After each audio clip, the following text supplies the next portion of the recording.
The tale begins with a group of men in white uniforms working hard to till the soil. A shout echoes through the air demanding someone to bring water. Next they lay down the straw.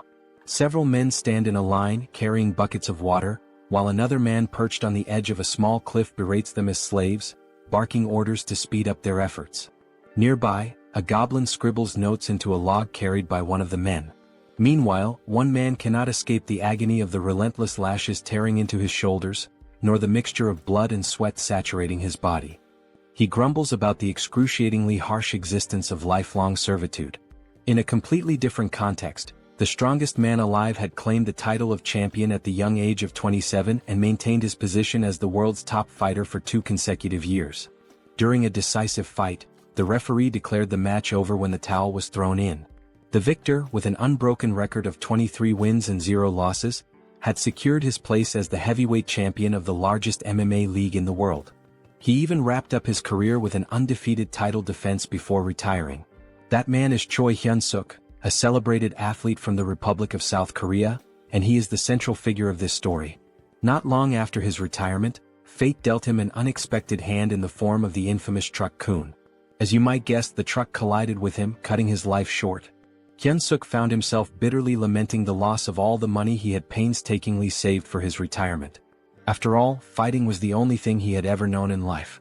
Adding to his woes, he was a single man with no romantic experiences to his name. Even half an hour after his death, Hyunseok remained melodramatic, though his perspective slowly began to shift. He started to see the silver lining. No more grueling training sessions, no more championship matches to defend. He even took solace in his lack of family or close friends, realizing there was no one to grieve his passing. While drifting in this ethereal space, an arm appeared out of nowhere. It belonged to a stunning angel who apologized for her tardiness. She referred to Hyunseok as an SSS-class hero and introduced herself as Rachel. Her role? She was a recruiter tasked with finding individuals whose earthly lives had ended. Hyunseok, overwhelmed and confused, blushed at her appearance, particularly at her chest. He flushed even deeper when Rachel grabbed his hand. Hyunseok requested an explanation, and Rachel presented him with 2 choices. The first option was to embrace death and await reincarnation, likely as an unlucky old bachelor. The second was to be resurrected immediately as a hero destined to save a world desperately in need of him. Rachel made the second choice especially alluring, surrounding Hyunseok with visions of beautiful women. Feeling unprepared and overwhelmed, Hyunseok responded that he needed time to think, as the situation was both sudden and lacking in detail. Rachel gently pressed him, asking if he truly intended to pass up such a once-in-a-lifetime opportunity. She painted a vivid picture of the rewards awaiting him: wealth, fame, gorgeous women, and even exclusive privileges. Yet, as Rachel continued her pitch, Hyunseok had already started tuning her out. He pondered his options. Choosing to become a hero meant fighting once more, a path he had just retired from. The alternative, peacefully awaiting reincarnation, seemed far more appealing. Rachel, noticing his lack of enthusiasm, decided to amplify her efforts. She described how, in the other world, the village chief would run to him barefoot, offering food and hospitality from the very start. Hyunseok would be warmly welcomed and would easily complete any quests given to him. Rachel went on to say that the chief might even offer his daughter, renowned as the most beautiful woman in the village, to Hyunseok. However, Hyunseok's stoic expression remained unchanged, much to Rachel's growing concern for her recruitment bonus. Switching tactics, Rachel feigned defeat, suggesting Hyunseok simply accept his fate as a lonely bachelor. This caught his attention. To seal the deal, Rachel introduced a chilling thought: there was no guarantee that his next life would even be as a human. This realization struck a chord in Hyunseok's mind. As Rachel began to leave, he grabbed her leg, announcing his decision to accept her offer. Feigning indifference, Rachel coyly asked him to repeat himself. Hyunseok tightened his grip, shouting that he would indeed take on the role of a hero. Satisfied, Rachel grinned and suggested they begin immediately. Bewildered, Hyunseok asked what she meant. A glowing magic circle appeared beneath him, signaling the start of his journey. Protesting his lack of preparation, Hyunseok realized there was no stopping what had already begun. Rachel insisted that the breathtaking world awaiting Hyunseok was already prepared for his arrival. She wished him an incredible adventure, though she couldn't help but complain about how difficult he made things, even though he ultimately agreed to go. Suddenly Rachel received a call. She picked up and reported that the prospective hero, Noam 137,421 Hyunseok, had just completed his transmigration. Meanwhile, Hyunseok drifted into unconsciousness, only to awaken to someone telling him to open his eyes. He wondered if this could be the village chief Rachel had mentioned, the one with the most beautiful daughter. The story seemed to be unfolding as expected, until an unexpected punch landed in his stomach, jolting him awake. Irritated, Hyunseok lashed out, asking if the person had a death wish, but he stopped mid-sentence. The figure before him didn't look human, it was wearing a wild boar skull adorned with horns. This strange creature was fuming, accusing Hyunseok of slacking off in the slave dormitory. Hyunseok, thoroughly confused, hesitated. Could this bizarre creature possibly be the village chief Rachel mentioned? The thought seemed absurd, it looked more like a monster he was supposed to fight. Timidly he introduced himself as a hero. The creature looked puzzled and approached him, mocking the idea of heroes being idiots nowadays. Hyunseok began to suspect something had gone terribly wrong but convinced himself that Rachel wouldn't deceive him. Was this monster his first quest? Trying to remain calm, he decided to take action in true Korean fashion. But before he could think further, the creature asked what he had just said. Without hesitation, Hyunseok kicked the creature, yelling for it to die. He briefly celebrated his successful kick, until the creature grabbed his foot. The creature smirked, asking if Hyunseok truly thought himself a hero. With a tired tone, it grumbled about how exhausting these self-proclaimed heroes were and wondered where they kept coming from. Hyunseok found himself immobilized as the creature clenched its fist and taunted him, saying he'd feel better after a good nap. The creature tossed Hyunseok into an underground prison. As Hyunseok adjusted to his dim surroundings, a loud banging sound echoed through the area. Someone outside the door screamed to open it, demanding another round with the cow-headed monster. The door creaked open to reveal an irate goblin wielding a sword. The goblin barked at the noisy prisoner, threatening to boil him into soup if he didn't shut up. Terrified, Hyunseok promised to stay quiet. After the goblin left, Hyunseok started complaining to himself about the so-called beautiful other world. He wondered where everything had gone wrong. His biggest concern? Dying a virgin in this life too. Suddenly, a voice called out to him from a small window in the cell. The person on the other side asked if he was a newcomer. Hyunseok, intrigued, asked who they were. The man introduced himself as a senior hero, about to embark on his own journey. He explained that they were currently trapped in the Demon King's army fortress, where humans were enslaved. Peeking through the window, Hyunseok was shocked to see a fellow Korean. He respectfully addressed the man as his sunbae and asked how they ended up in this dire situation. The man, amused by Hyunseok's politeness, teased him before yelling loudly to the other prisoners, asking if the self-proclaimed heroes were still alive. Voices erupted from every direction, claiming to be heroes. The room was packed with unfortunate souls who had met similarly grim fates in this world. Hyunseok, baffled, asked what was happening. The sunbae casually explained that there were at least 100 heroes who had fallen into the Demon King's fortress. He pointed out that the red cow-headed creature Hyunseok had encountered earlier was Reed Run, the head of the fortress. The goblin who had just threatened Hyunseok was Jark, a notoriously cruel prison guard. The man then revealed the truth behind their predicament. It was all because of Rachel, the so-called angel. Hyunseok's face twisted in confusion as the man cursed Rachel, referring to her as a wicked demon. The sunbae muttered bitterly, lamenting how things could have been different if not for her mistake. Hyunseok, growing hysterical, demanded clarification. Were they not supposed to start their journey in this nightmarish place? The man confirmed his suspicions. He explained that other heroes who had been captured in different locations told him about proper starting points. Heroes typically began their journeys in peaceful cities or rural villages, even without powers. Hyunseok's realization hit hard. The reason he was in this hellish situation was none other than the so-called angel Rachel. He remembered the angel's face clearly. A few days later, we find ourselves observing the 2nd Slave Squad of the 3rd Battalion within the Demon King's army. Humans were forced to work under harsh conditions, with goblins supervising them closely. The humans were even made to chant, "Let's crush the humans, let's devour the humans." Hyunseok's body shook with exhaustion as he carried an enormous log, a goblin perched lazily on top. Eventually, a bell rang, signaling the end of the day's labor. The goblin ordered them to return to their cells. Back in his prison cell, Hyunseok reflected on how the prison conditions almost seemed better in comparison. He recalled the angel's promise about special privileges for heroes. He decided to try a popular command often used in these scenarios: status window. To his surprise, it worked and his status appeared before him. As he examined his stats, he learned some basic information about his strength and abilities. Hyunseok muttered something about what he had discovered, catching the attention of the man in the neighboring cell. The man, overhearing him, was surprised to learn that Hyunseok already had stamina at level 1. Hyunseok confirmed it and mentioned his strength stat was at 28. The man, recalling Hyunseok's reputation as a former champion, was amazed. He hadn't expected Hyunseok to be so exceptional, especially with stats exceeding 30 at level 1. Hyunseok, however, dismissed the praise, pointing out that he was still just a slave. The man remained optimistic, assuring Hyunseok that someone with his potential could definitely escape and become a true hero. Hyunseok, unconvinced, feigned sleep. In reality, he was preoccupied with his low level, doubting it would help him break free. As the night deepened and the man finally fell asleep, Hyunseok quietly got up to check his status window again. He noticed 2 intriguing options: mana that could grant superhuman strength and something called hero points. Hyunseok realized that the other so-called heroes didn't seem to know about hero points, as no one had ever earned any. Suddenly, a familiar light appeared, and the angel re-emerged, flaunting her appearance. With a teasing smile and a playful pout, she greeted him with a cheerful, "Long time no see." She provocatively asked whether she should reveal some important information about hero points.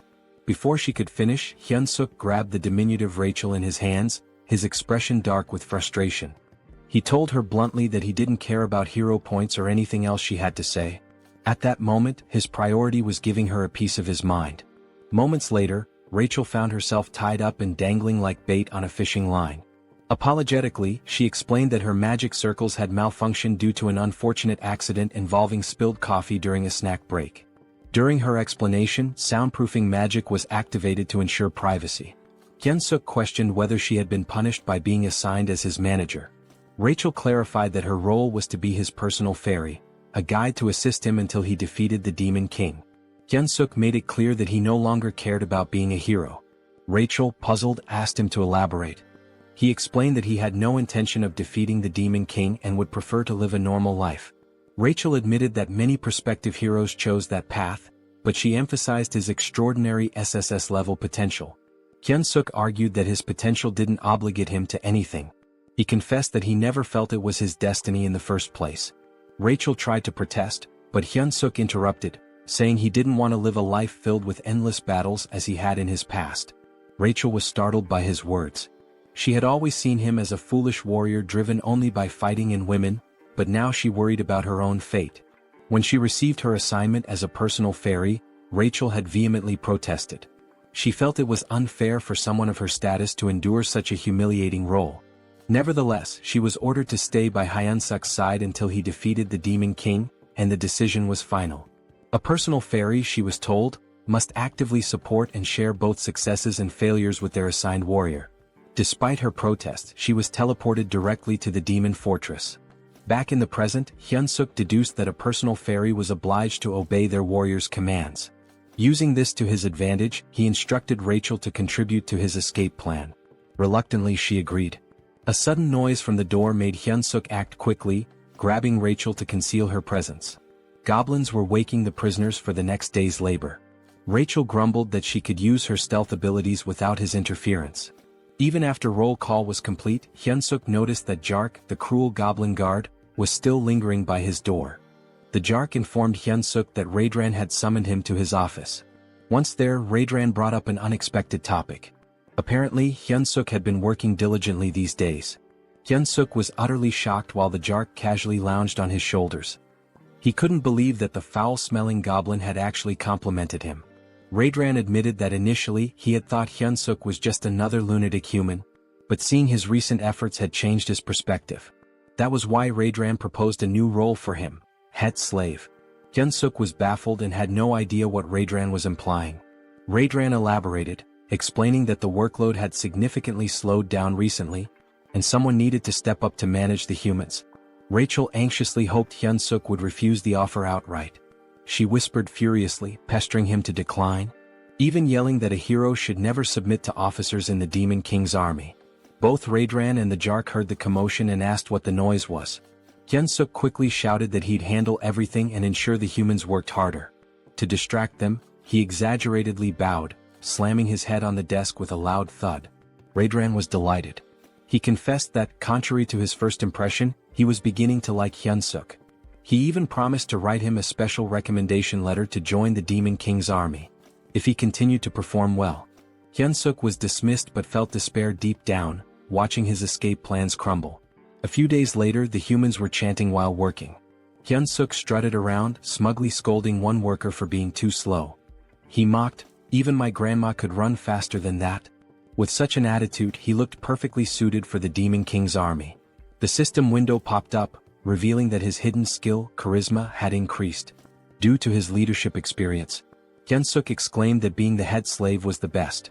The other men exchanged worried glances, convinced he had lost his sanity. They whispered about him behind his back. Rachel, however, reprimanded him, warning that this behavior could land them in serious trouble. Hyunseok dismissed her concerns, telling her to trust his plan. He added arrogantly, "A sparrow like you can't understand the strategies of a phoenix like me?" When a man collapsed to his knees, Hyunseok scolded him harshly. The system window notified him that Reed-Run's favorability towards him had increased. Hyunseok saluted dramatically and thanked Reed-Run, declaring his loyalty. Rachel exploded in frustration, reminding Hyunseok of his desire for adventure and escape.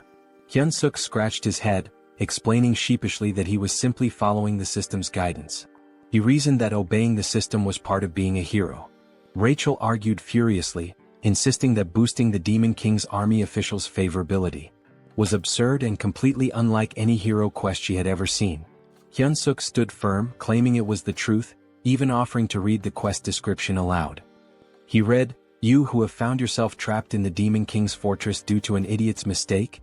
Rachel cut him off, arguing that the language was far too informal for a system message, which should always use neutral, precise wording. Hyunseok shrugged, insisting that perhaps an SSS-level hero system worked differently. The previous night, Rachel had made a scene, accusing Hyunseok of accepting the head slave position too willingly. Hyunseok retorted that she was the crazy one, not him. Out of nowhere, a system message had appeared, addressed to Hyunseok. It stated, "You who have found yourself trapped in the Demon King's fortress due to an idiot's mistake might feel as frustrated as someone discovering an empty toilet paper roll.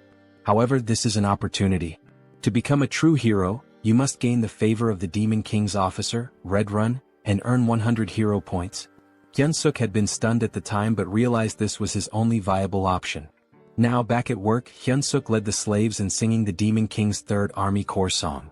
Rachel was puzzled, realizing only high-ranking figures could alter quest objectives. She wondered why they would do such a thing for Hyunseok. Suddenly, Jark approached Hyunseok again, instructing him to follow him to Reed-Run's office. Red-Run praised Hyunseok for the significant increase in productivity among the slaves. Hyunseok, feigning humility, attributed the improvement to Reed-Run's wise decisions. Rachel scoffed, muttering that such shallow flattery wouldn't work. But to her shock, Red-Run seemed genuinely pleased, visibly flinching with satisfaction. The system window reappeared, announcing that Hyunseok had achieved his favorability goal and successfully completed the hero quest. He earned 100 hero points, unlocking the beginner heroes store with his first points. Both Hyunseok and Rachel were astonished that the plan worked so effectively.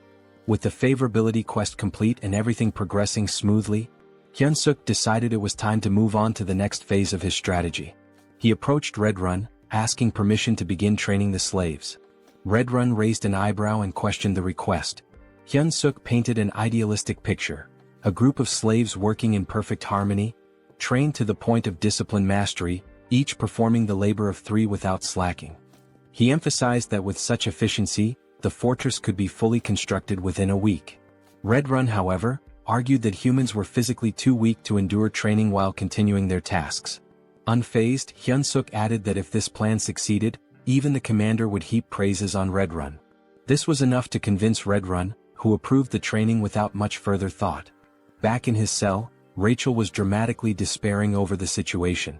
She lamented that her hero had completely lost his mind, not only submitting to the Demon King's army but now training slaves on their behalf.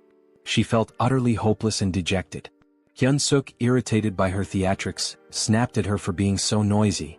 He assured her he had a plan. Skeptical, Rachel asked if he was trying to make a fool of her again. Hyunseok, quick-witted as always, retorted by asking if she thought he was her He then revealed his true intentions, using the slaves to stage a rebellion. Hyunseok explained that the fortress housed around 3,000 human slaves, while the Demon King's army station there had only about 500 soldiers. Furthermore, a base for the Human Alliance was located nearby. In the chaos of an uprising, they could request reinforcements from the Human Alliance. Hearing this, Rachel's despair transformed into admiration, her eyes sparkling as she admitted he wasn't as foolish as she had thought. Hyunseok then decided to check the rewards from the quest. Rachel, still skeptical, asked if he truly received hero points or if the whole quest was fabricated. Hyunseok reassured her, explaining that everything he had been saying was true. He even shared that the hero's store had been unlocked and decided to take a look. Hoping for something useful, Hyunseok approached the store with high expectations. This, he thought, could be his lifeline and the key to gaining a real hero skill. When the status window revealed the store's offerings, Hyunseok was shocked. The skills included Hold Your Breath, F rank, which improved breath control, and Shit-Holding, a skill to endure bowel pressure longer. Hyunseok sarcastically mused that shit-holding should have been an SSS rank skill, especially useful in public emergencies. The other skills available were mundane, cooking, cleaning, and laundry. Confused and furious, Hyunseok questioned how these were hero-appropriate skills.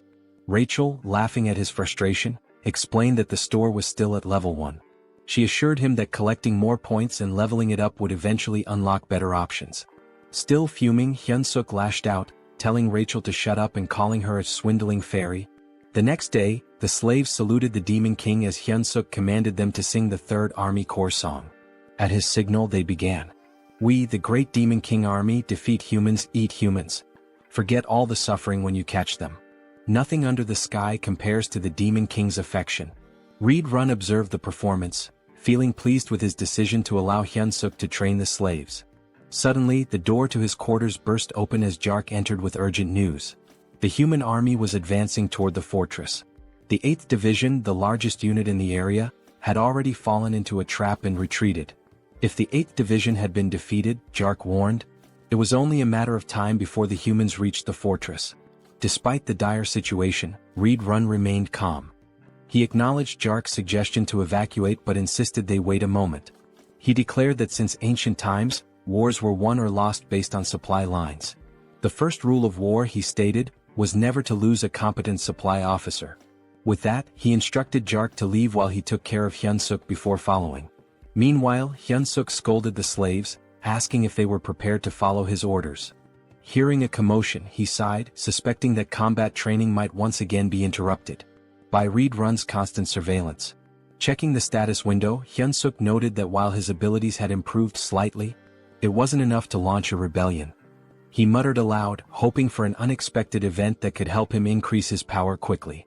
Before he could finish his thoughts, Reed Run landed abruptly beside him. Reed Run tapped Hyunseok's shoulder and called out to him, catching him off guard. Hyunseok turned, surprised by the sudden presence of Reed Run, who seemed to be in a hurry. We don't have time, Reed Run said urgently. You must come with me right now. Confused, Hyunseok asked why and where they were going, but Reed Run offered no explanation. Just then, the commander of the human army bellowed an order to attack, declaring that victory was within their grasp.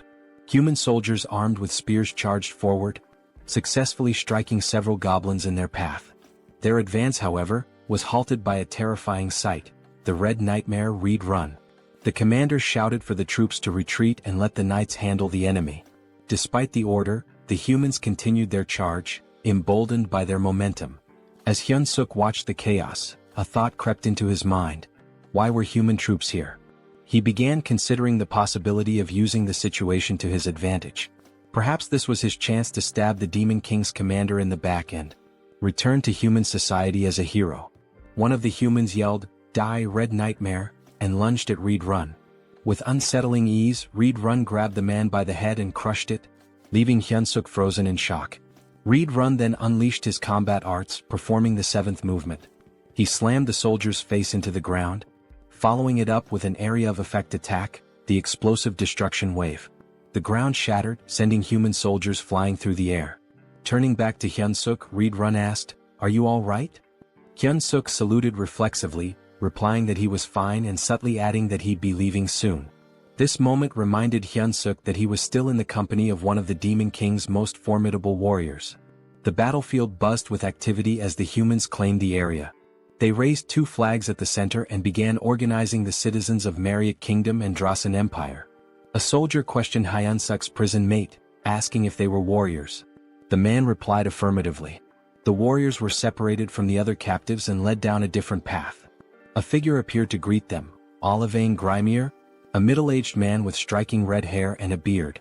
He was a duke of the Dresden Empire and commander of the Allied forces. A soldier approached Olivane, reporting that the evacuation had been completed.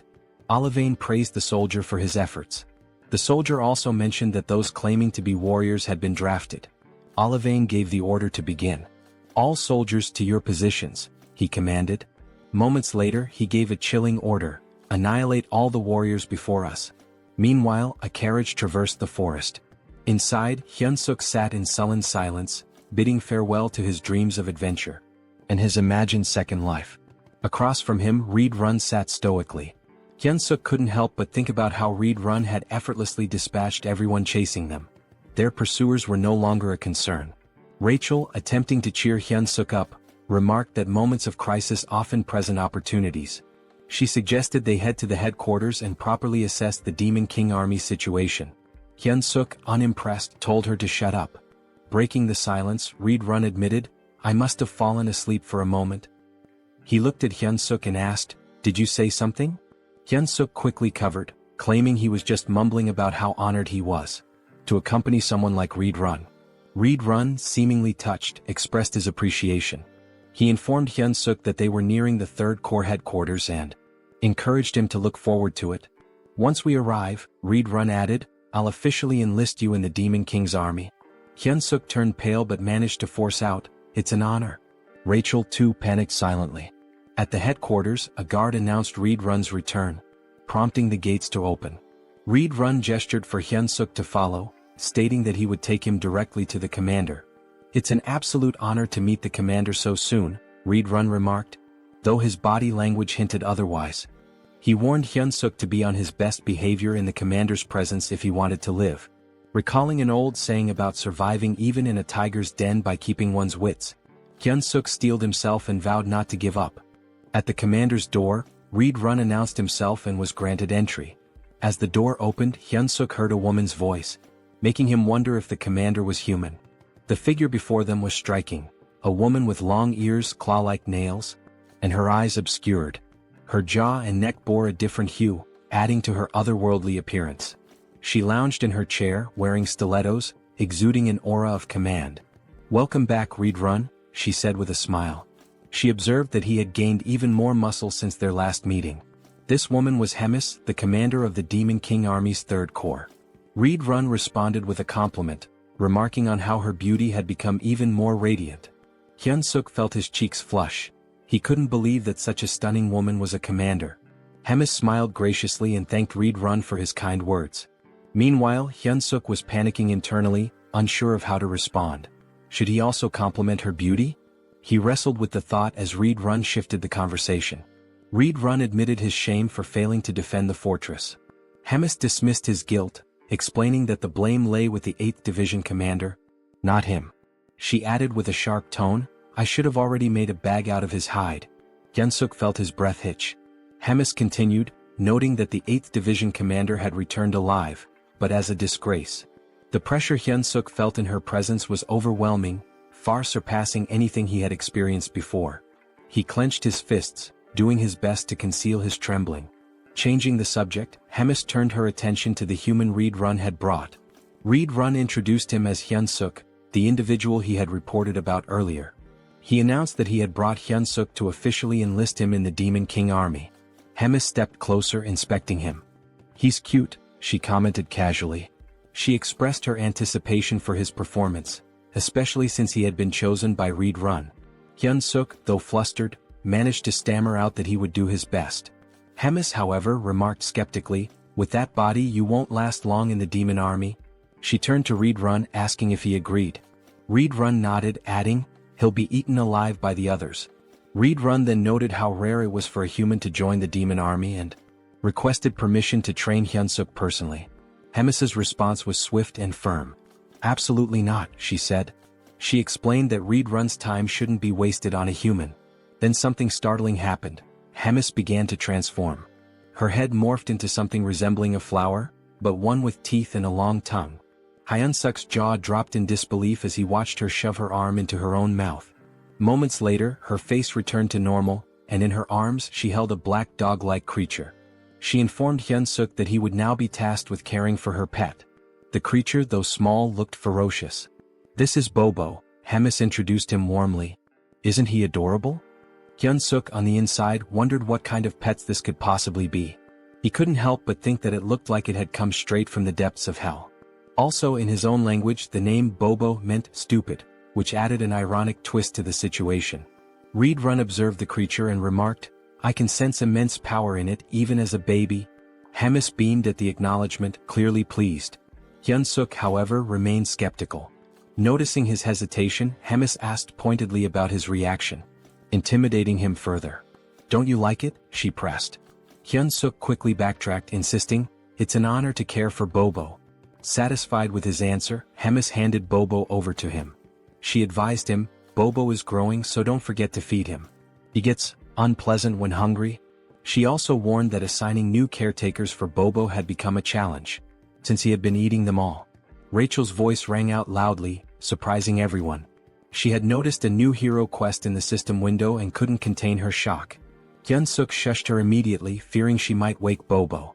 The quest details appeared before him. Survive by earning Bobo's affection and secure a better future. The reward was 200 hero points. Hyunseok was stunned. Was he really tasked with winning over a commander's pet? Just then the door opened and a goblin entered, knocking on the frame. Hyunseok greeted it politely, but internally he couldn't help but feel uneasy. Having a goblin as his companion made him feel like he was being treated as a snack. Curious, he asked about previous caretakers.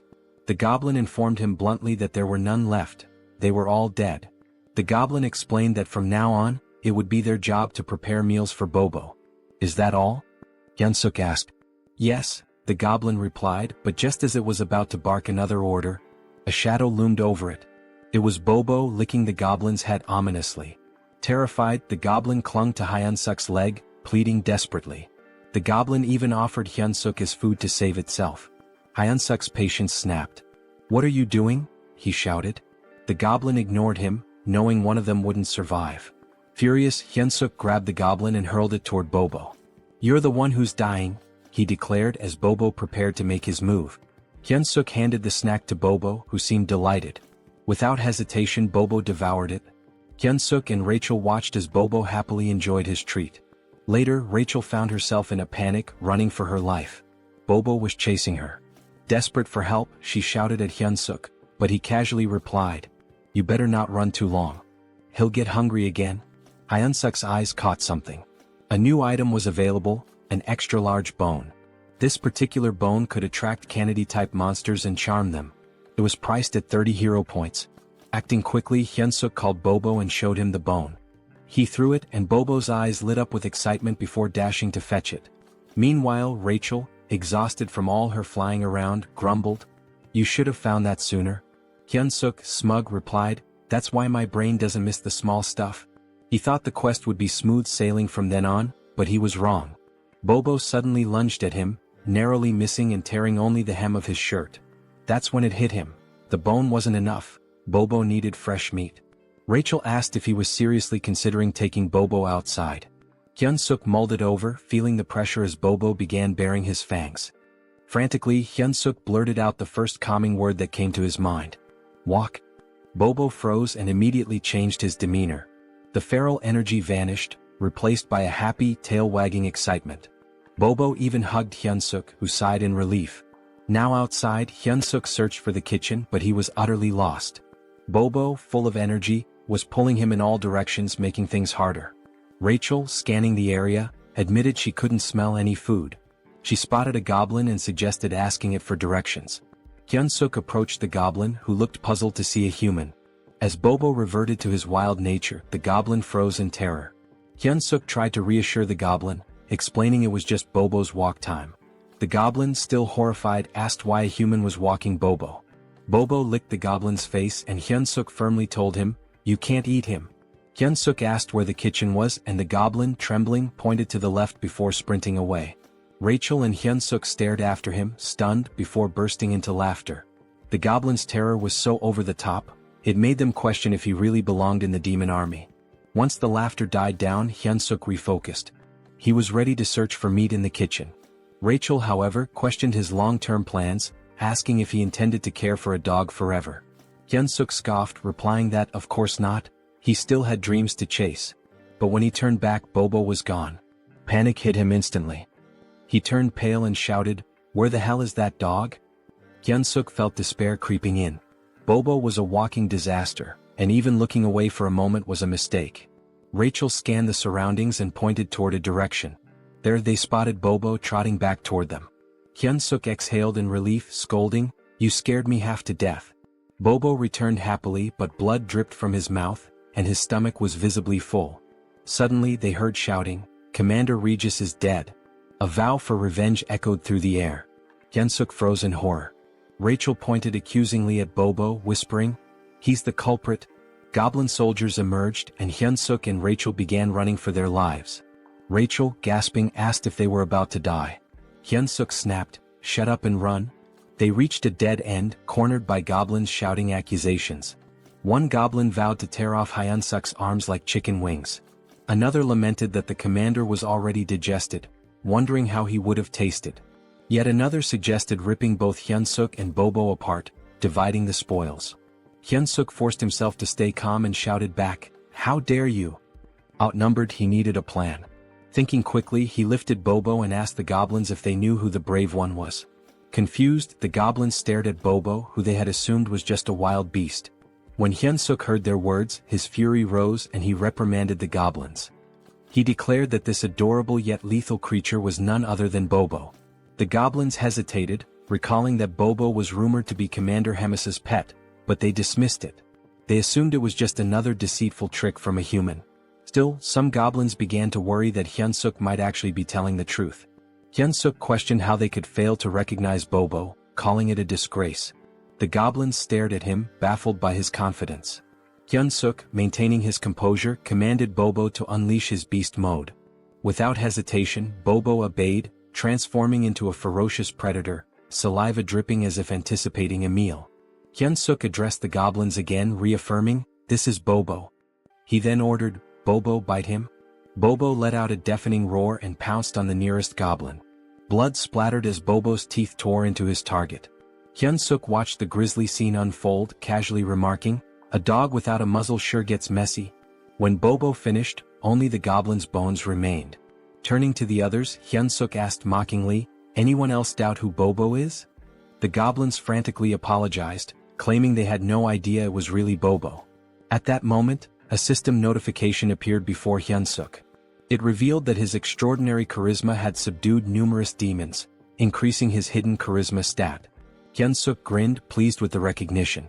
Just then, a voice from behind interrupted him. A calm but commanding presence addressed the group, wondering aloud about the commotion. It was Commander Hemis.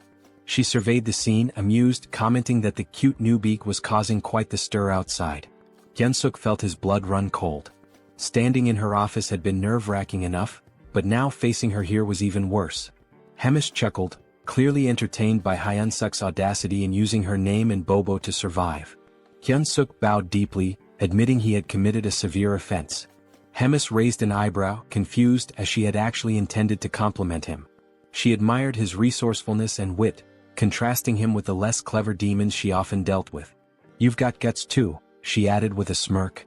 Hyunseok stammered out a hesitant thank you, unsure if her words were genuine praise or a veiled threat. Hemis elaborated, sharing how the demon army relied heavily on brute strength, often creating unnecessary chaos. When Hyunseok inquired what kind of trouble she meant, she cryptically replied, "You'll find out soon enough." She shifted the conversation, once again suggesting he consider becoming an executive in the demon army. Hyunseok was stunned, feeling entirely unqualified, but Hemis dismissed his self-doubt. "You can't keep using my name and Bobo forever," she declared. She explained that the army had a decisive duel system where one could claim their opponent's rank. She gave him 1 month to prepare for a battle. If he won, she would extend her protection for another month. If he continued to succeed, he might even rise to the rank of battalion commander and prove useful. Hyunseok hesitantly asked what would happen if he lost. "You'll regret surviving the battle," she replied coldly, implying that failure would lead to a fate worse than death. Left with no other option, Hyunseok accepted. Hemis even chose his opponent on the spot. Rachel, standing nearby, sighed dramatically, predicting she would be saying goodbye to him in a month. Hyunseok glared at her, reminding her that she was the one who had claimed he had SSS rank potential. Rachel shrugged, explaining that potential only indicated possibility, not certainty. "You're a fairy," Hyunseok snapped, "but you can't even be supportive." As he fumed, Hyunseok noticed something unsettling. The doors ahead were streaked with blood. He wondered aloud if it was truly the kitchen. Cautiously he pushed the doors open. Inside, a towering red-skinned ogre-like figure greeted him. "You must be the human our commander mentioned," the monster said, introducing himself as Kulkin, the demon army's chef. Kulkin asked what business Hyunseok had in the kitchen. Hyunseok remained outside the threshold, explaining he was just there to get a snack for Bobo. Kulkin's eyes narrowed as he realized that Bobo's caretaker had changed yet again. However, he refused Hyunseok's request outright, leaving him dumbfounded. Kulkin explained there was no reason for him to help a human. The only order from Commander Hemis was to spare Hyunseok's life. Desperate, Hyunseok asked if there was any way to negotiate, emphasizing that the food was for Bobo. After some thought, Kulkin proposed a solution. If Hyunseok truly wanted meat, he would have to hunt it himself like the goblins did. Hyunseok paled as he glanced at the goblins, who were busy chopping up what looked disturbingly like other goblins. He realized with a sinking feeling that Kulkin's idea of hunting was far more gruesome than he had anticipated. The next thing we knew, Hyunseok found himself standing before a colossal, ferocious wild boar. He had been informed that this creature would be his dinner tonight, if he managed to kill it. As he stood there, Hyunseok couldn't help but reflect on how he had ended up in such a precarious situation. This same boar had already claimed Morgan's life. Although they called it a hunt, the boar seemed to do nothing but charge relentlessly at its opponents. The cooks had sworn to avenge Morgan. Hyunseok, observing the chaos, quipped that it was unclear who would ultimately be having dinner. Rachel, ever the pragmatist, asked what their next move should be and even suggested they run. Hyunseok shook his head, pointing out that escaping from such a massive crowd wasn't an option. Still, he couldn't deny how perilous his position was. Resolving to act, Hyunseok began to move, but Kulkin's voice stopped him. Instinctively, Hyunseok responded, volunteering to go next. But to his surprise, Kulkin informed him that there was no need. The hunt was over. Hyunseok was taken aback. All this time he thought they were mindlessly charging at the boar. How had they brought it down so efficiently? A goblin reported to Kulkin, tallying 12 dead and numerous injured. In Hyunseok's mind, the cost was far too great. Kulkin, however, seemed unfazed, calling the results amazing and declaring a short break before they resumed hunting their next prey. Hyunseok noticed how little Kulkin cared about the casualties. As the cooks busied themselves, Hyunseok confided to Rachel that escaping was no longer an option. Rachel asked if he intended to join the monster hunts with the others. Hyunseok replied with a firm no, explaining he had no reason to. He mulled over his predicament and concluded that the only way to increase his stats was to level up, which meant he needed experience points. Rachel agreed with his logic but asked where he planned to find such experience in their current situation. Shamelessly, Hyunseok inquired if he would still earn experience points if he only landed the killing blow. Rachel confirmed that he would, though she called his plan disgraceful. Her confirmation fueled Hyunseok's determination. He thanked her and told her they should get moving. Hyunseok knew his options were limited. He had to grow stronger within a month, especially if Commander Hemis's threats were genuine. Approaching Kulkin, Hyunseok expressed his desire to participate in the next hunt as a member of the brave demon army. Kulkin stared at him, making Hyunseok nervous. Had he overstepped? But Kulkin grinned, declaring that he liked Hyunseok's audacity. Hyunseok, relieved, offered his thanks while slipping in a few compliments to appease Kulkin further. Much to his surprise, Kulkin assigned Hyunseok the role of leading the next hunt. Kulkin explained that for their group, the leader's position was the most honorable, reserved for exceptional cases. Hyunseok, feigning humility, protested that he couldn't possibly stand before the noble demons, adding that the other cooks might object to him taking charge. Kulkin, unbothered, simply gave him a thumbs up. Their exchange was interrupted by an urgent call for Kulkin. "What's wrong?" the chef asked. A cook reported a monster invasion, describing the sound of the monster's cry as a signal that an urn had arrived. Hyunseok, confused, asked if they were in danger. Culkin dismissed the concern, though he added that urn meat wasn't particularly good. Drawing a knife from his back, Culkin rallied everyone to arm themselves, announcing that they would hunt the urn and add its meat to the dinner menu. Hyunseok saw this as an opportunity. All he had to do was stay close and land the final blow. Rachel handed him something. A system notification appeared, showing a slight boost to his health and strength for 3 minutes. Rachel confidently brushed off his gratitude, but instead of thanking her, Hyunseok bonked her on the head, grumbling about why she hadn't used it on him earlier. Motivated, Hyunseok sprinted to position himself for the last hit. As he ran, he forced himself to focus on his goals. He pictured a noble blonde lady, no less than 5 children with bunny-like features and a peaceful retirement. He wasn't planning to die again as a defeated, loveless loser. With renewed determination, Hyunseok leapt into the fray, punching the urn with all his might. The monster fell, and with its death came a flood of system notifications. Hyunseok was stunned to see his level increase by 4 from a single killing blow. At this rate, he realized he could hit level 20 within a single day. Elated, Hyunseok felt empowered. Finally, he could grow stronger.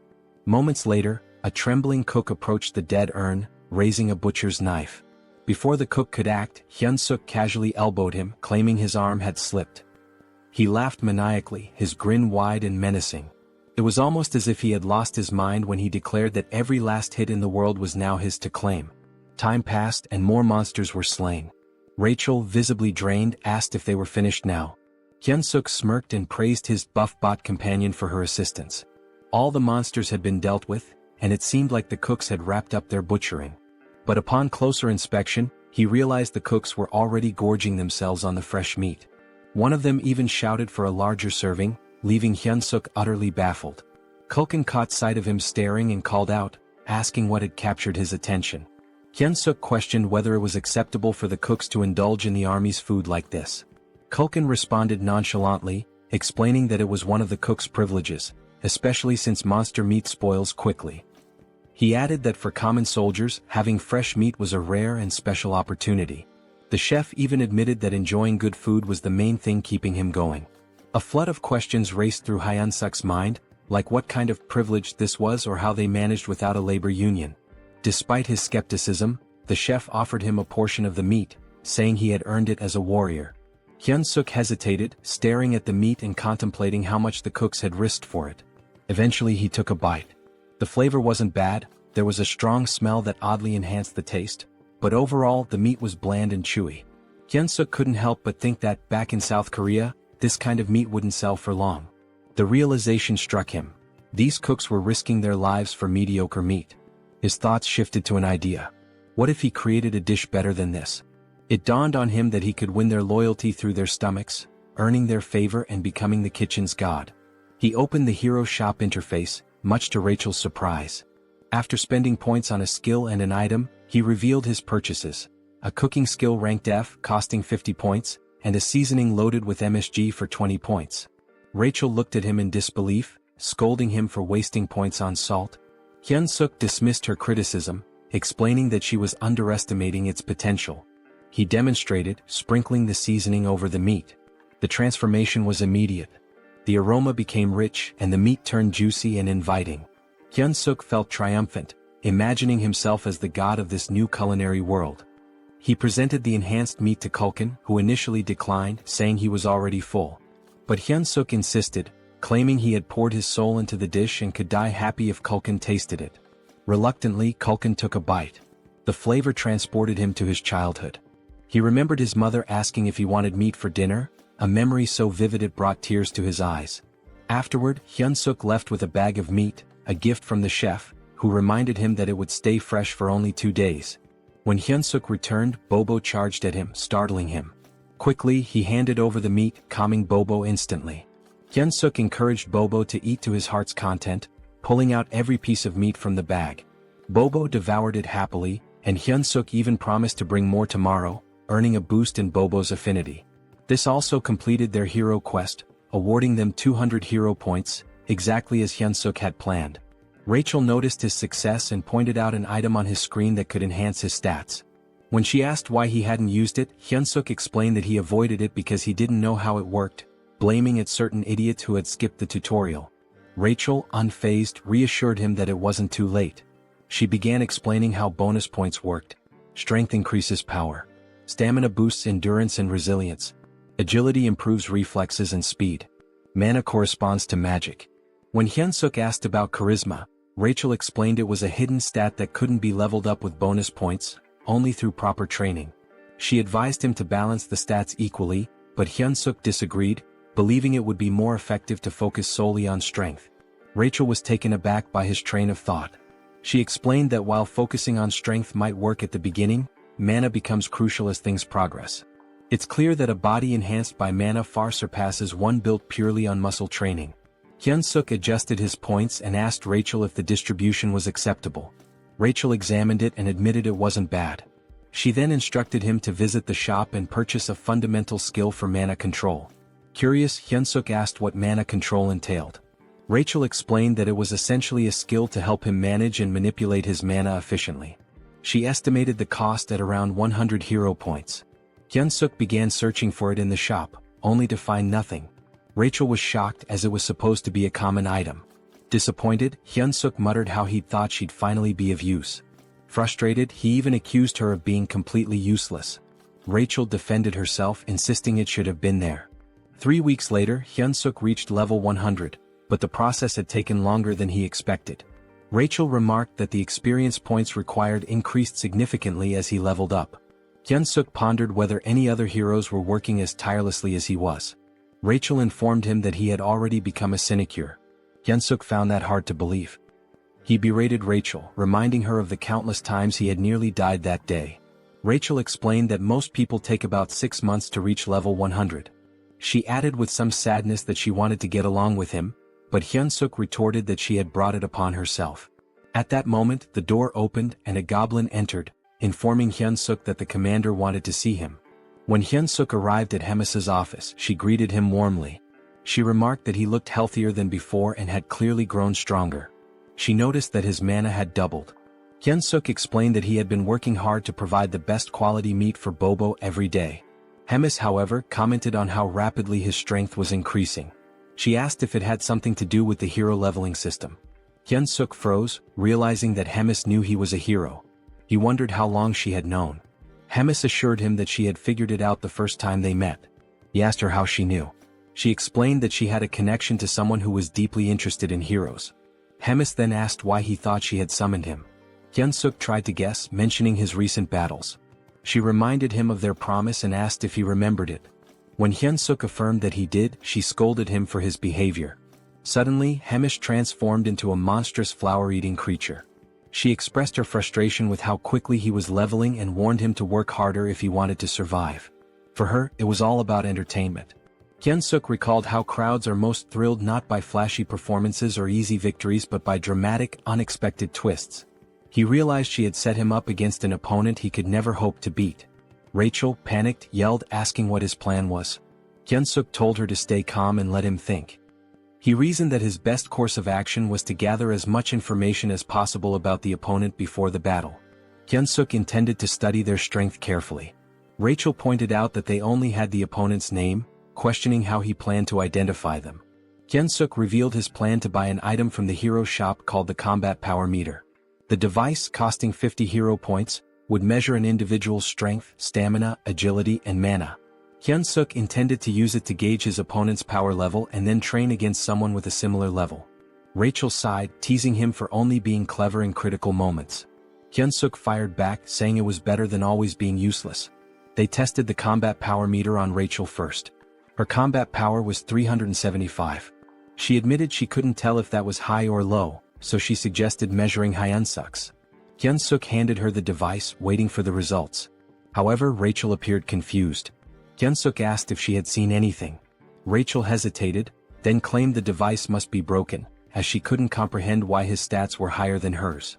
Hyunseok's strength was revealed to be 1,560. He smugly asked Rachel if she was sure she wasn't the weaker one between the two of them. Rachel, feeling dejected, admitted she had a strength level of 10,000 just a month ago. Hyunseok asked if the combat power meter had worked properly despite her doubts. They checked Bobo's combat strength, and the damn dog had an insane 47,422 strength. Rachel felt utterly humiliated knowing that both she and Hyunseok were weaker than a dog. Hyunseok found the situation amusing, joking that maybe Bobo's breed had received a buff. Stepping outside, he decided to survey the strength levels of other orcs. He noticed that goblins, who looked the weakest, had considerably lower stats compared to the other orcs, most of whom had numbers comparable to his own. Suddenly, someone announced Captain Bulkman's arrival, prompting everyone to salute. As the captain passed by, Hyunseok used the combat power meter and discovered Bulkman's strength was an impressive 14,300. Hyunseok observed that individuals with combat strength over 10,000 typically held commander-level positions. He confirmed with Rachel whether his opponent was truly a platoon leader. Rachel affirmed this, adding that the opponent's name was Kirkin. Rumor had it that Kirkin was an orc with the intelligence of a pig. Hyunseok reasoned that a platoon leader should only have around 3,000 strength, meaning he might have a shot if he leveled up some more. Determined, he searched for Kirkin. When he found him, the combat power meter showed Kirkin's strength at 6,671. Rachel bluntly stated that the situation essentially meant Hyunseok was being sent to die. At that moment, Hyunseok received a hero quest. The system window displayed a notification, stating that his odds of defeating Kirkin were almost zero. However, because persevering through impossible situations was his defining trait, he was being given a chance. He needed to raise his combat strength to 3,000 within a week. The reward? 300 hero points. Hyunseok sarcastically commented on how perfectly timed the quest was, jokingly wondering if the system was spying on him. Despite the grim odds, he accepted the challenge, realizing it was a do-or-die situation. He resolved to outwit both his observer and Hemis to survive. The next morning in the kitchen, Hyunseok made his presence known. Kulkin greeted him and took note of the goggles Hyunseok was wearing, finding them intriguing. He asked where Hyunseok had gotten them. Hyunseok casually replied that he'd seen others wearing them and decided to get a pair himself. Kulkin speculated that it must be a trend among the younger generation before quickly changing the topic. He instructed Hyunseok to get ready for the hunt. Curious, Hyunseok used the combat power meter on Kulkin and discovered his strength was an overwhelming 35,230. This perplexed Hyunseok as it far exceeded the typical strength of a captain. Looking around, he realized that even the other cooks had high combat strengths due to their constant battles with demonic beasts. This gave Hyunseok an idea. If he could spar against someone with a similar strength level to Kirkin, he could prepare himself better for the upcoming fight. Hyunseok requested permission from Kulkin to spar with one of the cooks, explaining that it would help him improve and contribute more effectively. Kulkin initially dismissed the idea, stating that Hyunseok was already strong enough for a human and didn't need to rush things. However, Hyunseok subtly threatened Kulkin, saying he'd eat the high-quality meat for himself if he wasn't allowed to spar. Reluctantly, Kulkin relented and asked Hyunseok to choose his sparring partner. Later, as the cooks prepared for the hunt, they were surprised to learn that Hyunseok was planning to fight Golbachev, a cook with a combat strength of 2,620. Some wondered if this would be Hyunseok's last day alive. The goblins, however, voiced their discontent, as they didn't want to lose Hyunseok, who provided them with delicious meat. Hearing the commotion, Kulkin silenced the goblins and warned Golbachev not to kill Hyunseok during the sparring session. He instructed him to go easy and not overdo it. Golbachev, looking rather dim-witted, agreed. However, Kulkin clearly doubted his sincerity. The spar began. Hyunseok, brimming with determination, charged at Golbachev. Golbachev reminded himself of Kulkin's warning not to kill Hyunseok. When he swung a punch, Hyunseok skillfully dodged, observing that Golbachev's movements were largely instinctual. Capitalizing on this, Hyunseok launched a counterattack. The fight felt oddly familiar to him, reminiscent of battles he had consistently won in the past. In the blink of an eye, the match concluded, with Hyunseok declared the victor. The goblins were in disbelief. Golbachev had been taken down so quickly that some hadn't even registered what had happened. Hyunseok, equally shocked, realized he had defeated Golbachev with a single kick.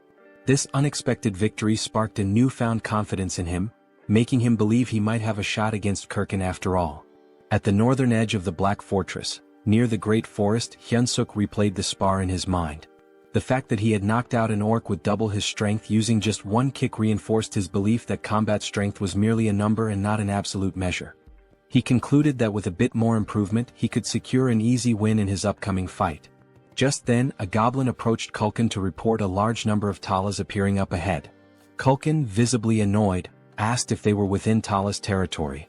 Hyunseok, curious, asked what the problem was. He questioned if it was because Tala's meat tasted bad.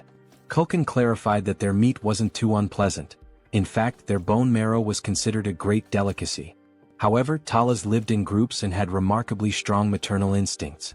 If anyone harmed their young, it would lead to serious trouble. Hyunseok assumed the hunt would stop there, but Culkin, craving their flavorful meat, decided to proceed. He commanded everyone to attack, declaring that Tala's meat would be their snack for the day. He ordered them not to let any Talas escape and to slaughter them on the spot. The creatures resembled spiders with skull-like structures on their bodies. Hyunseok slyly shoved a goblin, feigning an accident, and seized the opportunity to land final blows to rack up XP. After some time, the group had amassed a collection of slain Talas. Hyunseok delivered the finishing blow to the last one, leveling up as a result. Rachel praised him for being a pro at stealing final hits. Accepting the compliment, Hyunseok explained that this was precisely why he enjoyed working in the kitchen. Suddenly, an overwhelming pressure enveloped the area, catching Hyunseok off guard. As he turned, someone screamed. The Talas queen had arrived. Her fury was palpable as she saw the pile of dead Talas. With a growl, she expressed her rage. Curious about her strength, Hyunseok used his goggles to assess her stats, only to find her power was immeasurable. The horrifying reality was clear. They had just mercilessly killed her children. Hyunseok spun around to ask the chef what to do, only to find him fleeing. The chef shouted for everyone to survive and meet again later. Hyunseok thought bitterly about the chef's irresponsibility when a loud noise drew his attention. Someone barked orders for everyone to scatter. Weak goblins were being torn apart as the enraged Talas queen screamed, her cry so deafening that Hyunseok had to cover his ears to endure it. Rachel alerted him to look behind, and when he turned, he saw hundreds of Talas charging toward him, led by the queen herself. Naturally, Hyunseok bolted as fast as he could, with goblins in the distance screaming for help. He knew that if he paused for even a moment he'd be dead. Eventually he stumbled upon a cave and hesitated, wondering if it was safe. Rachel reassured him it was empty, claiming she had scouted it earlier. Though Hyunseok didn't fully trust her, he figured the cave was safer than the forest, where he was vulnerable on all sides. The cave was surprisingly deep. He asked Rachel if it was a natural formation, but she didn't know. She did note how spacious it was, large enough for even the Talas queen to enter. An idea began to form in Hyunseok's mind as he spotted a gooey substance on the wall. Rachel dismissed the possibility of it being a Talas hideout, citing the chef's claim that no Talas groups were nearby. However, the sticky residue unsettled Hyunseok. Were these spider webs? Then he saw them eggs. Realizing the cave was a Talas nest, he knew it wasn't a safe place after all. Just as he decided to leave, glowing green eyes emerged from the shadows. A fully grown Talas charged at him. Hyunseok sprinted as fast as he could, with Rachel frantically asking if they were heading in the right direction. Hyunseok admitted he had no idea. This was his first time in the cave too. Suddenly he stepped on something, lost his footing and slipped. Panicked, he grabbed the first object he could find and hurled it at the Talas. The creature caught the object in midair, an egg. To Hyunseok's surprise, the Talas stopped attacking, seemingly distracted by the egg. He turned to Rachel for an explanation. Rachel theorized that the Talas might have found the egg appealing due to its round, smooth and moist texture, noting that it resembled a Talas egg. Inspired, Hyunseok grabbed another egg and taunted the Talas, declaring he wouldn't take any more of its nonsense. The Talas panicked, confirming that his strategy was working. Taking a firm stance, Hyunseok hurled the egg. The Talas scrambled to catch it, reacting almost desperately. Rachel observed the Talas's impressive agility and physique, likely enhanced by its monstrous nature. She questioned Hyunseok about his next move. Hyunseok, exasperated, asked what options he had left when there were still over 100 eggs scattered around. Despite the situation, Hyunseok even dared to taunt the Talas when one of the eggs cracked. He mockingly told the Talas that he could probably catch better than it could. Hyunseok ordered Rachel to fetch him another egg, but she informed him that they were down to the last one. Panic set in as Hyunseok turned pale, realizing he had seriously messed up. The Talas let out a furious growl and lunged at them.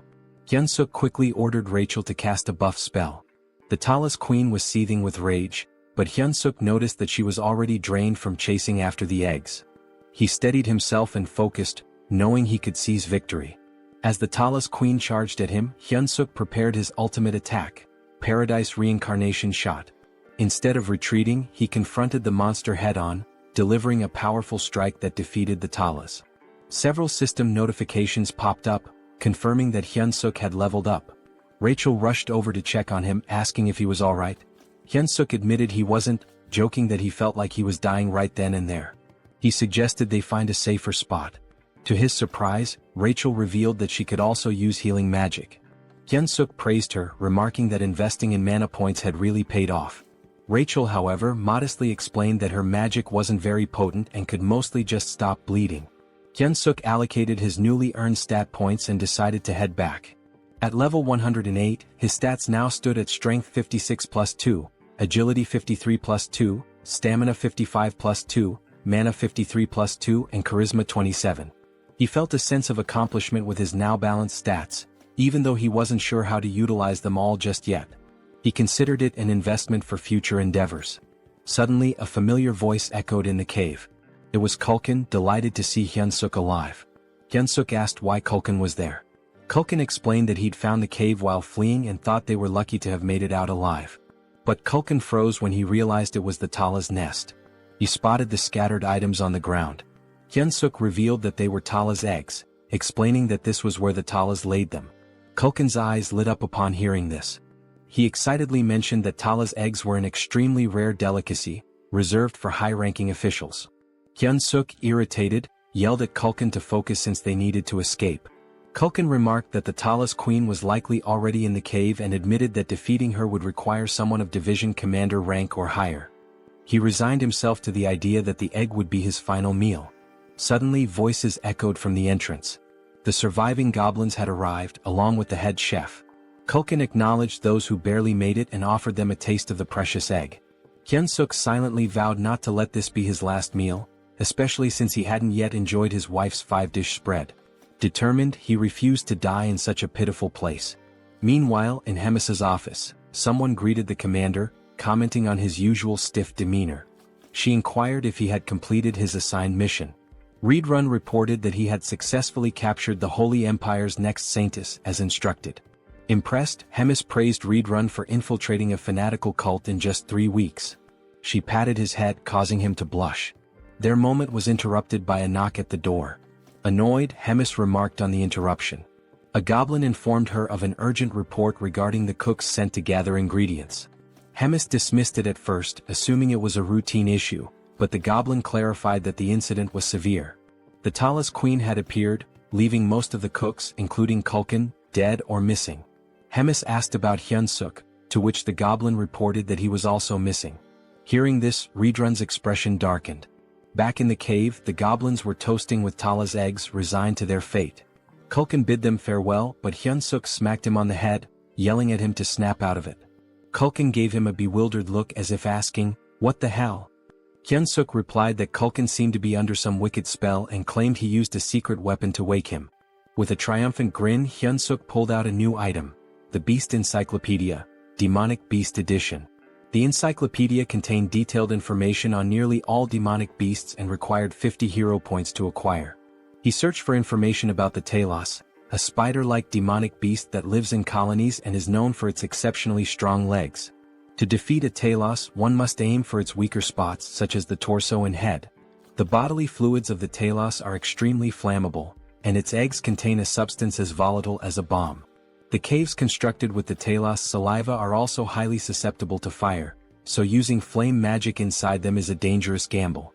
Hyunseok turned to Kulkin, asking if he could wield fire magic. Kulkin admitted he could, but only for simple attacks like shooting flames. With a resigned sigh, Kulkin advised Hyunseok to abandon his efforts, warning that the Talos carapace was too tough for his flames to penetrate. Hyunseok dismissed his concerns, stating that he had no intention of burning the Talos directly. Gathering the group, he unveiled his plan. He emphasized that they needed to survive so they could continue enjoying delicacies like the Talos eggs. The goblins, however, thought his plan was futile. Hyunseok cleverly tempted them by promising an unlimited feast of premium demonic beast meat as a celebration if they made it out alive. Their eyes sparkled with renewed determination, and Kulkin, drooling at the thought, eagerly asked about the plan. Pleased with their motivation, Hyunseok explained the details, stressing that no matter what, they must not stop running until they reached the exit. With the plan set, they moved out. Soon they encountered a swarm of Talos. Hyunsuk signaled Culkin to prepare his flames. At the right moment, Culkin unleashed fire, causing part of the cave to erupt in an explosion. Rachel observed the chaos and asked Hyunsuk what he had done. He explained that by allowing the fire to spread, the remaining eggs deeper in the cave would act as a distraction. This would keep the Talos occupied long enough for them to escape. Hyunsuk instructed the goblins to stay focused on surviving and to throw an egg as a diversion if needed. With only one egg left in his possession, they had to locate the exit before using it. As they pressed on, Rachel spotted light ahead. Hyunsuk guided the group toward it, urging them to keep running. Relief washed over them as they reached the light, but it was short-lived. Standing in their path was the Talos Queen. Hyunsuk's expression darkened as the massive creature blocked their way. Culkin, equally dismayed, whispered that the Queen had returned, believing their doom was imminent. But Hyunsuk refused to give up. He noticed the Queen wasn't attacking them outright. Sensing an opportunity, he addressed her directly. He instructed Culkin to ignite something, then held up the last egg, threatening to detonate it. If this explodes, Hyunsuk warned, we all die, your offspring included. The Queen hesitated, her gaze fixed on the egg. Hyunsuk intensified his demand, urging her to step aside. The Queen screeched loudly, causing tension to rise. Rachel anxiously asked what they should do next. Hyunsuk, out of ideas, lit the egg and hurled it toward the cave wall. The egg detonated, igniting a fire that spread rapidly. The ground trembled as the cave began to collapse. The goblins, terrified, scrambled to escape. Hyunsuk shouted for everyone to prioritize getting out alive. But as he fled, he suddenly froze, distracted by a system notification. He had leveled up. Rachel, exasperated, yelled at him to move before he was buried in the rubble. Glancing back, Hyunsuk saw the Talos Queen being crushed beneath the falling debris. More notifications flooded his vision. He had leveled up repeatedly. The realization hit him. All the Talos killed in the collapse had counted as his experience points. This was, without a doubt, speed EXP farming at its finest. Hyunsuk stood there, dumbfounded, before deciding to focus on escaping. He called out to Rachel for a buff, which she promptly provided. Emerging from the chaos, they faced one final challenge. The Queen Talos was still in their way. Culkin, desperate to create a diversion, pulled out an egg and shouted, "This is for you, Queen." He offered the Queen an egg in exchange for a way out. Hyunsuk recognized it as an opportunity. Determined to survive, he sprinted with all his might. The Queen spat a green fluid resembling spider silk, and Hyunsuk began to wonder if this was truly the end for him. Suddenly, red hands grabbed hold of a large trunk. A familiar voice asked if he was all right. Hyunsuk realized he was being dragged. To his astonishment, it was Reed Run. Reed Run was visibly pleased to find Hyunsuk alive, just as he had anticipated. He confidently declared he would handle the situation. Reed Run wielded the massive trunk and struck the Talos Queen with a devastating blow. The Queen emitted a deafening screech as Reed Run assumed a combat stance. Hyunsuk couldn't hold back his admiration and exclaimed how incredible Reed Run was. He couldn't believe what he was witnessing. Later, at the Demon King's Black Castle, they discovered grim news. Out of the 105 goblin packs in the Demon King's army, only 6 had survived. 99 were either dead or missing, including Culkin. In Bobo's room, the enormous beast whimpered and clung to Hyunsuk, straddling him like a child. Hyunsuk consoled the emotional Bobo, teasingly saying he had returned from the dead just to see him. Rachel commented on how fortunate they were to have survived, crediting the cow-headed figure. Meanwhile, Bobo kept licking Hyunsuk's face affectionately. Hyunsuk replied to Rachel, saying they should cherish their moments of peace, as the looming finals could very well get them killed. Rachel asked for clarification. Hyunsuk explained that finals were approaching fast. Rachel observed that Hyunsuk had matured significantly, and she wasn't wrong. Thanks to the collapsed cave, Hyunsuk had gained a staggering 75 levels in one fell swoop. His current level stood at 200, but Rachel remarked that it still felt inadequate. Hyunsuk shared her sentiment, especially when faced with an opponent boasting over 6,000 battle power. Rachel tested him with a question. Would attaining 6,000 battle power make him as strong as an orc? Hyunsuk replied that it wasn't solely about power level. Rachel confirmed his answer, explaining that such strength also relies on magic. She urged him to master magic if he hoped to confront such adversaries. Hyunsuk admitted it wasn't as simple as it sounded. Rachel reminded him of a moment when he had inadvertently used magic in the past. Hyunsuk, puzzled, was unaware of having done so. Rachel confessed that it was far too basic to be called magic. Hyunseok finally understood. The surge of power he had felt back then was indeed magic. Their conversation was abruptly interrupted when the door swung open. Both were caught off guard as Reed Run entered. Hyunseok asked why someone like Reed Run would visit such a modest room. Reed Run informed him that he was there to summon him to meet the great commander at Hemis's office. When Hemis saw Reed Run, she inquired about his unusual presence.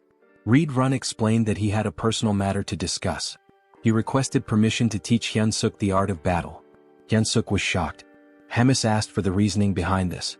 Reed Run explained that Ork Harkin, a platoon leader, had been exhibiting extraordinary potential and seemed suited for the position of deputy battalion commander. If things continued this way, Hyunseok was certain to lose. Reed Run expressed his belief in Hyunseok's immense potential and his desire to witness what Hyunseok could achieve in the future. Hyunseok was dumbfounded, certain the commander would reject the proposal. To his surprise, Hemis approved. Reed Run expressed his gratitude and Hemis dismissed them, stating she had work to attend to. Before they left, she noted how much stronger Hyunseok had grown since their last meeting. While she admired his rapid development, it also irritated her as it posed a threat to Kirkin. She resolved to grant Kirkin something to even the odds. Reed Run led Hyunseok to his personal training ground, a vast space that amazed Hyunseok. He reflected on how much respect Hemis had for Reed Run. Reed Run, observing in silence, noticed Hyunseok's body was brimming with mana, yet he couldn't utilize any of it. He realized Hyunseok's rapid growth left little time for mastering the basics. With the battle only 4 days away, there wasn't enough time. Reed Run concluded there was only one solution. He clenched his fist and declared that pain was an integral part of growth. Advising Hyunseok to stay alert, he delivered a punch directly to his face. While crashing onto the ground, Hyunseok couldn't help but question if this guy was completely out of his mind. Here he was supposedly training him, yet he was beating him to a pulp. Hyunseok shouted at Reed Run to focus. Otherwise he'd die if he didn't learn to block with mana. Determined, Hyunseok tried to shield himself from Reed Run's incoming kick by raising his forearm. He quickly leapt backward to create some distance. Gathering his strength, Hyunseok launched a counterkick. Reed Run found it peculiar. Although Hyunseok's physical strength was nothing remarkable, his reaction speed and perceptiveness rivaled those of a seasoned knight. Reed Run recognized that Hyunseok's fighting spirit was extraordinary. It became clear to Reed Run that it wasn't by sheer luck that he couldn't dodge Hyunseok's kick. Hyunseok's combat instincts were refined to an astonishing degree. Deciding to trust Hyunseok's innate sense of battle, Reed Run planned his next move. He reminded Hyunseok of the wager with the commander, emphasizing that without mastering mana, he had no chance of defeating Kirkin. With a cold resolve, he added that it was better to die here than suffer defeat in front of everyone.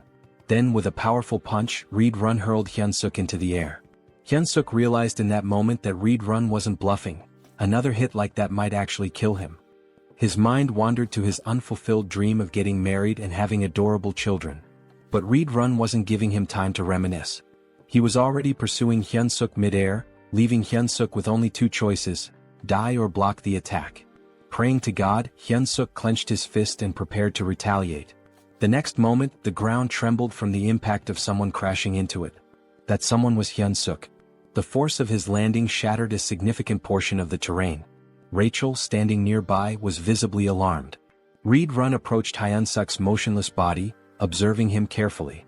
He declared that Hyunseok had just managed to control his own mana for the first time and asked if he had noticed. Raising his hand weakly, Hyunseok gave a thumbs up, joking that God had answered his prayers. His ridiculous expression made Reed Run chuckle. Reed Run reassured him, saying he'd win if he continued progressing like this. He grabbed Hyunseok's arm and instructed him to stay still so he could heal him. But as soon as Reed Run began, Hyunseok let out a groan of pain, clutching his neck. Reed Run had forgotten an important detail. Dark mana was akin to poison for humans. Realizing his mistake, Reed Run apologized profusely, scooping Hyunseok into his arms and urging him to stay alive. In this world, certain powers inherently counter each other. Dark mana counters regular mana. Mana counters divine power, and divine power counters dark mana. Mana was the domain of humans. Dark mana belonged to demons, while divine power was reserved for the devout followers of God. The Church of Tussis, the most influential religious institution, had waged wars to bring all other faiths under its control. Now, as the divine empire of Gatron, They anointed a chosen individual capable of hearing God's voice and revered her as the saintess. Somewhere within the Demon King's stronghold, rumors swirled about the captured saintess locked in her room. The next saintess of the Divine Empire, Abelson Marriott, was now a prisoner of the demon army. There were murmurs of doubt among the demons. She hadn't prayed in days, casting suspicion on her claim as the saintess. Still, they trusted Reed Run's judgment in capturing her. Abelson, on the other hand, saw no reason to pray. She believed her current circumstances were preferable to her time in the church. Suddenly, the door burst open and Reed Run barged in, carrying Hyunseok in his arms. Abelson immediately chastised him for his rudeness. Ignoring her, Reed Run demanded that she heal the human. Hyunseok's head throbbed, and he began to wonder what Reed Run had done to him. It was almost comical. His last thought was regretting that the last hand he held belonged to a man instead of Rachel. When he opened his eyes, he was greeted by the sight of a silver-haired beauty. His immediate thought was that he had died again and ended up in some random place. Hyunseok began lamenting loudly, claiming he would never forgive the angel for this. He dramatically declared he'd rather become an archmage by the age of 30 than go through this again. Praying fervently, he cursed Rachel, accusing her of being a demon disguised as an angel, and demanded eternal torment for her. Finally, he muttered one last wish. If the angel insisted on making him a hero again, she should marry him first. Abelson, unimpressed, called him pathetic. Hyunseok's eyes widened in shock. Reed Run, relieved that Hyunseok was conscious, couldn't help but grab his shirt in excitement. Still dazed, Hyunseok was utterly confused. Reed Run pulled him into a tight hug, but Hyunseok immediately protested, accusing him of trying to kill him again. It was at this moment Hyunseok realized he wasn't dead. Turning around, he glanced at Abelson, piecing together the embarrassing things he had just said in front of her.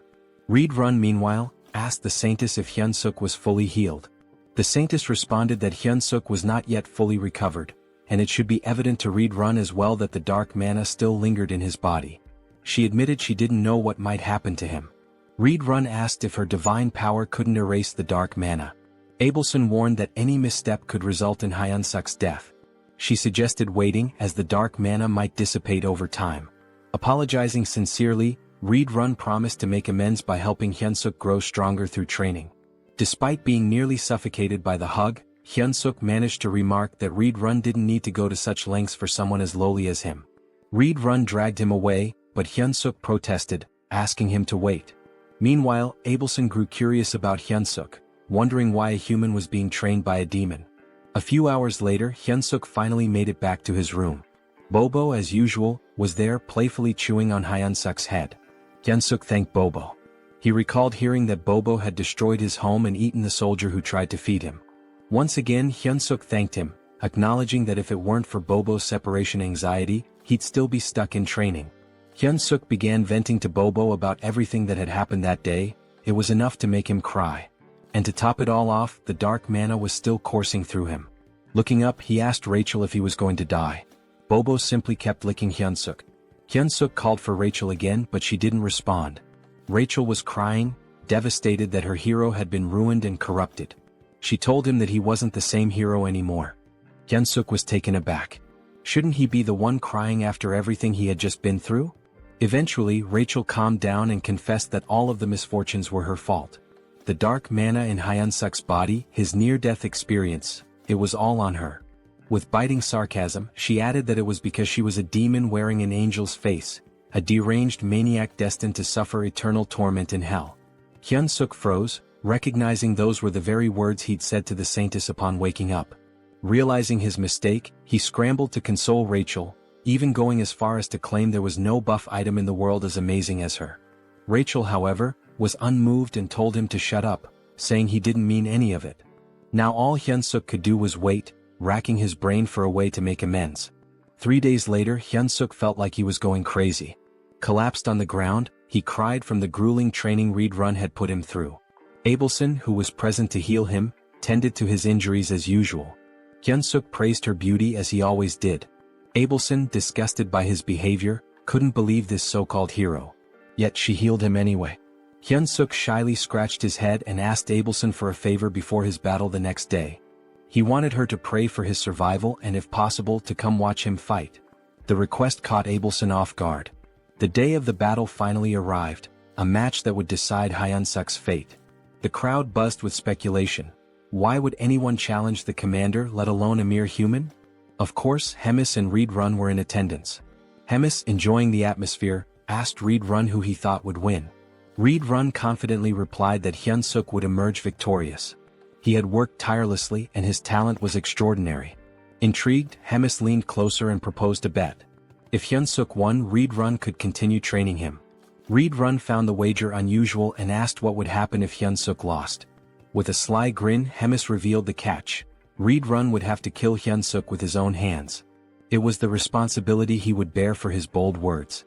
An uneasy feeling settled over Reed Run, but he had no choice but to agree. As she looked at Hyunseok, Hemis remarked how exhilarating it had been since she felt this much excitement. The announcer began introducing the fighters. Hyunseok stood ready, his mind clear and his body in peak condition. He wasn't nervous. When his name was announced, he stepped forward with confidence. Hyunseok reflected on how much he'd grown. His stats had improved significantly, he'd gained a new skill and trait. The intense training had paid off. Reed Run's unique combat style, composed of 10 distinct forms, was now a part of Hyunseok's arsenal. Though his proficiency with it was only at 8%, he believed it would suffice. Our boy was determined to win this fight and hoped that, after the battle, he could go on a date with the silver-haired saintess. But his thoughts were quickly interrupted when Rachel shouted, demanding to know what he was thinking. On the other side, his opponent was introduced. This beast, named Korkin, was here to punish Hyunseok for his arrogance. Both Hyunseok and Rachel immediately noticed that something was different about Korkin. He didn't look the same as when they had seen him before. Reed Run was also caught off guard as soon as Korkin appeared. Hemis wasted no time in reminding Reed Run that there was no backing out of their bet now. Korkin let out a roar so loud it sent shockwaves through the area. His combat level now stood at 10,573, which Hyunseok confirmed with his goggles. Hyunseok couldn't believe it. Korkin had surpassed 10,000 in just a few days. Rachel too was in disbelief. She suspected that Korkin must have done something underhanded to increase his strength so rapidly. However, Hyunseok clenched his fist and muttered to himself, of course, nothing was going to be easy. As soon as the fight began, Hyunseok charged toward Korkin. Korkin, already anticipating the move, raised his weapon in preparation. Hyunseok knew that if that massive club landed even once, he was done for. Korkin swung his weapon, but Hyunseok managed to avoid it. The swing was large and easy to predict. Hyunseok knew that he just had to stay calm, dodge and wait for the right opening. Hyunseok landed a solid blow, and the announcer remarked that it must have hurt even Korkin. Hyunseok readied himself for another strike, landing it once more. The impact was tremendous, but Korkin didn't even flinch. Hyunseok immediately realized he had messed up when he saw something blurry coming toward him. The object hit the side of his body with a powerful force. He quickly created distance between them, only to notice that his left arm had been broken by that single blow. Korkin, however, seemed unfazed by the damage he had taken earlier. Hyunseok observed that Korkin appeared normal, and his movements were still predictable. In his mind, Hyunseok reminded himself that he had endured worse before. He steeled himself, telling himself not to be afraid and remembering the lessons he had learned. Combat arts involved using mana with martial arts, allowing someone to smash the ground or break a rock with a single punch. Reed Run had explained this to him. He added that combat arts weren't just about raw strength. The crucial point was that combat arts are techniques meant to kill your opponent. Back during their training, Hyunseok had been told he couldn't beat Korkin with his current abilities. The reason? He lacked the intent to kill. Without a clear intention to kill, his attacks were meaningless. As the present moment unfolded, Hyunseok recalled Reed Run's words. Korkin was about to strike again, but this time instead of dodging, Hyunseok surged forward as if he was about to counter. This time his attack was fueled by killing intent. Hyunseok's punch landed and he shouted, "Fucking die." Unlike his previous attacks, this one pierced Korkin's muscular body. This was the first form of Reed Run's combat style, instant obliteration. And as the name suggested, the arena was obliterated in the process. As the dust clouded the arena, Abelson wondered who had won. When the dust finally settled, Korkin's body was revealed, a massive hole torn through his chest. "Welcome to the Donut Club, ugly ass," Hyunseok thought to himself as he raised his fist in victory. It was official, the weak human Choi Hyunseok had won. Despite his victory, Hyunseok's body trembled, and he realized that if he used Reed Run's technique again, it might just kill him. Meanwhile, Rachel was celebrating. She told Hyunseok that he had pierced straight through Kurkin's heart. Hyunseok could hardly believe they had won. But then a dark red aura surrounded Kurkin's body. Something wasn't right. The announcer too couldn't believe his eyes, exclaiming that it was a miracle. But Hyunseok knew this wasn't a miracle. He watched as a red object began to emerge from Kurkin's body. Twisting in pain as something strange happens to his body, it's clear that the blow wasn't fatal enough. Kurkin remains standing, almost miraculously, despite a massive hole where his heart should be. Kurkin has now literally become a walking meat donut and will be known as Mr. Donut. Choi, surprised that Kurkin can still fight even with his heart torn apart, realizes it must be the commander's doing as he stares at Mr. Donut's gaping hole. Meanwhile, the commander watches the fight with a smile, enjoying how events are unfolding. Beside her, Reedrun wonders what she was thinking by sharing her dark mana with Mr. Donut. She also cast a curse that turned him into an undead when he reached a fatal state. The commander, impressed by Choi's quick learning and talents, smiles, though her expression carries a hint of frustration for having expected more from him. Back on the battlefield, Choi wonders if Donut is still alive as he looks at the heartless monster still standing. Rachel clarifies that he isn't, it's actually a curse causing this effect. However, she notes that the curse won't last long. Suddenly, Donut charges at the hero, preparing a strike with a murderous gaze. Choi laughs, joking that this move is already well known and easy to dodge. Famous last words. In the blink of an eye, he is struck. Donut's fist is already at his neck, and apparently the blow wasn't as avoidable as Choi had thought. Mr. Donut, holding the hero's neck in one hand, strikes multiple times with the other, only stopping when Choi, in a desperate response, grabs the monster's arm with both his arms and legs, causing a surge of energy. This prompts Donut to throw him away, sending Choi crashing into a wall. As Choi reflects on the gentle meeting between his body and the wall, he recalls the near-death sensation he experienced, comparing then to now. It seems like all the bones in his body are broken. With no time to dwell on his misery, he notices someone willing him to stand and continue. Choi then realizes Abelson's presence, gesturing encouragement, telling him he can win. The hero hesitates to believe her, but the doubt doesn't last long. He rises, realizing the fight isn't over until it's truly over. His newfound courage stems from one thing: the fear of embarrassing himself in front of a girl. That's how we do to overcome death. Even with all his bones seemingly broken, he channels mana that acts as an armor for his body. A blue aura covers him. Choi then decides to counterattack. As he moves toward Mr. Donut, the system updates displaying 2 consecutive changes. His mana control advances from F to E and then from E to D. Charging a powerful energy-infused attack, the hero shouts an invitation to Abelson for a date. Screaming while smashing a goblin's thinking box seems like the perfect time to ask a girl for a hangout. The attack drives Donut's head into the ground, but it isn't enough to neutralize him, but it was almost.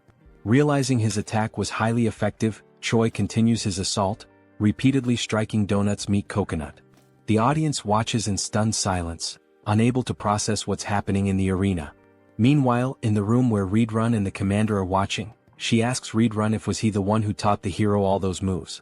Reedrun denies it. He also added, emphasizing that he's never seen anything like this in his life. Turning the attention back on the battlefield, now nearing its conclusion, Choi's thoughts are focused on his possible date. Things like 1 night, 2 days, dinner and hotel, clearly more important things to think in a situation like this. However, he knows he must remain cautious while collapses in exhaustion. As a result, the commander tells Reedrun to be careful. Choi is a monster. She reflects that having a hero serve the demon army will be fun, even though Choi's face reminds her of someone she isn't fond of. Sometime later, the hero wakes up startled in his cabin, bandaged, and in the company of Dog and Rachel standing nearby. Before he can ask where he is, Rachel informs him he's obviously in his cabin. Choi, concerned about the outcome of the fight and his experience, is quickly reassured that he won and that Abelson tended to his injuries. Eager to check the system, he looks at his stats. Hero candidate Choi, now level 212, has seen significant increases not only in his level but also in stamina, mana, charisma, and unlocked mana control skill. As he reviews his stats, Rachel mentions she could have healed him too. Choi ignores the comment, focusing solely on the absurd number of levels he gained. Noticing the mana control skill, Rachel reacts with exaggerated surprise. She defends her reaction, explaining that she's right, it's extremely rare for anyone to achieve mana control. As she tries to elaborate on how amazing this feat is, she's interrupted by Choi, who notices a strangely folded piece of paper. The scene shifts to Abelson's prison. She's gazing at the stars and muttering to herself that it was unnecessary. In her thoughts, the hero is strange. He discovered mana and learned about combat in just 3 days, which isn't normal. This hero certainly has unknown potential. Unfortunately, his personality is inversely proportional to his abilities. Abelson wonders if her prayers were answered or if Choi is simply pure talent. In the end, it doesn't matter. To her, he's the hope she needs. She then knocks on a door, seeking a favor, and Reedrun at the other side answers, offering his help. When Reedrun asks what she needs, she says she wants to take a walk. Back in Choi's room, as he reads the letter, he's surprised to find it's a positive response to his date request with Abelson. She now wants to see him at the courtyard. The hero will finally have the time of his life. Moments later, the time for the meeting finally arrives. Choi, anxious, still doesn't know how to act in this situation. He wonders if he should ask for her number, but there aren't even cell phones in this world. Rachel advises him to forget about this situation and return to his room, complaining that he always ignores her words. But she can't finish her sentence as she's suddenly grabbed fiercely by Choi, who plans to throw her aside. However, just as he prepares to do so, Abelson appears in front of him, accompanied by 2 others. Choi, clearly caught off guard, announces Abelson's arrival, questioning who the other 2 are. Abelson replies that they are her escorts. After all, she couldn't wander alone in her current condition. Choi, with sadness, quickly remembers that she's confined as a hostage of the Demon King's army. Breaking the tension, Abelson expresses her desire to start with a walk. Choi agrees, and as they walk, he thinks about how stressful it is to be under the watchful eyes of Abelson's escorts. They're eliminating any chance of intimacy between the 2, leaving him unsure of how to start a conversation. Abelson, on the other hand, knows exactly what to say. Without hesitation, she fires her question. "Are you a hero, Mr. Choi Hyunseok?" The hero, surprised, doesn't understand how she knows or suspects this detail about him. Abelson explains that only heroes and demons have black hair in this world. Shaken by this revelation, Choi is also asked if he has any questions of his own. She encourages him to feel free to ask. Nervous but grateful, Choi timidly starts his first question. But before he can say anything coherent, they are interrupted by Reedrun. Choi is startled as he watches Reedrun approach in a hurry, frustration evident in his eyes. Reedrun delivers the message that the commander wishes to see him, exclaiming that the hero must follow. Choi panics. His meeting with Abelson ends before it even begins. Abelson also shows frustration with the situation, but it's clear their reasons differ. Observing everything, Abelson begins to wonder if Choi is truly someone trustworthy. The scene shifts to Hemi's chamber, where she explains she's been observing Choi's battle.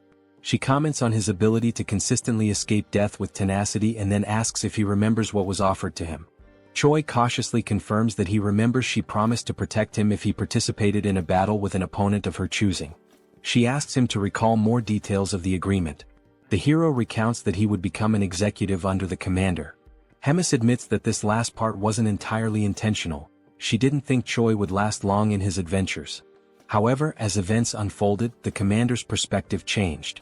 Turning to Reedrun, Hemis reminds him that she mentioned Choi was a talent, a good candidate for a leadership role in the Demon King's army. She concludes that Choi is too talented to remain a mere platoon leader. Referencing significant losses among the Cook's company, the commander highlights the shortage of meat supplies, fearing they might have to resort to cannibalism. Choi, confused, understands the statement but not why he needs to hear it. Hemis then declares that he will lead the Cook's squad. Choi is now free to take any initiative needed to restore order to the kitchen. Hemis ends by asking if he will be able to accomplish this task. Hesitant, Choi responds that he will do his best. The scene changes again. Now alone with Rachel, Choi is sarcastically asked how it feels to be a Demon King squad leader despite being a hero on paper. Choi, matching her tone, declares he's so happy he could die. As he heads to his new workplace, the hero tells Rachel he notices her lingering bitterness. Rachel just grunts. Adopting a new attitude, Choi arrives at his destination and begins his duties by confronting a suspicious creature in the kitchen. The creature, one of the servants, mocks him by referring to Choi as a slave. Determined to assert his new position, Choi shouts at the servant as he approaches him. The servant looks confused and suddenly Choi strikes him with a blow to the chin, knocking him out while declaring himself the new commander. Choi then shouts for everyone to gather in the kitchen. Surveying the crowd, The hero notes the strongest one has a power level of 3,500. Still, the group is too small, prompting him to wonder where the others are. Initially numbering 300, now there are only 20. Choi realizes the gravity of the situation, knowing the difficulty of his task and the consequences of failure. Addressing his squad, he asks who knows him. Gradually, some start naming him, the barbecue master, while another dares to call him a delicious human. In a flash, that individual is kicked, becoming a wall decoration. Choi then solemnly reinforces that he is the commander. Next, he orders everyone to address him as the rightful commander of the cook squad. Choi asks why the number of cooks has dwindled. One responds that the others went hunting without permission and were killed by demon beasts. Understanding the situation, Choi asks who the best cook currently is. Someone names Galtram, who is immediately promoted to vice commander without objections. With everyone dismissed, the hero wonders how he'll gather 200 people for the squad. However, he quickly comes up with an idea. The next day, the fairy, the dog, and the hero set out to recruit cooks with a plan in mind. Searching high and low, Choi reflects on how some are easily replaceable while others are irreplaceable. Then he finds someone. With a kick as his greeting, Choi invites the individual to become a chef. The individual, irritated by the treatment, attempts a counterattack but is swiftly knocked down again by the hero, who begins persuading him with arguments. Informing him that he'll be the first of the day, Choi promises him a high-ranking position if he accepts. As a senior, he won't be bothered by many, on the contrary, he'll do the bothering. The future senior begins to waver, especially after learning that his first mission will be to recruit 5 juniors. Thus, it becomes clear what Plan A is, a pyramid scheme. Meanwhile, somewhere else, someone is feasting on a large and succulent steak. His name is Doris, and he is a commander of the 3rd Battalion in the Demon King's army. As he eats, he mentions that the place is more peaceful than usual and that this elegant meal is proof of that peace. Suddenly, a goblin bursts through the door to alert Doris that they have a problem. Doris, wiping his mouth calmly, asks what it is and whether the goblin could be more elegant next time. The goblin, still catching his breath, reports that most of the battalion members have left. Doris questions whether they abandoned their posts since they have no other duty but to serve him. Terrified, the goblin clarifies that this is not the case. They have been summoned to join the army's cooking division. Still chewing on his steak, Doris mentions that the new head of the kitchen is a human whom Commander Hemis loves. He then advises them to be more careful next time. The goblin shouts, saying that this is not a situation he should let slide so easily. He adds that they have already taken 200 of his soldiers to serve as cooks. This leaves Doris stunned, as he cannot believe that his entire battalion abandoned him so quickly. Now outside, the soldiers summoned by Choi Hyunseok are gathering. Rachel tells Choi that more than 200 people have already assembled. Choi, resting his hand on his chin, smugly declares that this is thanks to his intelligence. He then adds that they have enough culinary soldiers and that he will finish recruiting soon, but a sudden noise catches his attention, prompting him to look. The noise was caused by the goblin, who was perched on Doris's shoulder, pointing at the soldiers who had left the battalion. Choi's first thought is that this is not a good omen. Adjusting his glasses, he comments that he has no idea what's going on or who these people are, but they seem to be angry about something. After putting on his glasses, the device itself issues a warning, stating that it cannot measure power levels exceeding 50,000. This surprises Choi. The glasses also warn that if used beyond their designated limit, they might malfunction. Choi mutters that he should end this quickly and run away before getting into more trouble. Doris shouts, asking whether Choi Hyunseok, the human who takes care of Bobo, is present. As Choi turns to flee without leaving a trace, Bobo suddenly appears and barks affectionately at Doris, leaving Choi with no escape. Choi halts his retreat, gathers his courage and introduces himself to the commander, asking what brings him there. Doris introduces himself as the commander of the separated 3rd Battalion. Then, slightly irritated, Doris demands to know who the hell Choi thinks he is to question what a commander is doing there. He points at the former battalion members and asks Choi whether he truly believes there is no reason for him to be there. This catches Choi off guard and makes him nervous, as even he had not realized that those scoundrels had brought along all their fellow unit members. Doris then invites Choi to have a conversation in his office. With no other options, Choi agrees. He has a sinking feeling that things have been going too smoothly to be true. Now in Doris's office, the commander asks whether this was really not intentional. Choi insists that he would never do such a thing. He explains that he simply selected the bravest soldiers, and it just so happened that they were all from the 3rd Battalion. Doris is surprised and thinks that the army's commander must favor this human. Deciding it is best to end the matter peacefully, he lets it go. After that, Doris changes his expression to a more amicable one and states that since things have unfolded this way, there is nothing more to be done. Choi should simply take the soldiers he selected and use them as he pleases. Hearing this excites Hyunseok, who asks if it is really true, thinking that he has a good feeling about this. However, just after this moment of euphoria, Doris mentions that there is a condition. Choi immediately starts feeling uneasy again.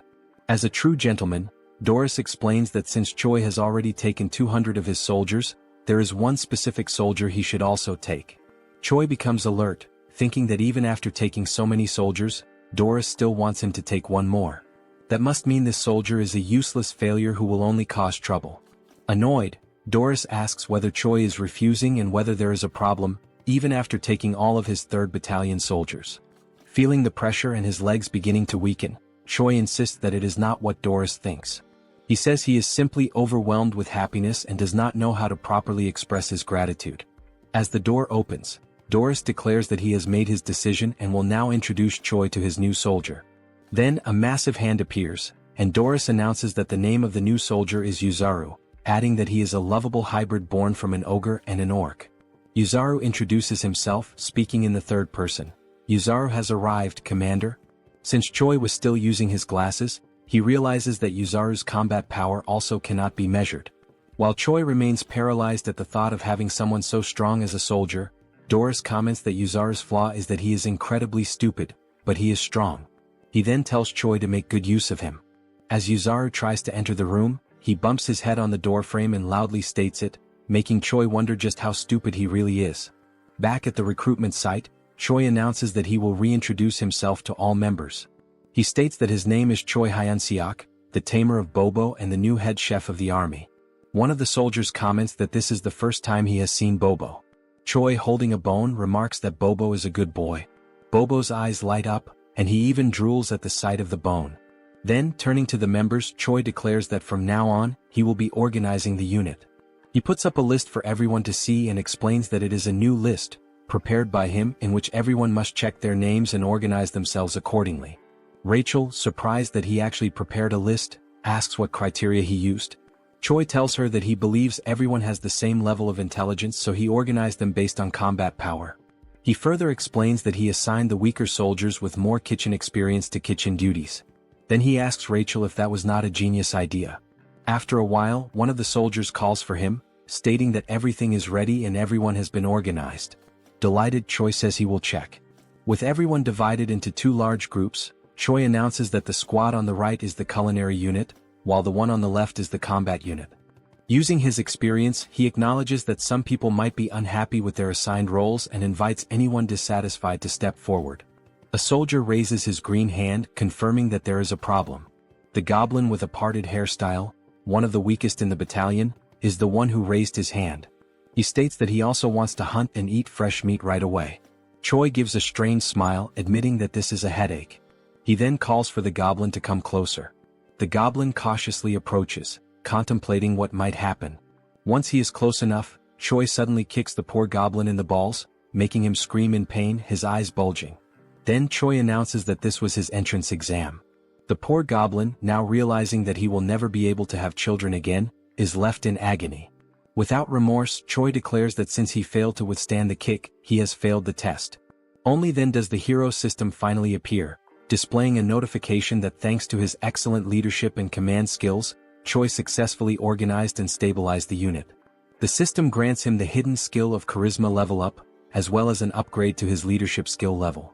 Looking at the squad members, Choi asks if there are any other candidates with complaints. After a moment of silence, Choi clenches his fist, preparing to give a speech. Then he shouts for everyone to hear that everything is confirmed. He gives the order for the combat unit to grab their weapons because it is time to hunt. Now, in the great forest north of the Black Fortress, Choi gathers with all the members of the combat unit. Choi remarks to Rachel that, especially today, the forest seems calmer, with no sign of a single beast around. She replies that it might be due to the presence of Bobo and Yuzaru. Since they are so strong, they could be scaring the monsters away. Agreeing with her, Choi acknowledges that it is a plausible theory. Then we see Bobo and Yuzaru looking cuter than ever before. Choi grumbles, saying that those two are his best soldiers, and he simply cannot leave them behind. Rachel then suggests that they use bait to lure the monsters. Choi questions her idea, saying that if they had extra meat to use as bait, he wouldn't need to go hunting in the first place. Rachel smiles and tells him that he misunderstood. She is not talking about sophisticated bait. Pointing at all the squad members, she explains that they will serve as biological bait to attract all the demonic beasts. Choi loses his sparkle, then looks up and asks God what he did in his past life to deserve this.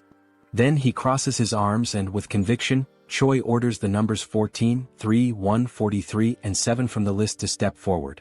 Rachel, not understanding the significance of those numbers, asks him about it. He responds by saying that those were the numbers he bet on in the lottery back on Earth, lamenting that he could have been the winner. Still tearful, Choi gives the command that the operation will begin now. He then orders Yuzaru to grab member number 14, which excites the giant. After being held by Yuzaru, the poor member number 14 asks if he has lost his mind. Calling him an intercontinental ballistic goblin, Yuzaru effortlessly tosses the goblin far away. Choi, with his hand on his chin like a thinker, comments that it's a great idea, as continuing to throw weak soldiers like bait will eventually attract the attention of the monsters. He then turns to a fox soldier and orders him to light a small fire so the ones thrown as bait will have a way to return. But Rachel questions whether throwing soldiers like that wouldn't just kill them from the impact of the fall. Choi retorts, saying that he is sure 1 in every 6 will come back alive. He tells Yuzaru to keep throwing the others from the list. The rest of the battalion is in shock and whispers among themselves that the human head chef has lost his mind and that they want a long life. One of the goblin soldiers, terrified by the situation, decides to turn around and run away at that moment. As he turns to flee, he sees Bobo with his eyes sparkling with cuteness. The frightened goblin says that this is not what Bobo is thinking and that he will serve the Demon King's army for the rest of his life. But it seems Bobo doesn't believe him, as Choi mentions that the ones he threw earlier are late and should have returned by now. Meanwhile, in the background, the poor goblin is crying for help. At the same time, one of the goblins who had been thrown is running back, desperate and calling for help while being chased by several monsters. Choi smiles, saying it was about time for him to return and let the soldiers handle things now, but only if he needs to land the final blow on the monster to count for XP. But before he can finish his thought, Yuzaru takes off running ahead. He is simply too strong to leave the last hit for anyone else. As Yuzaru takes down the monsters one by one, he shouts that he loves fighting, leaving nothing for Choi. Frozen and speechless, Rachel looks at Choi and asks what last hit he's talking about, since there's no monster left alive. After everything, while Yuzaru celebrates his success with Bobo, Choi is left crying because he didn't get any XP, and worse, he can't even use the monsters as food since they were all torn apart. Rachel, shocked, points out that both Yuzaru and Bobo only need 1 hit to defeat the monsters. Still in disbelief, Choi says he needs to go back tomorrow but without those two. Rachel asks if he is sure about that, since there's only 1 more day before the main commander's duties return to normal. Back at the battalion, Choi orders a retreat, telling everyone to gather tomorrow at the same place, earlier than usual. Back in the kitchen, Rachel asks why he went there right after returning, and Choi responds that he needs to see if the mashed meat works in any way. Kicking the door open, Choi yells asking where the lazy ones are, ordering them to gather. One of the kitchen soldiers runs towards him and asks if something happened. Choi asks if he tried the meat from today's hunt. This soldier is Galum, the vice chef. Galum confirms that he did, but the results were not as good as expected. Choi is uncertain and says that the craftsman isn't very demanding and asks if Galum understands. Galum, in tears, says that he does. Mockingly, Choi asks if, despite all of his experience as a vice chef, Galum still doesn't know how to make minced meat. Galum responds that the main role of the kitchen army is to bring the ingredients, and he is not a personal chef for the commanders. He explains that the commanders care about taste, while the others just want to eat and don't care about flavor. Choi tells him that the members are also struggling and orders Galum to be quicker. Galum quickly runs off, telling the others to gather to light the firewood. Reflecting on what Galum had just said, Choi realizes that everyone with a rank below that of commander survives on tasteless meals, so he has a good idea and smiles as things may be easier than he thought. After a while, he decides to pay a visit to an old acquaintance. He knocks on Abelson's door and introduces himself as Hyunseok. She hears him and tells the hero to come in. Feeling awkward and blushing, he says that it's nothing special, he just wanted to see her. Rachel then says that now she understands the real reason he went to the kitchen. It was to see this woman. He then pulls out the beautiful and delicious dish and asks if she has already had dinner. Choi continues speaking, saying that he only won the duel because of her support and that the meal is a symbol of his gratitude. Abelson thanks him and mentions that she will only want a little bit. The woman then cuts a small cube of the meat and brings the fork to her mouth, thinking that the smell is very good. She takes a bite and after chewing for a moment she's left without reaction. Then, like in Shokyuji no Soma, she says that it's delicious, much better than what she had eaten at the castle. An incredibly tasty flavor. After a few minutes, Choi, pleased, says that it looks like she liked the food since she finished the entire plate. Still shy, he takes the plate and says that now that she's eaten he can leave. Just as he's about to leave, she calls him by his name. Then Abelson asks what Choi's plans are when he leaves this place in the future. Choi, like a good man moved by emotion, quickly responds that it's marriage with her. Hearing this, Abelson's eyes widen. Realizing his intentions and that he didn't understand the meaning of the question, she says that now he can leave. But before he goes, he tells her that there's something else he wants to do besides marry her. This catches her attention. However, before finishing, he asks her what her plans are and what she wants to do when she leaves there. With a lifeless look, she says that she doesn't know yet because if she ever leaves there, she doesn't want to do anything. Now, in Gartran, the divine empire of the capital of Gratium, where the theocracy is governed by the Pope of the Church of Ducis. A man kneels and refers to another as Your Holiness, then he provides the information that they have discovered the location of Abelson Marriott, the next saint. He then adds that, supposedly, Abelson is imprisoned in the Black Fortress where the glutton resides. The man sitting on the throne asks how the next saint ended up in such a place. Tapping his fingers anxiously on the throne, he asks if there has been no word from the Demon King about this.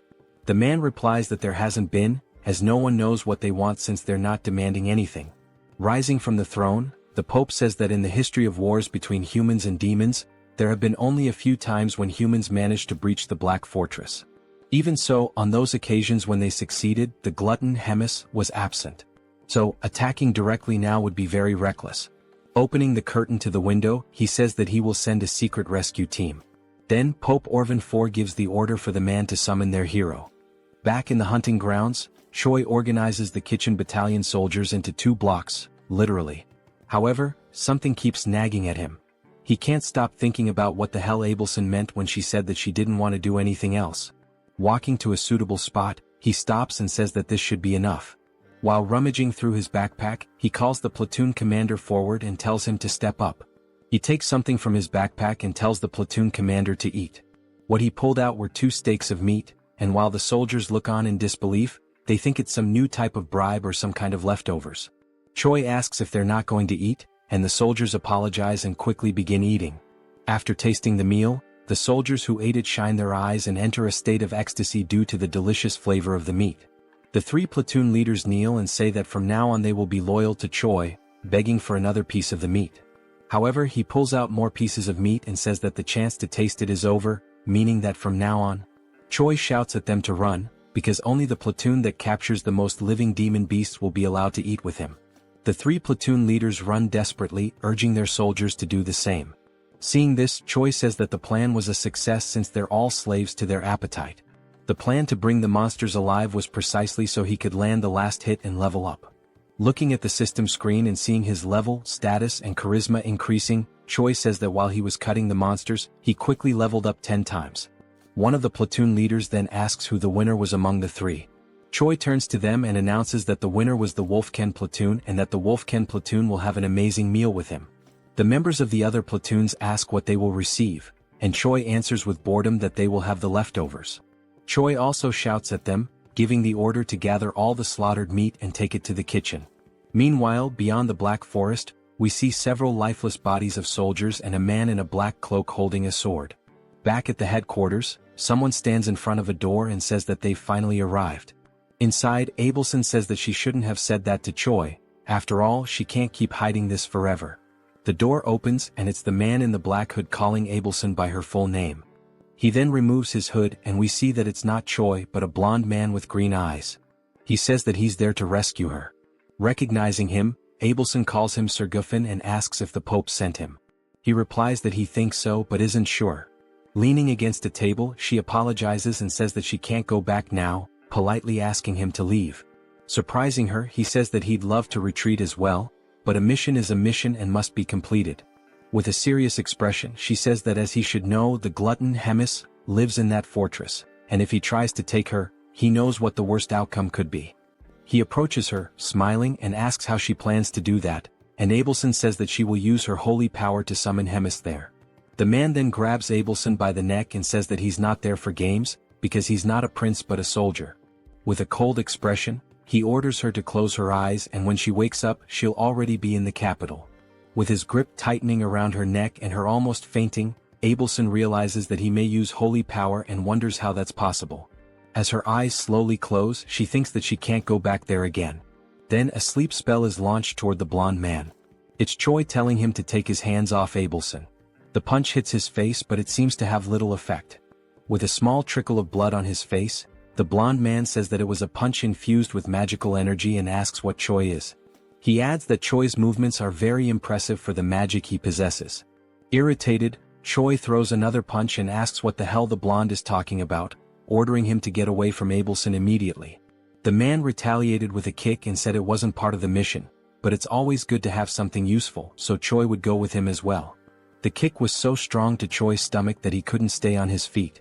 While Choi and Abelson were on the ground, the blonde man said that trivial worms always irritated him. Watching all of this from afar, Rachel saw that the man had defeated the other man with a single blow, so she was unsure whether she should call Bobo for help. Then Rachel felt a frightening presence approaching the area. Inside the room, the man looked at a teleportation scroll and said that there was nothing he could do, but to bring another person with him, he needed to alter a few terms. Then someone arrived behind this man. The person asked the blonde if something wasn't going well. Was Hemis? Smiling, she asked if the man needed help. The man quickly turned around and was shocked to see Hemis in front of him. He wondered how this was possible since he had blocked the saint's powers. Hemis asked if the man could start calling her gourmet from now on.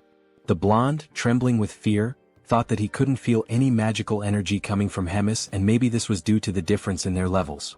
Placing the contract in his mouth, the man thought that maybe the story about Hemis, the glutton devouring thousands of soldiers in a single day, could be true. Hemis emanated her power with a pink aura and said that now she would see how skilled her blonde guest was. The pressure from her magical energy was so immense that the blonde man became paralyzed. He could only think about not panicking because only then could he dodge her attacks, and when the opportunity arose, he would take the saint quickly. Then the blonde man felt a strange dizziness and realized it was due to the punch he had received from Choi, and the dizziness effect came late. While he was distracted, Hemis launched an attack that apparently struck and ripped off the blonde man's arm. The glutton said she liked him and asked if he could entertain her a little more. The blonde man thought that, with the state of his body, it was better for him to leave on his own. Then the blonde man declared the mission a failure, activated the teleportation power, a golden explosion occurred, and he disappeared from there. Hemis was surprised that the man fled even after she had asked him for a favor. Then, with a devilish expression, she said that it was fine because the truly fun things were about to begin now. Then a brief description of Hemis is shown. The glutton is an ancient monster and an ageless witch. All of these were insults to Hemis, the commander of the third corps of the Demon King's army. Through the endless flow of time, countless demons were born and appeared. However, the Demon King and Hemis, these two remained unshaken like enormous mountains. Yet, the infinite passage of time has numbed many things, and this is too cruel for any sentient being to bear. A few days later, Choi is training and is struck in the same spot with an attack. Lying on the ground and crying, he was training with Readrun, who tells Choi that his attacks and how he uses magic are still too direct. Readrun says that he doesn't need to be so rigid about it and can be more flexible. Still crying, Choi says he will keep that in mind next time. In an ironic tone, Readrun says that there's one more thing to mention. No matter how strong Choi feels or considers himself to be, there will always be someone stronger. Helping Choi up, Readrun tells him not to forget that a fair victory is a privilege only for the truly strong. Then Reed turns to Choi Hyunseok and says that's all for today, telling him that he did a good job. Readrun turns and leaves the area while Choi, feeling awkward, watches him walk away. The hero, nearly depressed, sits on the ground and concerned Rachel asks if he's alright. He responds that no, he's almost dying and asks her to heal him. Rachel begins the healing and Choi says that at least he can breathe now. This makes the fairy ask if she is now just a healing potion for him. While he's being healed, Choi has several thoughts in his mind. He remembers Abelson telling him to get stronger because only his belief in his own strength would protect him.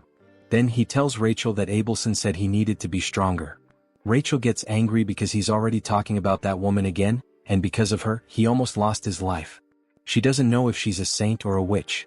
Choi tells her that she could suffer divine punishment for saying such things.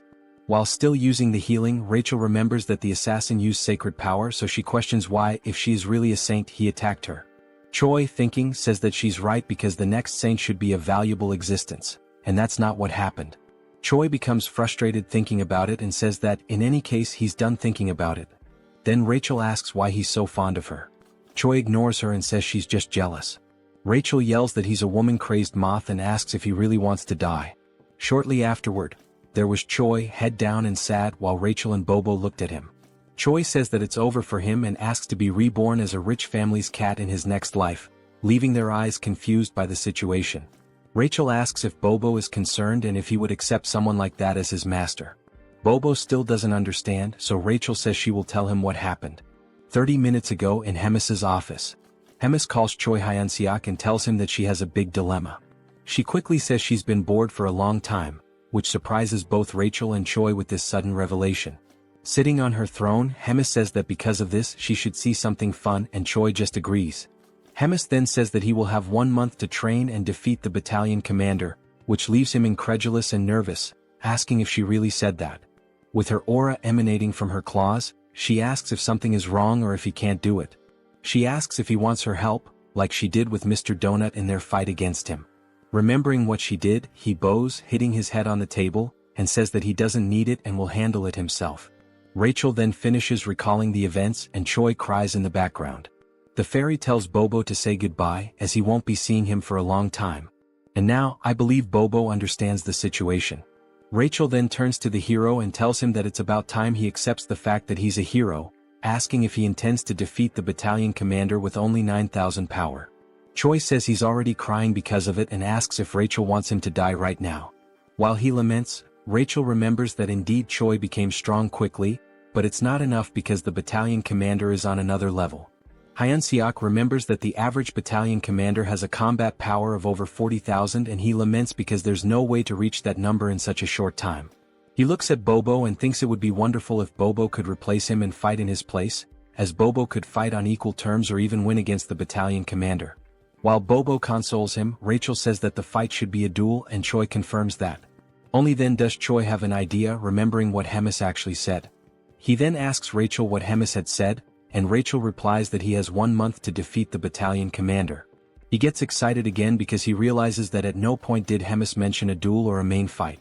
Rachel is left speechless, her eyes wide open. Choi then comes up with a plan because, no matter how he does it, he just needs to do it. The idea is to use anything to defeat the battalion commander, whether alone or not. Rachel asks if he's sure he should interpret it as he wishes. Biting his fingers nervously, Choi says that the only way is to lure the battalion commander out and set up an ambush with Bobo. Upon hearing this, Rachel asks what he is, as she doesn't know whether to consider him very intelligent or just a coward. Then Rachel asks how Choi will lure the commander out. She wonders if someone as careless as the hero has any way to persuade the commander. Holding a spice and smiling, Choi says yes, because he met the commander recently and knows that he enjoys savoring elegant meals. So Choi begins preparing the best recipe for grilled ribs. He selects the best ribs and goes through the entire process to make them incredible, soaking them in water with honey to remove the blood. Once the blood is removed, they should be left in a pot to cook quickly. While it's boiling, Choi chops the mushrooms and green onions, adds gushing fish, and stirs to combine the flavors. Then he adds everything into the pot with the meat and lets it boil. After at least half an hour of boiling, we see Bobo dragging Choi through the fortress corridors so fast that his body seems to separate from his soul. Upon arriving at the location, Choi can't bear it and collapses, questioning how it's possible for him to lose in terms of endurance if he's just a human. Quickly, Rachel stops the hero and tells him that it's burning, which leaves Choi terrified. Then we see the plate of ribs and stew complete and it looks delicious. Carefully, Choi places it on a plate, and with a smile he sprinkles finely chopped green onions on top, saying that the best stew, the key to unlocking the heart of Commander Doris, is ready. The table was full of delicious food, and Doris leaned back in satisfaction, a rare moment of peace washing over him. He took a deep breath, savoring the ambience, and reflected on how infrequent such refined, tranquil moments were in his position. The decision to pass Yuzaru on to Choi had been a stroke of genius, easing a burden he hadn't realized was so taxing. As he pondered this, a subordinate entered, bowing with measured respect. The air in the room shifted slightly as the servant cleared his throat before delivering a message. The cooking squadron had arrived to see him. Doris, though already sated, felt curiosity stir within him and gestured for the servant to continue. Without hesitation, Doris dismissed any possibility of returning Yuzaru, assuming that was the purpose of their visit. The subordinate hesitated before clarifying that Choi had come for a different reason. He wished to present a dish as a token of appreciation. Hearing this, Doris's eyes lit up. Whispers of Choi's extraordinary culinary skills had reached him, rumors painting him as a near-mythical figure in the kitchen. Now he would experience it firsthand. Straightening his posture, he gave his approval. A knock echoed through the room, and the doors swung open to reveal Choi making an exaggerated entrance, tray in hand, a mischievous glint in his eye, and a rose held between his teeth. Doris blinked, momentarily caught off guard before swiftly composing himself. Choi set the tray before him with a theatrical bow, expressing his gratitude for the opportunity that had led to his new title in the kitchen. Doris, unimpressed by words, expected the food to speak for itself. With a humble nod, Choi lifted the cover from the dish, revealing a steaming serving of urine ribs. A rich, tantalizing aroma filled the room, causing Doris to salivate despite himself. The presentation was impeccable, almost divine. Drawing in the fragrance, Doris found himself overwhelmed. Across from him, Choi watched knowingly, confident that one bite would send him into a world of indulgence. The moment Doris tasted it, disbelief overtook him. His widened eyes and forward-leaning posture betrayed his astonishment. The dish transcended human capability, reaching a level of perfection he had never imagined. Encouraged by the reaction, Choi suggested introducing more dishes in the future. Doris, without hesitation, accepted, willing to eat anything he prepared. As Choi exited, Rachel, standing by the door, struggled to contain her reaction. Doris, still enraptured by his meal, casually remarked on Choi's favored status. Barely making it outside, Choi gripped the doorknob, trembling. He and Rachel exchanged a glance before both succumbed to violent nausea. Rachel wiped her mouth, staring at Choi in disbelief. He acknowledged his actions, fully aware of the consequences. When pressed on his intentions, he made it clear. He would continue feeding Doris until the day came when he was nothing more than a pig fattened for slaughter. Meanwhile, inside the dining hall, Doris remained blissfully unaware, savoring each bite. A week passed. Doris sat before another grand meal, yet his appetite had noticeably waned. With a sigh, he idly prodded his food, burdened by looming concerns. An upcoming duel for the battalion commander position weighed on his mind. His growing influence had drawn unwanted attention, and failure meant forfeiting his title. Yet he accepted the stakes with a sense of dignity. Choi, realizing that a week of careful planning had failed to consider external threats, forced a smile and assured Doris of his impending victory after he invited him to watch the duel. The next day at the Grand Training Grounds, Rachel attempted to lift Choi's spirits with sarcasm. Choi, unimpressed, remained convinced that Doris stood no chance after everything he had been fed. Roiger, the Demon King's 3rd Army Corps Regiment commander, initiated the duel. The challenger, a humanoid figure with a horned skull, stepped forward. Opposite him, Doris ascended the stairs, panting from the effort. Yet, upon spotting Choi, a smirk surfaced on his lips. Roiger signaled the start. Doris barely reacted at first, his enthusiasm lacking, until the moment arrived. In a single motion, he seized his opponent's weapon. A shockwave erupted, forcing the audience to recoil from the impact. As the dust settled, the challenger lay motionless. Roiger, stunned, acknowledged Doris's overwhelming dominance and ended the match. Spectators dispersed, leaving Choi to contemplate his next move. That night, at Bobo's house, Choi analyzed the monster distribution map he had drawn. Rachel, peering over his shoulder, questioned his intentions. The plan was simple: pit monsters against each other, letting one enemy take out another. Rachel, after grasping the concept, understood the brilliance behind it. 3 days later, deep in the forest, Rachel groaned from exhaustion after memorizing endless monster entries. Choi had offered to divide the work, but she had refused, now regretting it. The dense foliage around them rustled as unseen creatures moved through the underbrush. Tension lingered in the air, each shadow carrying a hidden threat. The night was alive with distant roars and the snapping of twigs beneath massive feet. When asked about their first target, Choi pointed ahead. Rachel immediately identified it as a surfib, a massive forest worm. Despite its size, she dismissed it as useless for their plan due to its passive nature. Puffing her chest with pride over her deduction, she sought approval. Choi, unimpressed, remarked that even a fool could be useful. A soldier approached and inquired about their next hunting location. Choi told him to wait before asking Rachel about dragon-like monsters with steel-like scales. She replied that several types fit that description and that she would need to see it directly to identify it. This meant they had no choice but to face the creature head-on. Choi then announced to the cooking squadron that they would be sweeping the area clean. There was no need for captures. Everyone was free to kill to their heart's content. He even gave them permission to eat their prey immediately. The soldiers were ecstatic. They felt that their commander had finally come to his senses, celebrating the opportunity to eat their fill. They cut down monsters relentlessly, harvesting their meat until the supply piled up. Choi observed the results of their efforts but noted that the true owner of the territory had yet to reveal itself. He began to worry that their efforts had been in vain. Deciding to halt the operation, he ordered everyone to put away their weapons. The platoon commander ensured that his orders were followed. However, just as they began to settle, an unexpected sound caught Choi's attention. He immediately sensed that something had arrived. Birds scattered into the sky as a monstrous presence made itself known. A dragon's eye glared down at them from above. The creature, Nidrak, was a beast of immeasurable combat power. The soldiers panicked at the sight of the dragon and scattered in fear. In response, Nidrak set the area ablaze. Choi, however, was pleased. With a monster of this caliber, he now had a weapon strong enough to defeat Doris.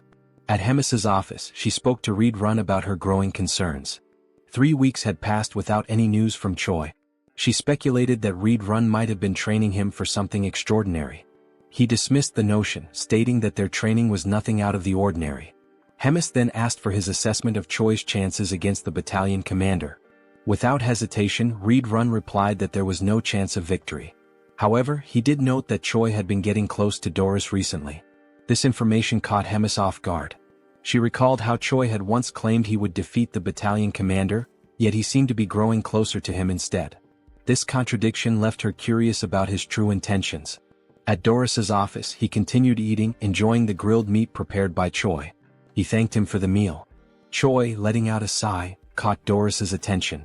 Sensing something was wrong, Doris questioned him about it. Choi, putting on a pitiful act, claimed that there was a serious problem within the squadron. He hinted that this could be the last time he would be able to treat Doris to a meal. Alarmed by this statement, Doris pressed him for details. Choi then explained that the corps commander had requested a special type of monster meat, but the creature was far too powerful to handle. Choi continued his deception, reinforcing the illusion that their squadron was struggling to subdue a formidable monster. He named the creature Marbling, a name unfamiliar to Doris, who had only heard rumors of numerous injuries among the cooks. Choi reassured him of the monster's existence, emphasizing the danger it posed and the futility of sending more ordinary soldiers. Instead, he suggested that someone of Doris's strength could handle it effortlessly, promising that such a feat would not go unnoticed by the corps commander. The thought of recognition from Hemis stirred something in Doris. He imagined her regarding him fondly, her words lifting him from the status of a mere glutton to something more. The fantasy left him flustered. Choi, capitalizing on this reaction, assured him that he would relay his accomplishments personally, strengthening the illusion of camaraderie. Though Doris feigned reluctance, he ultimately agreed to help, seeing Choi as a friend. Choi expressed gratitude, but beneath his polite demeanor, his expression twisted into a sinister grin. The following day, the operation was set in motion. At the designated location, Choi gathered his forces, ensuring every step was carefully planned. Rachel confirmed whether he had memorized the terrain, to which he responded with absolute confidence, likening himself to a living navigation system. He then whispered to Bobo, subtly affirming that their true target was Doris. Yuzaru, lacking complexity in thought, simply prepared to execute his given task without question. With everything in place, the mission commenced. Deep within the great forest, the soldiers were oblivious to their true purpose. Their only knowledge was that they were being sent to hunt a dangerous monster. Doris, irritated by the harshness of the wilderness, questioned the distance to their target. Choi assured him they were approaching Marbling's territory, all the while maintaining extreme caution. He understood that Doris was more formidable than he appeared, but he had faith that Nidrak would emerge victorious. Suddenly the atmosphere shifted. Birds scattered in distress, signaling an imminent threat. Choi warned Darius that something was approaching. Darius, now alert, prepared himself. From the shadows, Nidrak emerged, its presence overwhelming. Confused, Darius questioned whether this was the marbling he had been told about, finding its appearance somewhat familiar. Choi dismissed his doubts, remarking that many monsters looked alike. Accepting this, Darius viewed it as nothing more than another beast to slay. With unwavering confidence, Darius commanded his battalion to attack, trusting that Choi would ensure his victory reached the corps commander's ears. His soldiers surged forward, engaging the dragon with reckless abandon. Darius himself lunged into battle, unleashing his formidable techniques. Despite Nidrak's immense power, Darius's sheer brutality kept him pressing forward. Choi observed with growing concern, realizing that Darius was more resourceful than anticipated. Instead of facing Nidrak directly, he used his soldiers as fodder, sacrificing them to create openings for his own attacks. Choi had intended for the battle to overwhelm Darius, but the demon's methodical approach threatened to undo his plan. Before Darius could land a decisive blow, a panicked soldier interrupted, reporting the arrival of another creature. Choi's expression darkened. He had miscalculated, this territory belonged to Nidrak alone. The presence of an additional monster disrupted his scheme. Retreat was immediately ordered, but before they could escape, a massive worm-like creature emerged. It was a Surfib, an entity Choi had initially dismissed due to its supposed non-aggressive nature. However, perceiving the ongoing battle as a territorial dispute, the Surfib prepared to fight. Darius quickly called for a full withdrawal, but Rachel realized that allowing him to escape would jeopardize everything. Choi knew he had no other choice. With a swift, decisive motion, he launched an attack. Using the read-run combat style's first form, he struck Darius, ensuring he had no time to process what had happened. His voice rang out, demanding that the retreat be cancelled. He called upon the demons to stand their ground, invoking their pride and courage. The chaos intensified as the battlefield descended into further disarray. Amidst it all, Darius registered the pain and the deafening roar of battle around him. Darius felt a surge of rage as he questioned whether he was being betrayed by a mere primitive human. Consumed by anger, he called out Choi's name, determined to risk everything to confront him. Activating his skill, Full Bloom, he unleashed a devastating attack. Choi, unaware of what was happening, found himself with no escape. Rachel urged him to run, but before he could react, he was struck by what felt like a bolt of lightning. The force nearly killed him, leaving him in shock and confusion about the nature of the attack. Through the chaos, Choi spotted Darius standing firm on the battlefield, declaring his intent to tear him apart while he was still alive. Realizing the imminent danger, Choi quickly assessed the situation, wondering about the whereabouts of Bobo and Yuzaru. Meanwhile, Rachel scanned the battlefield and noticed that Surfib's attack had caught everyone in its range. Choi felt as though he had been left alone to face Darius, who was seething with rage. Despite Darius' overwhelming fury, Choi saw him coughing up blood, recognizing that his opponent was pushing himself beyond his limits. Deciding to stall for time, Choi sprinted as fast as he could, instructing Rachel to call out the monster clusters from the map she had shown earlier. She complied, reading them aloud as she saw them. If Choi continued straight, he would reach the Warhound habitat. Darius, undeterred by the surroundings, pursued him relentlessly, showing no concern for the monsters in his path. Choi knew that while most creatures would avoid the strong, a habitat with younglings would provoke an aggressive response. Darius dismissed Choi's tactics as feeble tricks, determined to ensure his demise. Channeling his strength, he unleashed a level 3 technique, Falling Flowers. His power surged, fueled by his deep belief that promotion was the greatest weapon of a demon.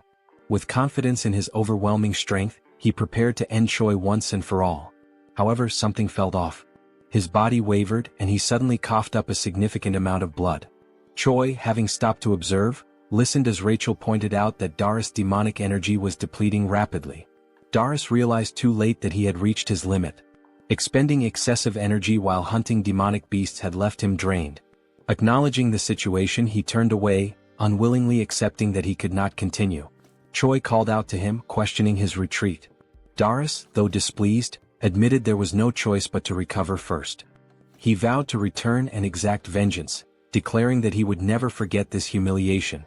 Before he could leave, Choi refused to let him escape so easily. Calling out to him, he taunted the demon, stating that he had entered on his own terms but would not be allowed to leave so freely. Doris dismissed his challenge, ridiculing Choi for thinking he could be defeated by mere fists. But Choi was prepared. Activating Ride Run Combat Art 7th movement, he unleashed the explosive destruction wave. To his surprise, Doris endured the attack, proving his resilience. The demon smirked, accusing Choi of underestimating him. Before the battle could continue, an unexpected presence arrived. A voice cut through the battlefield, observing the fight with amusement. Hemis had appeared, questioning the commotion unfolding before her castle. A sudden explosion sent Choi flying into a tree, leaving him disoriented and in pain. As he cradled his head, trying to grasp the situation, Doris turned to the Corps commander, pleading for her intervention. He insisted that he had not yet lost and argued that this was not the final battle. Hemis, unimpressed, silenced him immediately. She mocked his incompetence, incredulous that a human had managed to beat him so severely. Given their ongoing war with humans, she found the thought of someone like Doris holding the rank of battalion commander utterly disgraceful. The mere idea made her shudder. She resolved to eliminate him on the spot. Choi, seizing the moment, rushed forward and boldly declared to the Corps commander that he had successfully defeated the battalion commander. Without hesitation, he kicked Doris, sending his blood splattering onto Hemis' face. Acknowledging their previous bet, she considered the outcome and extended an invitation to Choi, indicating that they had much to discuss. As they spoke, Hemis learned that even a Serphib had joined the chaos at the end. Choi admitted he had not anticipated that development either. Curious about his thought process, Hemis casually suggested that perhaps cutting open his head would provide some answers. Hemis acknowledged that Choi had manipulated the situation against her, finding his methods cunning and distasteful. Despite her disapproval, she admitted his success but warned him that such an opportunity would not come again. If he ever resorted to deceit or caused trouble in the future, the consequences would be severe. At Bobo's house, Choi lay sprawled on the floor, drained from the recent events but relieved to have survived. Still recovering, he inquired about Doris' polymorph and the concept of promotion. Rachel speculated that it might be a martial art exclusive to demons and suggested consulting the cow-headed one for answers. As Bobo barked, Choi acknowledged the hardships the creature endured amidst the chaos, recognizing that the Corps commander had resolved the situation swiftly. Reflecting on the battle, Choi admitted feeling a shred of pity for Doris, believing he was not entirely a bad opponent. However, Rachel pointed out that he had delivered the final blow intentionally to secure all the experience points. In response, Choi offered a hollow apology, but beneath the hand covering his face, a wicked grin revealed his true thoughts. Curious about his progress, Choi checked his level and discovered that he had advanced significantly. However, his status window displayed question marks, which puzzled him. Assuming it was an error, he voiced his concerns, but Rachel dismissed the idea, insisting that the hero system could not possibly malfunction. She believed he was joking, but Choi remained serious before deciding to drop the subject. To mark his achievement of reaching level 48, Rachel suggested measuring his combat power. After glancing at the readings, she revealed that his combat strength had now reached 13,936. Choi took pride in the drastic increase, recalling how not long ago, he had struggled even against a simple goblin. As a surprise, Rachel produced a beer, offering a moment of celebration. They drank, cheered, and basked in the victory. Yet, amidst the light-hearted moment, despite the calm, I could sense the impending danger and chaos. Sometime later, Choi returns to his inevitable routine, divided between sleeping, preparing, hunting, eating, cooking, training, and resting.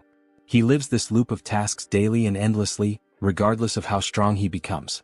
While preparing for a training session, wrapping bandages around his hands, Choi wonders if he should find Abelson after training to clear up remaining doubts. Riadrun arrives, surprised that Choi showed up early for training, and they greet each other. Riadrun smiles while speaking with a tone of pride about Choi having defeated Doris and congratulates him. Choi thanks him shyly. Choi then takes advantage of the topic and decides to question Riadrun about something particular that happened during the fight against Doris. When asked if he knows anything about the technique called promote, Riadrun reflects with his hand on his chin, remembering it to be an informal style of ancient combat. The word informal makes Choi curious. Riadrun then explains that there are two forms of combat: formal, which involves movement, and informal, which is detached from formal structures. He also explains that, compared to formal combat, informal combat has significantly fewer variations. Since formal combat itself is already rare, informal is passed on more secretly. Choi then deduces that the difference is in summary something like attack damage versus skill damage. Riadrun continues, saying that despite everything, promote is a style that has been passed down for quite a long time. Any demon who uses demonic chi can learn it. However, it is an extremely dangerous ability that few dare to use. It has many side effects. Choi then asks if there is a possibility for him to learn how to use promote, since he possesses some demonic chi. Riadrun jokes about the amount of chi that Choi claims to have, emphasizing that besides being little, it is not natural to him, nor is it real demonic chi. Choi, in fact, seems to have ignored the warning that it is extremely dangerous. Choi uses the given argument that his chi is little to claim that the consequences may be mild and, in the worst case, Abelson could help. Riadrun, facing Choi's insistence, resists the idea of training such an ability. Choi, in contrast, is frustrated with the delay in giving a final answer. Desperate for approval, Choi throws himself to his knees, grabbing Riadrun by the leg. In an attempt to gain acceptance, Choi argues fiercely that without promote, he will die. He argues that all the fights are meaningless, where his life is reduced to being a tiny ant with an expiration date for the commander. Finally, he swears not to insist if a single attempt goes wrong. Riadrun, convinced, understands all the points that Choi made and agrees to the training. Riadrun confesses to being uncertain, but he made a promise, from which he cannot back out, to Choi's relief.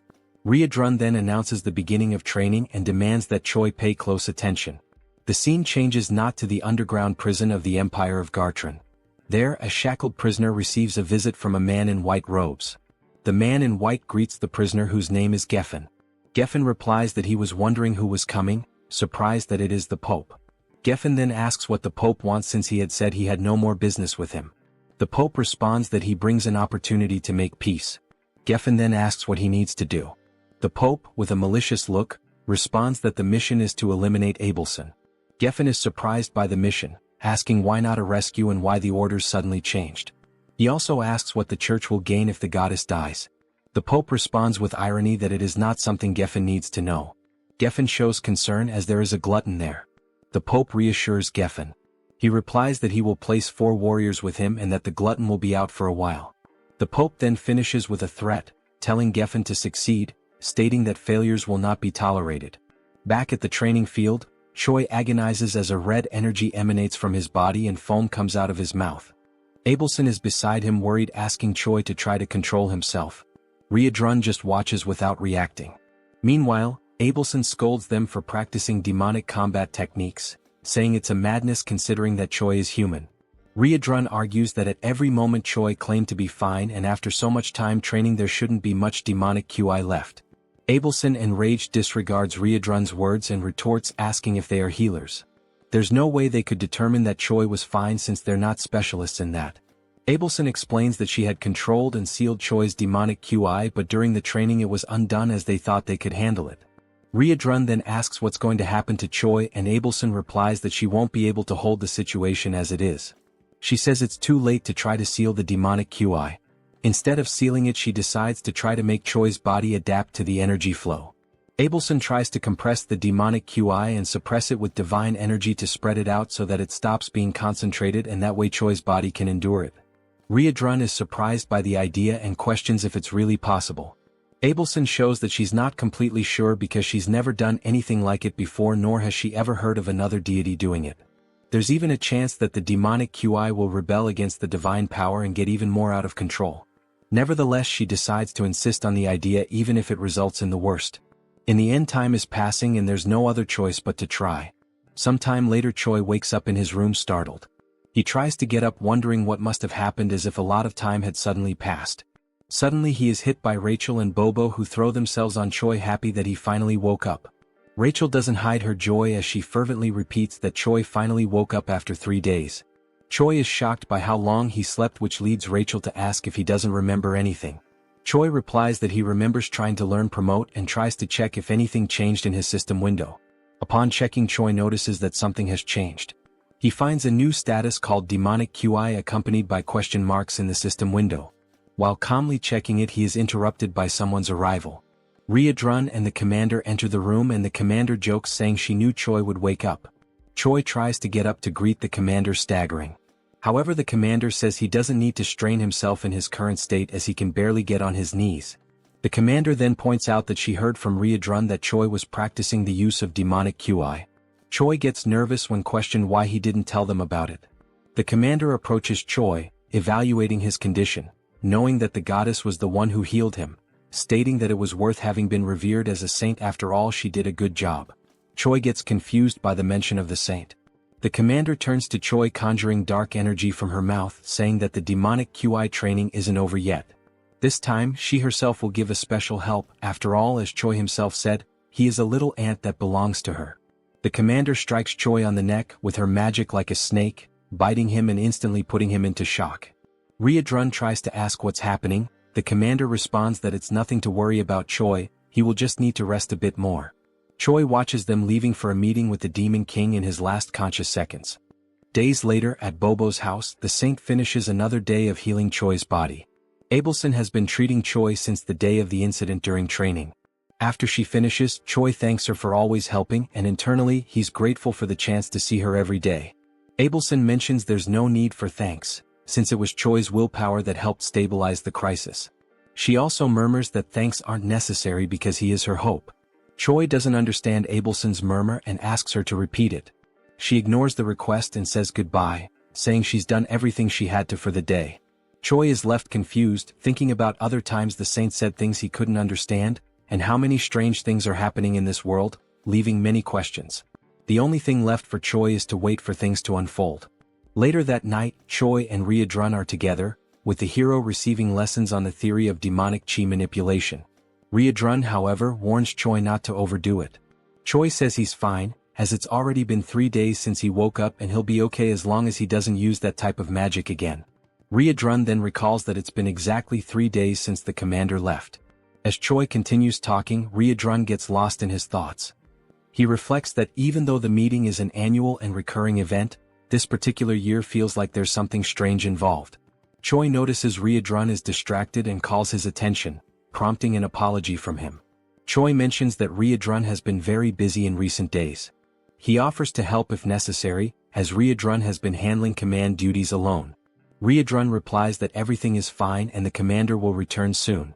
Even if she was summoned earlier this time, it won't change much of the routine. He ends by telling Choi to focus on himself, and Choi accepts it as an order. Riadrun observes that Choi is getting stronger over time. He also notes that now that he has demonic chi, his strength should develop even more. Choi will only need to remain stable in his current state to achieve tremendous results. As he watches Choi, Riadrun senses an unusual movement. He quickly realizes its divine power and becomes alert. Standing up, he surprises Choi with his sudden change in behavior.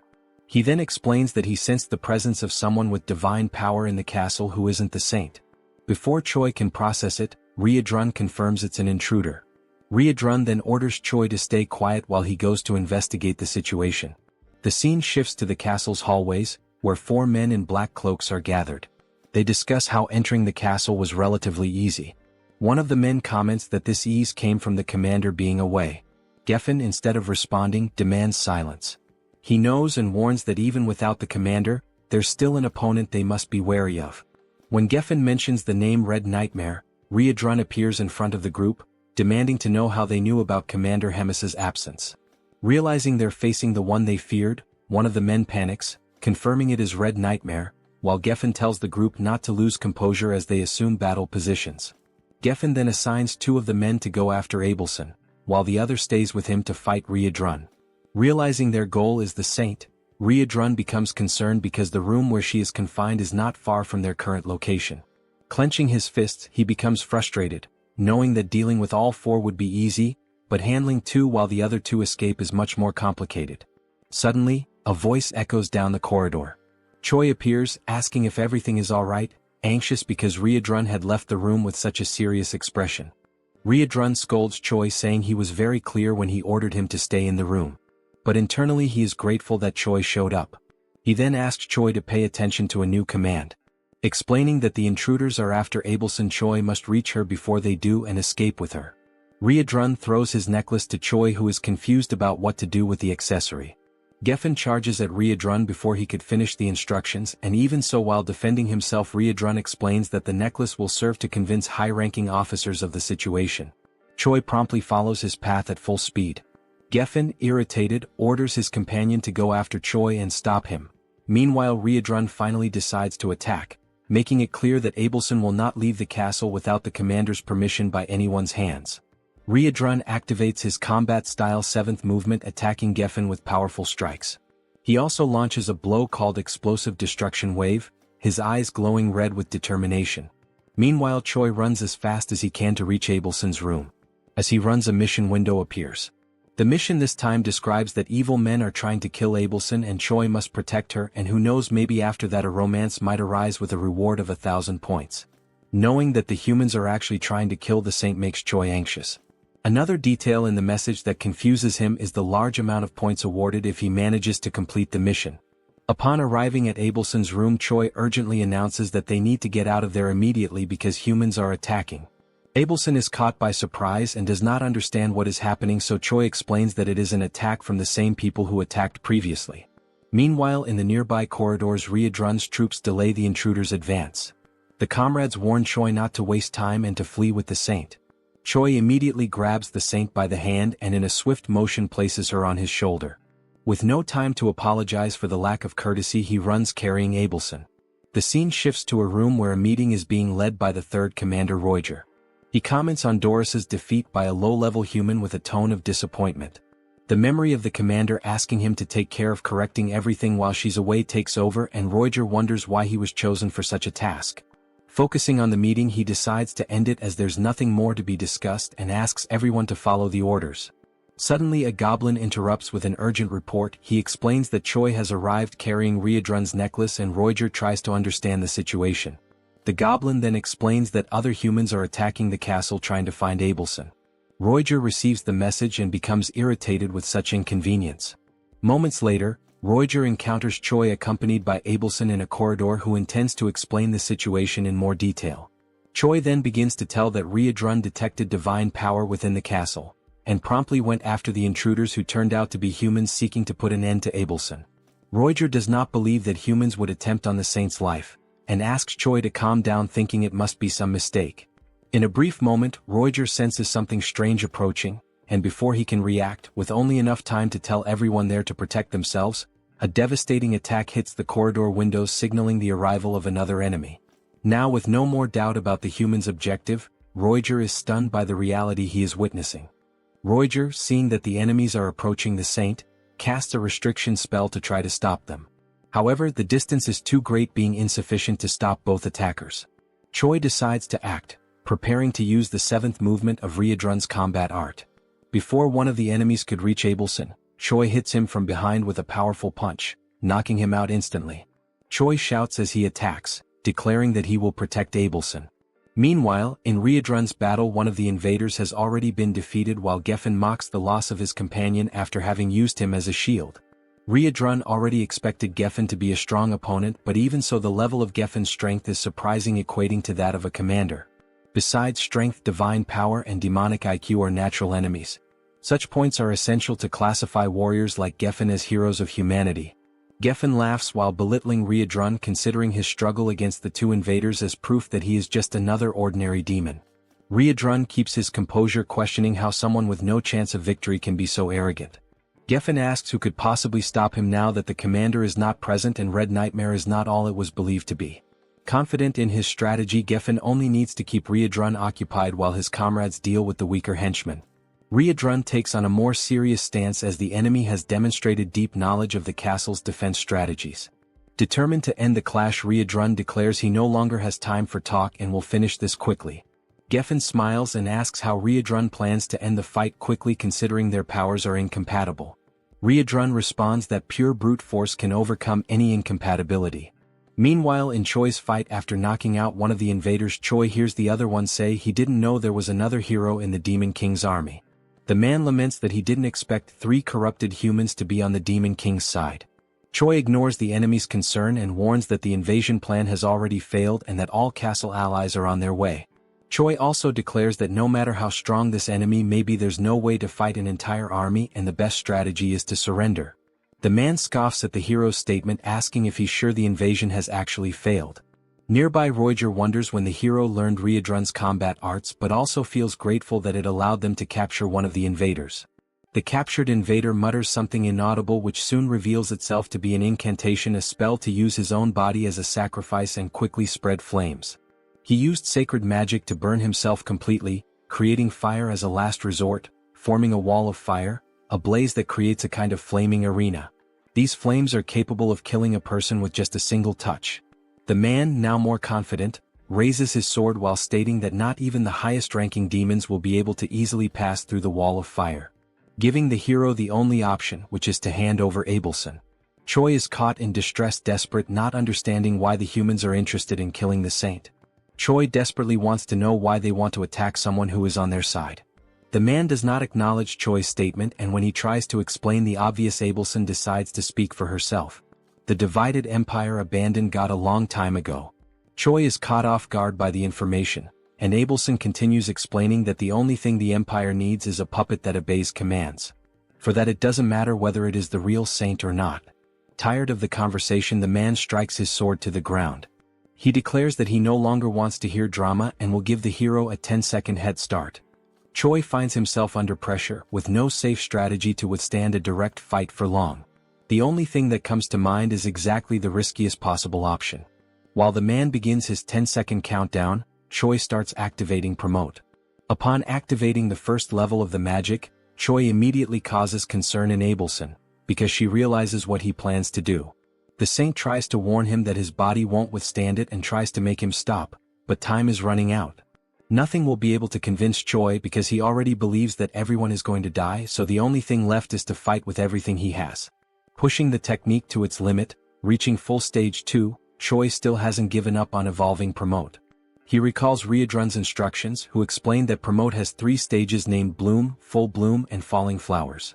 Each step taken increases the risk to the user, highlighting that Choi should never think of going that far.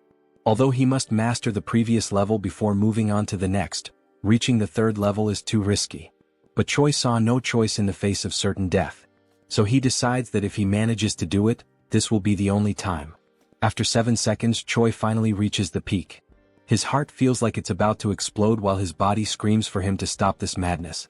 Rachel, desperate, cannot believe that even with the situation so dire, using Promote is the only solution. Choi, however, is completely focused, ignoring any contradiction. He has only one step left to take, which is to act. Because Promote has already reached level 3. With his body completely transformed, crimson eyes and dark aura, Choi asks Rachel to use her buff abilities. Time is up. The man is surprised to see a human using Promote, recognizing that Choi is not just anyone. Choi ignores the dialogue and announces the start of his offensive. He then dashes forward at high speed toward the man, who decides to defend against Choi's blows. He recognizes the level 3 of the ability, opting to defend because, being human, Choi will soon run out of stamina to keep attacking. Choi once again ignores the man's words, throwing even more punches against the sword. The enemy is confident that his victory will come simply by waiting, but Choi suddenly repels the sword with his fists, leaving the enemy disarmed and open to attacks. Before the invader could even react, Choi lands a precise, powerful punch right in the enemy's chest. The blow was enough to destabilize the man, who complains about the tricks Choi used. He watches as Choi prepares, astonished at a human who allowed himself to be corrupted by demon arts. Choi knows he's reaching the limit of what his body can endure from the technique, but he cannot fall, because he is the only barrier between the assassin and Abelson. Remembering that Promote, if pushed to the limit, can bring irreversible consequences, Choi finds a reason to go even further. There's a beautiful woman crying in front of him, and that is unacceptable.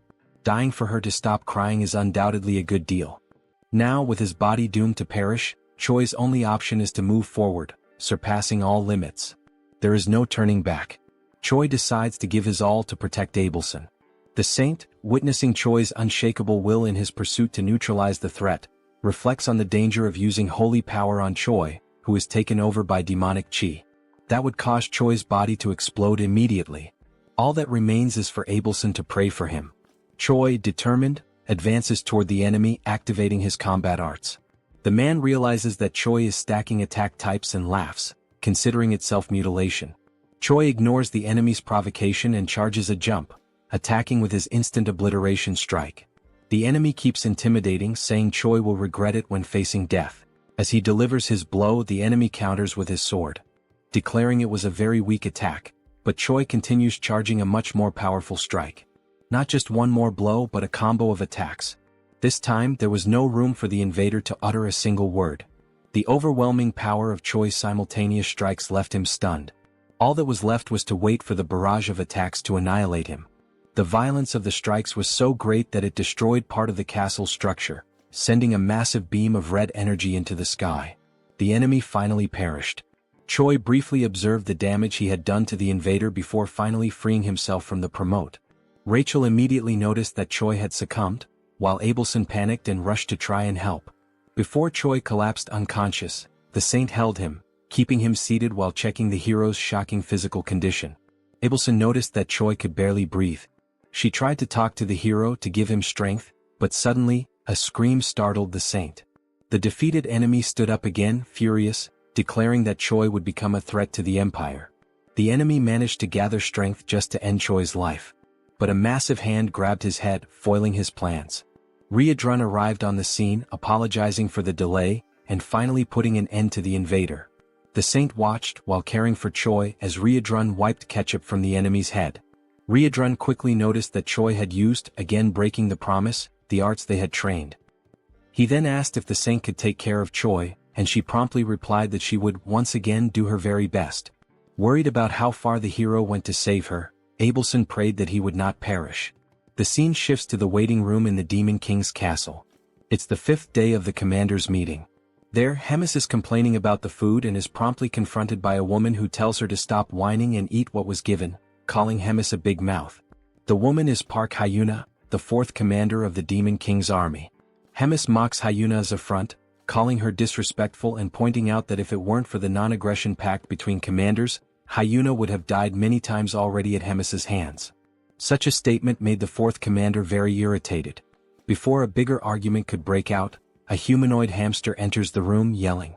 He brings information to Hemis, saying there's something urgent coming from the Black Fortress. Hemis asks what's going on, and the hamster replies that the Gartran Empire attacked the fortress. The attack was carried out by 4 knights, one of them at hero level. The assault resulted in many casualties and injuries. Hemis hears the details and then turns her gaze to Hyuna, smiling and sarcastically pointing out the change in the regular meeting schedule, coinciding precisely with the attack on the fortress. That attitude left Hyuna in an awkward position. While finally enjoying the food, Hemis mentions the given coincidence, thinking about the Demon King. Meanwhile, in Choi's room he wakes up again after using promote, this time surprised that he managed to recover. Rachel quickly approaches, grabbing Choi by the hair, irritated by the hero's recklessness that almost got him killed. Choi begs for mercy, saying he's still a patient. Choi jokes that, considering the pain he felt from Rachel's blow, he's definitely alive, even though he thought he had been defeated. Rachel then explains that he was indeed defeated because, even after using all the combined techniques and hitting the enemy directly, the villain still managed to remain standing in the end, while Choi was unconscious. But before the enemy could strike back, Riadrun arrived and ended the game. The cowhead guy saved everyone with just one blow. Choi listens to the explanation in awe. Rachel continues narrating the events, explaining that after the battle, Riadrun and Abelson took care of Choi, giving him the necessary treatment to recover. Finally, she and Bobo also took part in the care. No less important, both Riadrun and Abelson described it as a miracle that Choi came out alive and asked him not to repeat that recklessness, so he wouldn't make others worry again. Choi then points his finger at Rachel, who immediately gets irritated, thinking Choi is about to argue with her. However, he just gently touches her face and apologizes for making her worry, thanking her for all the care. Rachel lets her guard down and the two are fine again. A few hours later, Riadrun and Commander Hemis go visit Choi. While the commander plays with Bobo, Riadrun repeatedly says that Choi was only able to use the technique the way he did because of the demonic chi Hemis put in him. Riadrun also asks if Choi thinks he has 9 lives to keep acting recklessly, reminding him once again that he's only alive because of Hemis, and Choi states that he's already gotten the message. Hemis, while playing with Bobo, gets annoyed by the conversation.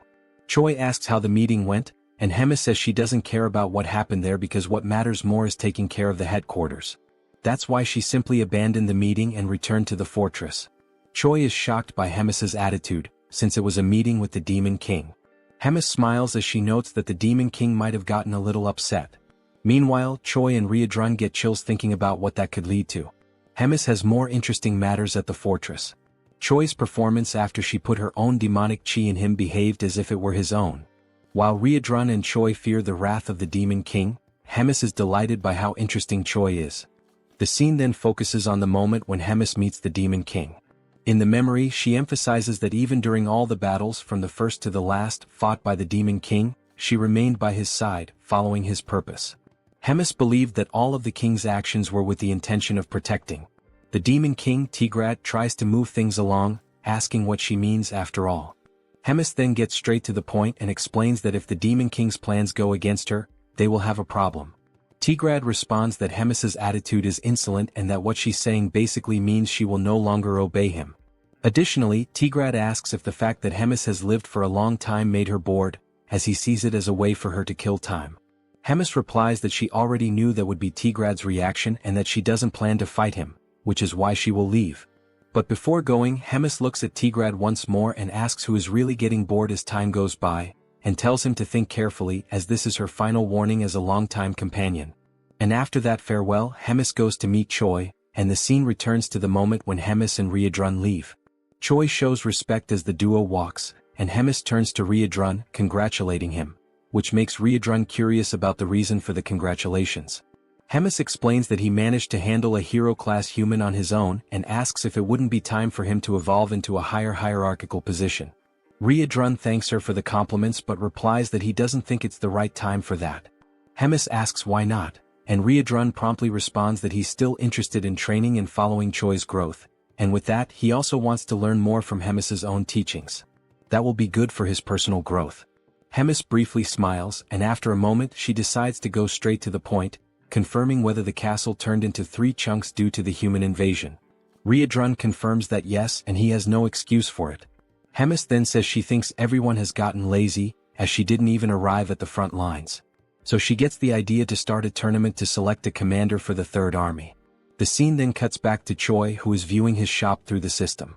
He notes that even after upgrading the hero shop to the intermediate level, he still has 950 points left, and it would be a waste to let them sit unused. He wonders if there's anything interesting he could buy.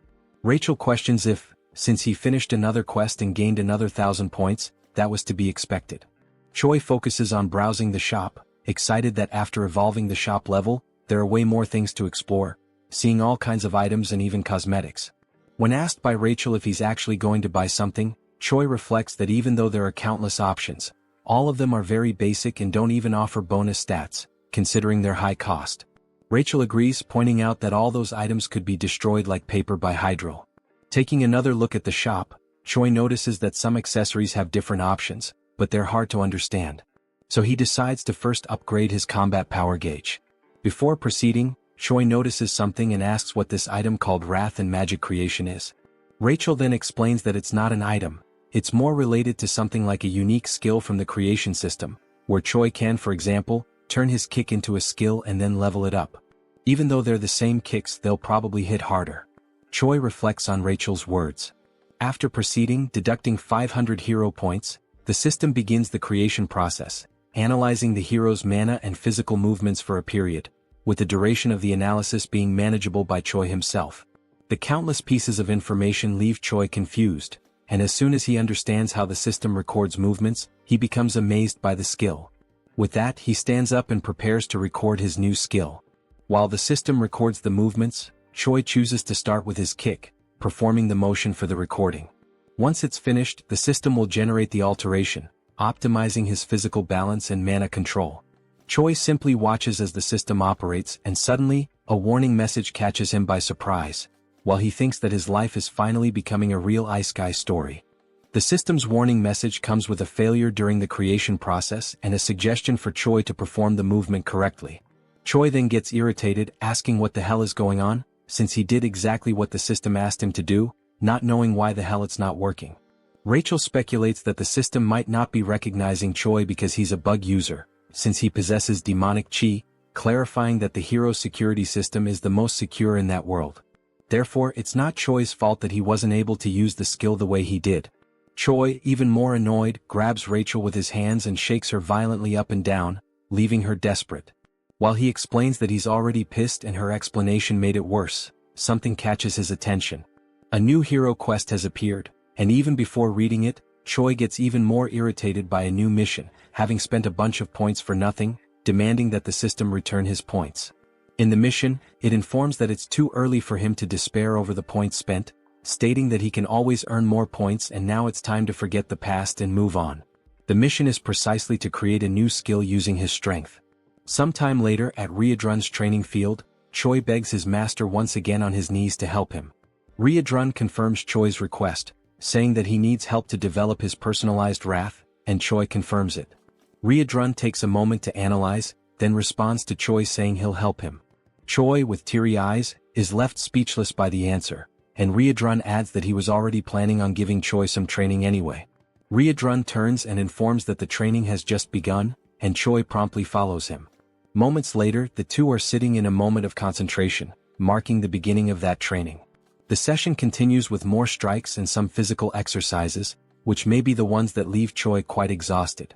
At the end, Riedrun and the saint observe Choi resting in his room again, with some bandages and his feet positioned in a bizarre way. Marking day 1, Choi smiles, grateful for having completed the day, and after getting up to pull himself together, he checks the system window informing that he completed a mission. Choi's combat power increases, and he then reflects on having managed to create his personalized wrath. It's a modified version of Riedrun's martial arts style, and the name Choi gives to this new style will be Nobilis. On the day of the tournament, the host greets everyone, introducing himself as Jark, explaining that this time's event will be to select 1 company commander and 13 battalion commanders. The host also states that the number of expected tournament participants exceeds 1,000. Focusing on the image of Remus and Hyuna, who are together in a room, the host explains that the tournament will consist of 3 matches in total and that all of them will follow a battle style different from the usual in previous tournaments. All participants will have 1 hour to prepare for the beginning of the first match, and during that we already see some participants gathered, including one with a goat head and a weird smile. Right after that, we see Choi smiling as the host explains that a knife has been accidentally dropped, making a metaphor with the name of the first match, which is the Killer Run and will take place on the Outlaw of the Highway. The scene shifts to Choi, who is warming up as the 4th commander arrives and approaches him. She states that she has been observing him for some time, asking if he is human in a rhetorical tone. Choi is surprised by the presence of the woman, who is a stranger to him until now. The hero is dumbfounded by her beauty.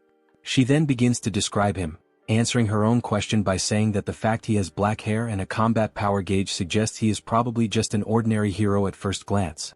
Choi tries to confirm this, but the 4th commander continues her analysis, surprised that he possesses demonic chi and speculating that he might be some kind of spy. Before the conversation could progress, Riedrun arrives at the scene, asking for permission and demanding that the woman step back, until he realizes she is the 4th commander. Riedrun then states that he has a request from Hemis to deliver to the commander of the cooking squad, and Hyuna is surprised that this guy is receiving an order directly from Hemis.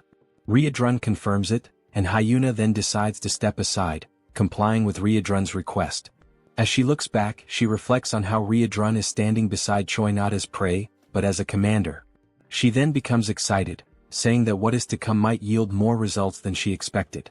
Riedrun then speaks with Choi, explaining that sometimes she behaves inappropriately, but she is a squad commander, clarifying that she is also a hero just like Choi.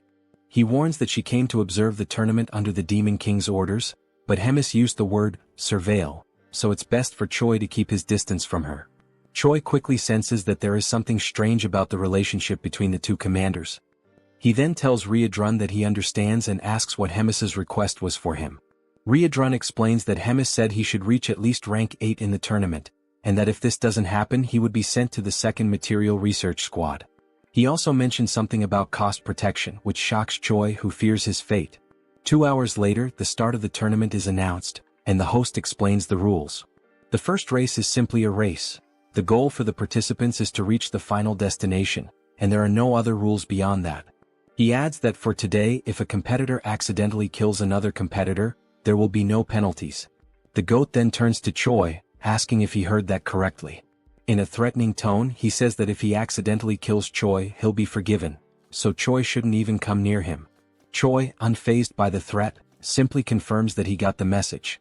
The host then gives the command for everyone to begin, and the competitors promptly start the race, with Choi leading a small group, but still far behind the front runners. One of the competitors who can fly mocks those who cannot, and soon launches a magical attack directly at the group Choi is in, prompting Choi to ask Rachel for a shield to protect him. While running under Rachel's protection, Choi asks her to update him on the condition of the front line of runners. She then tells him that if he keeps the same pace, he'll barely be in the 100th position. Suddenly, the goat appears beside Choi, surprised that he's still alive even after the aerial attacks, and he charges an energy sphere to launch directly at the hero. Upon receiving the attack, Rachel's shield works perfectly, and Choi thanks her for it. The goat, dissatisfied, charges a stronger energy and then throws it at our hero. However, before the attack can land, the energy begins to split into countless fragments and falls like rain, hitting several other competitors. Choi doesn't understand why the attack got weaker, questioning whether it was smart to divide it into waves. The answer comes when the goat starts acting as if it was Choi who launched the attack with the intent to hit multiple other runners, leaving Choi furious at the false accusation, since now all the competitors want his head, driven by fury and resentment against our hero. The goat then picks up the pace and mocks Choi, who is falling behind. While running to escape the crowd and seeing the goat just ahead, Choi curses him, saying that as soon as he catches him, he will kill him. He then asks Rachel how many are still ahead, and Rachel informs him that he has passed 76 and there are still 24 left in front. As soon as Rachel gives the information, Choi is hit from behind by an attack strong enough to break Rachel's barrier. While feeling the attack and about to fall, a memory comes to Choi's mind about his training with Ryudrun, where he was confused about what to do regarding having multiple combined styles, where each of them was made exclusively for demons incompatible with humans. Both the Promote and Ryudrun's combat skills needed to be used as a base to create a new skill completely compatible with Choi, and thus Noblesse was born. As soon as he activates the skill back focused on the race, the system informs him that his magic power evolved from rank D to C, and also that the level of demonic chi evolved from rank E to C.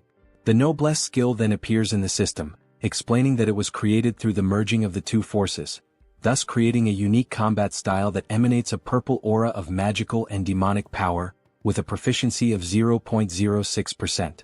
After fully charging while defending himself from the attacks of other runners, Choi then starts a fast sprint, warning everyone to get out of his way, and in moments, the only thing the runners can see is a flash of purple light passing everyone at an absurd speed.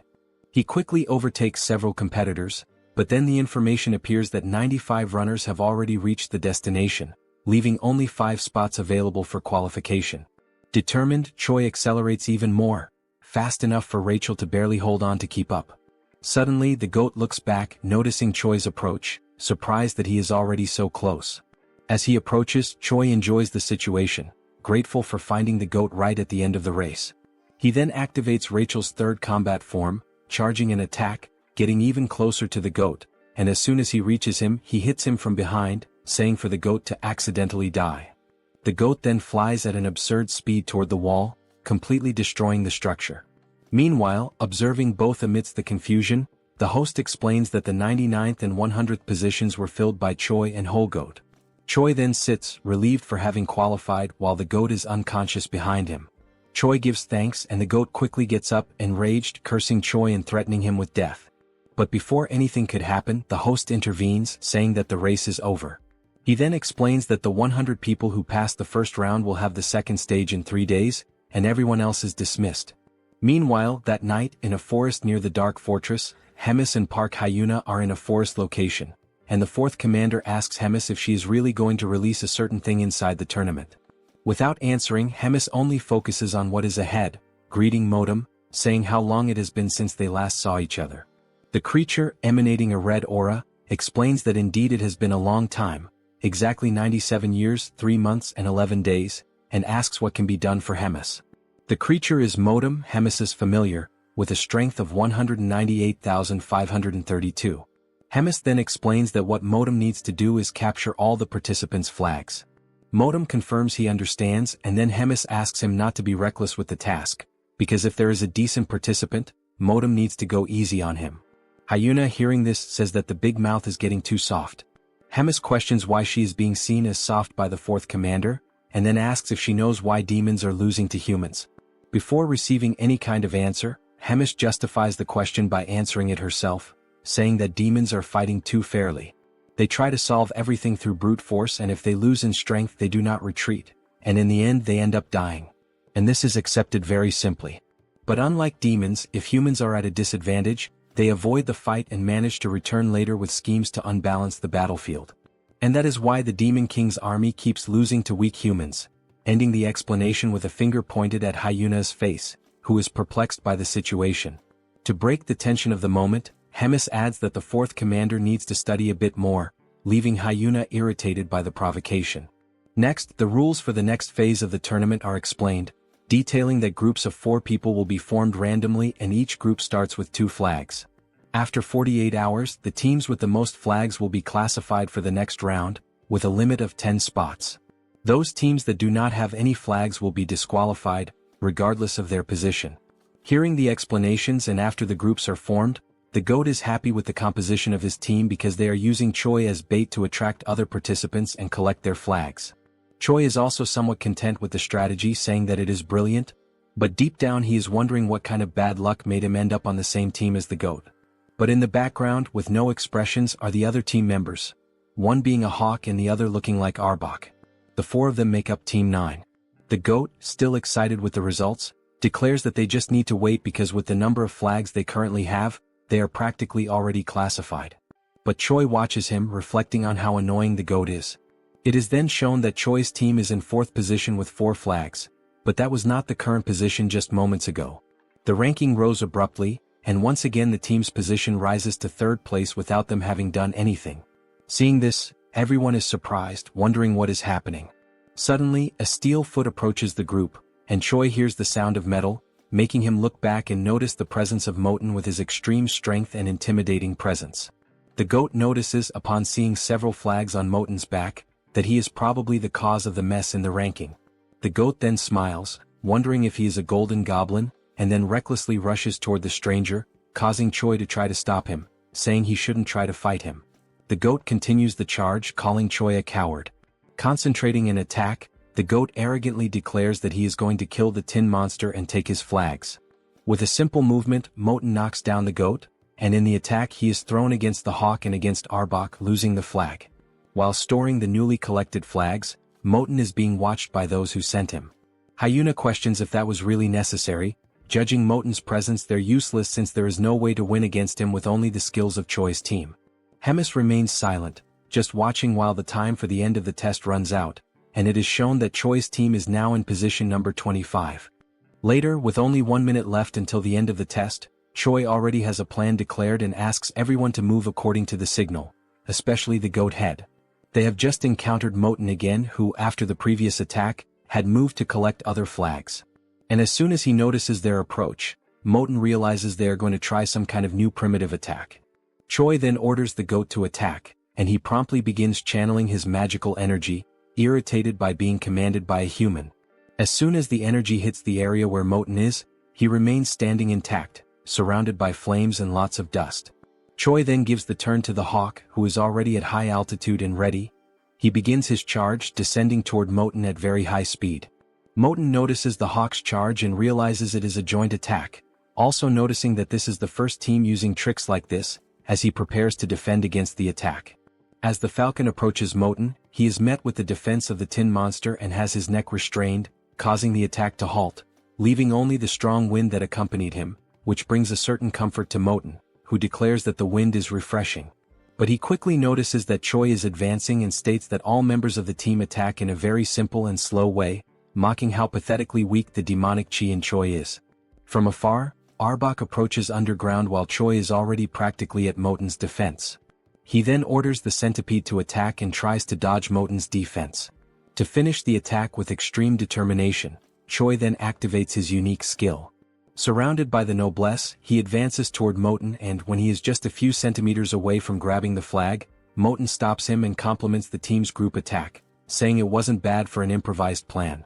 However, that is all they managed to do, which is not enough as Moten has already immobilized Arbok and also Choi.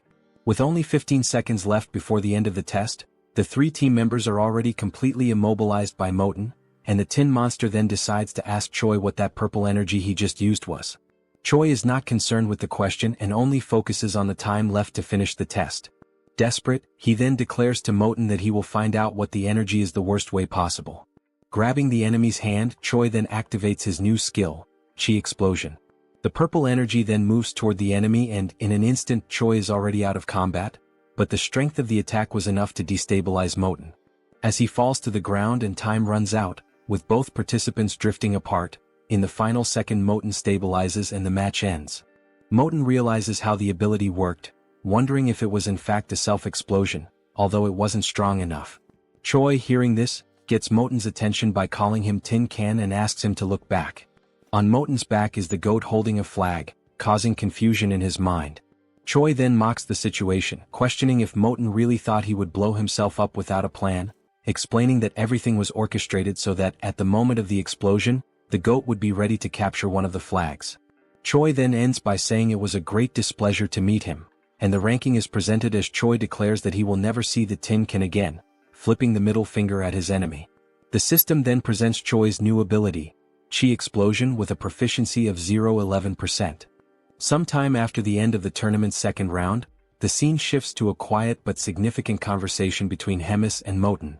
Hemis asks Moten for his thoughts on Choi. Calm and composed, Moten describes Choi as a rare human possessing a hybrid of demonic ki and mana, an unusual and unprecedented combination. He states that he has never witnessed anything quite like it before in all his years. Hemis, unfazed, replies that she was already aware of this unusual trait. She presses further, asking if Moten has anything else to offer.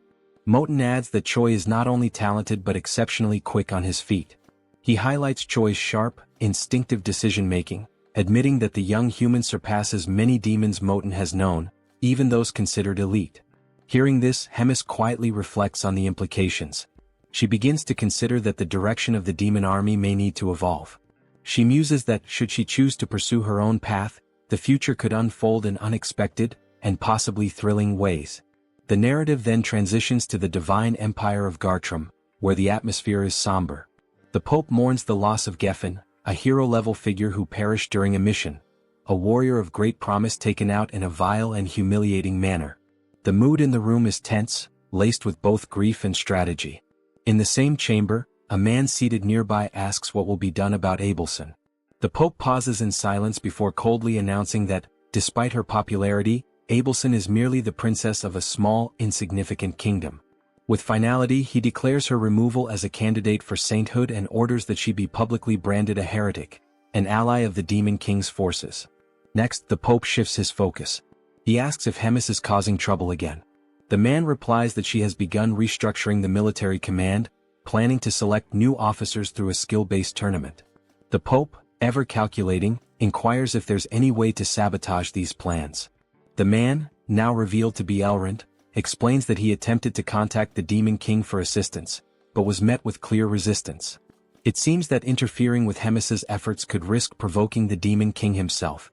The Pope suggests sending a hero to disrupt the structure directly, proposing Kinley as a potential candidate. Elrond hesitates, reminding him that Huna, now branded a traitor, is currently stationed at the Black Fortress. With her presence, it would be nearly impossible for Kinley to face both powerful women at once.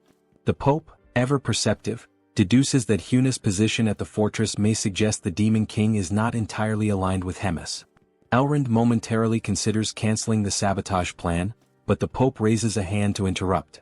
He asserts that the empires of Gartrum and Drasen have always thrived by embracing conflict. Their power comes from waging holy war against the evil of the demons.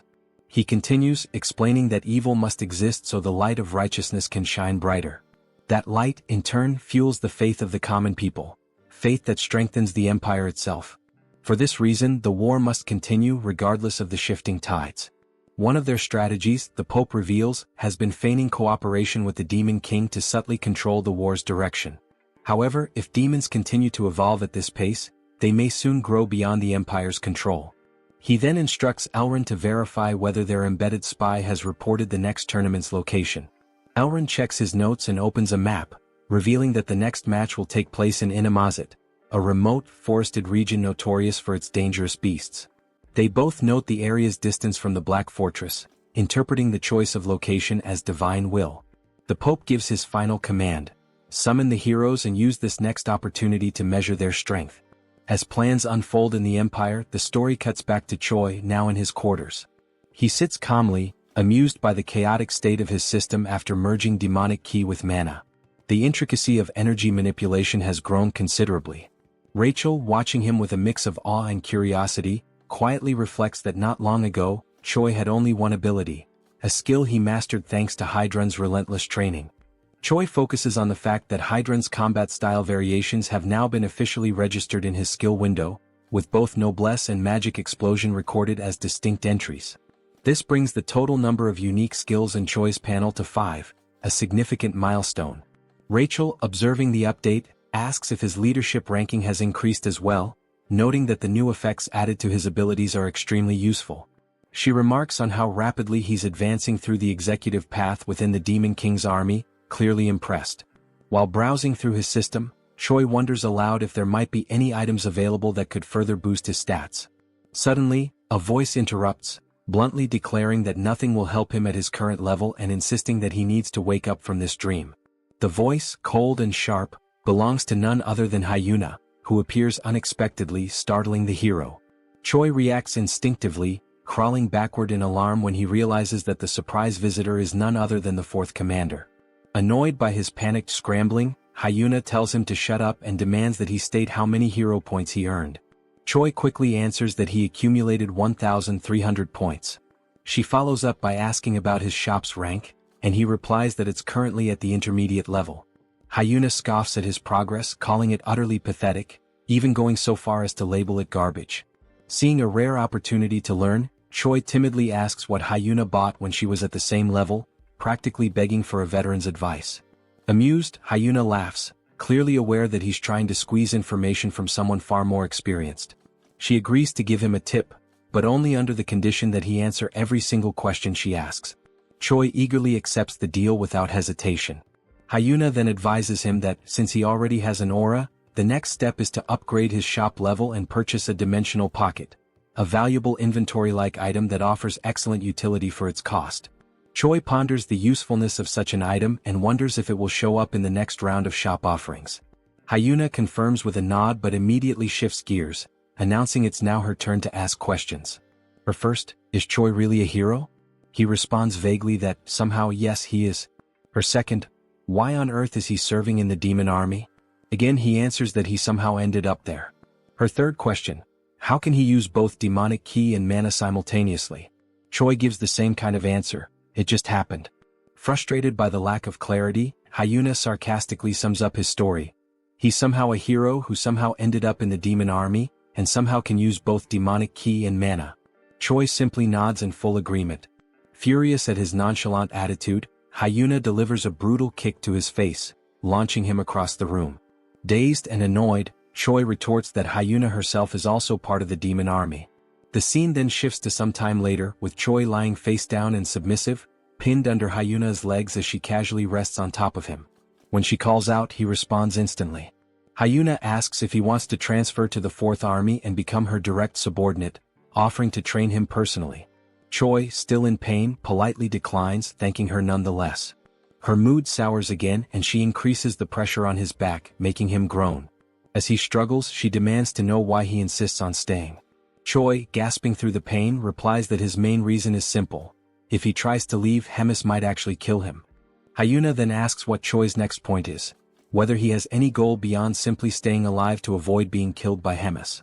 Choi, without hesitation, replies that his next grand ambition is to marry a rich blonde noblewoman and become the proud father of 5 children. The absurd honesty and randomness of the statement catches Hyuna completely off guard.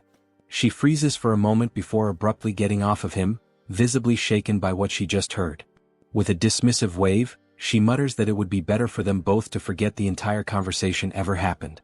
Trying to compose herself, Hyuna then tells Choi that he's free to pursue whatever strange dream he wants and admits, albeit begrudgingly, that he's probably right about one thing.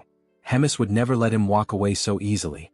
With those words, she turns to leave, tossing over her shoulder that he should take the time to rest while he still can. As her footsteps fade into the distance, Choi lies there in silence, staring up at the ceiling and reflects inwardly. He acknowledges that beyond his fear of Hemis or his ridiculous personal goals, there's another reason he chooses to stay. His growth, as a person, a fighter, and perhaps even as a hero, is inseparably tied to this unpredictable, chaotic life within the Demon King's army. And to his own surprise, that thought doesn't scare him. In fact, it makes him genuinely happy. Sometime later, the day of the third round of the tournament finally arrives. The mood in the air is tense with anticipation. Choi begins his preparations with focused determination, checking over his gear and gathering what little he needs. Before heading out, with a smile, he asks Bobo to guard the house while they're gone and promises confidently that he'll return victorious, carrying the first-place prize. Bobo barks once, tail wagging as if offering his blessing. As Choi and Rachel prepare to leave, Rachel brings up the route to Animosity, asking if they plan to pass through Lee Dongjin before arriving at the arena. Choi confirms with a nod, double-checking the map one last time. With everything set, the two step through the door, the energy between them buzzing with excitement. Their hearts are set on victory, their minds sharp and ready. With unwavering resolve, they march forward, determined to bring home the top prize and carve their names into the next chapter of the tournament's history.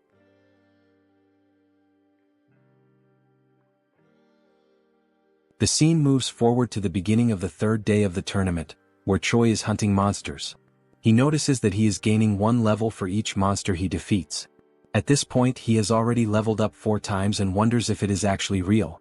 The monsters he is defeating are dryads, generally female individual creatures, classified as plant-type demonic beasts. These monsters typically serve to assist in the reproduction of other monsters by exchanging pollen. While holding the body of one of the defeated dryads, Choi questions why he is gaining so much experience. During this moment, a purple sphere floats above him as part of the current training round. On this third day, the challenge is for participants to survive in the demonic beast forest, and the event will continue until 10 out of the 24 participants are eliminated. Each participant has been given a magical item for the day. This item is the same purple sphere that Choi is suspicious of. The sphere is used for military tracking, made by Hemis and composed of demonic energy capable of locating individuals. Its main function is to inform the organizers of the position of everyone in the tournament, essentially acting as a GPS. Rachel approaches the sphere, astonished by the magical skills of the Demon King's army, impressed by their ability to create such complex spells. Choi decides to move on quickly before someone comes and steals the monsters he has defeated. Suddenly, he is struck on the head by an object thrown by someone, causing him to fall to the ground and lose possession of the monsters he was carrying. The attacker expresses joy at finding him and Choi tries to recover from the hit. The attacker is revealed to be the goat, who is now furious and determined to defeat Choi once and for all. Meanwhile, elsewhere, the tournament host seems bored, finding the task of overseeing the event annoying.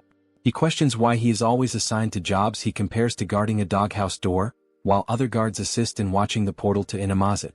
One of the guards tries to motivate the host, saying he shouldn't talk like that because guarding the portal is important.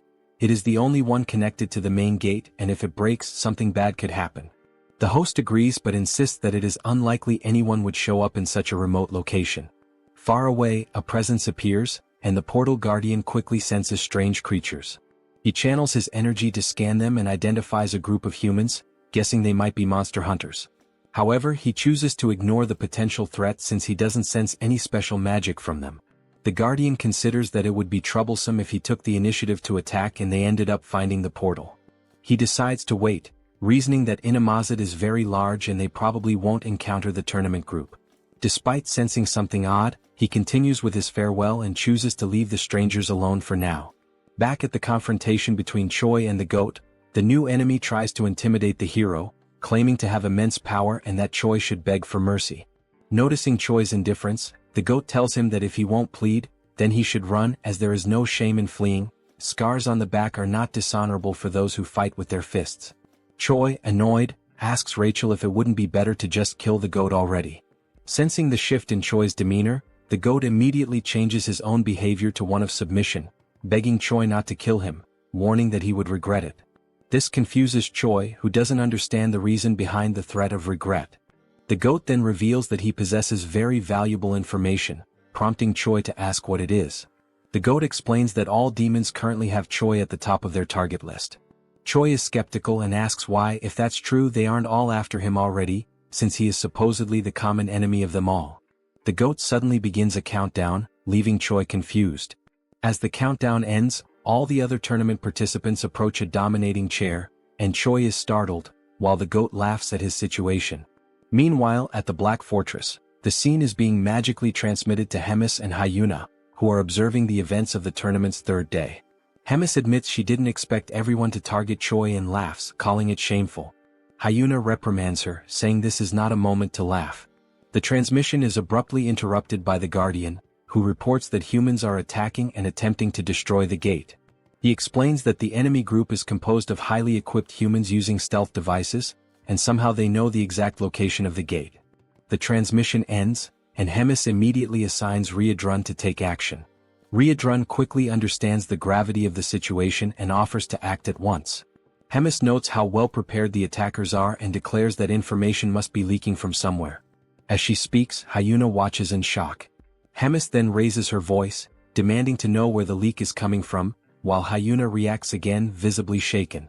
Back in the forest, having escaped the other participants, Choi is distressed, questioning why the contestants are breaking tournament rules and why those monitoring the stage are doing nothing to stop it. Rachel urges him to remain silent so as not to compromise his hiding spot. 2 participants are seen nearby, searching for Choi. They briefly scout the area but soon decide the hero isn't there and leave, planning to wait for the next tracking update. Choi stays hidden a bit longer to be sure, then collapses to the ground, overwhelmed and fearful of dying. He wonders how he will survive the ordeal. Rachel tries to comfort him, reminding him that his level progression has been going well and suggesting they could defeat more monsters nearby. She asks if Choi has anything in his shop that could help. He agrees it's a good idea and starts to search, though unsure if anything there could truly help him survive. Just as he finds something possibly useful, a dark cloaked figure approaches, interrupting his search. The stranger asks if he is the rumored hero, surprising Choi. The figure then removes his hood, revealing himself as a red-haired human, and Choi is taken aback. The rest of the group reveals their faces too, all fixing their strange gazes on the hero. Though they are all human, something about them feels unusual. The leader apologizes for not introducing himself earlier and tells Choi his name is Andrew Taylor, and that he is also a hero. At that moment, Choi's system interface appears, presenting him with a mission: survive at all costs and eliminate all the villains with a reward of 1,000 hero points. Choi quickly attempts to deceive the enemy group's leader by pretending to be a rookie hero. He energetically introduces himself as Choi, the new hero, and casually asks what brings them to such a lowly place. Andrew, the leader, replies that they are hunting demons. Choi agrees, saying it's a noble mission and that eliminating demons brings justice. Choi then stands up and prepares to leave, claiming he will go crush some demons too and wishes them luck. Suddenly, Andrew draws his sword and slashes at Choi, narrowly missing. Choi is startled by the sudden attack. Andrew then declares that they are also there to eliminate the traitor human. As Andrew readies another strike, the tournament participants arrive at the scene, also searching for Choi. The goat mocks Choi, claiming there's no way he can escape. Some of the participants behind the goat notice another human nearby and speculate that Choi may have the ability to duplicate himself. Andrew becomes confused by the statement, while Choi quickly analyzes the situation and begins to unfold an emergency plan. He boldly calls on everyone to recite the chant of the Demon King's army's third command. Everyone is surprised and doesn't quite understand what Choi is doing. Andrew is also confused by his actions. Choi then loudly begins a speech, declaring they are the mighty army of the Demon King. As he speaks, a blue aura begins to radiate from him. As he continues, the goat and the other competitors are unsure of the next step and ask if they should devour the humans ahead. Choi confirms and urges everyone to eliminate the enemies of their father, the Demon King, as true warriors. At that moment, the system announces the activation of a hidden status called Charisma and Leadership, and notes that morale among allies has increased. Choi raises his voice and commands the group to charge. The participants begin discussing among themselves, and the goat comments that Choi isn't wrong. Another participant agrees, saying they are an army either way. The goat then reinforces Choi's words, proclaiming that they should all advance and destroy the humans. Empowered by Choi's blue aura, the group charges into battle. In the midst of the crowd, Choi is thrilled that his plan is working and vows to remember their bravery. As they rush forward, Choi runs in the opposite direction, joyfully declaring that they will all meet again in Valhalla. As he flees, Choi reflects that they probably won't last long and that fleeing is his only option. Suddenly, someone grabs his scarf. It's the commander who was guarding the gate. Choi recognizes him and asks what's going on. The commander explains that the gate linked to the castle was destroyed during the humans' ambush. Choi asks about the fate of the gate's guards, and the commander says they were likely wiped out, adding that he barely escaped alive himself. Choi questions how that could happen, recalling there were only about 40 enemies, The commander explains that all of them were at least battalion commander level, with 3 at regimental commander level, and 1 nearly at division commander strength. Choi then asks what they should do to survive. The commander replies that survival may not be possible. He then reveals that Choi has a tracking spell on him and that, being of high rank in the Demon King's army himself, both of them are top priority targets for the enemy. Choi then asks the commander if there is any way to remove the tracking spell. The commander replies that it would not be possible, as the process takes too long and they do not have enough time. Suddenly, the tracking spell alerts them to the presence of a nearby creature of extremely high-level demon beast class. Choi realizes that this monster might somehow be useful. He turns to the commander, who waits to hear what Choi has in mind. Choi then announces that he has an idea that might help them escape the situation. Sometime later, the invading army has already wiped out all the tournament participants and realizes that the traitor hero has fled, prompting a full pursuit using the spell to track him. Andrew notices that besides Choi, something else is being sensed and he wonders if it could be Flowclad. He explains that Flowclad is a monster with a combat power between 250,000 and 300,000, known as the top predator of Inamazet, a massive plant type being classified as high risk, which typically requires at least a fighter-class hero to subdue. Andrew comments that while defeating it is not impossible, the damage it could cause will be significant. It doesn't take long before chaos breaks out with the encounter between the monster and the invading hero group. Andrew instructs his team to keep the monster distracted while he goes after the traitor hero. At this moment, the system announces the use of an item called pheromone perfume, which mimics the scent of a demon beast. However, the wider the area of use, the weaker its effect. It simulates beast affinity towards humans at the cost of 10 hero points. Choi then combines the item with Promote to attempt his survival plan, even if it means disguising himself as a female tree.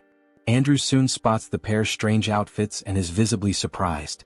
Without hesitation, he charges at them and Choi sees the incoming attack, calling out for the commander to intervene.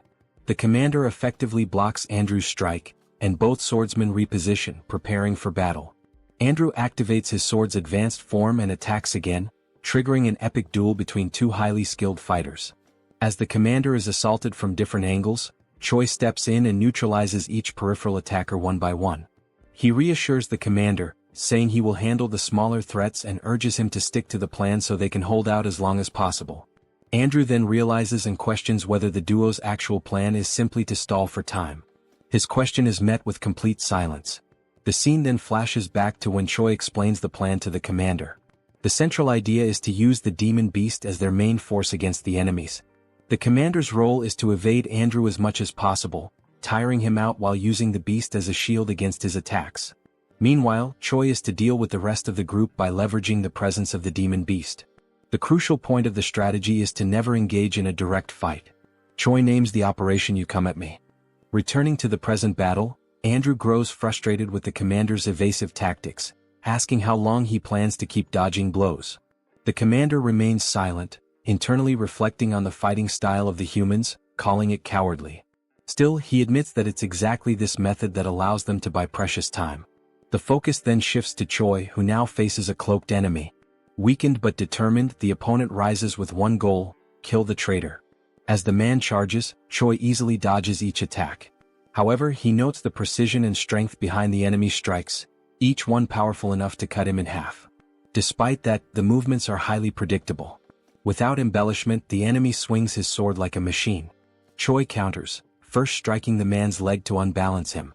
When he falls, his chin hits the ground and Choi follows up with a direct kick to the head, knocking him out instantly. The swift victory earns Choi several level-ups, leaving him surprised by how easy the fight turned out. He wonders if they are truly human given their mechanical fighting style. Suddenly, while reflecting on the extended use of Promote, and the risk of exhausting his stamina, Choi is caught off guard by a potential side effect. His forehead begins to undergo a strange mutation. The system alerts him that his demonic chi has increased from rank C to rank B. As a result, a horn begins to grow from his head. Confused by the transformation, Choi now possesses a demonic appearance. The system then informs him that his body has temporarily synchronized with demonic chi, triggering an immediate transformation. The commander, covered in armor made of intertwined plants and vines, watched his opponent from a safe distance. His eyes were fixed on the hero Andrew, who held his sword with unwavering determination. The commander could feel his energy waning. He was already near his limit, and he looked at his opponent with growing concern.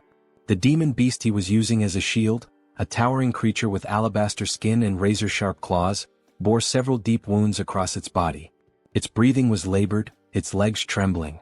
Neither the beast nor the commander could hold on much longer. Andrew, steady with his sword in hand, broke the silence that had settled over the forest like a heavy fog. His voice was calm but laced with contempt. He said the commander had nothing special aside from his ability to run away, and even that would end right there and then. A dark smile curled on Andrew's lips as he boasted of his imminent victory, claiming that heroes like him grew stronger every time they killed a beast or demon. He concluded with a smug tone, pointing out that his current level was 983. Once he killed the beast shielding the commander, he would easily ascend to level 1000, a milestone few had ever reached. Without further warning, Andrew lunged forward, striking at the commander with deadly precision. The commander barely managed to defend himself, using the long whip coiled at his side to parry the attack. Concern was now etched into his face. He was clearly at a great disadvantage against this overwhelming force. He knew that unless he came up with a solid plan he would be defeated right then and there. Without hesitation, the commander began touching strategic points along the massive white beast's body.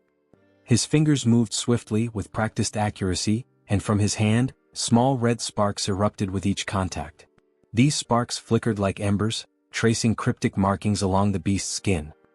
He continued the sequence even as Andrew relentlessly pressed forward with fierce, calculated blows. The battle intensified, yet the commander stayed focused, gambling everything on the seal he was about to complete. Andrew, thirsty for victory, advanced on the commander, who kept blocking the transferred blows while clinging desperately to another part of the beast's massive body. The weight of each strike forced the commander to retreat little by little, his defense beginning to falter. After another powerful blow sent him tumbling backward, scraping against the forest floor, Andrew gripped his sword with both hands, raising it high above his head. His eyes burned with anticipation as he prepared to stab the weakened demon beast. He warned the commander, his voice dripping with arrogance, that once he killed the beast and gained a boost to his attributes, dealing with someone as weak and desperate as him would be nothing more than a formality. But before Andrew could deliver the final blow, the commander, still catching his breath, spoke firmly. He hadn't been running around for no reason. His words cut through the tension like a blade.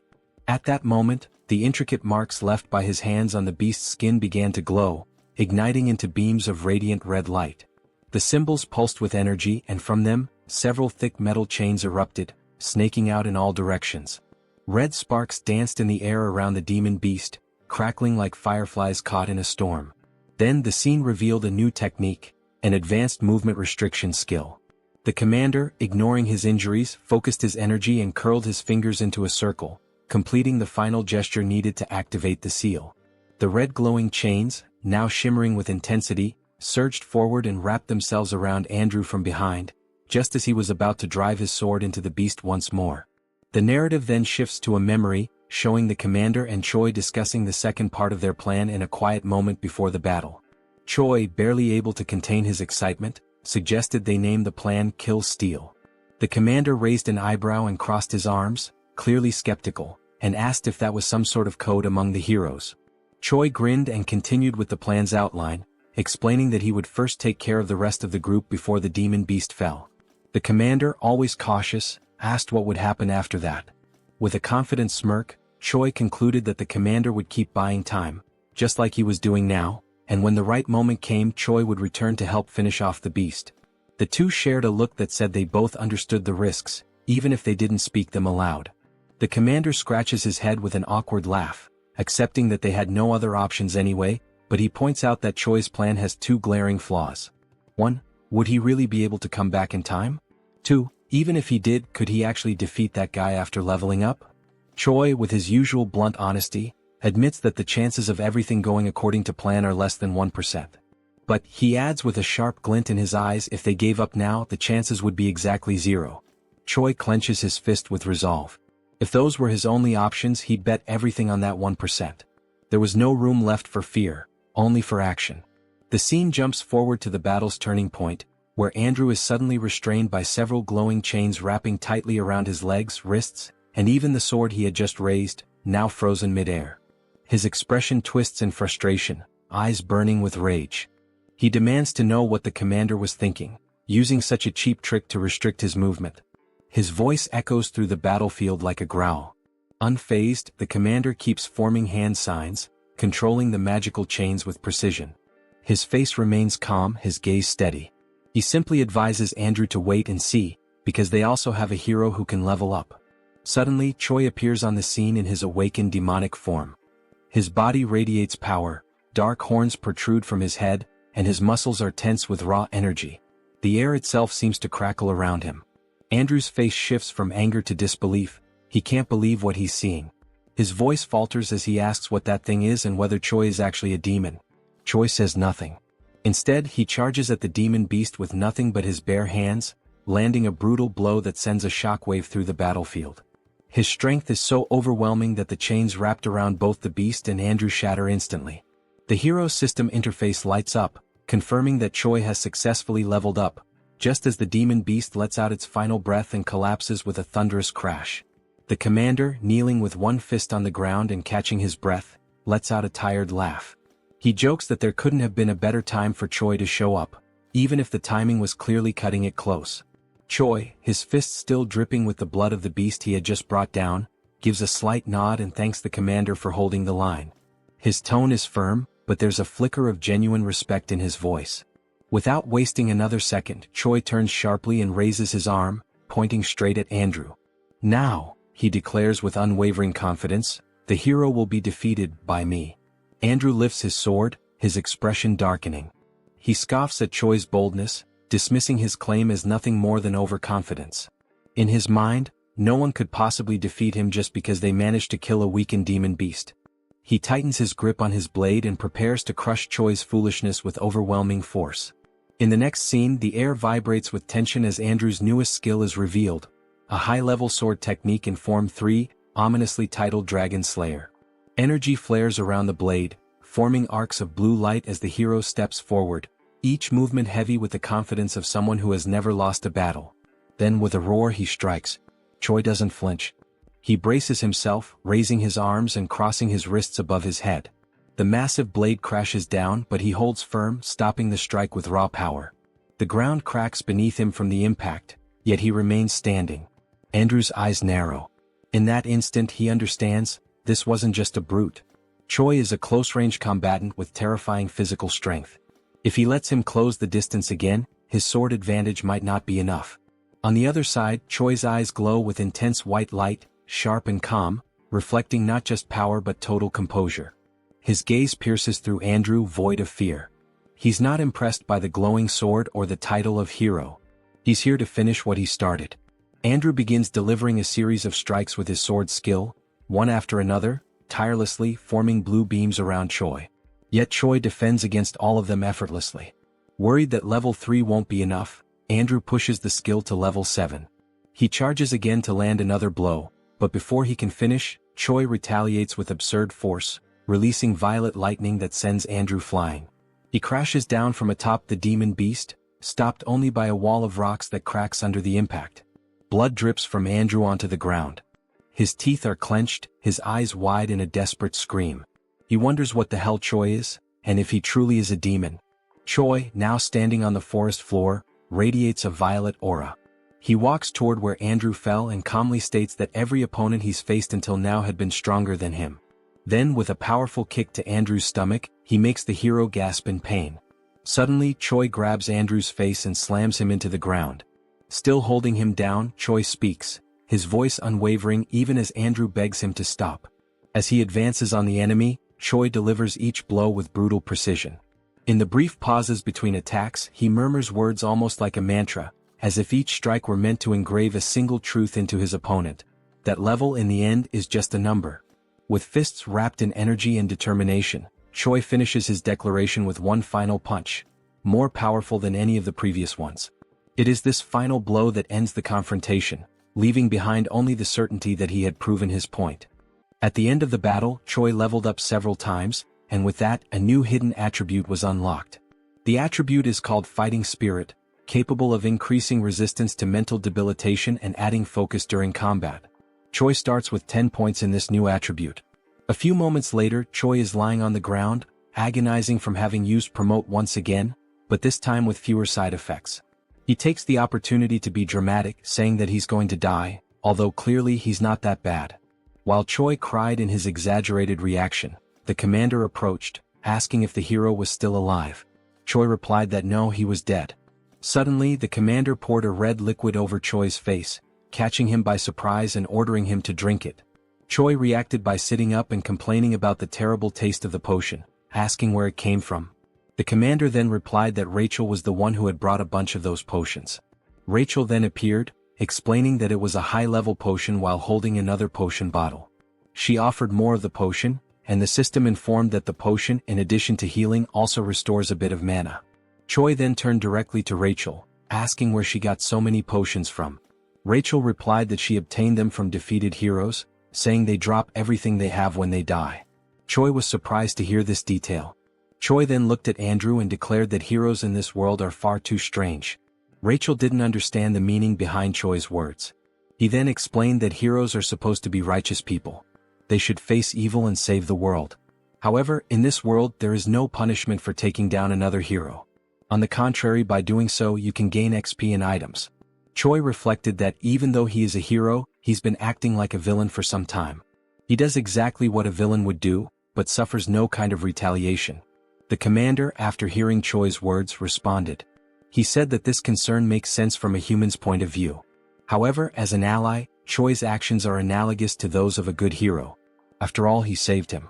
Finally, the commander said that it's not worth getting too attached to human morality, as there are two sides to everything, and judging only between right and wrong doesn't work, because those points of view are not absolute. Choi carefully observes the commander's words. However, one detail catches his attention. Was the commander trying to comfort the hero? When Choi asks this, the commander responds with kicks, ordering Choi to shut up and go rest.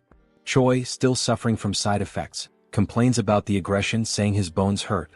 The commander then stops and begins to explain that he requested help before the signal was lost due to the attack. So, it's likely that reinforcements are on the way. Choi smiles, relieved that the situation is over, but he remains defensive, bracing for more attacks from the commander. The scene then moves to the moment Riadrun appears. He is responsible for creating a portal that will be used by everyone to return. The commander gives Choi a hand to enter the portal, and it works perfectly. Everyone crosses through the portal and arrives at the Dark Fortress. Choi is delighted and announces his arrival. But as soon as he opens his eyes, he notices something catastrophic. The entire scene before him is one of destruction. The structures are in ruins, and Choi reacts with surprise upon realizing that his safe zone is no longer safe. His despair grows as he sees that his house is on fire. He becomes furious, trying to find out what caused all the destruction. Riadrun and the commander notice the calamity, and the three of them quickly realize the source of all the chaos. All the destruction came from Hemis herself, who was still there, driven by rage, her face expressionless. Hyunna is desperate, she is the one under Hemis's wrath. The heroine tries to make Hemis see that continuing with the destruction isn't worth it, especially considering that the attack makes no sense. At this moment, it becomes clear that Hemis believes Hyunna is the traitor, even though the heroine vehemently denies it. Hemis, at this point, no longer cares whether Hyunna is a traitor or not. She is enraged, and that alone is enough to keep her going. Hemis is determined not to let anyone complicit with the Demon King live in peace. She smiles sadistically as she prepares another attack. Hyunna, with no other option, prepares to defend herself. She is appalled that Hemis, even with all the evidence proving the heroine is not a traitor, still insists on destroying everything. Hemis's attack is brutal, but something strange happens, interfering with the trajectory of the attack. A massive curtain of smoke rises, and a creature slowly reveals itself amid the chaos, leaving everyone unsure of who it is. Someone with an appearance similar to Riadrun calls out to Hemis, wearing a serious and unyielding expression. He is Uzgaze, another commander of the Demon King's army. He brings a message from the king himself, ordering Hemis to stop the commotion immediately. Hemis reacts with curiosity as one detail stands out. How could Uzgaze have found out what was happening? It's nearly impossible that he had enough time to arrive at that moment, even if he had been alerted as soon as the attack began. In other words, the Demon King knew before everything started and sent Uzgaze. Hemis then realizes that Hyunna was just a decoy, and that someone else was actually tasked with spying on the commander. When she says this, confronting Uzgaze, he replies that Hemis is being paranoid and giving exaggerated importance to something in her own head. That response is interpreted as mockery, and Hemis prepares to give Uzgaze the attention he deserves by directing her next attack at him. Hemis hesitates for a moment and lowers her guard, descending to the ground to speak with Uzgaze. She approaches him, recognizing that she may be overreacting. Then she begins to mention that she was unjustly punished for saving Rotak from the humans and was confined for 100 years in the Dark Fortress. With this, she reveals her interpretation of Uzgaze's words, asking if he truly thinks she is arrogant and paranoid. Hemis begins casting a spell that spreads across the ground. As the magic advances, Hemis declares that perhaps saving Rotak was a mistake. Uzgaze, sensing the threat, is surprised by Hemis's offensive move. As the dark aura surrounds Uzgaze, Hemis finishes her speech by asking if he agrees with that statement. He, in turn, remains still, standing, almost as if he knows that nothing bad could happen. Suddenly, a voice echoes through the scene. It's Riadrun who shouts, drawing Hemis' attention and asking her not to proceed with the attack. Uzgaze acknowledges Riadrun's presence, showing that the two share a certain familiarity. But before any concern can arise, Hemis calmly walks forward and touches Uzgaze's shoulder, telling him that he can relax because there's no more need for confusion. Hemis says she already got everything she wanted. She then tightens her grip on the commander's shoulder, warning him to thank his nephew. It becomes clear that Riadrun is Uzgaze's nephew. Sometime later, Choi is lying in bed, still processing everything that happened. He is surprised that there is so much disorder within the Demon King's army. Abelson is once again by his side, helping with his recovery. She takes the opportunity to ask if he plans to continue in the Demon King's army, considering he is about to be promoted to commander of a battalion. Choi replies that he probably will, since there is an official war declared between the Dark Fortress and the Gartran Empire. He also adds that even if he wanted to leave, it would be practically impossible to live among humans now. Choi now has horns growing from his head and is a user of demonic chi. Abelson laughs at the hero's situation. Choi soon remembers the events during the trial, especially the appearance of the heroes. Something seemed very strange about the heroes in that group, with the exception of Andrew. They had a strange appearance. All of them looked dazed, and no matter how injured or even killed they were, their expressions never changed. When asked if she knows anything about those heroes, Abelson responds to Choi that she isn't sure. She recalls that she was expelled and therefore doesn't know the internal workings of the kingdom. However, she confirms that the Empire has many strong heroes, and that most of the wars against demons are not fought by heroes of priestly rank. Amid this, it remains a mystery how the divided Empire manages to gather so many strong heroes so quickly. However, there are rumors that inhumane methods are being used to make that possible. As soon as she finishes speaking, their conversation is interrupted by someone arriving. Riadrun apologizes for interrupting and ruining the mood between the two, but he informs them that Hemis wants to see them. The scene shifts to the meeting in Hemis' office. There they are warmly welcomed by the commander. She happily announces that they have a new mission. There is a need to install a spatial interference magic shield. Choi is confused about what that is. Hemis then explains it simply, asking him to think of it like a barrier capable of preventing unauthorized teleportation. She argues that it's important so that he doesn't wake up with an assassin waiting in his room. Hemis explains that only the Second Corps can carry out such a task. Choi then understands where she is going with this, and Hemis continues by saying they will go on a work trip, under the cover of being a messenger and the messenger's personal medic. Hemis states that this is basically to protect them from humans so it won't be hard to fulfill a simple task. Moreover, she will send a trusted guide to lead the two. And that guide is, once again, Commander Roy, who reads the travel order with fire in his eyes, irritated at being dragged into another ridiculous task. The room where the group gathered was wide and imposing, bathed in the vibrant light of a flaming structure at the center, whose presence not only illuminated the space but also reinforced the grandeur of the place. On its sides, swords meticulously positioned on the walls reflected the firelight, symbolizing both the opulence and the power of those present. In front of the flame, a long solid wooden table stretched out, with 7 chairs designated for the members present, although only 5 were occupied. At the head of the table rested the most ornate chair of all, occupied by the host of the meeting, a figure of authority and command. One of the seats, however, remained empty. The absence was notable but not surprising. It was just another one of Rotaka's recurring absences. The 5th commander, named Uzgaze, who wore the head and hide of a bull, shrugged, knowing that Rotak never showed up to the meetings. Dorichigus, the 1st commander, dressed in purple armor, was irritated by Rotaka's absence, even though the meetings weren't mandatory. Hyuna, who until that point was comfortably lounging in one of the chairs, resting her arm over her bent leg, claimed carelessly that if Rotak had come, he would just be talking nonsense. Hemis, who was right in front of the fourth commander, observed the conversation without being able to add anything more to what the others were saying. Tigrid, the Supreme Demon King commander, had imposing, wavy horns that grew from his forehead. He had a serious expression when he finally announced to the other commanders present that they would begin the meeting. The reason for the meeting was revealed. They had gathered to talk about Commander Hemis. She had carried out a major event without reporting it. Scenes are then shown of the battle between Choi in his demonic form and Andrew. Tigrid continued explaining that the border had been left exposed, and the humans had created an ambush that resulted in severe consequences. Uzgaze then interrupted the Demon King's speech to specify that the effects of that battle were 97 dead, 100 wounded, and an even greater number missing. Tigrid had his black claws resting on the armrests of his golden throne. His expression was calm as he continued speaking about Hemis attacking the fourth commander for no apparent reason and, according to the rules, battles between commanders require prior approval. Then, with a serious look, Tigrid announced the beginning of the discussion regarding the punishment that would fall upon Hemis, based on her actions. At the moment he opened the floor for objections, Hemis promptly interrupted, wishing to express her side. She raised her hand and requested attention to object. With no resistance from the others, Hemis began to speak, aiming to defend herself against the claim that she had acted without cause. She then explained that everything happened because there was someone acting as a spy against her. She explained that the attack on the fourth commander happened because she thought he was the spy, given the circumstances. With that, Hemis raised a question, suggesting that the ideal would be to find out who was trying to harm her, not try to punish her for defending herself from something so sneaky. Tigrid's expression changed.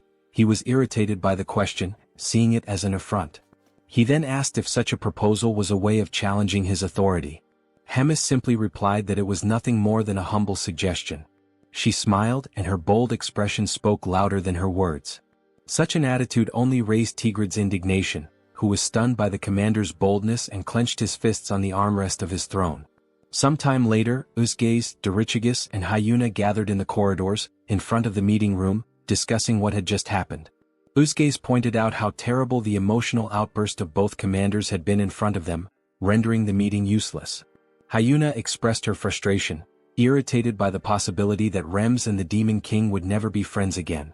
Dorichigus commented that he thought it impossible for them to be as united as they once were, and Hyuna declared that she didn't like the direction things were taking. In the end, the group decided to put these events aside and not give them much importance, as situations like this would probably repeat themselves frequently from then on, and the only thing left to do was to choose a side to stand on.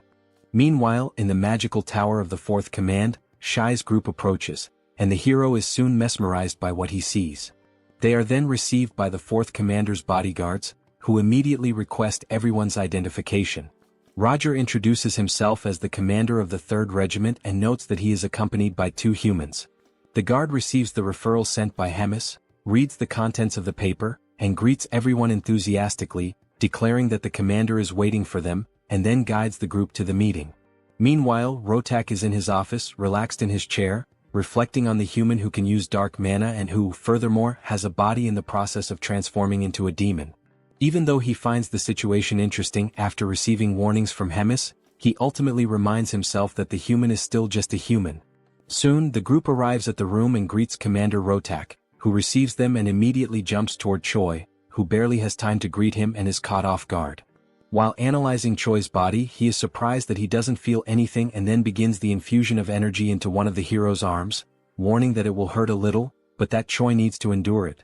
Choi doesn't understand the situation, and the only option is to endure the discomfort caused by the energy emitted by Rotak, flowing through his body without understanding what is happening.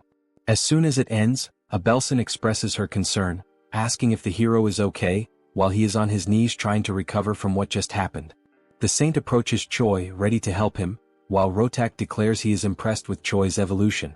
As the hero raises his head, Rotak asks if he knows about the future that awaits him, and only then informs him that if Choi continues at the pace he's going, he will be dead in about 3 months. This information leaves the hero stunned, surprised by such an unexpected future. Rotak then explains what is happening in the hero's body, and that, since he is rapidly transforming into a demon, he can consider himself fortunate, as only small parts of his body will undergo alteration. However, it won't be long before, sooner or later, his organs will be corrupted by dark mana, and the moment Choi's heart or lungs are corrupted, he will die instantly. Choi doubts it, claiming that he doesn't feel anything, and Rotak turns his back to retrieve something, while simply warning that if Choi doubts it, he just needs to wait and see. He then picks up one of the papers on his desk and presents it to Choi, informing him that it is something called the Demon Contract, whose function is merely to reveal the truth. This surprises Choi. The Demon Contract then confirms the conversation, stating that Rotaka's certainty about Choi's death in 3 months is genuine, and outlining Rotaka's intention to take care of the hero Choi, foreseeing that Choi will agree to participate in Rotaka's experiments, which will also be conducted using methods that will not result in Choi's death, and that the hero will not contest possible deformations during the treatment. Also, if his intelligence or ego fades during this treatment. Choi realizes the commander's intentions, and Abelson is surprised by the presentation of the contract, asking Choi not to agree, since she will take responsibility for caring for him. Rotak then intervenes, calling Abelson arrogant, warning that dark mana and divine power are opposites, and that her healing power only worked until now because Choi still has a mostly human side. However, in the future he will become a complete demon, and that will completely nullify the effect of divine powers on him. Abelson and Choi are surprised by Rotaka's statement, and he, aiming for urgency in the contract signing, reminds them that 3 months is an optimistic estimate, urging Choi to decide quickly what he wants to do. The group then takes some time to reflect on the situation, and Rachel worries about what might happen to the hero, who apparently has a terminal illness, whose doctor capable of treating him demands that the hero give up his body to undergo psychopathic experiments. Choi explains that he is trying to buy some time before training the battalion, wondering if there is another way to get treatment without needing to be part of some kind of experiment. Rogers then questions why Choi doesn't try to seek an answer from Hemis. Choi is surprised by the suggestion, and the commander then replies that there is an unofficial ranking among the commanders, where Hemis is at the top of the hierarchy, while Rotak is at the bottom, and that she can easily exert some pressure and make the second commander yield on the conditions. The group then knocks on the door to return, requesting authorization, and Rotak promptly allows everyone to enter. Thus, Choi presents himself again, holding something covered by a cloth in his hand, asking permission and entering the room. Rotak then notices the artifact and asks what the hero is holding. Commander Rogers places the object on the table, revealing it to be a glowing purple orb, already known by everyone there, and then he begins to cast the spell to contact Hemis. Rotak becomes slightly startled and concerned by the presence of the communication orb, and it doesn't take long for Hemis to initiate contact, greeting Rotak and asking how he has been. Rotak, with a trembling voice, greets Hemis, highlighting how long it's been since they last saw each other. Hemis recalls that the last time they met was at one of the meetings with the Demon King, and Rotak, even more nervous, repeats and confirms that it is indeed true. Hemis then goes straight to the point, stating that she is there only to ask for a favor. In a threatening tone, she asks him to write a few things into the contract, starting with a demand that Rotak do his best to treat Choi. Secondly, that the hero will not suffer any harm. Rotak realizes the direction of the requests and is stunned, unable to argue. Hemis wastes no time and adds the third point, requesting that he include in the contract that nothing in Choi's body can be altered without permission, and that the hero must not die before the contract is finalized. Rotak becomes enraged with the list of changes to the contract, questioning why Hemis would care so much and why he should follow that for a human. Hemis, with a neutral expression, calmly calls Rotak's attention, and he straightens up in submission upon hearing Hemis recall the moment when she took him in and fed him after he had been abandoned by his people 350 years ago, that she also helped him win the commander selection tournament 200 years ago, and that she also saved him from being killed by humans 100 years ago. And with each reminder, Rotak's pride sank further. Hemis finishes by saying that, lastly, she ended up paying the price for having interceded for Rotak, and gives him the ultimatum. If he remembers all that, there is no other choice but to sign everything, leaving Rotak with no alternative but to obey. Sometime later, he expresses his anger, cursing the humans and Hemis, and then calls one of his subordinates to bring him a communication device, as he has something to do in retaliation for the humiliation he suffered. Time passes, and the next day Rotak receives Choi again in his laboratory, which he also uses as an office, and informs the hero that there is quite a lot to talk about. He decides to go straight to the point without much beating around the bush. Choi simply observes the seriousness in Rotak's gaze. But with a calm look, the scientist commander asks if Choi knows why demonic chi is altering his body. The question, combined with Rotaka's posture, surprises Choi, considering that this indicates that for him, something like that happening is perfectly fine. Confident that they are both aligned in the goal of preparing him, he feels free to respond to the question sincerely. And, as an answer, he says that the transformations in his body happen because it is an outrage for a human to use demonic chi. Rotak promptly declares that this answer is wrong. Then he explains that, just as Choi says, humans cannot handle demonic chi, and a normal human should explode and die as soon as demonic chi is imbued in their bodies. However, apparently fate, mixed with a bit of coincidence, made it possible for demonic chi to take root in Choi, thus becoming part of his body. And this allowed the evolution of the demonic Shin, to the point where it is causing alterations in Choi's body. It is remolding him not just physically but in his being as a whole, making him something more flexible for the demonic Shin, allowing it to root itself even deeper. Choi is surprised by the explanation and asks Rotak if there is any way to stop the changes that are happening in his body. And Rotak, once again being direct, responds that it is not possible to stop the transformation. However, he adds that Choi may be able to create a way to guide the direction the transformation is taking. And for that, Rotak is planning to transfer parts of a demon or a magical creature into Choi's body. The hero does not take the news very well, imagining how grotesque it would be to become part human and part demonic beast. Choi then asks if there is a possibility for him to say no to this idea, since all the substitution options seem bizarre. Rotak simply responds that if he does not accept the idea, the other option is to continue living like someone with a terminal illness until he dies. Furthermore, Rotak explains that there is nothing to worry about, as he intends to maintain the hero's appearance and his main organs intact, doing the transplant only with things that wouldn't be noticeable. Once the subject is closed and sometime later in the training arena, the commander and Choi gather for a noblesse demonstration. Rotak asks him to demonstrate the ability, and Choi promptly begins to focus, and it doesn't take long until the channeled energy displays a purple aura, signaling the start of the transformation. Rotak watches Choi's preparation attentively. He notices that the hero is producing an incredibly efficient output through the combined use of demonic chi and mana. Above all, he notices that Choi has obtained enough physical strength and mental sanity to overcome the result. He is surprised at how talented Choi is for achieving such an outcome. At the end of the noblesse preparation, Rotak quickly asks Choi to activate Promote, and it doesn't take long before the horns grow again on the hero's head. Rotak notes that this is the only major physical difference between Choi's noblesse and Promote characteristics. Rotak then reflects that Choi was perhaps lucky and confirms that this transformation was efficient in the sense that it protects his internal organs. Internally, Rotak despairs at the desire to study more about this and replicate it in his test subjects and future research. He laments that if it weren't for Hemis, he could dissect the hero to better analyze these results. He also regrets not being able to mass-produce the abilities in chimeras, which would make him an unreachable target for his enemies. But the only chance he has to make that possible is through a scroll pact. Choi notices that Rotak has entered a spiral of thoughts and brings the commander's attention back.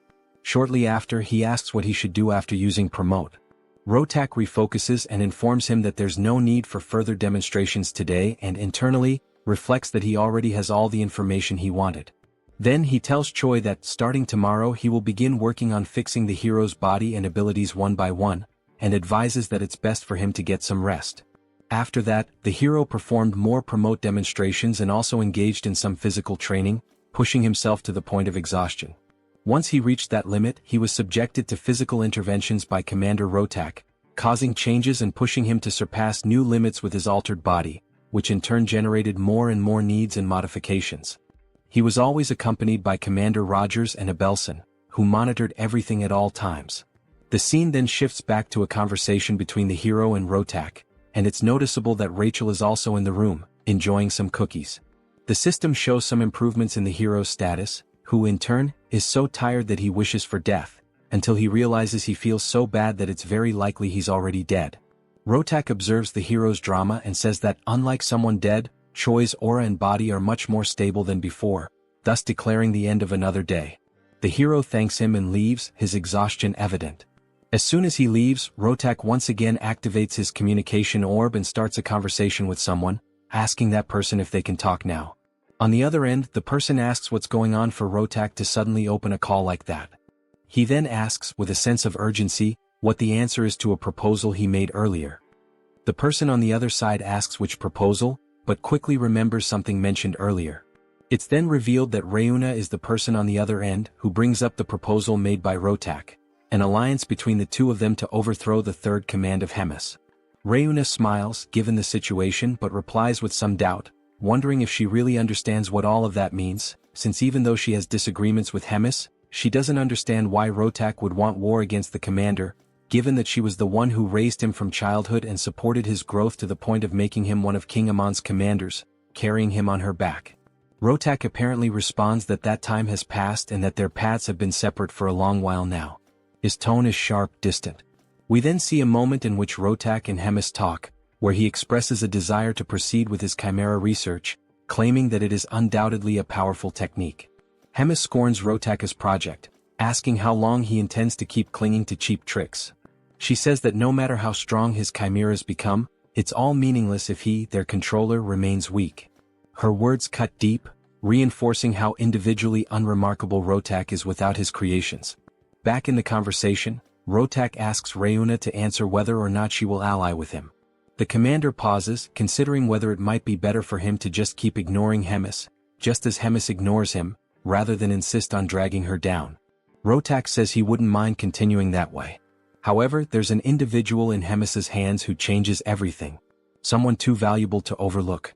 If he could replicate that individual's abilities in others, their alliance could become something much greater than revenge. It could reshape their position entirely. Reuna quickly realizes that he's referring to Choi, but asks if it might be someone else, still questioning whether he's really worth the fall of Commander Hemis. Rotak confirms that he is. As an argument, he states that no matter how powerful Hemis is, she won't be able to handle two commanders coming at her at once. If the two of them join forces, her downfall won't just be possible, it will be certain. Reuna reflects for a moment, her expression unreadable. Then, she agrees to the proposal and tells him to contact her as soon as a plan is in place. The call ends with Rotak calmly saying that he'll reach out again in a few days. Rachel, who was still enjoying her cookies, overheard the entire conversation and is shocked by Rotak's plans. It doesn't take long before the team contacts Hemis to talk about the plot forming against her, but to everyone's surprise, Hemis already suspected everything. Choi asks why she isn't surprised. Hemis then asks back why she would be, since everything was already out in the open. She then questions if that was the reason the team used the communication orb. Choi replies that it wasn't, because he has something else to report.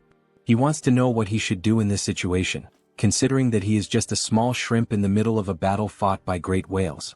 Hemis reflects for a moment, her gaze turning distant as if measuring the weight of her next words. Then she looks back at them and asks for their opinion on an idea she just came up with. But this idea, while clever, would put Rotak in a very tight spot. Sometime later, in front of Rotak's laboratory, we see Rogers and Choi knocking out one of the guards, with Commander Rogers leading the way and locating the room where the final objective of the mission is. Choi asks if all those vials are the treasure guarded by Commander Rotak, previously mentioned by Hemis. Rogers replies that yes, they are vials of demonic chi extracted from ancient beasts, all of them extinct, which can no longer be obtained no matter what someone does. He adds that some of these were collected over centuries and stored under tight protection for a reason. And one in particular is theoretically the most powerful of all. While holding a vial with a red liquid in his hand, Rogers asks Choi to wait a bit before taking any action, and warns that if something goes wrong, he'll make sure to arrange a good funeral for the hero. Choi reacts with unpleasant surprise, saying that he's very moved, and sarcastically thanks the commander. Then, without much hesitation, the hero takes the vial from Rogers and asks if it's the right time to drink it, as he begins to consume the potion. Moments earlier, still during the call between Choi and Hemis, the detailing of the plan that would follow began, an unexpected strategy meant to help Choi take better advantage of his encounters with Commander Rotak. The instruction was short and clear, yet jarring. Hemis told Choi to hurt himself. The simplicity of the order contrasted sharply with its implications. Naturally, the plan left the hero stunned, confused, and hesitant. He couldn't help but wonder why he would do such a thing to himself, especially considering that Hemis had previously gone out of her way to force Rotak to include strict rules in their pact, rules that ensured Choi's physical integrity at all times. The contradiction unsettled him. Hemis, noticing the hesitation and fear building in Choi's expression, softened her tone slightly. She clarified, with calm but firm seriousness, that this wasn't a joke or some kind of twisted training exercise. It was a direct order. A strategic one. She had learned through her own sources that Rotak had been lazy and half-hearted with Choi's treatment. From what she gathered, he was doing nothing more than the bare minimum, just enough to satisfy the conditions of their pact. Once that obligation ended, so would his efforts to keep Choi alive. Still unable to grasp how this related to harming himself, Choi asked what any of that had to do with self-inflicted injury. The very idea clashed with everything that had been set to protect him.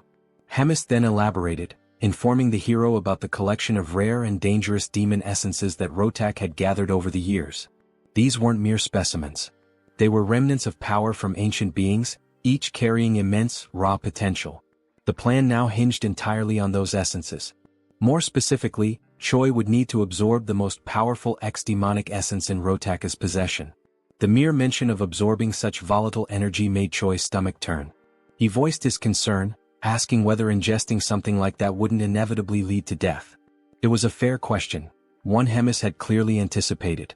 With the same composed authority, she reminded him of the Pact's power. Because of it, Rotak would be magically and contractually bound to do everything possible, and impossible, to keep Choi alive no matter what.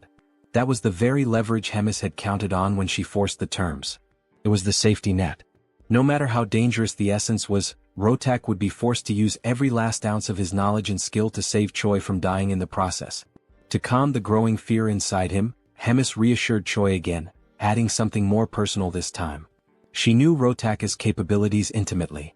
She didn't just know him, she had created him. Every facet of his medical prowess, every ounce of his talent, she was responsible for nurturing. If anyone knew what Rotak could do, it was her. She believed in this plan. The scene returned to the moment when Choi was reluctantly consuming the supposed potion. As the bitter liquid slid down his throat, Commander Reuters watched him closely, arms crossed, his expression unreadable. Rachel stood nearby, concerned, and asked if everything was all right. With a sigh and a grimace, Choi remarked that nothing unusual had happened, except for the awful taste, which he couldn't help but complain about. For a fleeting second, it seemed like things would go smoothly. But then everything changed. A wave of searing pain crashed through Choi's body. It was so sudden and overwhelming that his limbs locked, and the potion vial slipped from his fingers, shattering against the floor. His vision blurred. His breath caught. The agony was unlike anything he had experienced before. Rachel's voice broke through the chaos, calling his name with urgency. Reuters, though less panicked, narrowed his eyes and murmured something about the side effects having begun. The pain intensified. Choi writhed in place, desperately trying not to black out. In a moment of delirious humor, he sarcastically berated Reuters, accusing him of withholding just how brutal the side effects would be, especially since he clearly knew what was in the potion. Reuters responded with dry indifference, saying it was common sense and didn't warrant explanation. Choi glared at him, opened his mouth to say something more, but the pain took over and he lost consciousness. Sometime later, Choi woke up groggily lying in a bed. He immediately realized it wasn't any place he recognized. The air was sterile, the light cold. He sat up slowly, his muscles sore and weak. Just as he began scanning the room for clues, Rachel appeared, smiling softly. She told him that he was in Rotaka's office. The commander had personally tended to him for 4 consecutive days, using all sorts of questionable but effective methods to keep him alive. Rachel's words were comforting, but her expression hinted at unease. Finally, she asked how Choi was feeling, but before he could answer, the door opened. Rems entered the room with theatrical flair, declaring how long it had been since they last saw each other. Behind her, Reuters and Rotak followed quietly. Rems approached Choi with a pleased smile, commenting that his power had grown noticeably. She noted that he was stronger than she'd imagined he'd become. Choi tried to deflect the praise, modestly insisting that he wasn't that strong, but she ignored him completely. Without warning, she placed her hand on his shoulder and chanted a spell. Choi's right arm turned pitch black. Pain surged through him. Whatever magic she had cast was aimed at destroying his limb entirely. And once again Choi was left stunned, unsure of why or what would come next. Rotak then explains that the demonic essence of the beast Choi ingested is slowly but surely establishing itself within his body. The beast in question was once feared throughout the demonic realms, an entity known for its near-complete invulnerability, a creature considered by many to be indestructible. Now, that same property was beginning to manifest within Choi's body, granting him the terrifying durability of that ancient being. His cells, muscles, and internal structure were starting to reflect the changes brought by the ex-demonic infusion. However, even with such a remarkable result, one fact remained unaltered. The testing process had been excruciating. What Choi endured to reach this state was nothing short of brutal. The pain had been relentless. The transformation violent. His body had teetered between survival and collapse, and it had taken all of Rotaka's knowledge, along with the pack's forced intervention, to keep the hero alive through the ordeal. Still, the results were undeniable. Standing nearby, Rems took it all in. With a faint smile and an arched brow, she admitted she felt a hint of jealousy, though her tone was half playful, half serious. She questioned aloud whether this entire plan had been intentionally kept from her. Perhaps as some personal project Rotak didn't want interfered with. Rotak, for his part, didn't dignify the accusation with a real answer. He merely brushed it aside, stating curtly that the hero's treatment was complete. Then, without any visible emotion, he asked whether it was time to destroy the pact. Rems gave no resistance. She calmly began the destruction ritual, acknowledging that the pact's purpose, to ensure the completion of Choi's treatment, had now been fulfilled. As the last glyph of the contract faded into magical dust, the pact dissolved entirely. The invisible leash that had bound Rotak to his obligations was gone. With nothing holding him back, Rotak didn't waste a moment. He turned to Rems and, in a voice laced with bitterness, made it clear he hadn't forgotten her interference. In a tone more threatening than professional, he promised she would regret everything. His eyes, cold and unblinking, burned with silent fury. Rems, unfazed, merely smiled. Her voice carried a touch of amusement as she questioned if she truly would be the one to regret anything. Her answer was cryptic, a layered warning rather than a rebuttal. She suggested that regardless of how things unfolded, perhaps regret would fall on someone else entirely, and that in the end she would be waiting eagerly to see how Rotaka's threat unraveled. The scene shifted to the training grounds, where Choi and Ryodrun stood amid the dust and sweat of daily drills. The sun hung high in the sky as their sparring session intensified. From the very first strike, Ryodrun noticed a difference. Choi's posture, his timing, the pressure behind each attack, it had all improved. The young hero had indeed become stronger. Choi launched a fierce punch, one that Ryodrun blocked with minimal effort. But the hero didn't stop there. He pressed on with a series of rapid strikes, chaining his movements together with surprising precision. Ryodrun watched carefully, analyzing each blow, studying the trajectory of Choi's fists, the positioning of his feet, the way he adjusted his breathing to manage exertion. There was real progress here. And then, a breakthrough, Choi landed a solid punch to his mentor's abdomen. Ryodrun didn't even try to block it. He took the blow, let it connect. The smile that flickered on Choi's face afterward said everything. For the first time, he had struck his teacher cleanly. All his pain and effort were beginning to bear fruit. But the celebration was short-lived. In a sudden motion, Ryodrun brought his massive elbow down on Choi's head, knocking him flat onto the dirt with a dull thud. The world spun for a moment.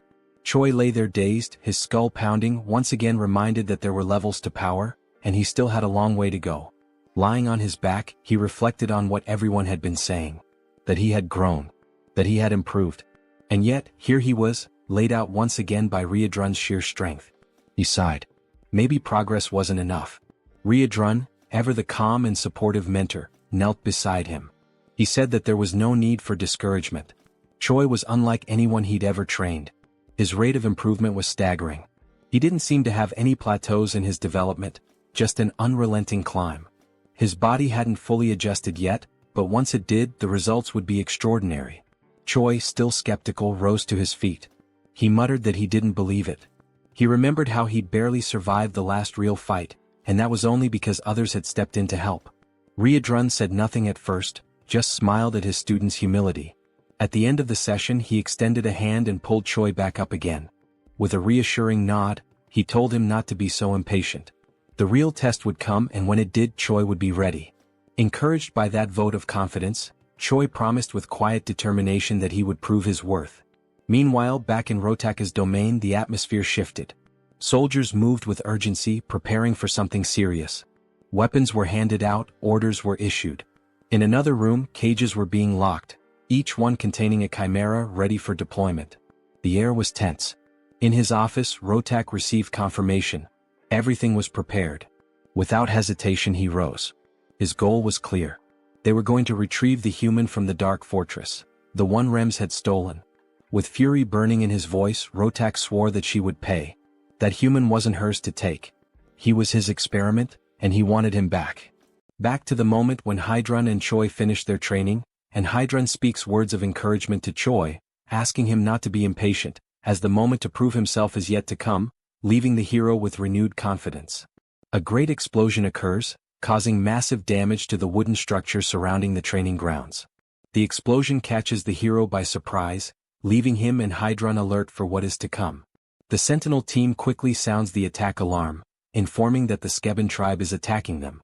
Hydrun immediately realizes it is the troops of the second commander, and with that, both are left stunned. The Skeben tribe, commanded by Rotak, are, as previously seen, rat-like beings about 1.5 meters tall, who are physically weak due to their size and physical characteristics, but are extremely cunning beings. Outside the fortress, the commanders of the Skebens order more firepower, and cannon projectiles are launched toward the fortification that protects the fortress. The scene then focuses on Ryan, who praises Rotak's firepower and had not imagined how confident he and his tribe would be, before Rotak could respond to one of his subordinates. He arrives at the location warning that the wall that was being attacked has fallen, and the speed at which they achieved this goal was thanks to the previous attack that caused delays in the repair of those walls, information that had been passed on by Ryan to Rotak's subordinates. The second commander then orders the teams to attack with the chimeras on the front line and informs Galdeo to capture Choi. Rotak, in turn, states that he will go along with Hyuna to deal with Hemis personally and thus carry out his revenge plan. The scene then focuses on Hydrun and Choi again, who are moving as the hero claims he had already imagined Rotak might pull off some scheme like this someday, but with Tom declaring he didn't expect it to happen so soon.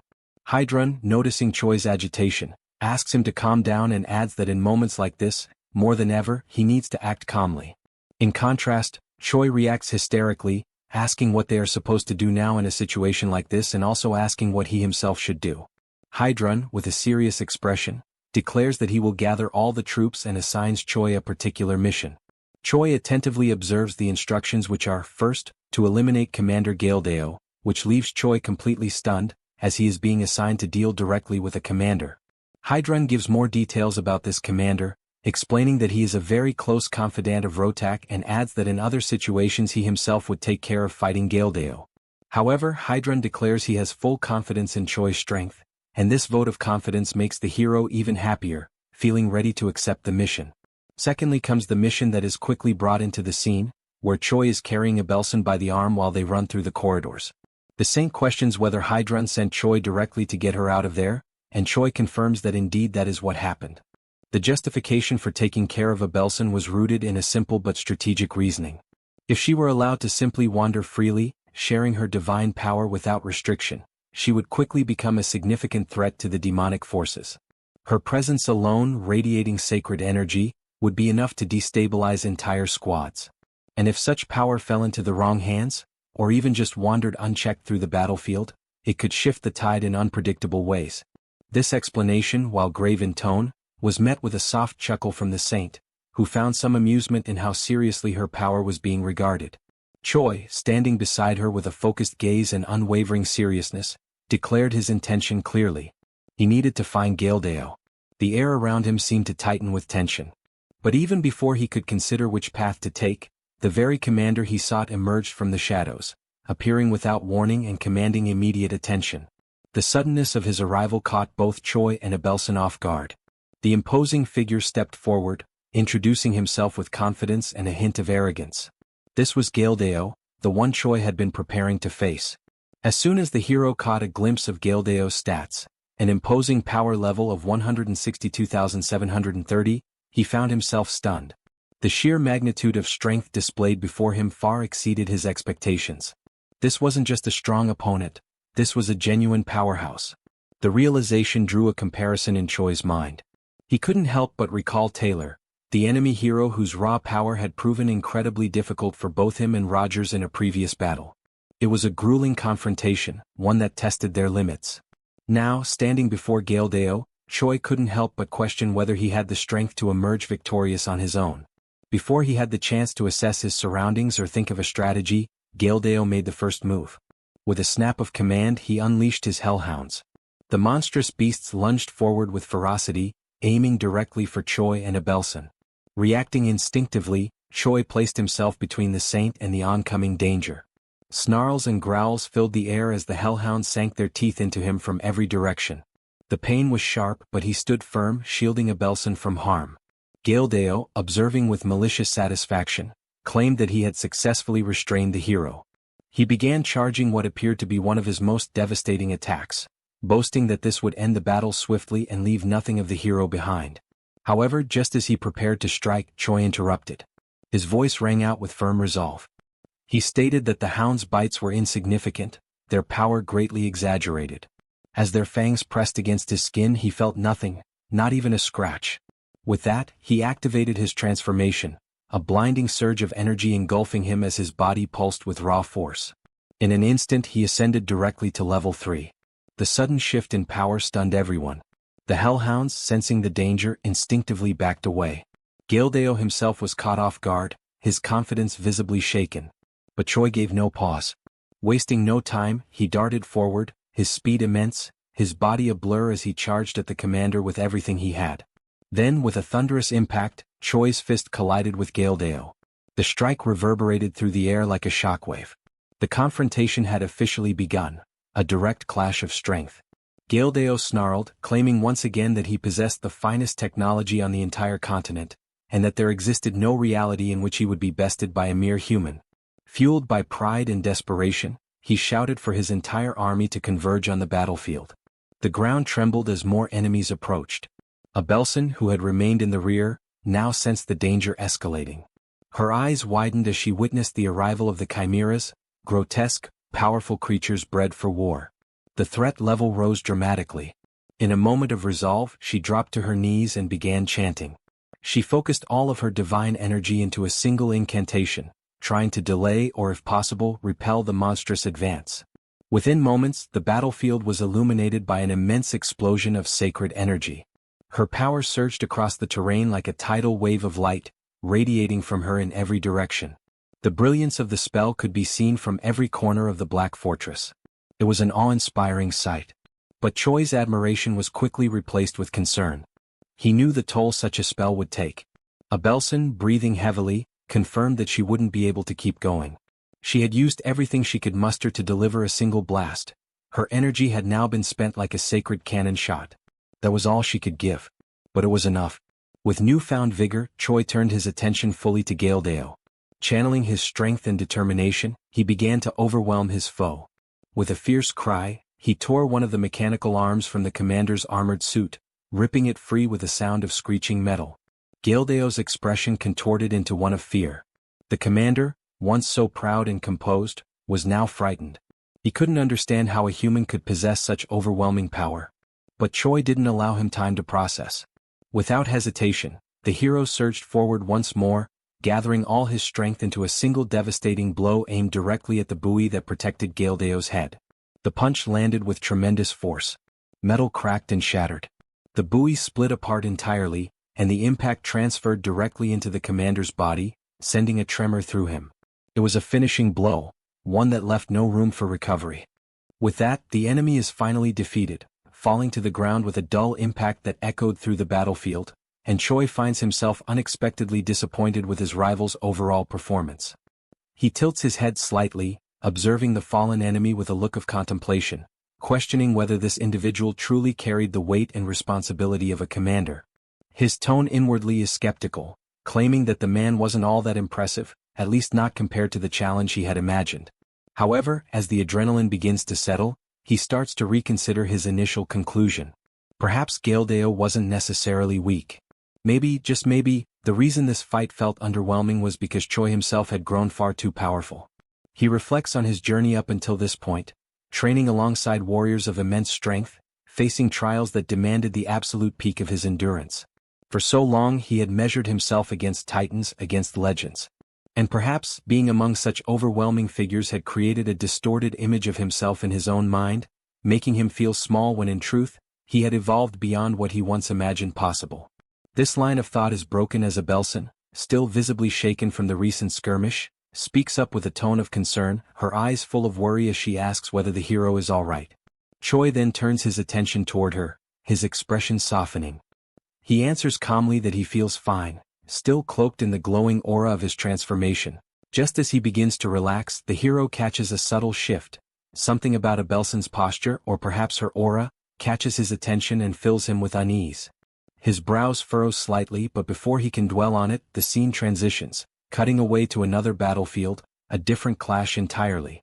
Now we find Hemis standing tall and firm in her own confrontation. Her eyes are locked forward, facing not one but two enemies. Before her stand Rotak and Hyuna, both exuding menace and confidence. The second commander, with a twisted smirk, asks whether Hemis is ready to face her end. His voice is laced with mockery, echoing across the scorched terrain. Hemis responds not with fear but with biting sarcasm. Her words drip with irony as she mocks their excessive preparation, noting with theatrical dread that they even saw fit to bring the fourth commander just to take her down. The absurdity of it almost amuses her, and she scoffs at what she calls cowardice taken to an entirely new level. But Rotak remains unfazed, dismissing her words with cold indifference. He makes it clear that he doesn't care what Hemis calls him, coward, weakling, dishonorable, it makes no difference. What matters is the result. And for him there is only one conclusion to this battle: her destruction. Not only that, but surpassing her as a warrior and burying her legacy in the ruins of this battlefield.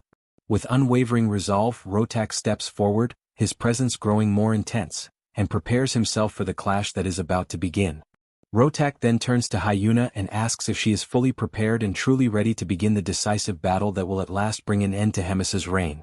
Hyuna reacts to his question with a sinister, almost mocking smile and a sharp, scornful gaze, as if she cannot fathom how naive and foolish Rotak has been all this time.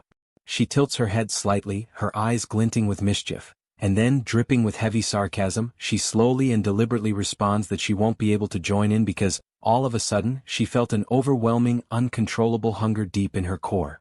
She repeats this ironically several times, emphasizing the absurdity of her excuse, which only leaves Rotak utterly baffled and thrown off balance.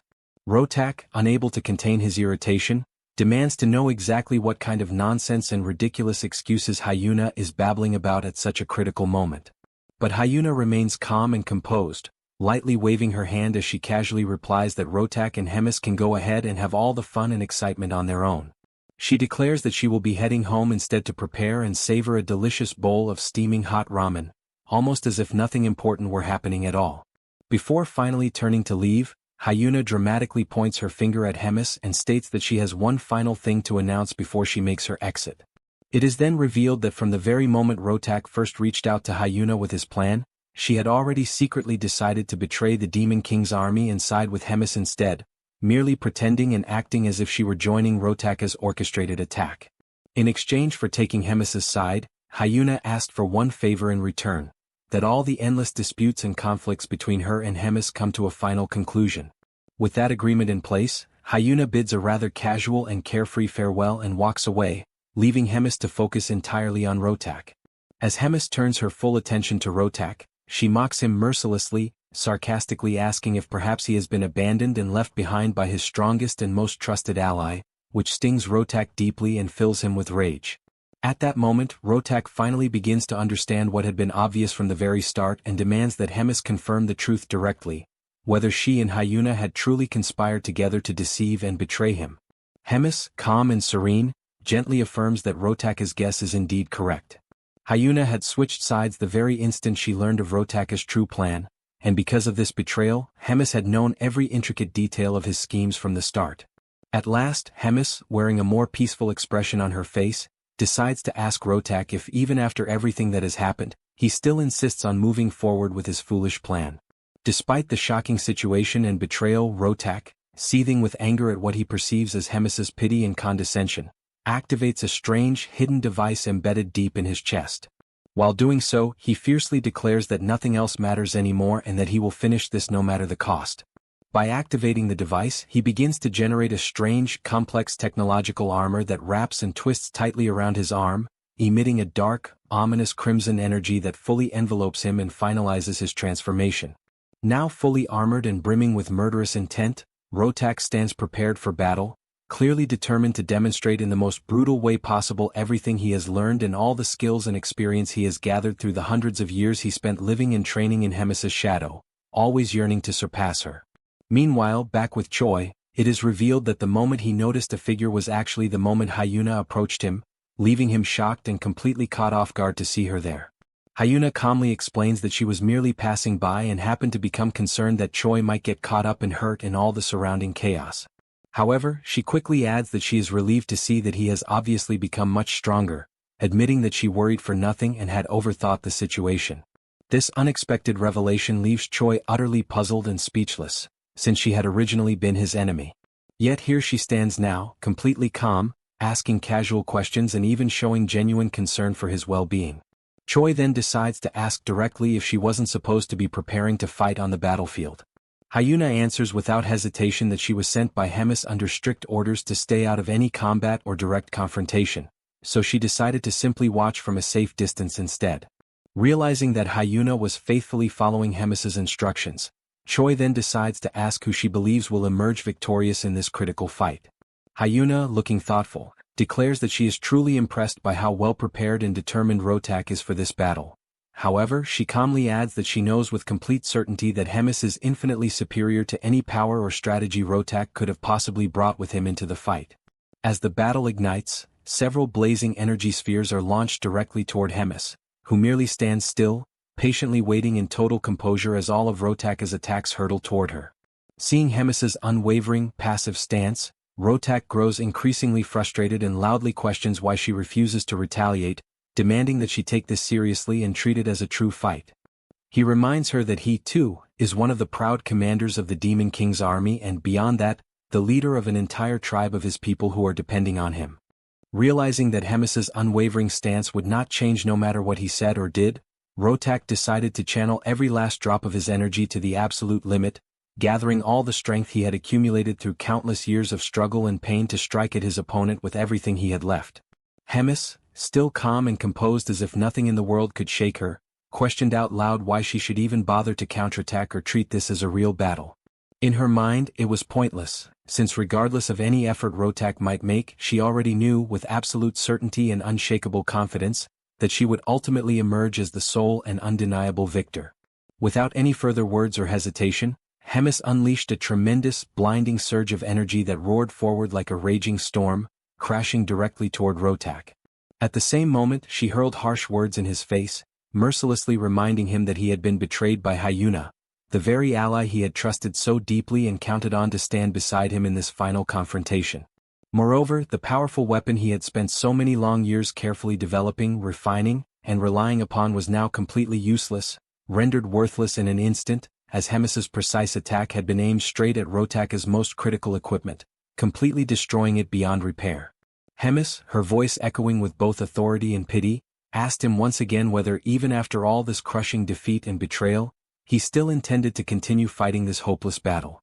Rotak, with very few choices remaining and no clear path forward, simply confirmed everything Hemis had just said, openly acknowledging that he had been betrayed and admitting that her words were true. But even so, with a burning fire still flickering in his eyes, he fiercely declared that he would not retreat under any circumstances, no matter how impossible victory seemed. Determined, he then activated his promote ability to channel and amplify his remaining power, charging yet another of his desperate final strikes. He fired a series of enormous radiant energy spheres at Hemis using his cannon, launching what could only be described as a truly devastating attack, meant to end everything in one final desperate act. However, Hemis simply denied the entire offensive with a single effortless shield, as if swatting away a mere insect. From Rotak's perspective, the entire wave of his energy seemed to be completely absorbed, leaving him in shocked disbelief. He briefly grew excited, a tiny flicker of hope sparking in his heart, wondering if perhaps even Hemis could not withstand such overwhelming power. But Hemis then responded with an almost amused tone that it had indeed been a good move, an attack worth acknowledging. Suddenly, a deep purple aura began to spread like a dark mist over Rotak's energy blasts, and it didn't take long before Hemis's own energy completely overwhelmed and crushed Rotak's offensive, erasing all traces of it from the battlefield. She then appeared before him, standing tall and victorious, and stated with unwavering certainty that Rotak had indeed changed dramatically compared to the weaker, lost version of himself she once knew. She even admitted that he had genuinely improved and grown stronger over the years. Nevertheless, Hemis firmly announced that it was now her turn to strike, and there would be no mercy. With a chilling grace, she slowly licked one of her fingers, her eyes locked on Rotak, and then pointed it directly at him, activating her formidable ability. Countless black claws suddenly materialized and surged forward like a pack of ravenous beasts, advancing rapidly toward Rotak with lethal intent. Rotak quickly recognized the immense danger of Hemis's conjured technique, and in an instant, all the fierce determination he had gathered was replaced by pure, paralyzing terror. He stood frozen in place, unable to react, helplessly waiting for the swarm of claws to reach him. It didn't take long before he was completely caught, wrapped up and immobilized by the relentless claws. The assault quickly intensified, growing ever more savage and merciless. With overwhelming ferocity, Rotaka's limbs were torn and separated from his body, leaving only the trembling, weakened torso of someone who had come so determined to eradicate Hemis and her people. Knowing his end had finally arrived, Rotak decided to use the last remaining moments of his life to ask something of the woman who had once been his beloved mentor. As Hemis slowly approached his broken figure, she questioned whether he was about to beg her for some form of mercy, her voice carrying a distant, cold sadness. Rotak then asked, with his last flickering strength, whether she still saw him as weak, useless, and pathetic, recalling his entire painful journey. He remembered vividly how he had once declared he would become as strong as Hemis and rise to be a true leader, a leader who would stand equal to or above all others. Yet, his path had been completely shattered and derailed by the torment of being scorned and rejected by Hemis, turning his only goal into a desperate mission to surpass her and make her pay for all the humiliation and pain. Hemis paused in heavy silence to reflect deeply on his words. Instead of giving him a direct answer, she remarked that time is cruel and unrelenting, lamenting how certain things seem as though they will last forever. But as time inevitably moves forward, people change, making choices and taking actions they later come to regret. Despite it all, she expressed her sincere gratitude to Rotak for, in the end, being able to find and enjoy at least something meaningful in his journey over the many long years, and for the destiny that his actions had helped shape. These final, heartfelt words drew a faint, peaceful smile from Rotaka's face, and at last he collapsed, his eyes closing for the final time, as Hemis softly wished that he may now rest in peace. The scene slowly transitions to the crumbling remains of the Black Fortress. Once a formidable stronghold, the structure now teeters on the edge of collapse. Its towering walls are scarred with deep cracks, and dust drifts from the ceilings with every minor tremor. The air is heavy, stale with age and decay. In the heart of this battered ruin, a tense meeting unfolds between Hemis, Choi, and Riedrun. The topic at hand is the inevitable. The fortress can no longer serve as their base of operations. Then comes the announcement, sharp and unexpected. Hemis informs them that they are preparing to relocate. The news lands like a thunderclap, catching the others off guard and momentarily silencing the room. Hemis, ever composed, elaborates on her decision. She states firmly that no matter how many repairs are attempted, no matter the effort poured into rebuilding, the fortress will remain fundamentally broken. Its integrity, both physical and symbolic, has been compromised beyond saving. Riedrun and Choi listen intently. Though neither openly argues with her reasoning, it's evident from their expressions and posture that accepting this truth does not come easily. Breaking the silence, Riedrun asks where they will go, what destination awaits the entire Third Command. He frames it as a logistical question, but beneath it lies concern for their future and safety. Without hesitation, Hemis answers. The Third Command is to be moved to the 8th Division. Their new home will be Fort Gadrick. The declaration lands heavily. Riedrun begins to object, perhaps to voice doubts or propose alternatives, but Hemis immediately shuts him down. Her tone is sharp but resolute. Her mind is already made up. She orders him to write a letter demanding the evacuation of the current commander of Fort Gadrick, making it clear the fort will now belong to them. With no room left for discussion, Choi and Riedrun exit the chamber. As they walk through the deteriorating corridors of the fortress, Riedrun falls into uneasy silence. In his mind, questions swirl. Of all the divisions, of all the fortresses available, why had she chosen the 8th? What could possibly be going through Hemis's mind? Noticing his companion's troubled expression, Choi finally speaks. He asks what it is about the 8th Division that's causing such worry. Riedrun responds after a pause. He explains that Fort Gadrick isn't just any fortress, it is the one closest to the forward outposts maintained by the human forces. In short, it is the closest thing they have to a frontline base. A dangerous, volatile position. Choi's face hardens as the implication sinks in. It's a deadly place to be stationed. And yet, he reasons, if the fort has survived this long under such pressure, then surely the one commanding it must be highly capable. Riedrun disagrees, shaking his head. He reminds Choi of Fort Hemron. The reference seems to confuse him, which visibly irritates Riedrun. That's where they first met, he says with a touch of frustration. He recalls the fierce battle that forced the command to retreat, an unforgettable moment of loss and tension. He goes on to remind Choi that Grat had been the commander of that division during those days. Choi then asks how they managed to deal with Hemis's wrath in the aftermath of the defeat. Riedrun answers soberly. Amid the chaos, Grat had somehow managed to protect Fort Gadrick, his personal base of operations. Choi gives a brief nod, commenting that Grat must be someone who knows how to protect what's his. But Riedrun doesn't agree outright. Instead he responds carefully. Perhaps Grat truly defended it with skill, or perhaps he resorted to some other method. It's impossible to say for certain. The scene shifts to Fort Gadrick itself. Grat, seated in a dimly lit office, finishes reading Riedrun's letter. The veins on his temple twitch as his hand curls into a fist. Without warning, he slams it onto the table with a loud crack, shouting Riedrun's name in fury. The arrogance of the message enrages him. The order is clear. He is to evacuate the fort so that it can be claimed by Hemis's third command. The insult stings.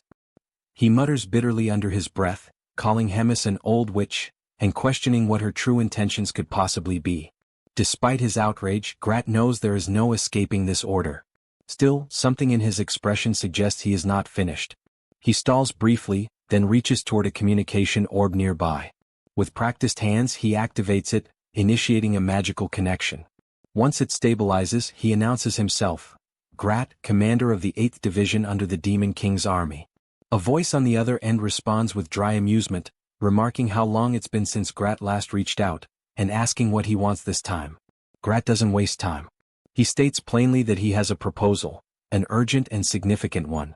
The narrative now cuts to the Holy Capital, where a conversation unfolds in shadowed halls. One of the Pope's subordinates speaks, visibly disheartened. He laments the failures of Jeffin and Andrew, his voice low with regret. He confesses that he had genuinely believed Andrew would emerge victorious. He then wonders aloud, was it Choi again? Was he the one who turned the tide? The man with the monocle confirms it without hesitation. He adds that Choi's progress is unlike anything they've ever seen. His power is rising far too quickly. It's a pattern that's now beginning to alarm the Pope himself. The advisor then suggests perhaps it would be wiser to deal with Choi later, to shift their focus for now toward resolving the situation with the Drajan Empire. After all, he says, despite everything, Choi is just one man. But the Pope rejects that reasoning. If Choi were merely a regular citizen, then perhaps yes, he could be ignored. But he is not. He is a hero. And that changes everything. The Pope then scolds the monocled man for brushing things aside so easily. He accuses him of failing to grasp the true nature of what a hero is, and more importantly what a hero can become. Such a decision would be incredibly dangerous and entirely indefensible, especially coming from someone in a position of such authority. The weight of such recklessness could ripple across kingdoms. The Pope, solemn and commanding, stresses the urgency of neutralizing this threat before it spreads, before it digs deep into the heart of the sacred capital itself and poisons everything from within. Turning to his aide, he asks in a quiet but heavy tone whether there has been any further communication from the spy embedded within enemy lines. The man confirms that there has. He reports that a message just arrived. According to the spy, a surprising offer was made. Support has been promised to completely wipe out all major enemy targets in a single decisive strike. Hearing this, the Pope falls silent for a moment. The offer is shocking. Completely unforeseen. Such a bold proposal leaves him visibly stunned. He narrows his gaze and, in a hushed voice, wonders aloud how the spy could even hope to carry out such a sweeping, ambitious mission. The man elaborates further. The 3rd Command is preparing to relocate. Their new destination is Fort Gadrick. The intention is clear. They seek to claim the fortress as their own and establish it as a new operational base. The suggestion is that something much larger may be unfolding there, some plan already in motion. As the room grows tenser, the Pope raises another question. If this proposal had already existed, why was it not brought up sooner? The response from the advisor is direct but uneasy. Grat had attached conditions so severe that they seemed impossible to fulfill. 10,000 sacrificial offerings. The strategic recall of support posts scattered across multiple fronts. And a non-aggression pact spanning 5 years. The monocled man hesitates as he says it, his voice tinged with disbelief. The demands, in both number and scope, are immense. perhaps even unreasonable. The Pope considers this. Then, calmly but with precision, he asks what Grat's true motives might be. Why place such a steep price on this deal? The advisor takes a breath and then answers. He's heard whispers that the second command seat has been vacated, the result of internal strife, specifically tied to Hemis's elimination of Rotak. With such a power vacuum, Grat might see a chance to ascend, to claim that seat for himself. And to do so, he may be attempting to manipulate the fragile balance between Hemis and the Demon King. The Pope ponders this out loud. 10,000 sacrifices, and perhaps more than just bodies, maybe land as well. A territorial gain masked beneath political strategy. But the monocled advisor responds carefully. It's not the land that's troubling, he says, it's the staggering demand for sacrifices. That level of loss could shake even the strongest foundations of the empire. The Pope then wonders aloud, why is Grat, of all people, seeking so many resources and services from within the empire's reach? Before another answer can come, the Pope rises slightly from his seat and delivers his verdict. With a voice of finality, he commands that the agreement be accepted. His conviction takes the advisor by surprise. The firmness in the Pope's decision is unshakable. The Pope begins to explain his reasoning.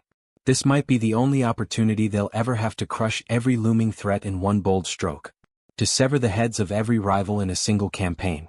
Even more crucially, this arrangement could elevate their spy into a vital, strategic position within the very core of the Demon King's army.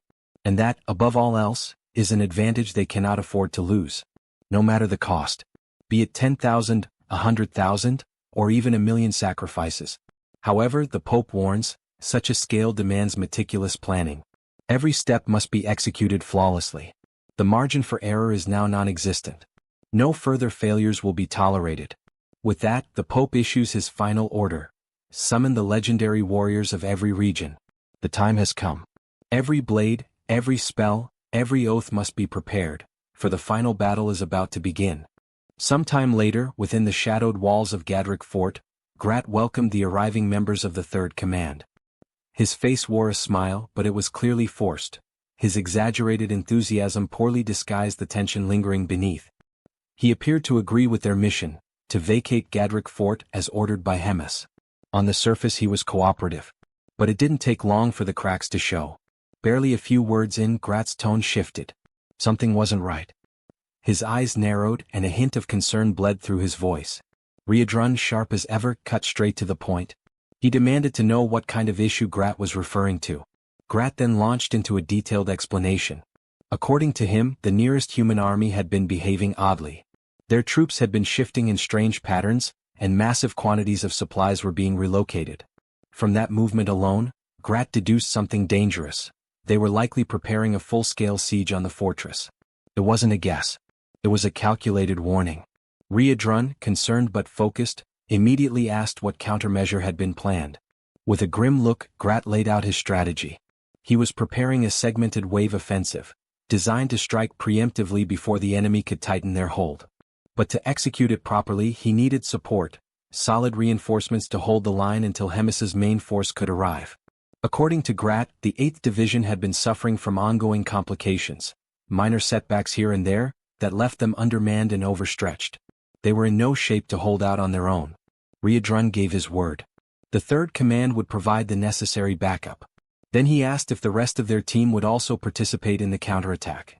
Grat hesitated for a moment, then shook his head. He claimed their presence might slow things down. Their involvement, he argued, could be more of a liability than an advantage. With an urgent tone, he volunteered to assign roles himself and made it clear. Everyone was to get some rest and prepare for the operation ahead. Later that evening, in the quiet of their quarters, Choi and Rachel sat in conversation, tension still thick in the air. Choi, clearly conflicted, turned to Rachel once more with the same question he'd asked before. What did she really believe it meant to be a hero? Rachel immediately sensed where this was going. She braced herself, knowing full well that Choi's mind was already spiraling into another round of reflection. He spoke slowly at first, then with growing emotion. He was a hero, but he was fighting humans. And that truth was tearing him apart inside. Rachel's response was calm, even a little distant. She said there wasn't much they could do, it was just how the situation had turned out. But Choi wasn't satisfied. He was taken aback by her resignation. Rachel, who used to speak endlessly about heroism, duty, and righteousness, now seemed strangely indifferent. When had that changed? Rachel simply smiled and asked when, exactly, had she ever said those things? Choi didn't hesitate. He recalled how she had once promised to guide him to defeat the Demon King and protect humanity. But something had shifted inside him recently. Choi admitted he'd started to see things differently. A hero shouldn't exist solely for humans. And more than that, heroes didn't always follow the right path. Sometimes they chose wrong. At that moment, Abelson spoke up, breaking his silence. He said he'd once read that heroes existed to fulfill the will of all. Choi blinked, confused. What did that even mean? Abelson elaborated. He'd seen ancient writings that claimed heroes were born to secure the happiness of the absolute majority. That was their true calling. Those words triggered a buried memory. Choi's commander had once told him something similar, that in his eyes, Choi was already a hero. It made him question what majority truly meant. Did it include non-humans too? The saint nodded. She said it likely did. Humans, she explained, often believed their happiness represented the happiness of the world. But maybe that wasn't true. Maybe human joy didn't equal universal peace. Choi's brow furrowed. Were heroes supposed to be responsible for the happiness of every intelligent life form? The saint didn't flinch. She said that might be exactly the case. And maybe that's why Choi was different, why he was a hybrid hero. That answer left him silent, his thoughts consumed by the gravity of that role, what it meant to protect the happiness of the absolute majority. At dawn, the assignments were finally handed down. Riedrun would operate solo, an independent unit. Roiger, meanwhile, would lead the observation team. According to intel gathered by the analysis division, he was tasked with triggering a direct engagement once the enemy was detected. His unit would engage immediately upon visual contact. The 8th Division had their role as well. They were to intervene at the end of Riedrun's skirmish, acting as support during the fallout. As for the trio, Choi, Abelson, and Bobo, they were stationed in the rear guard. Their duty was to defend the fortress's stockpiles and resources. Following instructions, the trio moved into what appeared to be a mess hall. It was a modest section of the 8th Division's domain, repurposed for quiet waiting. There, surrounded by crates, benches, and distant clatter, they awaited the moment the real battle would begin. Choi didn't wait long before voicing his discontent with the orders they had been given. There was something wrong, he could feel it in his gut. Something about the plan, the placements, it didn't sit right with him. Rachel, catching the seriousness in his tone, leaned in and asked what kind of bad feeling he was talking about. Choi paused. His eyes scanned the room as his thoughts raced. Then it clicked, he had noticed something strange about the group formations. When he compared them to the original setup that Rems had authorized, it became clear. Everyone had been split apart and sent in directions completely opposite from their intended formation. Rachel tilted her head, trying to wrap her head around the logic. Her face contorted with confusion, her usual confidence momentarily lost. She mumbled something, half thinking aloud, trying to figure out what it meant for them all to be positioned on opposite ends. But her puzzled expression said it all, she didn't get it. That's when Abelson stepped in, her voice calm but heavy with implication. She explained that Riedrun had been dispatched to a dangerously hostile region. Roiger, though not far behind in terms of risk, was placed in charge of the observation team, putting him right in harm's way. And yet, the three of them, Choi, Rachel, and Abelson, were stationed somewhere completely secure, far from danger. Rachel frowned in disbelief. That couldn't be right. It had to be because they were guarding a saint, that had to be the reason, she insisted. Protecting a saint should be an honor, something positive. But her argument rang hollow as the logic unraveled. Choi slowly stood up, still processing. He pointed out the strange contradiction. Riedrun and Roiger had both been pushed to the front lines, even though it had been said that the enemy forces weren't particularly powerful. And yet, 3 capable team members had been left behind, to guard supplies. Rachel's eyes widened as the realization sank in. It made no sense. Why leave behind someone as strong as Choi? Anyone could have stayed back to protect Abelson. It didn't need to be all 3 of them. Choi nodded. That was exactly what had been gnawing at him. Without another word, he began walking away. Rachel stood up abruptly, startled, and asked where he was going. Was he planning to disobey his assignment? Choi didn't stop. He said that Bobo was perfectly capable of handling things here alone. And as for him, he couldn't ignore the growing unease any longer. He had to see what was happening on the front for himself. Abelson hesitated for a heartbeat, then spoke up with determination. If Choi was going, then she would go with him, if he would allow it. Choi turned, his expression softer now. He told her he wouldn't object but asked if she was truly sure. Staying with Bobo was still a solid plan. But the saint was firm. She said she could help him and she meant it.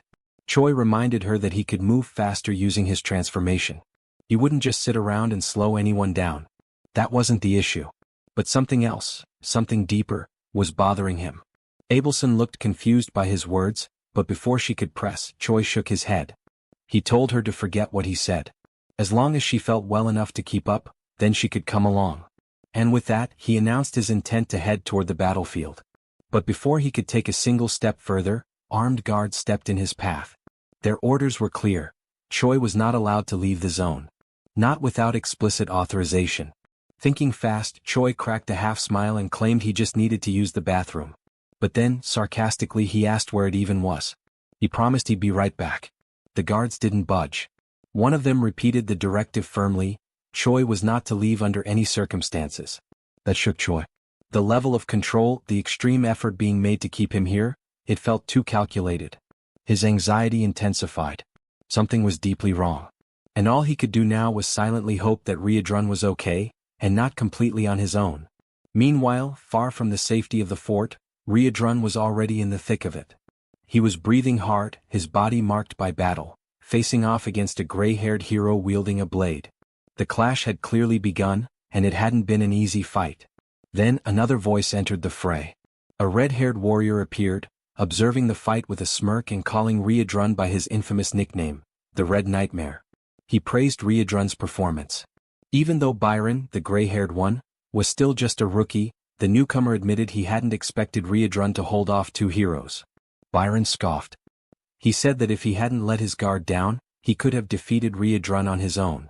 But the red-haired hero snapped at him, telling him not to get cocky. He reminded Byron that he was still green, and now wasn't the time for boasting. Then came the order, end the Red Nightmare. At once he called in the Holy Magic Unit. From the shadows, a wave of soldiers surged forward, taking formation with precision and discipline. Riedrun's eyes widened. It had been a setup from the beginning. All of it, a trap. And in that crushing moment of betrayal, the truth hit him like a blade to the back. Grat was the traitor. Back at Gadrick Fort, Choi and Abelson made their move. They slipped past the guards, pushing into the night at full speed. Soldiers tried to intervene, but the two were too fast. They left Bobo behind, not with worry but confidence. No one would dare harm him. Everyone knew that dog belonged to Rems. That knowledge gave them the freedom they needed. And as Choi surged forward, his breath quickened, not from exhaustion, but from the growing dread pulsing in his chest. He just hoped it wasn't already too late. Back to the siege against Riedrun, he realizes that beyond the two heroes, the other knights are armed with magical tools, and that is clearly excessive considering he is alone. The red-haired hero agrees with Riedrun's words, but they cannot let Hemis's most favored subordinate escape, and that statement makes Riedrun uneasy as he realizes she is the hero's true target. This gives Riedrun extra motivation to fight, and the red-haired hero notices Byron's agitation, ordering him to stay cautious, as the plan is to drain Riedrun's energy before taking advantage of a better opportunity. After that, he commands the 2nd Regiment of Warriors to prepare for the assault. Riedrun, noticing all the organization, also becomes tense, ready to give them a proper battle. As soon as he activates his combat mode, which looks more like a Super Saiyan Level 3 transformation, the hero signals the 1st Regiment to attack. Now fully transformed into a Super Saiyan, Riedrun is immediately struck by a rain of arrows and braces himself to repel the overwhelming force launched at him. With a single punch, he manages to defend himself and even sends several of the arrows back toward the hero's army. The incredible strike is capable of using just the force of the wind to both shield Riedrun and turn the enemy's attack into one of his own. The hero then tells the remaining soldiers not to be afraid, as they still have the advantage in numbers while Riedrun stands alone. Several spear-wielding warriors then charge at Riedrun, who waits calmly for their approach. Riedrun then prepares to unleash one of his special attacks, called Destructive Explosion Wave, and with a single-hand motion he strikes the ground, causing massive devastation. He then leaps, letting the forming crater swallow the soldiers who had launched themselves at him. After jumping, he advances toward those who remained stranded among the crater's wreckage, neutralizing the warriors one by one. As he finishes off the last spearman by slamming his head into the ground, Byron becomes increasingly agitated from being forced to simply watch the battle. With Riedrun's chances of escape growing, Byron decides to break free from the red-haired hero's restraint and charges, attacking Riadrun directly. But he fails as the Red Nightmare easily dodges the hero's strike. Even so, Riadrun is surprised at how quickly the hero recovered and readied himself for battle, although it doesn't change much. From that point, Riadrun prepares to attack Byron, but the red-haired hero intervenes, pulling Byron away from Riadrun's strike and countering. Riadrun manages to stop the attack with the red-haired hero's sword by grabbing it and locking eyes with his enemies, taking the moment to strike both of them at once. He launches another destructive blow at the ground, causing a new crater. However, once the dust settles, the heroes are already far away, having escaped nearly unscathed from the attack but now stunned at how powerful Riadrun truly is, far beyond the expectations set by the intelligence divisions, leaving them frustrated. Meanwhile, Riadrun, still in his Super Saiyan form, begins to feel the effects of having used too much power. Having relied heavily on his demonic chi, he wonders how much further he can still go. But with little time to reflect, he is caught off guard by the heroes sounding the signal for the 2nd Regiment to strike, taking advantage of the opening caused by Riadrun's moment of reflection on his energy use.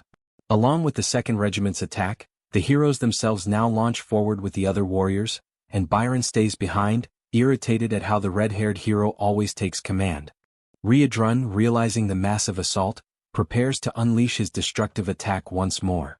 However, before he can complete the conjuration, the heroes advance, drawing his attention and forcing him to defend against numerous strikes simultaneously. This distraction opens an opportunity for other warriors to strike with magical spears, and upon being hit, he almost instantly feels his power being drained. The spears possess the ability to absorb all of his demonic chi. As his energy is siphoned away, Riadrun finally succumbs to the enemy siege. The red-haired hero then explains how the spears function, stating that the intensity with which they drain energy renders even the strongest demons unable to move or launch a single blow. The red-haired hero now stands in front of the subdued Red Nightmare, declaring that the battle is over. As a precautionary measure, he orders his subordinates to drive more spears into Riadrun to ensure he remains in that state, and that as soon as possible, they should finalize the capture and take him as a prisoner. Upon hearing this, the hero Baron steps forward and grabs one of the warrior's spears, claiming responsibility for stabbing Riadrun himself and seizing the moment as if it were personal revenge. As he approaches, mocking the Red Nightmare's situation, comparing him to just any other demon, completely subdued and defenseless, he readies himself to strike. But Riadrun, with his head lowered and eyes darkened, mutters something inaudible while attempting to summon a bit more energy to respond. Baron becomes curious about what Riadrun said and demands he repeat it. Instead of mere words, Riadrun repeats that he is the Red Nightmare of the Demon King's army. With those words comes a tremendously powerful counterattack that shreds Baron to pieces, ending the arrogant hero. The force of the blow is so immense that it not only eliminates Baron but also strikes several other spear-wielding warriors, leaving only a small team and the red-haired hero still standing. The red-haired hero, now in disbelief, wonders how someone so foolish could have become a hero and been assigned to such a critical battle.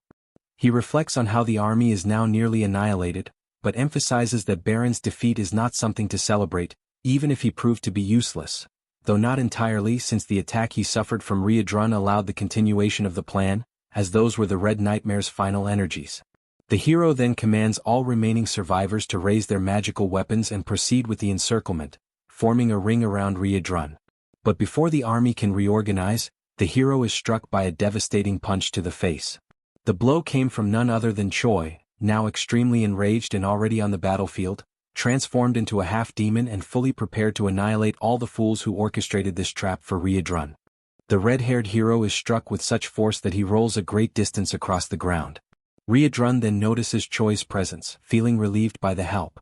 Choi explains that he had a bad feeling, which was the reason he rushed toward the location assigned to Riadrun. Seeing his companion's condition, he asks if Riadrun can still manage on his own. Riadrun responds that he isn't sure if he can handle things alone but expresses his gratitude for Choi's arrival. The red-haired hero gets back on his feet, noticing Choi's presence and quickly associating him with the rumored hero said to serve the Demon King. Meanwhile, Choi lifts Riadrun, trying to hurry and get them out of that place. The red-haired hero then reflects once more on how the soldiers had been wiped out, leaving no one else to help execute the plan. With that, it becomes clear Riadrun will surely escape, and the only options left are either to give up and let him go or to fight to the death. The red-haired hero chooses the most drastic option. The duo, realizing the hero won't give up so easily, watches as he activates his kamikaze mode, offering his soul to his god and radiating a flaming aura. Choi realizes he has seen this kind of transformation before, during the battle inside the Black Fortress, where one of the heroes conjured an untouchable fire that burned everything, but also consumed the hero's life. The red-haired hero continues with his transformation, and the power he gains is immense, visible from far away as a streak of blinding light. Ryudrun realizes that although it is the same technique, this hero's strength makes the outcome entirely different, on a level far beyond those who fought Choi previously. The technique is called Divine Summoning, an evolved version of the fire that burns all, and it can only be conjured by sacred warriors who reach a certain level, as it is an extremely difficult technique to withstand. The red-haired hero hears Ryudrun's explanation and confirms it, signaling not to compare him with the weaklings sent before. He asserts his superiority over the weakened duo, claiming he possesses the true power of a god. Ryudrun concludes that just as promote is to demons, divine summoning is to the sacred warriors. The immense power provided by this invocation also comes with a deadly risk, as anyone who uses it is doomed to die. The red-haired hero is surprised by all the details given by Ryudrun and confirms that once the power fades, he will die, because life is traded in exchange for sacred strength. But with that, both Ryudrun and Choi will also die, making it worth it to perish knowing they will fall too. The hero finishes his words and charges toward the duo, striking directly at Choi with his sword. However, Choi blocks the attack without much effort, reflecting on how he managed to stop the blow easily, though the impact caused something unusual. The red-haired hero then explains that sacred power and demonic chi are polar opposites, and apparently Choi is no longer human at this point, as he is almost entirely consumed by demonic chi. The battle continues as the hero attacks and the duo defends themselves as best they can. The moment arrives when the red-haired hero decides to intensify his assault and claims that Choi is nothing more than a walking corpse, with nothing left to defend himself. What follows is a devastating explosion that creates another massive crater in the battlefield, hurling Ryudrun far away and leaving him severely injured, while Choi still manages to withstand the blast and remains standing after the strike. Even with difficulty, as he turned his head to the side, he noticed that Ryudrun had been far more affected, and his condition was much worse than expected. He observed Ryudrun gasping, trembling as his body began to collapse under the effects of the battle. He then compared the side effects of the transformation and the attacks, effects that were tremendous. However, considering he himself was half-human, they were still less severe than what Ryudrun, a pure demon, had to endure. This meant all effects on Ryudrun were intensified, causing excruciating pain. Even so, Choi renewed his hopes, realizing he only needed to endure.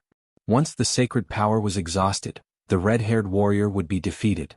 And if that opponent continued launching reckless strikes like before, he would burn out quickly.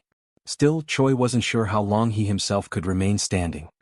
He weighed between staying on his feet or provoking the enemy into unleashing more powerful attacks to burn through his remaining energy. In the end, fate was left in luck's hands, because no matter how much Choi could endure, there was no telling how long Ryudrun would last. Just as Choi finished this internal reflection and refocused his gaze on the red-haired hero, he was surprised. His opponent was shaking, struggling against the effects of having already overused divine power. Going beyond expectations, side effects had already begun to manifest. Loss of vision, a ringing in the ears. Still, he wouldn't need those senses much, for he could feel the presence of demonic chi, making it possible to continue his attacks. Choi then caught the hero's attention, curious about something, and the hero asked what a walking corpse had to say. Choi questioned if the red-haired hero was having trouble seeing. The hero replied that he had wondered what Choi would ask, and confirmed it. Yes, he was going blind. But it didn't matter because he reiterated that he could still sense demonic chi even with his eyes shut. The duo then exchanged a remark, with Choi realizing this could be a disadvantage, even if the red-haired hero could still strike. Choi's behavior puzzled both Ryudrun and the red-haired hero. Suddenly, someone wielding a bloodied club arrived on the battlefield. Choi prepared to deliver the finishing blow and declared that the red-haired hero was now nothing more than a random blind man, mocking him with an indifferent expression as he gave the command for Abelson to attack. She had approached from behind the red-haired warrior, gripping the club. We then flash back to a few minutes earlier. From atop a mountain, she had been watching the battle unfold, worried that the duo might die if things continued as they were. She wondered what she could do. Suddenly, someone grabbed the saint by the ankle, taking her by surprise. It was one of the heroes, pretending to be dead. The soldier explained that he had been waiting for Choi to move away so he could advance toward the saint and have the chance to take her with him. Abelson was unsure of what to do, considering she had no one left to lose her body for. However, realizing she was cornered, she knew she could no longer rely on others for protection. Reflecting on all the times Choi had protected her and spared her from a cruel fate, giving everything, even willing to die for her safety, she, in turn, had simply remained complacent, living under the same roof, day after day, never giving anything back to the one who always defended her. She had portrayed herself as fragile, and that had made Choi constantly worry. The saint then noticed the club nearby and decided that from now on, she would defend herself. She gathered courage and eliminated the soldier. The scene returned to the present moment, when she struck the red-haired hero in the head. With that blow came not only victory, but also the relief of knowing that she would no longer be a burden to the one she called the hope of the world. The scene shifts to a tense meeting between Grat and the army of the Divine Empire. Grat finds himself surrounded on all sides, the sharp edges of countless weapons pointed his way, and the eyes of the soldiers filled with hostility. The atmosphere is heavy, every breath drawn feels like a challenge, and Grat's confusion grows with every passing second. He cannot understand why they are treating him as an enemy. After all, by his own reasoning, he had done exactly what had been agreed upon. He had managed to contain Riadrun, keeping the dangerous demon in check. That, in his mind, should have made him a trusted ally rather than a target. One of the stern-faced leaders of the Divine Army steps forward, his voice echoing across the field. He demands that Grat remain silent and punctuates his order by calling him a vile demon, his tone dripping with disdain. The words sting, and the accusation lingers in the air like a blade yet to strike. Without hesitation, the leader goes on to accuse Grat of orchestrating deceitful schemes that had led to disaster. According to him, the demon's tricks were the direct cause of the defeat of both heroes sent to the front. The outcome, he claims, was nothing short of catastrophic for the Divine Empire. Grat listens in disbelief, realizing that he had been completely unaware of such events. His mind races trying to piece together the chain of events. How could this have happened? How could Riadrun, on his own, have been capable of defeating not only two heroes but also an entire army? Before Grat can think further or prepare a defense, the ground beneath them seems to vibrate with an unnatural force. The sky itself begins to change, a sudden burst of energy descending like a divine judgment. From above, a blinding light crashes down, striking Shang with unimaginable force and carving a massive crater into the earth. Dust and heat erupt in every direction. When the glare fades, the source of the devastating arrival is revealed. It is none other than Hemis herself. Her presence commands immediate attention, and as she takes in the scene before her, the rows of Divine Empire soldiers and the lone figure of Grat, she pauses, her voice calm yet sharp as she questions what exactly is unfolding here. The soldiers, quick to draw conclusions, link Hemis's sudden appearance to Grat's presence. Whispers ripple through the ranks, accusations forming faster than reason. They begin to suspect this is all part of an elaborate trap, one designed by Grat himself, in which every soldier here is nothing more than a sacrificial pawn. Grat, ever opportunistic, instantly seizes on their words. A sly smile creeps across his face as he steps forward, addressing Hemis directly. With exaggerated confidence, he declares that he had indeed lured every human here for her, calling it a grand offering. Not stopping there, he embellishes the lie, claiming these soldiers are the finest and most formidable force in the entire surrounding region of the human army. Hemis studies him for a long moment, her gaze unreadable. At length she acknowledges, almost reluctantly, that in one way or another he might have done something worthwhile for once in his life. Without further delay, she begins casting a skill, her voice ringing with authority. As a superior, she proclaims she would not deny herself such a feast so generously prepared by Grat. The air grows tense as the earth begins to tremble beneath their feet. Darkness creeps slowly but relentlessly across the battlefield, swallowing light and color. One of the soldiers notices movement in the sky and shouts a warning, but the moment is too brief to act. From above, a massive sphere of roaring fire plummets toward them, its heat searing the air long before impact. It strikes with cataclysmic force, annihilating every soldier caught in its path. There are no survivors. The once proud army is reduced to silence, leaving behind only scorched earth, shattered armor and rivers of blood. When the flames die down, Grat wastes no time. He rushes toward Hemis, his voice spilling over with exaggerated praise. He showers her with flattery, calling the attack beyond incredible, a strike so overwhelming it had single-handedly erased an entire army. He even goes so far as to call her an unmatched living legend, a figure without equal. But Hemis's patience for his fawning quickly runs thin. The false sweetness in his words grates on her nerves. Without warning she moves, faster than the blink of an eye. In one seamless motion she separates Grat's head from his body. His lifeless form collapses to the ground before the echo of the strike even fades. Only then does she speak, her voice now tinged with cold finality. She reveals that she had known for some time that Grat was the spy, even considering that he might have accomplices. She had watched as he foolishly created problem after problem, but in the end she had seen him for what he truly was, a compulsive liar, reckless, unafraid, and above all, acting solely for his own gain. Her only regret, she admits, is that she had not put an end to him sooner. With her business concluded, Hemis turns and leaves the battlefield. The scene shifts once again, this time to Fort Gatwick. Inside its stone walls, a meeting is underway. The day's agenda is the reorganization of the troops. Hemis takes the floor, speaking with precision while Choi, Ryedrun, and Reuters listen closely. She begins by declaring that Ryedrun will take charge of the remaining personnel abandoned by Grat, a task that will demand much of his time. To ensure the work proceeds smoothly, Reuters will act as his adjutant, providing direct support wherever necessary. As for Choi, Hemis had a surprise prepared, one that she revealed with a calm but decisive tone. She informed him that he would be taking the position of regiment commander, a role that would place him directly under her personal supervision. The announcement caught him off guard at first, but quickly sparked an excitement he could not hide. Still, curiosity got the better of him, and he questioned why he had not been placed at a lower rank, such as a simple battalion commander. Hemis's answer came without hesitation. She explained that she could not afford to waste a talent like his on something so limited. In her eyes, his skill set was far too valuable to confine to a mere battalion. This new rank would serve as both recognition and reward, for his hard work, his survival against all odds, and even for the strange way he had managed to entertain her along the way. Yet there was a condition, one that immediately shifted the mood in the room. Choi, as regiment commander, would move forward without the assistance of any troops whatsoever. The statement hung in the air, drawing puzzled glances from everyone present. No one could fully grasp the reason behind such an unusual arrangement. Ryedrun, ever the curious observer, finally voiced the question lingering in everyone's mind. He asked if Hemis would share her plan, as he found it difficult to understand the purpose of appointing a regiment commander without any soldiers to lead. Hemis answered without so much as a pause. She explained that there was a possibility, however unlikely, that Choi might not require subordinates at all.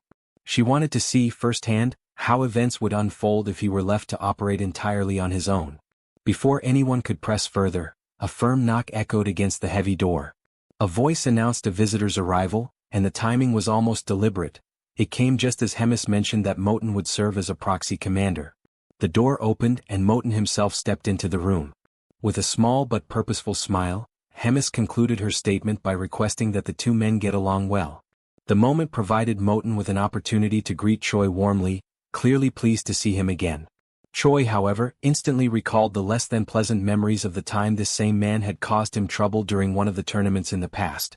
With the formalities concluded, Hemis dismissed herself from the meeting, explaining that there were other pressing matters demanding her attention. The scene shifted to the quiet interior of Abelson's room. Here the atmosphere was markedly different, less formal but filled with a quiet intensity. Choi spoke plainly, admitting that he had been genuinely surprised by the saint's recent actions. He asked what had given her the courage to crush that hero's head in such a decisive moment. Abelson's reply came first in the form of a gentle smile, and then in carefully chosen words. She explained that she had felt a strong urge to act after realizing that constantly being shielded by Choi had made her complacent, lazy even, and it had begun to bother her deeply. Choi noted the change in her demeanor, a more proactive energy replacing her earlier passivity. He asked whether this meant Abelson would now join him in battles going forward. She answered without hesitation, if he needed her, she would fight.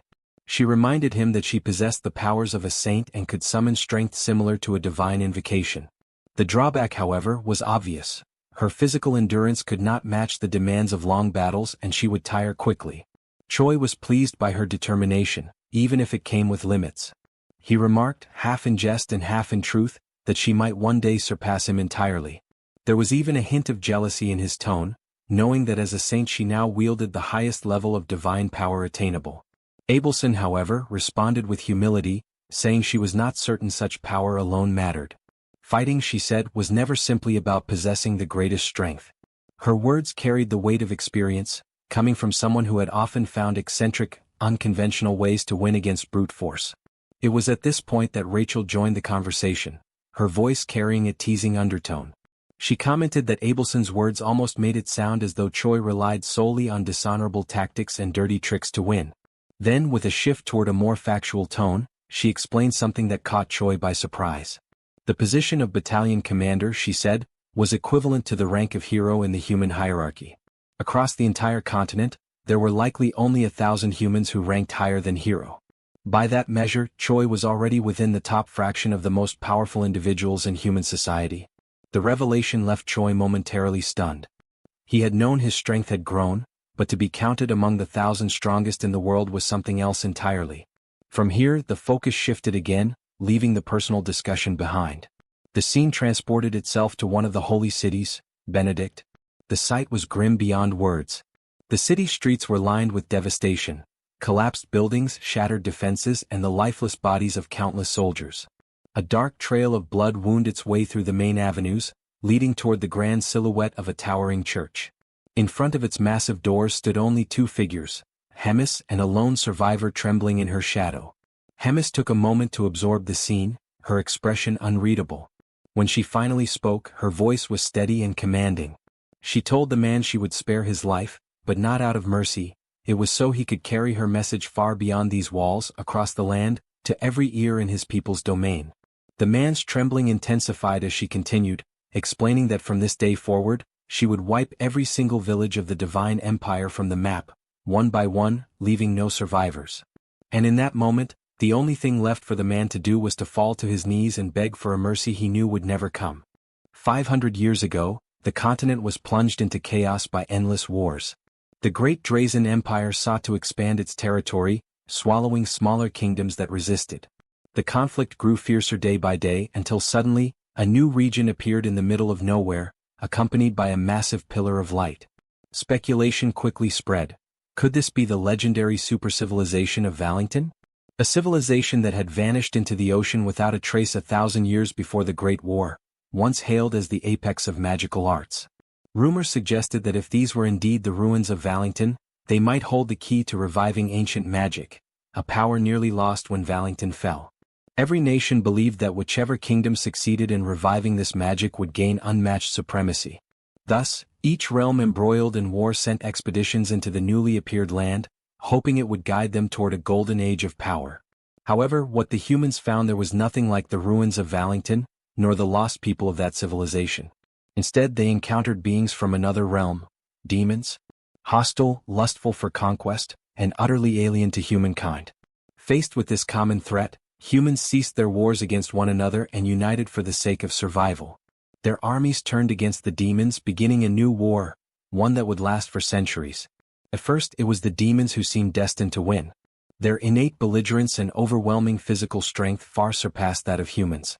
On top of that, they possessed the demonic chi, a force of cunning and power that tipped the scales in their favor. When all hope seemed lost, a new light emerged.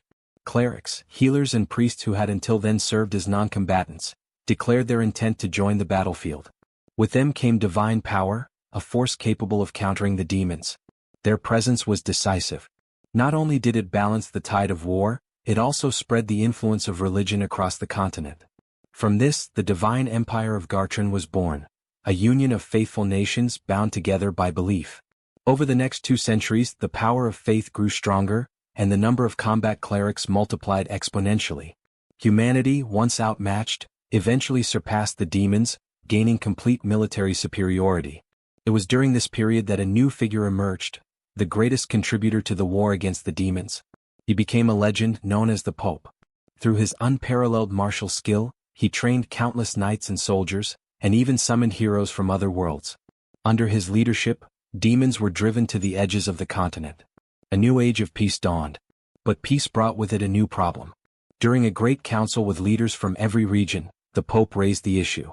He asked if they knew why humanity once again faced danger after so long. And he answered himself, It was because the demons had not been completely annihilated when the chance had been given. Instead of eradicating them, the humans had chosen to prioritize rebuilding their ruined cities. This was not wrong, for the well-being of the people had to come first. Yet, in the end, the survival of the demons meant that all nations still bore the shadow of their threat, and each nation's way of life had been negatively shaped by that choice. Before the worst could happen, the Pope urged all nations to unite their strength once again and retaliate against the rising threat through a holy war. The divine empire of Gartrum would lead the charge, sparing no effort, no resource and no warrior, with one ultimate goal: to consolidate an era entirely dominated by humankind. The scene shifts to a religious setting where a message is being delivered. The speaker warns that the demons once more threaten human life.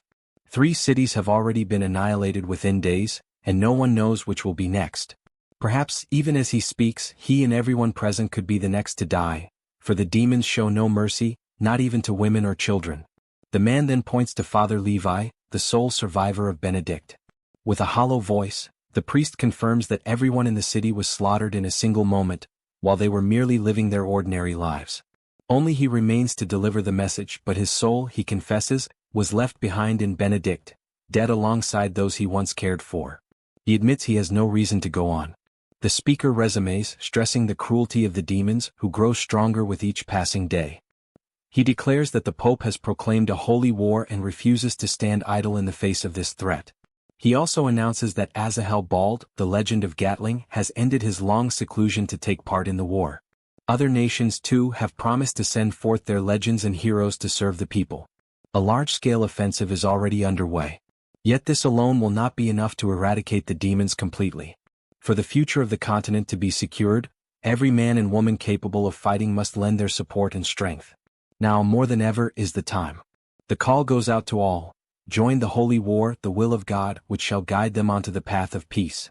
The speech ends with a rousing cry, shared by all present, united in a single desire: to eliminate the demons once and for all. The scene shifts again. In private, the Pope speaks with one of his subordinates. He reveals that, though competent, Cardinal Elrond has failed gravely in recent times. His blunders have led to the deaths of 2 heroes and the failed capture of Riadrun, a disaster that achieved nothing while costing tens of thousands of lives. For this reason, the Pope orders that Elrond's duties be reassigned within 3 days.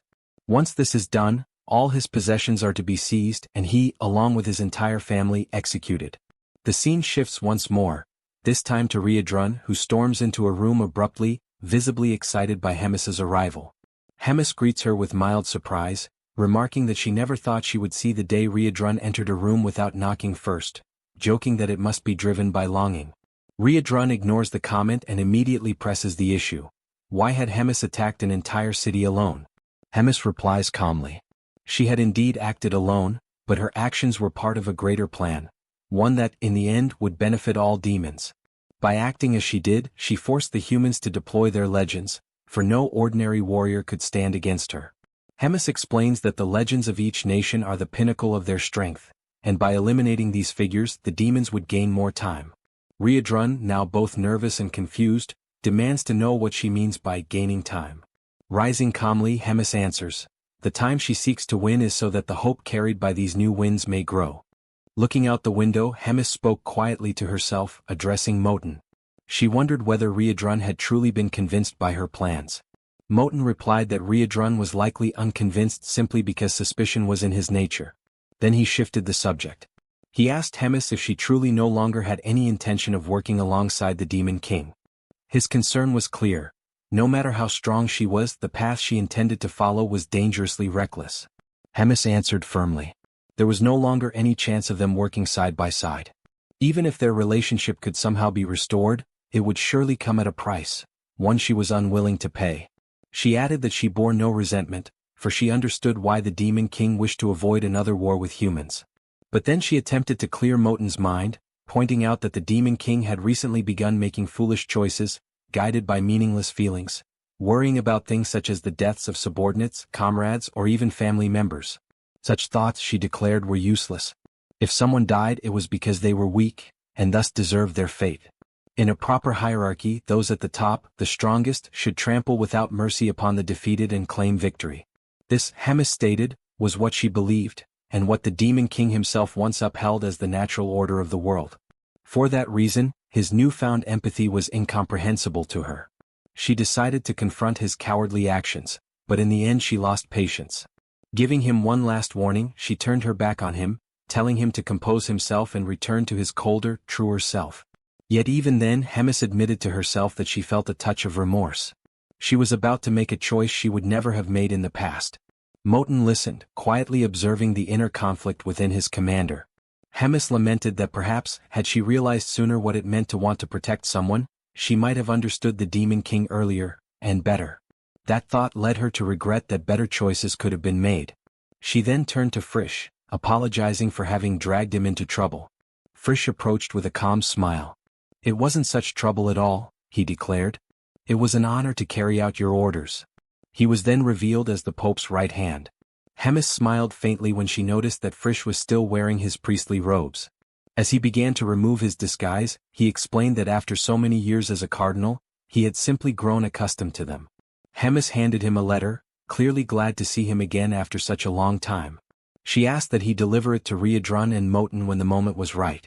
She could have done it herself, she admitted, but if she did, she feared she might carry regrets afterward.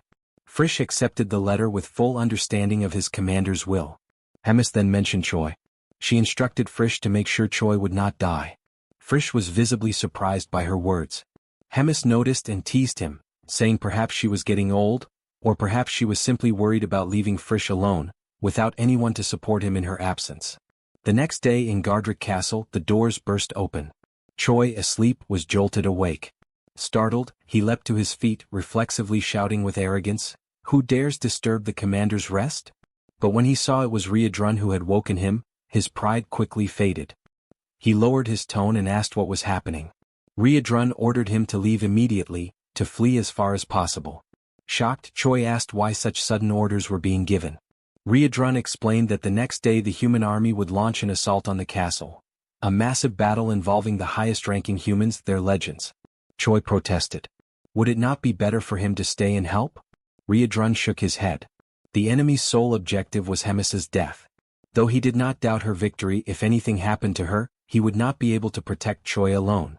The scene shifts to the moment when a letter is slipped under the door of the room where Riedrun is staying. He picks it up and begins to read. Its contents reveal part of Hemis's past and the truth behind recent events. Hemis writes that the demons endured countless deaths and were ultimately forced into exile at the very edge of the continent. Yet, despite having cornered them completely, the humans never carried out a full extermination. There were many reasons for this decision, but the most significant one was the existence of the Holy Empire.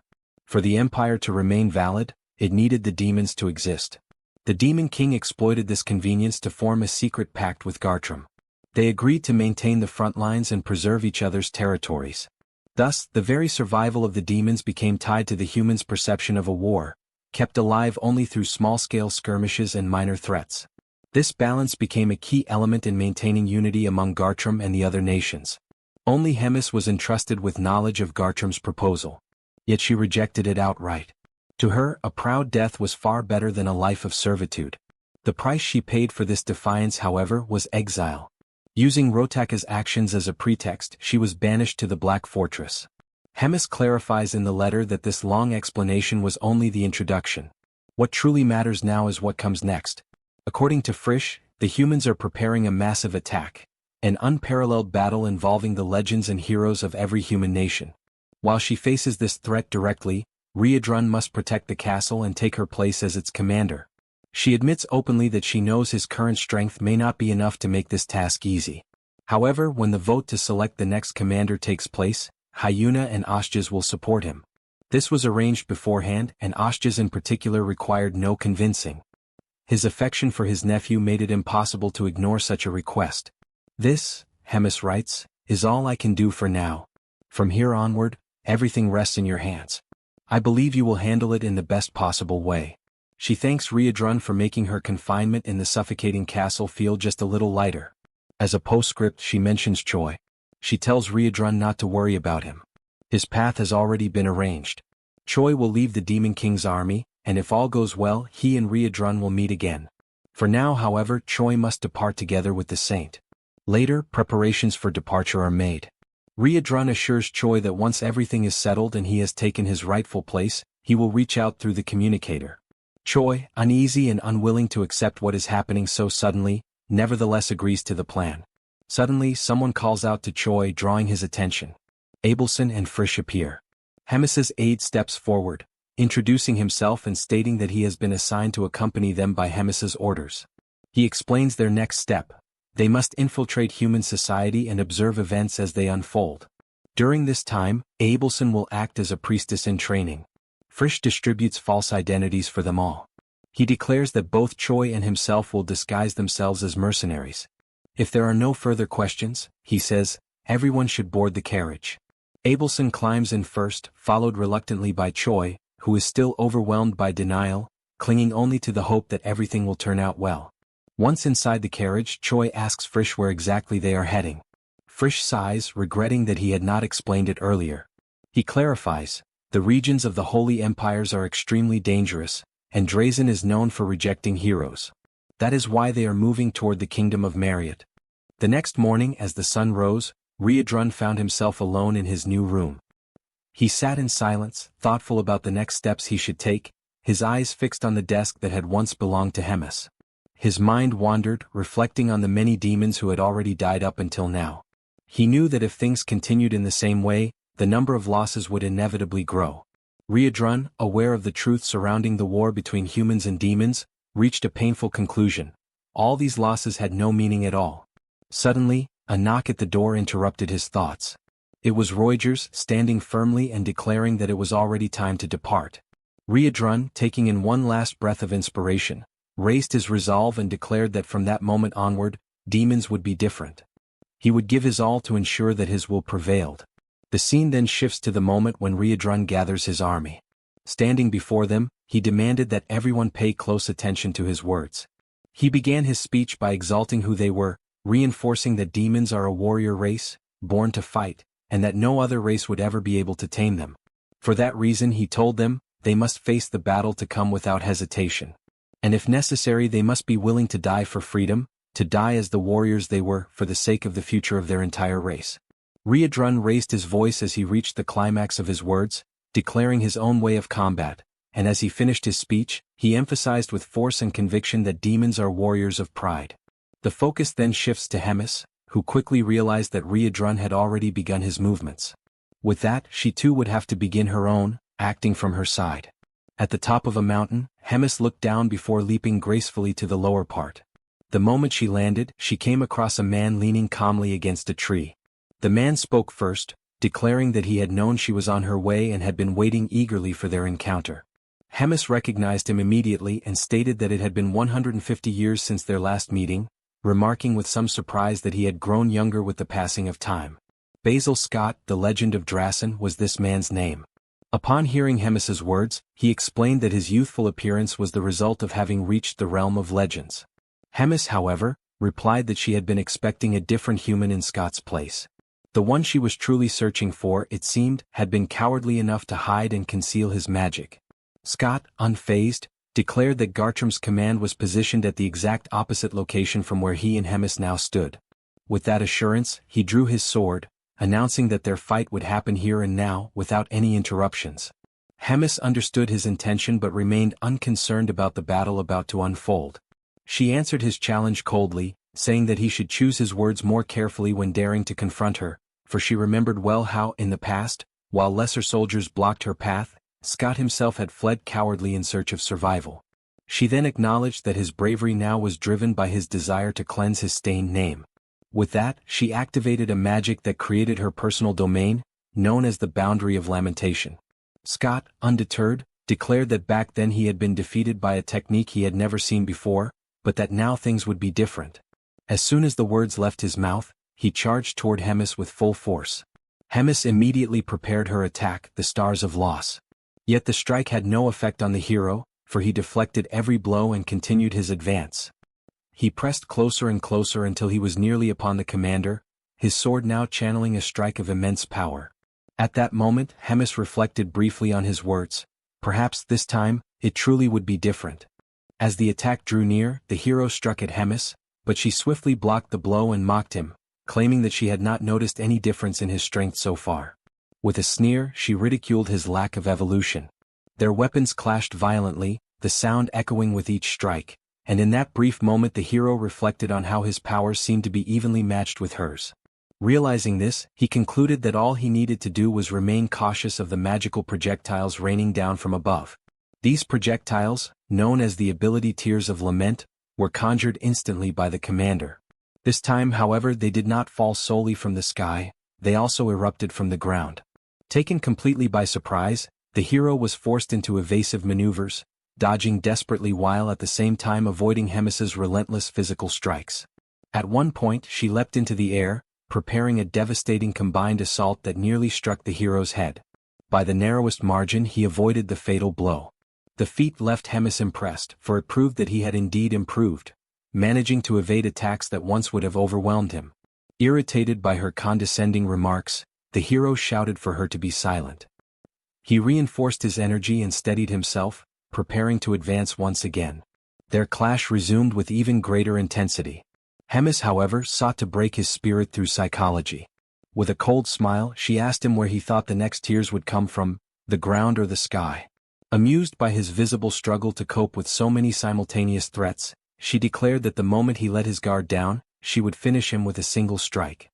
Her words became reality almost instantly. Before the hero could even attempt to dodge, the ground beneath him erupted, releasing countless magical stakes that pierced his chest and pinned him in place. Stunned and defenseless, he could only grit his teeth. Hemis looked upon his suffering with sharp eyes, remarking that the mere fact he had managed to evade so many times before was proof of his progress. The difference between the man before her now and the one she had faced years ago was clear. Yet before she could continue, the hero's body began to blur and fade, as though he were being teleported elsewhere. For a moment, Hemis wondered if it had been a clone, but she quickly dismissed the thought. She was certain she had struck the real one. Meanwhile, the hero emerged from a portal, already charging with a new technique that took her by surprise. For the first time, she was genuinely impressed by his growth. Advancing with determination, the hero declared that he had saved this secret technique for precisely this moment. He launched his strike with all his might. Hemis, however, raised only a single hand to defend, blocking his assault effortlessly. She made it abundantly clear that the gap between their powers was insurmountable, for she stood 2,000 years ahead of him. With cold precision, the commander raised 2 fingers and aimed them at the hero's chest. A burst of devastating energy exploded forth, striking him directly and rendering him unconscious in an instant. He collapsed, unable to respond, his strength utterly spent. Cornered and stripped of every skill, the hero questioned if this was truly the end. Humiliation weighed heavily on him. He had not managed to land even a single decisive blow. At that moment, Hemis called out to him, demanding that he confirm if he was truly the famed legend of Drasen. Before he could recover from the shock, she made a request, something he had never imagined he would hear from a demon. Hemis explained that personal matters were unfolding, and she needed his cooperation. She asked that when he eventually met Choi in the future and fought against him, he would grant Choi mercy at least once. The hero was stunned, unable to comprehend why a commander like Hemis would lower herself to ask such a thing. But before she could say more, the sky split open and a massive surge of golden energy descended upon him. The overwhelming force struck with such intensity that the legend of Drasen was annihilated completely, his body erased, leaving not even dust behind to tell the tale. Hemis, caught off guard, analyzed what had just occurred. She was certain that the hero was now dead. Frustration welled within her, for she had deliberately granted him time to converse, only for their encounter to be interrupted in the most brazen and discourteous way possible. Raising her eyes toward the sky, she identified the only suspect who could wield such power, Azrael Bald, descending with his underling Morim at his side. He had originally planned to appear only after the group defeated Basel. However, realizing that such a victory was far beyond their reach, he concluded that he had no choice but to reveal himself earlier than intended. At that moment Hemis appeared, gripping her scythe tightly. Her gaze reflected doubt, questioning whether it was too cruel to act this way among humans, silently wondering if it was truly the right thing to do. But the answer was clear, it did not matter. Standing before her was none other than the legend of Drasen. Even if temporary cooperation existed, the truth remained that Drasen had always been the rival of the Holy Empire. Striking first and eliminating him was the wisest choice. After all, the death of a legend carried the weight of disaster on a national scale. From the top of a cliff, Asael observed Hemis below. He knew the destruction of the city had been nothing but bait to lure him to that place. Her response confirmed his suspicions, recognizing him as the very legend of Grattan. Asael, resolute, revealed that nothing happening there was by chance. A long and meticulous preparation had led to this very day, a plan designed for this precise moment. Behind him, Morian stood with her radiant aura, flanked by a vast army aligned at her side. Morian brought her hands together before her lips, in a gesture resembling a solemn prayer. In her thoughts, the conviction was absolute. The second battle was about to begin. Hemis sensed something strange in the air. The pillar before her did not act as a simple defensive barrier. Instead of merely containing her energy, it repelled the field of power she attempted to expand, as though the very space rejected her influence. That pillar carried sacred power accumulated over time, now releasing a golden aura that spread outward, neutralizing her presence. Above, Asael raised his sword before the army. The strategy was clear. The saint would maintain the pillar, while the knight's mission was to protect her with all their might. The soldiers took position, resting their hands on the swords planted in the ground, their heads bowed in reverence. From the exact spot where each of them stood, golden flowers bloomed, as if manifestations of the sacred power itself. At Asael's command, they raised a barrier to ensure Hemis had no chance of escape. The golden sphere, wrapped in lightning-like energy, glowed with blinding intensity, spreading its dazzling light across the field. Hemis shielded her eyes with one hand, struggling against the glare radiating from both the pillar and the sphere. Before her, she recognized a barrier unlike anything she had ever seen. In her hands, her scythe dissolved into black smoke, with faint sparks scattering through the air. The force of repulsion was undeniably strong, and her domain began to collapse before the sacred power. Furthermore, the shield she managed to maintain at that moment was but a shadow of its former strength, offering no true protection. When her face emerged from the light once more, something had changed. With a decisive gesture, she ripped open the stitches that sealed two deep cuts stretching from each side of her mouth to the ends of her face. Between the slits, her sharp fangs were revealed. A macabre smile formed. Hemis taunted her opponents, making it clear that without the great handicap she had imposed upon herself, they would not have even dared to face her. Hemis took position, holding the cord made from the stitches of her mouth, and fixed her gaze on the enemies atop the cliff. With a swift motion, she rushed forward, lashing her whip toward Asael, who leapt from above to defend, raising his sword. She struck from one side, then the other, each whip crack swift and precise, while he continued to block with his blade. One strike came dangerously close to his face, slicing the air with a sharp snap. Seizing an opening, Asael advanced, attempting a counterattack. With a shout, he delivered a deadly command, thrusting his blade forward. Yet the strike never landed. At the moment of impact, Hemis had vanished. Asael's eyes widened in shock. Hemis had completely dispersed. From above, Morian called to him, urging him to look up. When he lifted his eyes, Asael saw Hemis hovering above, chanting an incantation.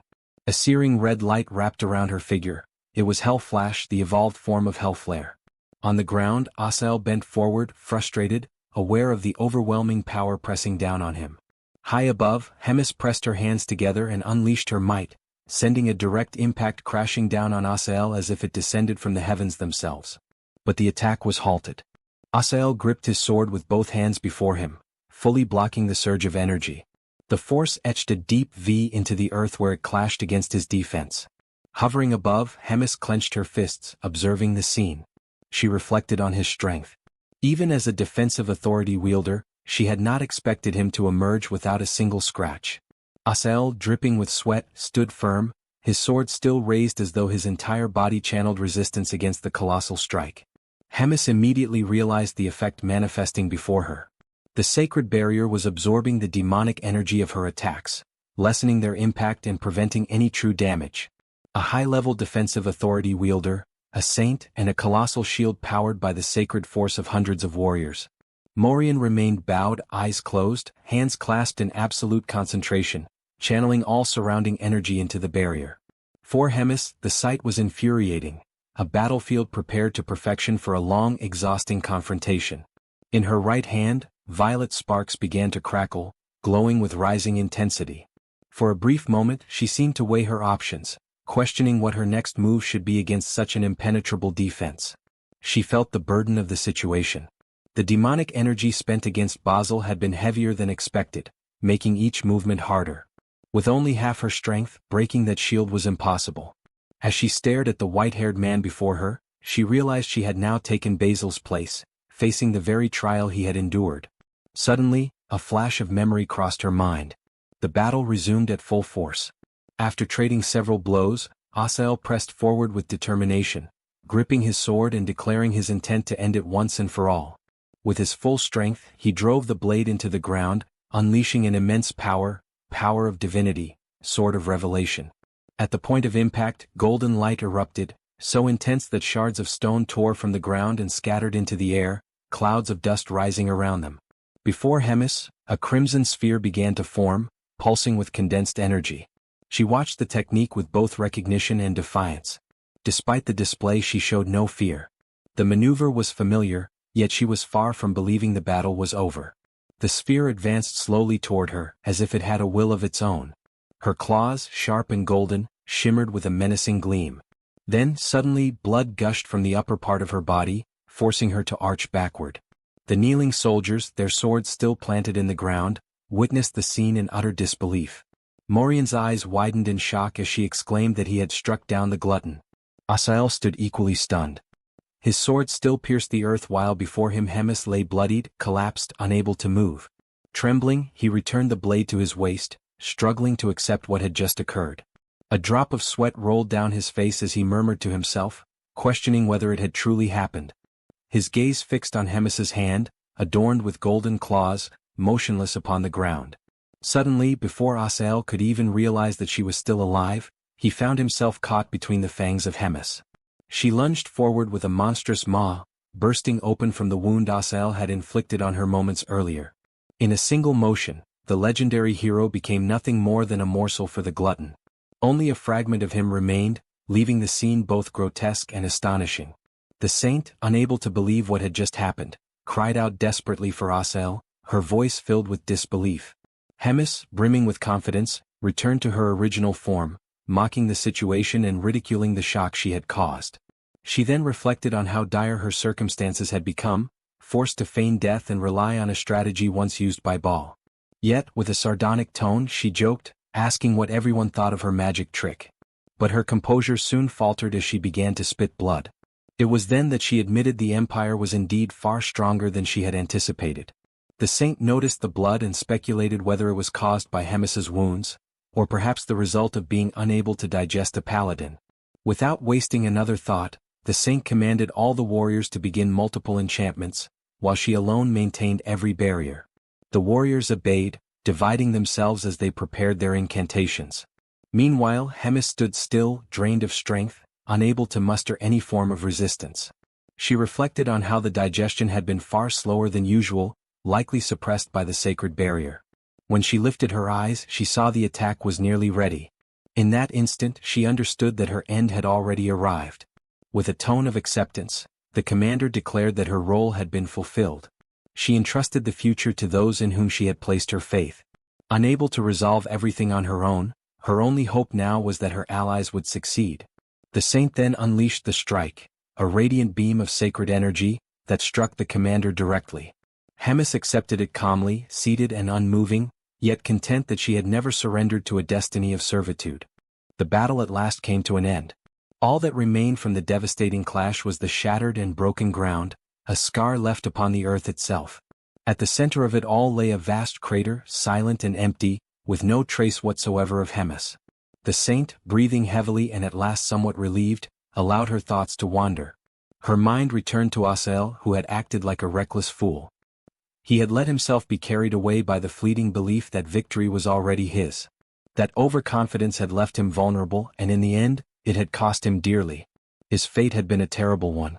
She also pondered the weight of his loss, the fact that Asael had been taken from them so early in the sequence of events now unfolding. Losing him at such a moment cast a shadow that she could not shake. Beyond that, she knew in her heart that the Pope himself would be gravely disappointed by what had transpired. A warrior broke the silence, asking her what course of action they should take next. The saint turned slowly to the gathered army. With a firm voice, she instructed them to return to the capital for now. She then warned them to listen carefully, to etch into their memory the words she was about to speak. She declared that the tale to be carried forward, The only tale to be remembered was this. Sir Asel, together with Sir Basil of Drazen, had fought with unmatched valor. For the sake of the Empire of Gartram, the two had perished side by side with the gluttonous foe. Both had met an end worthy of the highest honor, befitting the titles of living legends. And with that solemn declaration, she commanded that no other version of the story must ever be told.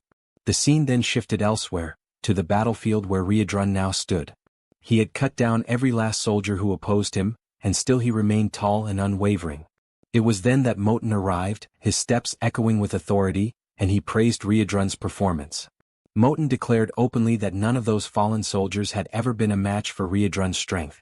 Riadrun brushed off the praise, insisting that compared to Moten himself, his own journey was still long, his growth still incomplete. Moten, however, did not waver.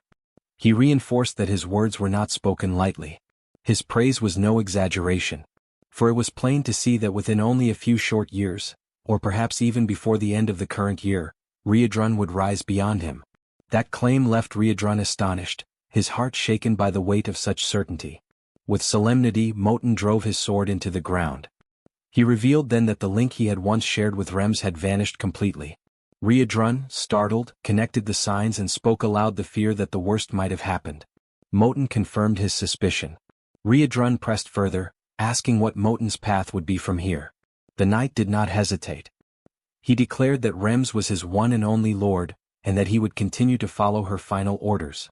His loyalty, he affirmed with unshakable conviction, would not falter whether she still lived or whether she had already passed beyond this world. Riadrun then asked what her final instructions had been. Moten explained carefully that she had charged him with protecting Riadrun, ensuring his safety until the day he succeeded in becoming a commander. From that day forward, Moten himself would take up the duty of aiding him, guiding his training, until Riadrun had gathered the strength and the wisdom required to rise above all others and become the most powerful among commanders. Powerful enough to change the rotten and corrupted state of the demon race itself. Standing face to face, Moten extended his hand to Riadrun, sealing their pact with a promise that he would remain forever as his ally. The scene shifted once more, this time to a grand place of worship, where the Pope himself stood before the gathered faithful. His voice echoed through the sacred hall as he delivered grim news. One of the greatest pillars of the Holy Empire had fallen. He announced that Asael had become a martyr, a man who had given more than 2 full centuries of his life to service. With sorrow heavy in his tone, he mourned the passing of a comrade who had shared so many years alongside him, and alongside the legendary Sir Quinley as well. The Pope then declared that Asael was a man who had lived with devotion to God beyond comparison, greater than anyone else could ever hope to achieve. To his very last breath, Asael's thoughts had been for the well-being of the people of the Holy Empire. He revealed that in the moment of his death, Asael had lifted his final prayer, asking that the remaining days of the sacred people might be spent in safety and in peace. The Pope then called upon all present to pray in remembrance of Asael's deeds, to ensure that his sacrifice would never be forgotten. His words carried a warning. The day would surely come when divine punishment would descend upon all those who opposed God. At last, with sorrow etched upon his face, the Pope reflected on how often he had warned against lowering one's guard in times of advantage. And so he lamented the tragic end of the legendary hero, Asael, whose fall would forever weigh upon the hearts of the faithful. The Pope was suddenly interrupted by a messenger reporting that Drazen had sent someone to Marriott, requesting access to investigate the battlefield where Hemis had been fought. The Pope remarked that they must be searching for the truth about Basil's death, but noted that the cleaning service had already been completed and nothing remained to be found. Even so, he instructed the man to secretly contact Marriott and have Drazen's request denied. The man bowed for leave, having understood, but the Pope asked him to wait, for he had another question. He inquired about the whereabouts of Abelson and Choi. The man explained that neither of them had been sighted, not even during the recent battles. He found it particularly strange that Choi had not appeared, as there would have been no reason for him to avoid the front lines. He suspected that Hemis had removed him from the Demon King's army. The Pope then faced the reality that even in the final moments, Choi remained a thorn in his side. Since Choi had not appeared during Hemis's moment of crisis, the Pope ordered the man to search the entire continent if necessary, but to find them both. He warned that if anyone dared to hide them or offer them shelter, they would suffer divine consequences. The scene then shifted to the carriage of the group, or rather the quartet, where Choi and Rachel were muttering complaints but were quickly interrupted. Rachel was asked to check whether the disguises were ready. She was surprised at how quickly they had been prepared. Looking at Choi, she noticed his newly dyed cold red hair, evaluated it, and asked him not to make a mess of things. Abelson then appeared, announcing that she had finished her disguise as well, and asked for everyone's opinion. Choi reacted with typical exaggeration, his eyes nearly popping out, declaring that Abelson looked stunning, like a princess from a fairy tale. Abelson laughed, thanked him for the compliment, and replied that she might not be from a fairy tale, but she truly was a princess, one of Marriott. Choi quickly snapped back to reality. Frisch was astonished that Choi had not connected Abelson's surname to the kingdom, which happened to be their current destination. Rachel admitted she would have liked to defend Choi, but he had been far too foolish this time. Choi then bent forward toward Abelson, apologizing for not realizing sooner that she was a princess. She assured him it did not matter and asked him to continue treating her as before. Choi muttered that he was Korean and carried something like a slave mentality. He then reflected on the fact that being a princess meant Abelson must have influence in Marriott. Abelson answered that she was not sure, explaining that she had already spoken to Frisch about it, but if possible she wished not to reveal her identity or even return there. Choi, surprised, asked why, only to receive a blow to the head from Frisch, who called him an idiot, with Rachel echoing the insult. Frisch explained that one of the greatest empires of the continent was hunting him, and Abelson had no intention of letting anyone else suffer on her account. Abelson added that it was not as though she would never return, but if the situation became critical, she would have to find a way to ask for help, because in the end they were still her family. The scene then shifted back to the battlefield where Hemis and the heroes had clashed. A sharp crack echoed among the stones, and from within the ruins a dark aura began to rise. Whether this was a good sign, or not, remained uncertain. Already within human territory, the trio continues their journey deeper into the forest. Choi, worried, checks his system once again, intrigued by the fact that it is not functioning. Rachel notices the hero's concern and asks what is going on. Choi then explains the situation, saying that, strangely, ever since they entered human territory, the hero system has stopped working. The only thing displayed is a screen full of glitches and scrambled text. Rachel doubts the situation, saying that the system is far too intelligent to break down like that. Choi reports that he has been feeling something strange for some time now, as if someone were watching his steps and creating obstacles in real time. Rachel defends herself against Choi's remark by saying that, since she cannot see the system, she cannot be very sure. Perhaps the reason for the system bug is the fact that they are taking a completely different path compared to other heroes. Choi is such an irregular existence that the system simply could not withstand it. In other words, a depraved user of demonic energy who goes against humans. Choi focuses only on the word depraved, noticing that Rachel does not mince her words. Rachel concludes by saying that, despite everything, considering that she has not yet received any order to abandon Choi and return, this may mean that he is doing a good job. Frisch, overhearing the conversation, interrupts the chatterboxes, telling them to stop. He warns them that they are almost arriving at the village located closest to the borderlands, Khitan Village, Kingdom of Marriott, Viscount Andef. Abelson becomes curious and asks if this would be the first time he has entered a human village. The hero replies that yes, since he began his journey in a strange place thanks to someone, but that, in the end, he managed to get a chance to be a hero properly. Knowing this, Abelson points out that Choi will probably be disappointed. The hero's first time in human territory will be in a place far from wonderful. Meanwhile, guards approach the group, requesting identification, while Frisch promptly complies and describes the group as consisting of 3 mercenaries in search of paid work. Choi is surprised by the objective stated by the man, especially considering that the region is the demon border. Frisch ignores the surprise, replying that the objective will become clear once he sees where they are entering. Ahead lies a catastrophic scene, people in misery and ruins as far as the eye can see. Rachel steps forward and notices posters placed on notice boards.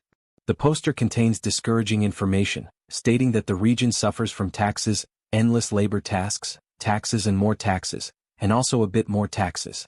Abelson receives the information with great anguish, especially because it is a region belonging to her family. Frisch notices Abelson's reaction and questions why she is embarrassed, asking her to be honest ironically. With Abelson's hesitation, he himself explains, saying that the imperial family is exploiting the people there, draining every last drop from everyone under the pretext of an imminent war. He adds that what is happening there is not a problem unique to the Empire of Marriott, and that he knows the situation exists in other empires, having learned this during the period when he worked as a cardinal. It is common for rulers in Garden to exploit the people through the fear of wars, inciting them while filling their own pockets. Abelson listens to the explanations without believing the direction the kingdoms are taking. Later, Abelson is sitting, reflecting on the reality of the people, beneath the statue of a knight. The saint's thoughts are interrupted when someone surprises her, calling out to her. It is Choi who arrives, surprising Abelson, who in turn asks him where Frisch and Rachel are. Choi sits beside the saint and asks how she is feeling.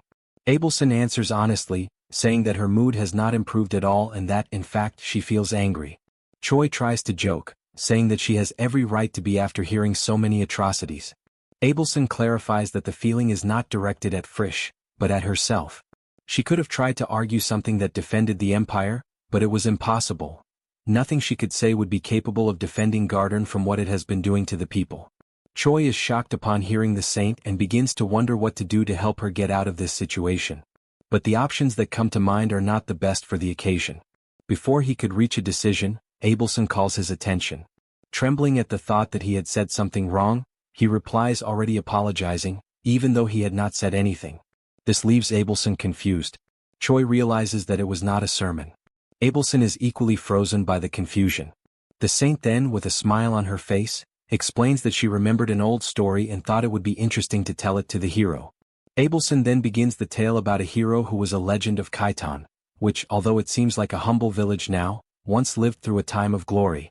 The hero's name was Lofer Dozer, whose legend dates back centuries, when warriors who fought bravely in the war against the demons began to be called heroes and legends. Lofer was the greatest of heroes during his era. His fame spread beyond Marriott and across the entire continent. Among many, Lofer was one of those who most deserved the fame of the title for his deeds and his character. An unblemished warrior, a lover of his homeland who respected the weak and was compassionate. As all things come to an end, Lofer's did as well at the premature age of 37, to everyone's misfortune in Khitan. Choi asks if there is a reason why he died young and in Khitan. Abelson continues the story, telling that 1 year before the war ended, the demons' offensive suddenly intensified, probably as a final desperate move. The imperial family of Marriott ordered Lofer to abandon Khitan and retreat, something that was not well received by him. The result was that the hero, for the first time, set himself against an imperial order. He firmly upheld the premise that his people must be protected by the nation, and for that reason he would not allow Khitan to be abandoned. After his declarations, Lofer went into battle, repelling the demons' assault. Having done so alone, without any other warrior by his side, he left his story etched into the people of Marriott. Choi feels the weight of the story and carefully keeps the hero's name in his mind. Abelson continues, reflecting on what Lofer's reaction would be if he were still alive in the present day, witnessing the situation in which the people now find themselves. Moments later, night falls. The pair walk through the streets, with Abelson thanking Choi for his company, saying she feels relieved thanks to him. Choi says there is nothing to thank him for, as the only thing he did was listen to the story. Abelson explains that the mere fact that he was with her already brought enough comfort. Apparently, a certain mood was beginning to form. But suddenly, screams seize the pair's attention. Two men rush out of an alley in a panic, shouting desperately that there is a body there, a dead person, calling for the authorities. Choi immediately quickens his pace to check the situation and asks Abelson to stay on guard. It does not take him long to realize that what lay ahead was not something simple. It was not a mere corpse before them. The blood around it was arranged in a strange way. Abelson approaches, worried. Choi reassures her and points out that the officials will arrive soon, since the danger has already passed. However, he reveals that something is not right and asks Abelson to take a closer look as well, to confirm his suspicions. Abelson approaches, asking which part needs to be examined exactly. Choi notices a smell far too strong for a body that has just died, and there is a strange magical circle around the body. As he is not an expert in magic, Abelson will be able to investigate it better. As soon as the saint arrives, the warning is shouted, "Choi, be careful, behind you." Behind the hero, there is a zombified creature, ready to launch a surprise attack against him. Choi reacts and breaks free from the creature that was attacking him, putting some distance between them as he tries to understand what is happening. Abelson also reacts, rushing forward toward the creature to protect Choi from further harm. The saint strikes the monster on the head, incapacitating it immediately. Terrified, Choi asks what exactly just happened, questioning whether that individual is truly dead. The saint explains that it was an undead created through necromancy, an esoteric form of magic used by demons to exploit the dead. It is said that some demons employed this magic during the war in the past, but this is the first time the saint has ever seen an undead in person. Choi then compares the situation to something out of an American movie or TV series and asks whether there is a risk of infection if those things bite someone. Abelson replies that she is not sure, as there are no records of anything like that. Even so, being bitten by an undead is certainly not a good thing, so caution is necessary. The conversation is interrupted when soldiers arrive to investigate the disturbance. Upon encountering Choi and Abelson, they notice that the two do not appear to belong to the village and ask what they are doing there. Abelson attempts to respond, but Choi steps forward and explains that they are mercenaries who came to the village in search of work. The guards then discuss among themselves the possibility that they are indeed mercenaries, with one of them commenting that the pair certainly carry themselves like ones. The guard then asks the hero to present his mercenary insignia, and Choi promptly complies. After examining it, the man confirms that they are telling the truth, understands why the pair are there, and asks them to follow him. Shortly afterward, once everything has been clarified, Choi explains to Frisch what happened, including the fact that he accepted requests as a mercenary. Frisch is immediately displeased with the way they have been acting in the streets, spreading rumors that they are mercenaries and accepting random jobs, remarking that at this rate Choi might actually become a mercenary for real. Not long after, Edmar arrives in search of the mercenaries that the guild described to him as incredible. The description leaves Choi and Abelson slightly perplexed, causing the man to doubt whether they truly deserve such praise. To maintain his superior demeanor, Choi responds that they are, in fact, legendary mercenaries, and that people are fortunate to live in the same era in which they were born. After boasting a little, he apologizes internally to the saint, believing it was the best way to prevent their true identities from being revealed. He then continues the introductions, explaining that the guild instructed them to deal with the matter as quickly as possible, though he complains that they truly must take care of it. The saint feels embarrassed before God and silently asks for forgiveness for her companion's lies.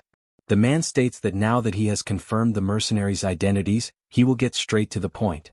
Choi then summarizes that, according to the village chief, residents have been disappearing one by one over the course of several months. What is strange is that these are not simple disappearances caused by people leaving because life has become too difficult.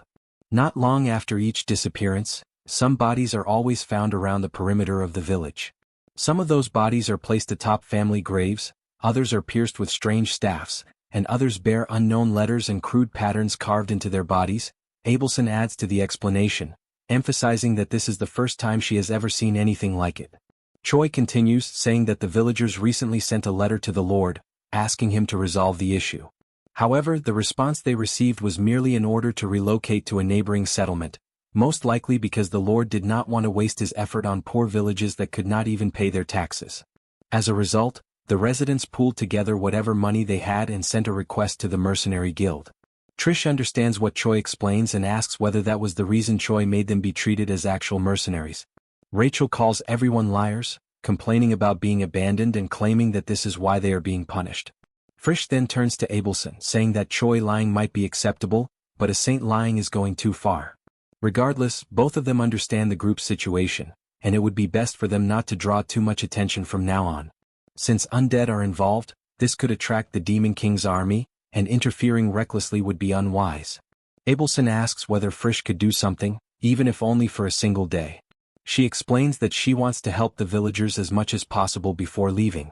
Choi notices her empathy toward others and declares that he feels the same way and also wants to help. Frisch states that their stay will be limited to 1 week, and that if they do their best during that time and the situation is still not resolved, the order is to leave.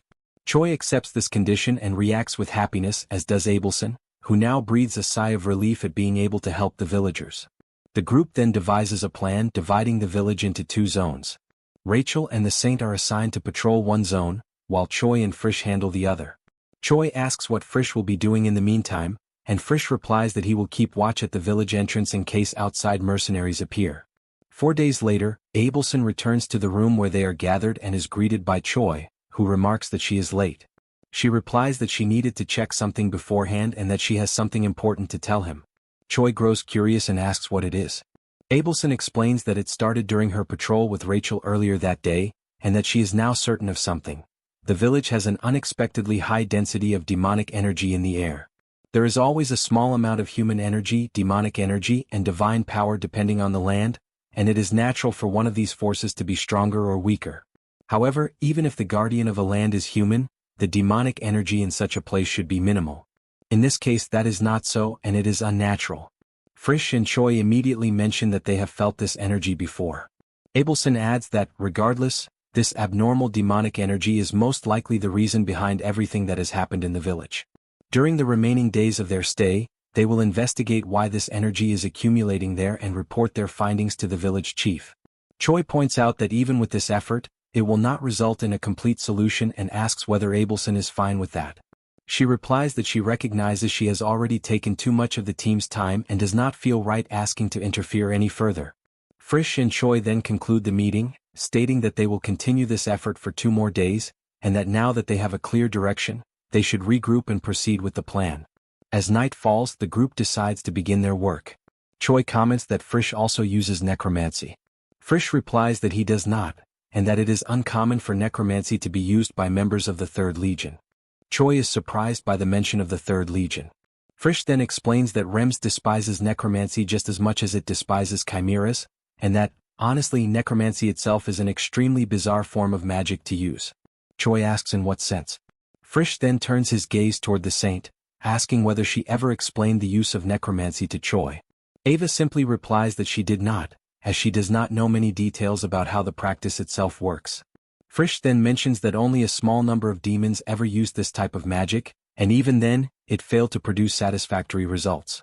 Because of that, necromancy left very few records among humans. He goes on to explain how it works in practice. It is an ability that turns the dead into undead in order to command them. During the war, bodies scattered everywhere were exploited for this purpose. At first glance, it appeared to be a grand form of magic capable of increasing army numbers. However, low-rank undead were far too stupid, requiring the caster to control each one individually. Attempting to command undead amid the chaos of battle left the caster full of openings. In the end, even when high-level undead were created, it was enough to surpass the abilities of the one controlling them for the undead to break free. There were even cases where the undead turned against their own summoner. Once control was lost, the undead would attack anything alive nearby, without distinguishing between friend and foe. Choi understands the explanation and agrees that it truly is a bizarre form of magic to conjure. Frisch adds that during the war, this resulted in significant friendly fire. Before the conversation can continue, a strange energy draws their attention. Abelson immediately points out the presence of another demon near the group. Frisch is surprised by the saint's sensitivity to demonic energy and asks where the demon is. Choi also asks from which direction the energy is coming, and she answers that it is emanating from the statue plaza. The group quickly heads toward the plaza, where they find an individual performing a spell on the ground. They stop, and Choi asks whether that person is the source of the demonic energy. Abelson confirms that it is, but asks them to wait, explaining that they cannot kill the individual yet, since what matters most is discovering what that creature is doing there. Frisch then asks what she plans to do, but Choi interrupts, saying that he will try to handle the situation himself and asks to go alone. The individual casting the spell senses their presence and remarks that for a human, Choi possesses a very strange aura. Choi realizes how sensitive the individual is. The caster then stands up and announces that since they are not coming any closer, he will go to them instead.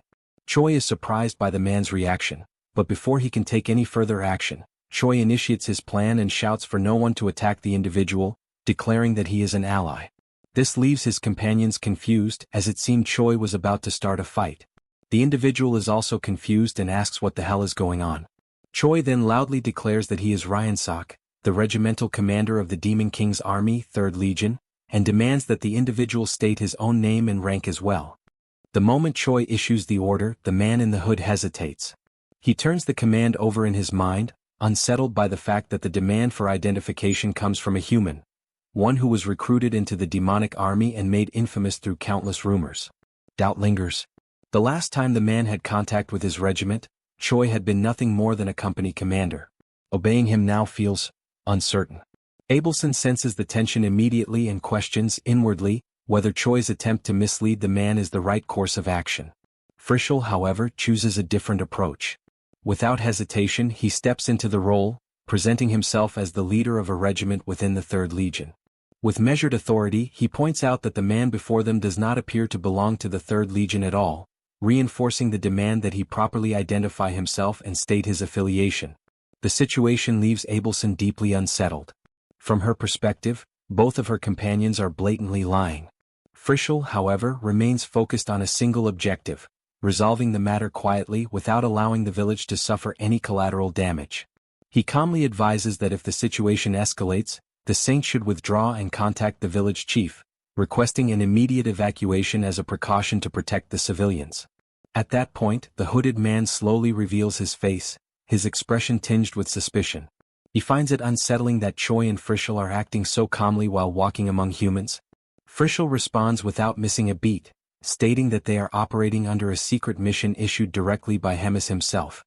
Any information beyond that, he claims, is classified and cannot be disclosed. The mention of Hemis carries weight. The hooded man acknowledges the authority at once, and Frischel takes the opportunity to repeat his demand for identification. Reluctantly, the man admits that he belongs to the Fourth Legion. The realization strikes Choi immediately: this man is a subordinate of Park Hyuna. The hooded man's composure shatters as anger surges through him.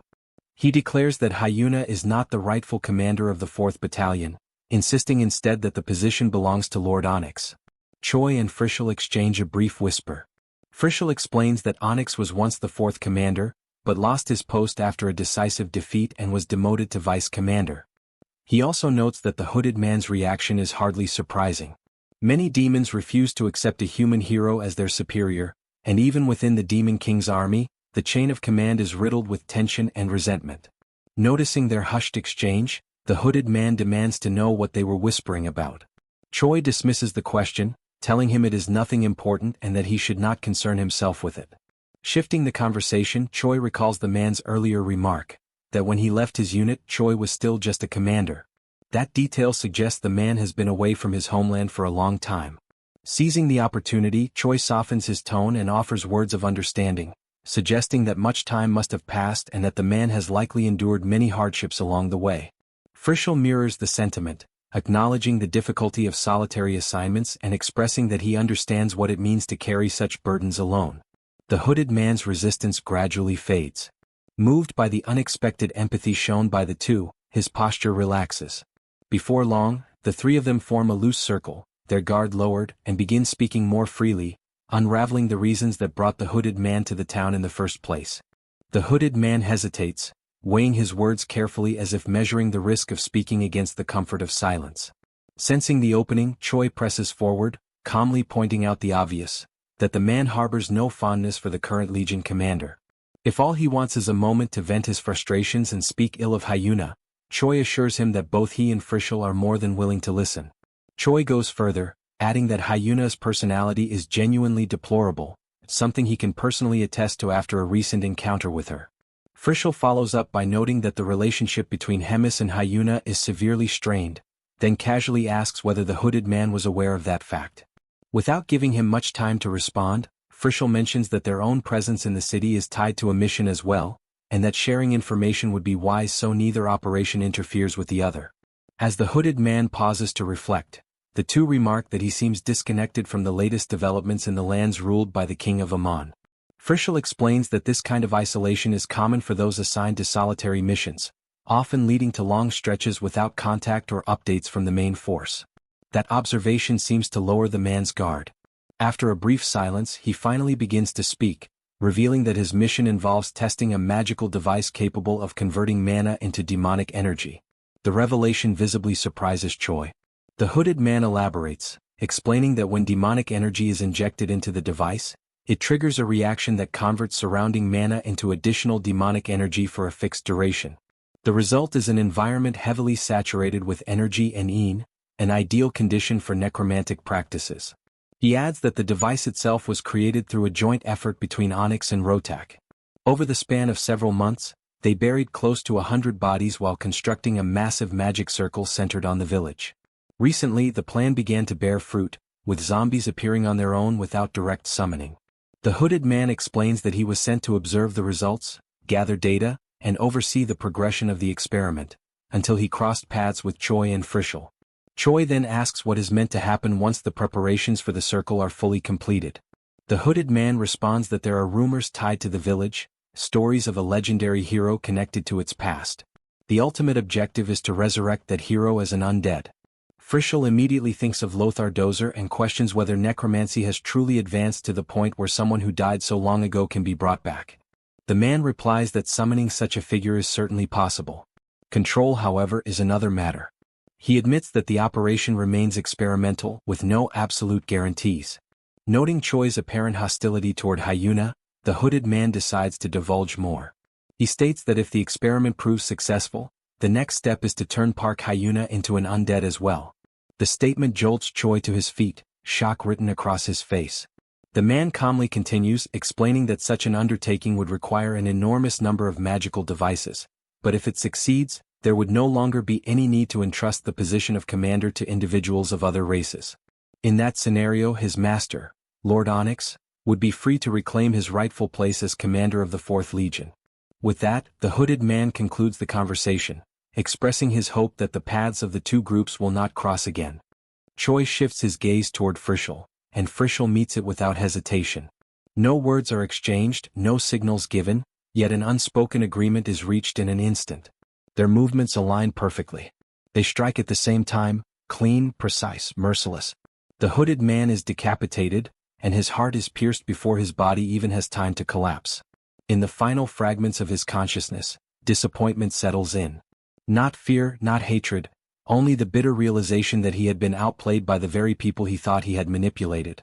The moment his life ends, the magical device loses stability.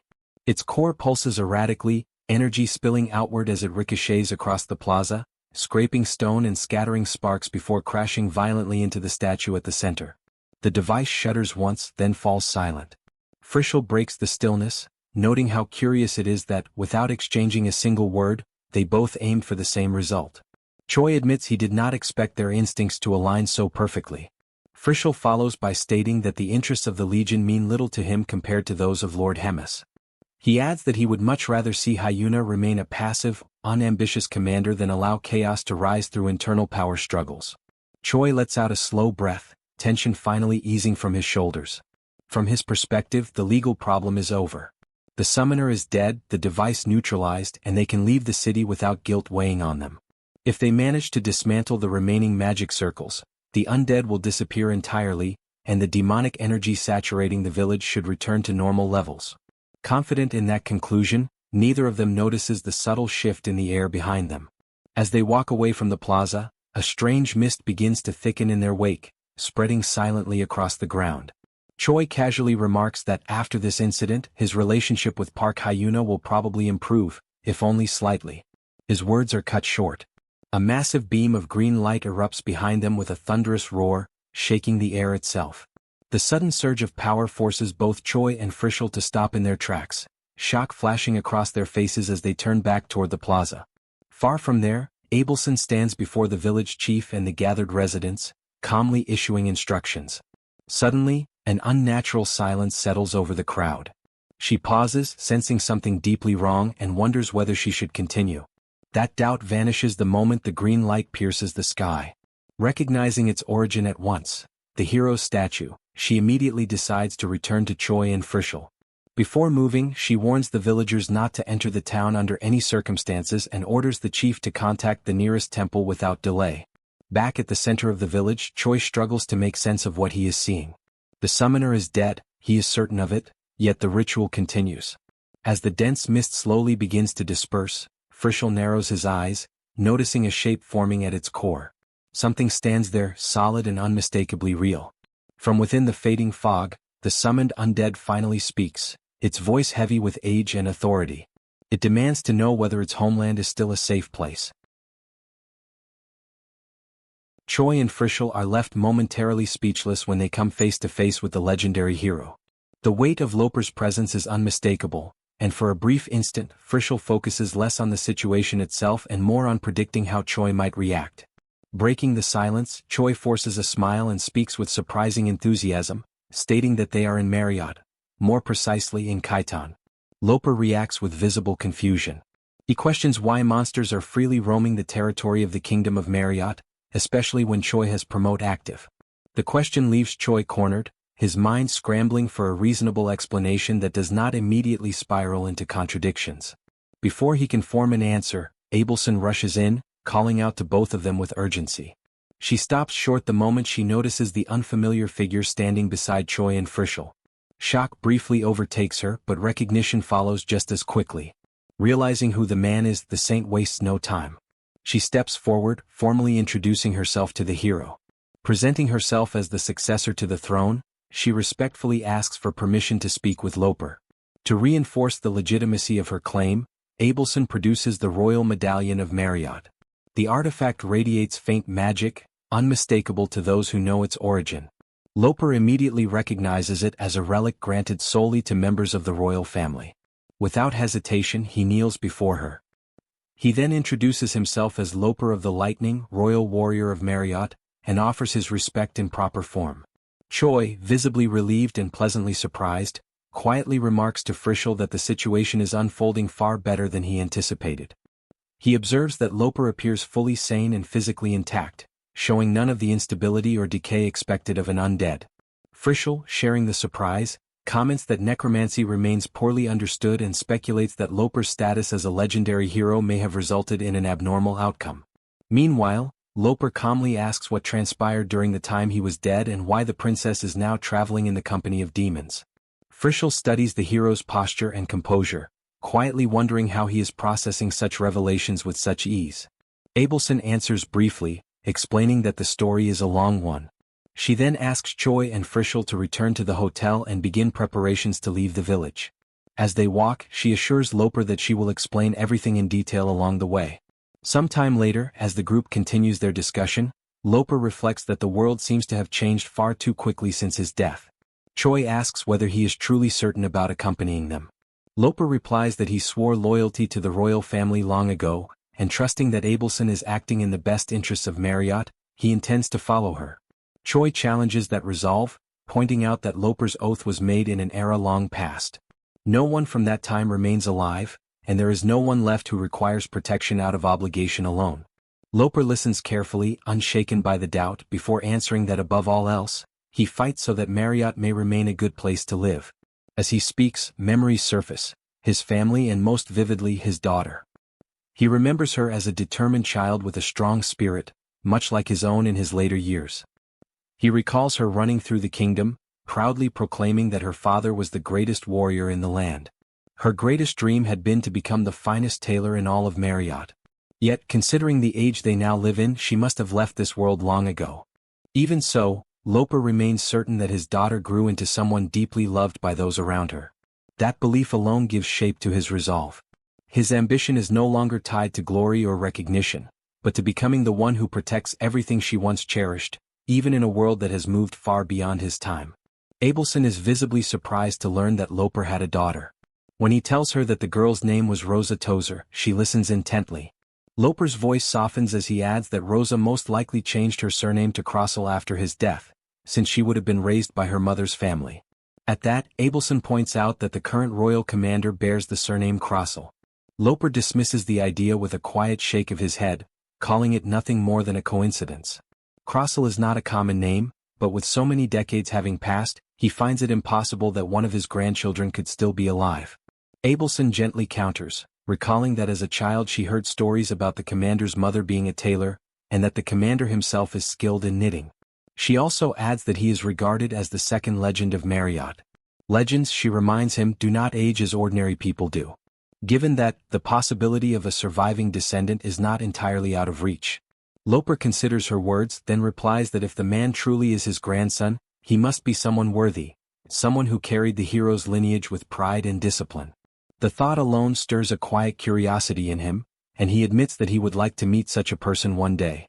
Nearby, Choi quietly remarks to Rachel that he is relieved Loper did not become a mindless undead bent on destruction. Rachel shares the sentiment, thankful that they are not caught in some cruel twist where the kingdom's protector turns against his own people. Loper himself adds that the idea of him being responsible for the destruction of Marriott is absurd beyond measure. His thoughts drift back to simpler days. He recalls how his wife loved the candy shop in the 4th block on the street across from the palace. His daughter, on the other hand, adored the yarn shop 2 blocks down. As he speaks of these memories, A strange presence begins to creep closer. An unfamiliar energy presses against him, subtle at first, then increasingly oppressive. With every word he speaks, it draws nearer. The change comes swiftly.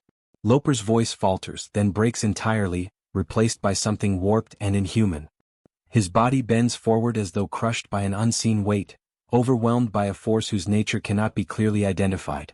Choi notices the shift immediately and feels frustration surge within him.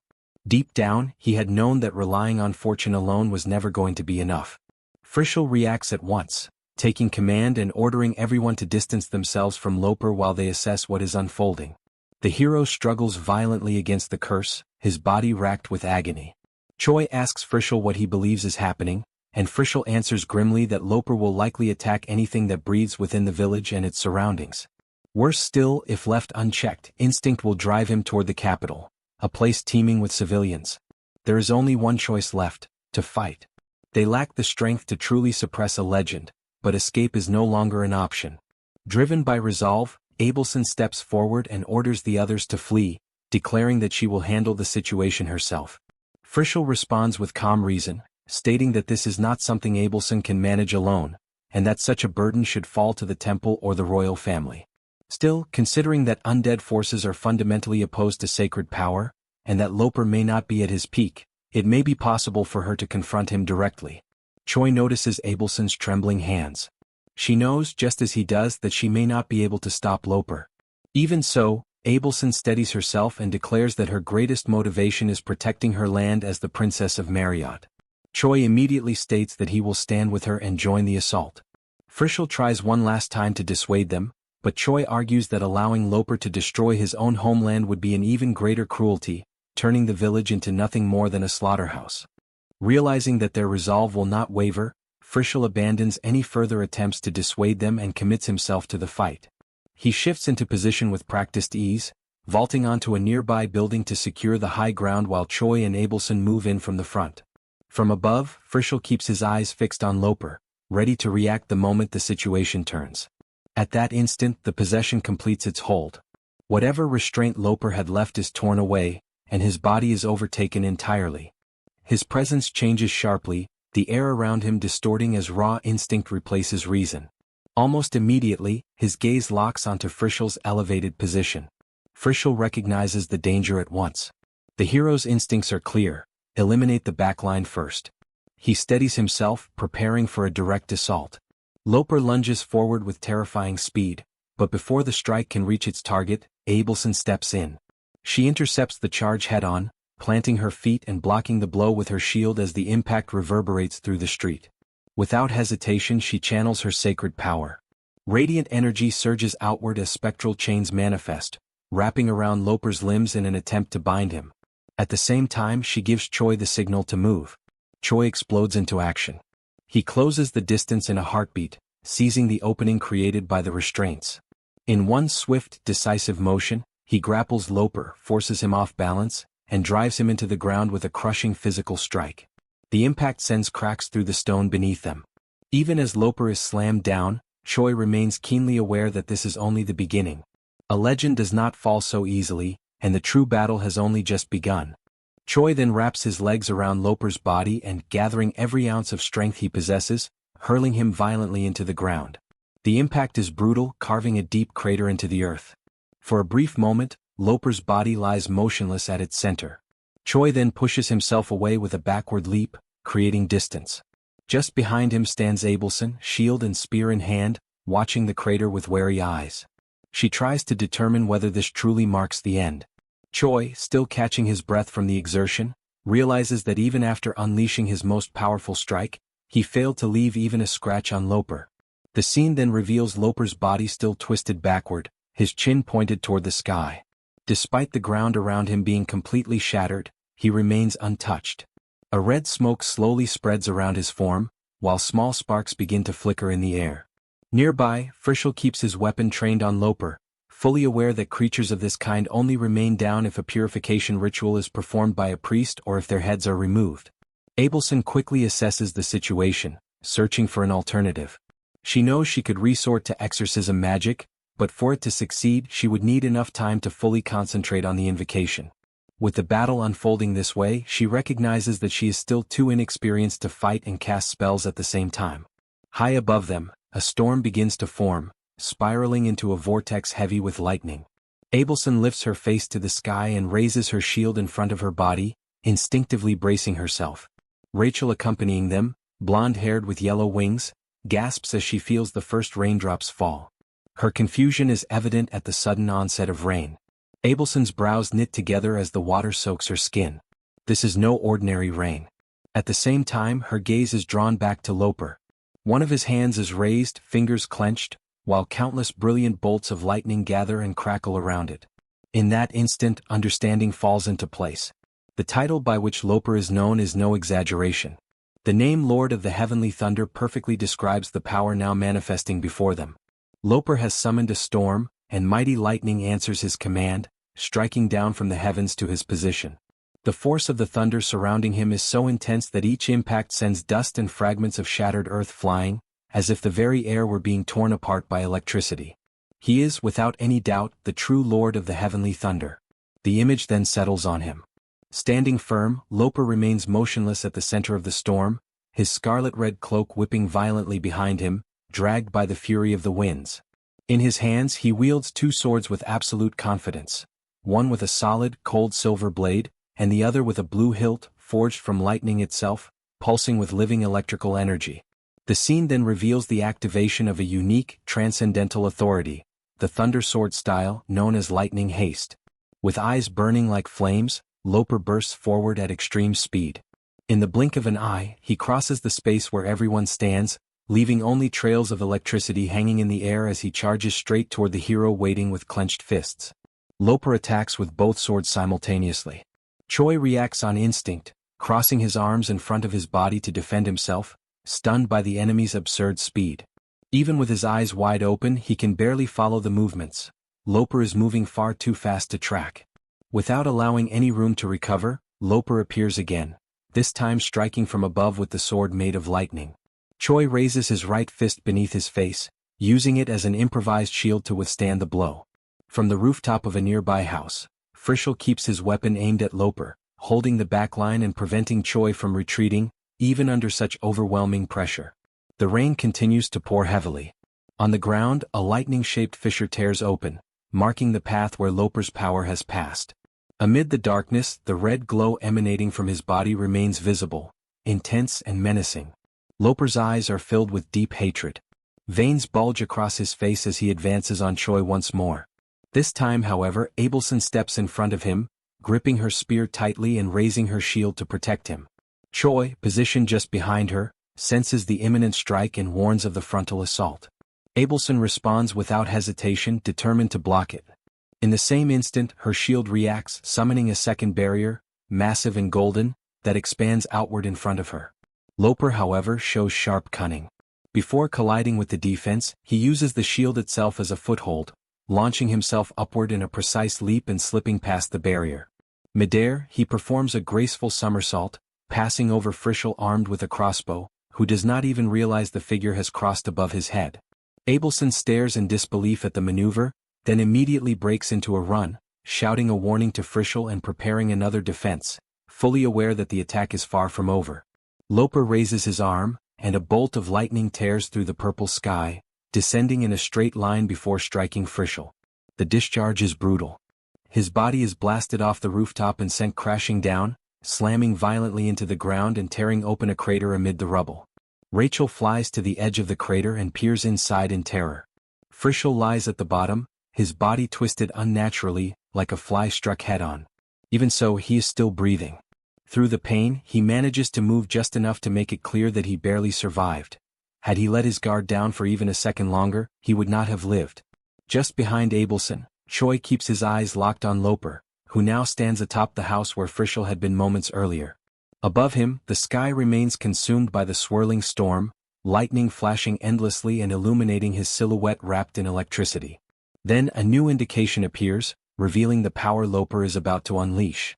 It is another unique, transcendental authority, the Thunder Sword style known as Bolt from the Blue.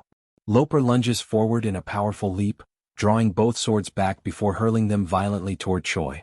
Once again, Abelson steps in front of the hero, and the golden power of her shield expands at the exact instant the blades crash into it. The impact is devastating. She endures the force with everything she has, teeth clenched as the ground beneath her feet gives way slightly.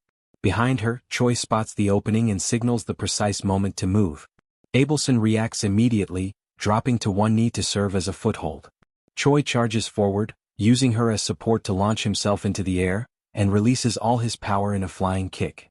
The blow strikes Loper squarely in the stomach, sending him flying backward with crushing force. As he is hurled away, Loper grits his teeth, consumed by rage at being struck in such a manner. Without wasting time, Choi turns toward Frischl, who has already partially recovered from his earlier fall. To Choi, the fight is far from over, and this is the moment to execute a risky maneuver they have trained for before. Choi grabs Frisch's arm, still covered in scratches, while his glasses sit crooked on his face. Frisch hesitates for a brief instant, fully aware of the danger of using that technique against an enemy who has just escaped death. Even so, understanding Choi's intent, he tightens his grip in response. With a precise motion, Frisch twists Choi's body midair and hurls him forward with all his strength toward Loper, who is already recovering, arching his body, swords in hand, ready for the next exchange. Suspended in the air, Choi focuses his power and activates the skill known as dropkick. Choi is hurled through the air with his leg extended toward Loper, fully determined to strike him with everything he has. Moments before impact, the tension is clear in his eyes. In his mind, it does not matter whether the enemy is undead or not. Shattering the body would be enough to stop it from moving. The collision of power unleashed by Choi is colossal. Lightning and dust erupt at the point of impact, sweeping outward like an explosion. The force is so overwhelming that the others are forced to brace themselves to avoid being thrown backward. Clinging to Frisch's cloak, Rachel watches anxiously as the cloud of dust spreads, straining to see the outcome of the attack. Slowly, the dust begins to settle, revealing the reality of the clash. Loper remains completely unharmed. With a merciless expression, he grips Choi by the leg as if the hero weighs no more than a sack of potatoes, while Choi's body thrashes uselessly in the air. Loper's fingers tighten even further around the hero's ankle. At that moment, red lightning starts to radiate from his body, pulsing with a menacing intensity. It is the activation of his technique known as lightning flash. The crackling light races through Choi's entire body, electrocuting him without mercy. The hero screams in agony as violent spasms tear through his muscles. Witnessing this, Abelson cries out Choi's name, her eyes filling with tears as desperation takes hold. Frisch then attacks from behind Loper, crossbow in hand. Even while the enemy is still gripping Choi, who roars in pain, Frisch strikes with full force, compelling Loper to release him. The impact sends Choi flying toward Frisch, and both of them crash to the ground moments later, not far from Abelson. Frisch holds Choi down briefly and confirms that he is still breathing, attributing his survival to the body Modem had painstakingly modified. Choi remains motionless, his eyes vacant in a near catatonic state, while red sparks continue to leak from his body. Frisch watches him with concern, resting the crossbow against his shoulder, fully aware that no matter how much Modem had reinforced that body, Choi would not survive without immediate treatment. Before Frisch can take any further action, he is struck by something invisible and violently hurled away. His body hits the ground and goes completely limp, unconscious. Rachel panics, shaking him and pleading for him to open his eyes and wake up. Faced with all of that, Abelson invoked her most sacred power. Divine magic took shape around her as the declaration of the sanctuary was activated. Golden wings emerged from her back, and all the energy surrounding her began to glow with an intense, almost blinding golden light. She knew exactly the cost of that power. The sanctuary consumed a massive amount of divine energy, and as long as it remained active, she could not move from where she stood. Even so, it was an extraordinarily resilient technique, specialized in holding a position at any cost. Among all the abilities she could use at that moment, it was her ultimate defense. A golden sphere expanded outward from her body, enveloping and protecting everyone behind her. Abelson glanced at her spear, and doubt crept into her mind. Even with all of this, it still might not be enough. The gap in power between them felt overwhelming. For the first time, she questioned whether she was truly capable of protecting anyone after all.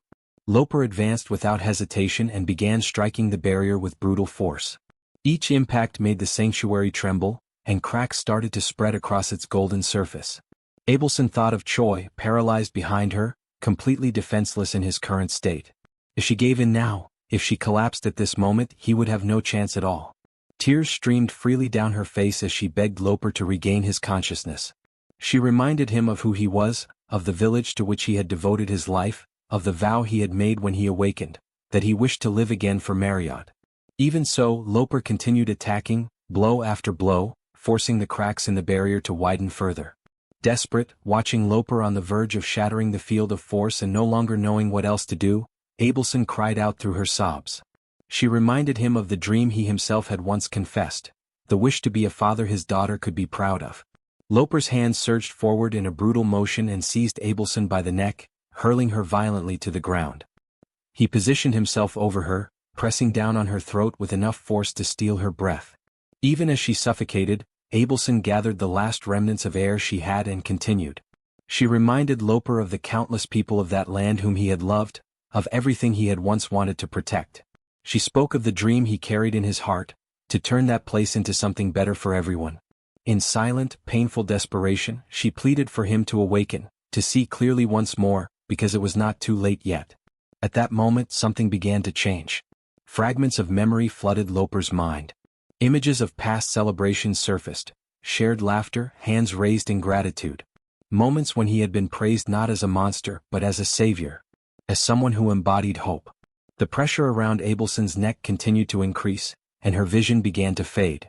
On the brink of losing consciousness, tears streaming down her face and her body on the verge of giving in, she still managed to convey her final feeling, that to them Loper was a hero. Drops of tears began to fall onto Abelson. Her expression filled with utter surprise, and for a brief moment she almost believed they were nothing more than raindrops. A second later she realized they were not.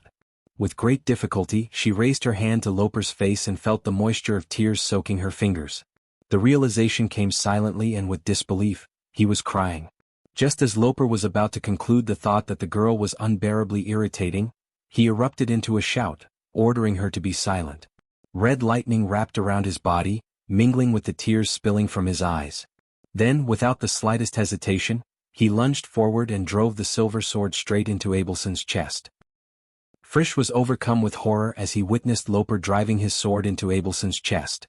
The shock was so intense that he reacted instinctively, desperately trying to call out to her. The narrative then shifted abruptly to a memory from the past. Frisch stood inside Lady Hemis's office, holding a long sheet of paper as he suggested the possibility of resuming research into necromancy.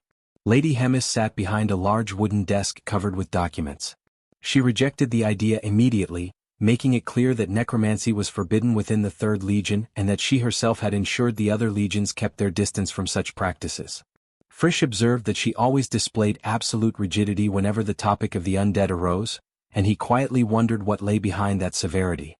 As she continued writing on one of the papers before her, Lady Hemis posed a simple question, asking whether he still carried faces in his memory. Frisch acknowledged internally that he did, memories of his companions from their training days, all of whom had fallen in battle while he alone survived. Hemis paused her writing and set her pen down on the desk. She, too, carried faces she longed to see again, people who had died too young because they had been weak. At that time she had thought how wonderful it would be to have them back, and driven by that longing she had personally delved into necromantic research. She had succeeded in bringing some of them back. In that moment she had felt genuine happiness, believing she had restored the bonds she had lost. The memory showed Hemis extending her hand toward one of the kneeling figures she had reanimated. She had promised herself that this time she would treat them better and that she would be able to protect them. Yet the memory advanced to the instant when that creature did not take her hand, but instead grabbed her wrist in a threatening grip. It had all been an illusion, up until the moment that thing had tried to kill her, driven by nothing but pure resentment. Hemis concluded that the impulse of the undead resembled a primordial hunger, absolute and overwhelming, capable of rendering meaningless any past relationships or values that once existed. It was something no one could resist. Lady Hemis kept her head slightly lowered as she continued her explanation. She acknowledged that using undead could indeed increase the number of soldiers in an army almost instantly. Even so, she raised a fundamental concern. There was no guarantee that the blade wielded by a corpse would not eventually turn against the one who commanded it. The memory then showed Hemis approaching the bloodied, lifeless body of one of the demons that had been reanimated through her own research. The scene carried a suffocating weight. She reflected on what would happen when those creatures inevitably turned against the ones who had brought them back, advancing in hatred and cursing the one who had torn them from death into a miserable existence. The conclusion came with both pain and resolve. It was something she never wished to experience again. The scene returned to the present at the exact moment Abelson opened her eyes, still paralyzed after Loper's attack. She quickly realized that the strike had not pierced her chest. Loper's silver sword was embedded in the ground, lodged in the narrow space between her arm and torso, trembling slightly but leaving her unharmed. Upon seeing that, Frisch stood frozen, his expression filled with shock. In his thoughts arose disbelief at such a mistake from such close range, followed by an almost unthinkable conclusion. Perhaps Loper had overcome the impulse that ruled the undead. Loper, meanwhile, struggled to hold back his tears. He bit his own lips so hard that they began to bleed, internally begging for it to stop, for the pain to simply end. His body pulled the sword from the ground, still trembling, and within him echoed only the desperate desire not to hurt anyone else. He remained over Abelson, his hand clenched around her neck, while raising the sword once more, ready to deliver another strike. However, something interrupted him before he could act. Choi appeared in an unexpected instant and delivered a brutal kick to Loper's neck. The force was so overwhelming that his head separated from his body and was thrown far away. Loper's body began to crumble into dust, accompanied by countless glowing points of light that emerged around him. The same happened to his severed head, which also started to disintegrate. Even so, he retained enough strength to express his gratitude, offering a sincere thanks from the depths of his heart. A genuine smile rested on his lips as tears ran down his face. In his final emotions, he revealed relief at having been stopped from harming the princess. Gradually, Loper closed his eyes, and the points of light surrounding his head grew larger and brighter. In his final thought, only gratitude remained, gratitude for being allowed to depart as a father his daughter could be proud of. Abelson watched in silence as Loper vanished completely within the beam of light. With her hand clenched against her chest, her eyes glistened with tears. She was overcome by a mixture of pain, respect, and gratitude as she called his name in his final moments. Choi lay face down on the ground after spending every last bit of his energy in the final attack against Loper. A low groan escaped him, drawing Abelson's attention. She immediately sat beside him. Frisch approached the two and checked the hero's condition, quickly realizing that Choi was unconscious. In silence, he acknowledged the absurd strength of Choi's determination, certain that such endurance was far from ordinary. Soon after, signs of movement appeared in the distance, revealing the approach of other people. Abelson recognized them as villagers and at the same time, found it strange that they had not yet gone to the temple. Without hesitation, Frisch fled the scene, taking Rachel with him. A line of guards armed with spears emerged at the front, with several villagers behind them. They stopped before Abelson, who remained seated on the ground, supporting the unconscious Choi's head on her lap. The guards declared that they had been sent from the temple by the diocese and demanded an explanation regarding the profane energy still lingering in the area. They ordered her to identify herself and state her name and affiliations. Abelson tightened her hold on Choi as she noticed details that exposed the falseness of their insignias. She concluded that true priests would never wear such identification. In her mind, a conflict formed rapidly. Fighting was nearly impossible as she had very little divine power left, yet telling the truth would place Choi in immediate danger. Faced with this dilemma, she remained still, trapped in uncertainty over what to do next. Behind a chimney at the top of a house, Frisch and Rachel were hiding, observing everything from above. Rachel hovered beside him and, in an anxious whisper, questioned how the situation had turned into such a disaster. Frisch immediately urged her to stay quiet, warning that if they continued like that, they would be discovered. The focus returned to Abelson as she asked everyone to step back for a moment. At that instant, a figure of authority approached. It was Bishop Tranio of the South Marriott Diocese. As he looked at them closely, he appeared to recognize their faces. His presence left Abelson stunned, unable to understand why a bishop would be there, so far from his seat of authority. Noticing her reaction, Tranio discreetly signaled for silence in a way only she could see, ensuring the guards would not notice. He then personally assured the guards of the two's safety and requested that, for the time being, they accompany him, making it clear that he would assume full responsibility for the situation. The scene revealed an elegant room decorated with lace-patterned wallpaper in shades of white and blue. White Victorian wooden furniture completed the refined and serene atmosphere.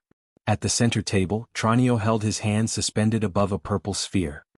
He explained that they had found the communication device among the saint's belongings and that it had been classified as a forbidden object, one that relied on demonic energy. Seated on a sofa across from him, Abelson kept her hands resting between her thighs as she asked what would happen to them next. She feared they might be bound and sent to the capital of the Holy Empire. Tranio responded with a gentle smile. Instead of addressing the matter directly, he recalled the pilgrimage they had undertaken together across the continent several years earlier. He spoke honestly about the past, admitting that he had not thought much of her at the time. Memories unfolded in brief flashes, a sheltered princess who had never truly suffered insisting on joining a harsh pilgrimage. He had believed she would be fortunate to endure even a single week, dismissing her decision as the empty pride of a spoiled child. Yet he had been wrong. Throughout the entire journey, which lasted a full year, the young saint had not uttered a single complaint. The memories showed Abelson hanging clothes on a line while playing with laughing children around her. In another scene, she appeared teaching children seated at desks inside a modest classroom. Regardless of age, gender, or social standing, she had shown the same mercy and devotion to everyone in need. Tranio remembered having been blunt enough to ask her back then why she did all of that. Her answer had been simple: she acted according to what she believed was right. The scene returned to the present, with Tranio still smiling at Abelson. To him, the young saint he knew was exactly that kind of person. Someone who would never betray her principles or conspire with demons out of selfish greed. For that reason he asked her to tell him everything, to explain what had truly happened. Hearing those words, Abelson held back the tears gathering in her eyes. With her gaze lowered to the floor, she finally began to recount everything that had happened to her. In a dungeon, the hero lay unconscious on the cold stone floor. Sensing someone nearby, he struggled to open his eyes and caught a glimpse of long shining strands of hair. As he forced them open a little more, he was met with the vision of the most beautiful woman he had ever seen. She looked like an angel gazing down at him. Convinced of that, he called her by the name Abelson Marriott. However, it was not Abelson standing there but Frisch. Realizing the mistake, Frisch grew visibly flustered and remarked to Rachel, who stood beside him, that the hero must have hit his head quite hard. He then turned his attention back to Choi, asking with concern whether he was all right. As soon as he recognized Frisch, Choi threw himself hard against the stone wall and complained that Frisch had started acting strangely all of a sudden. He muttered that he felt irritated and demanded back all the demonic energy that had been used to heal him. Kneeling there, Frisch replied that in order to save an ungrateful brat like him, he had even gone as far as sneaking into the temple. At the dungeon corridor, the figure of the bishop appeared, standing out in his white cassock, hands clasped behind his back and a calm smile on his face. Just behind him, smiling even more brightly, stood Abelson. The moment Choi and Frisch realized it was her, both reacted with surprise at seeing her there. Abelson approached the dungeon door with a key in her hands. Confused and unable to grasp the situation, Choi quietly asked what exactly was going on. She explained that she had known the bishop for a long time and that he was going to help them escape. Still concerned, Choi gripped the iron bars and said that he was grateful for the help, but feared that the bishop might get into serious trouble because of it. Hearing that, Tranio remained composed and answered that he had already lived long enough and had nothing to fear in an aging body that was simply waiting for God's call. Abelson finally turned the key and opened the bars so Choi could step out, then suggested that the bishop come with them.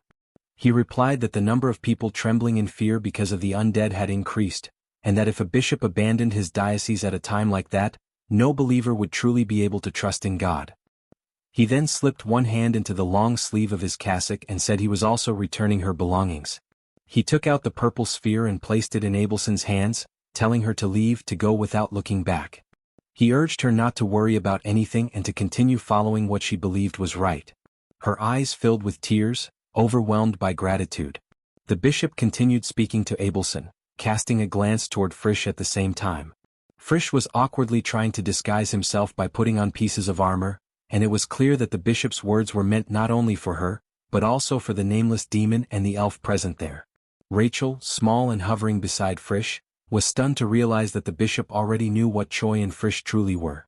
Frisch reacted with a mix of irritation and disbelief, muttering that if the bishop had known everything from the start, he could have said so before he went through the trouble of putting on that armor.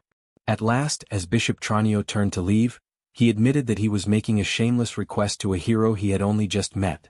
Even so, he asked them to take good care of the young saint.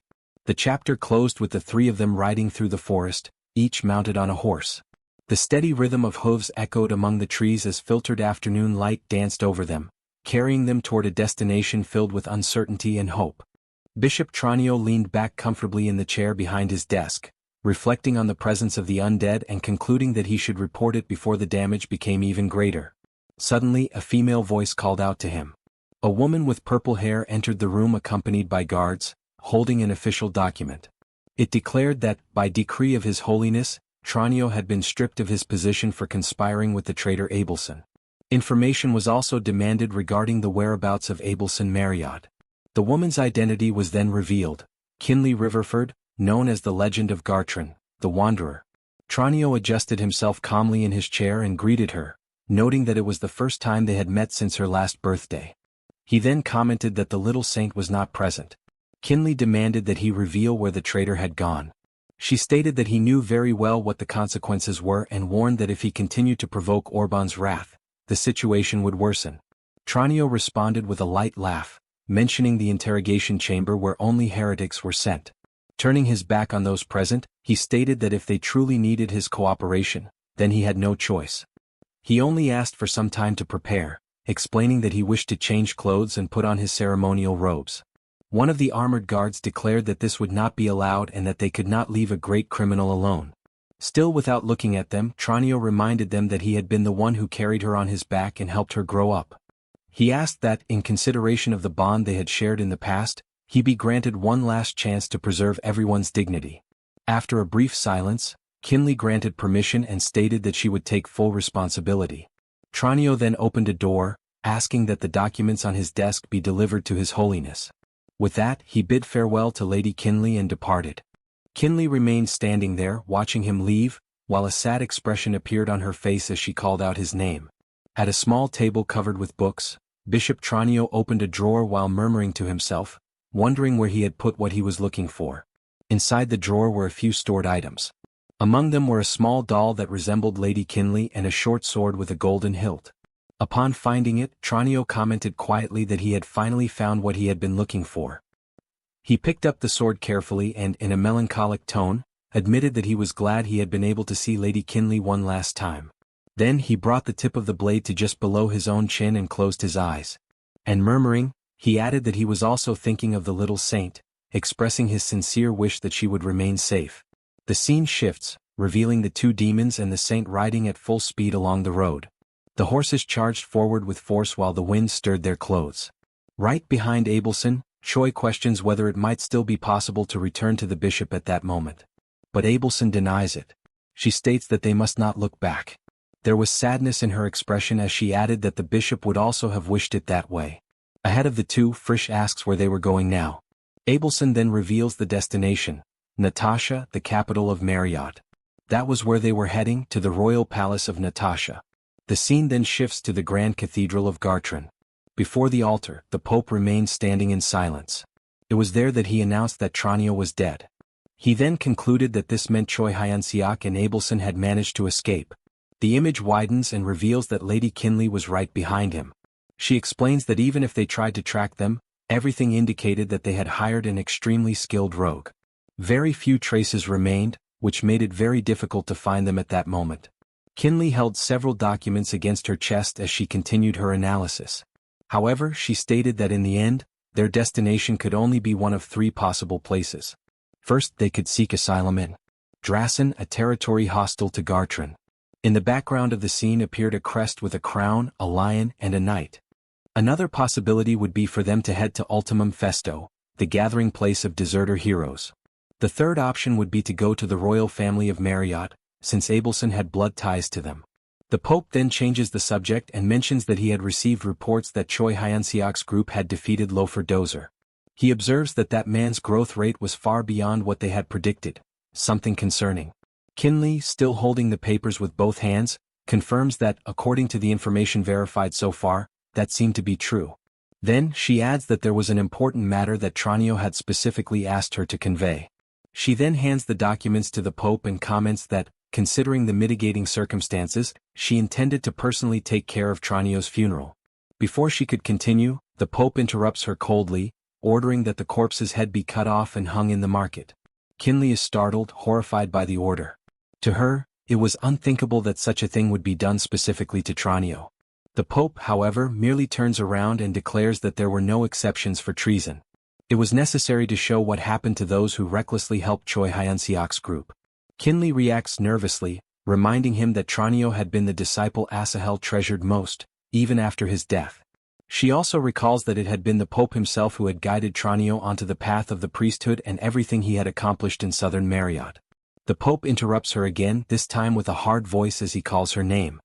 His gaze turns severe as he states that she seemed to forget that quite often lately. Then, in an even firmer tone, he declares that he was the Pope, not her. Faced with those words, Lady Kinley fell silent.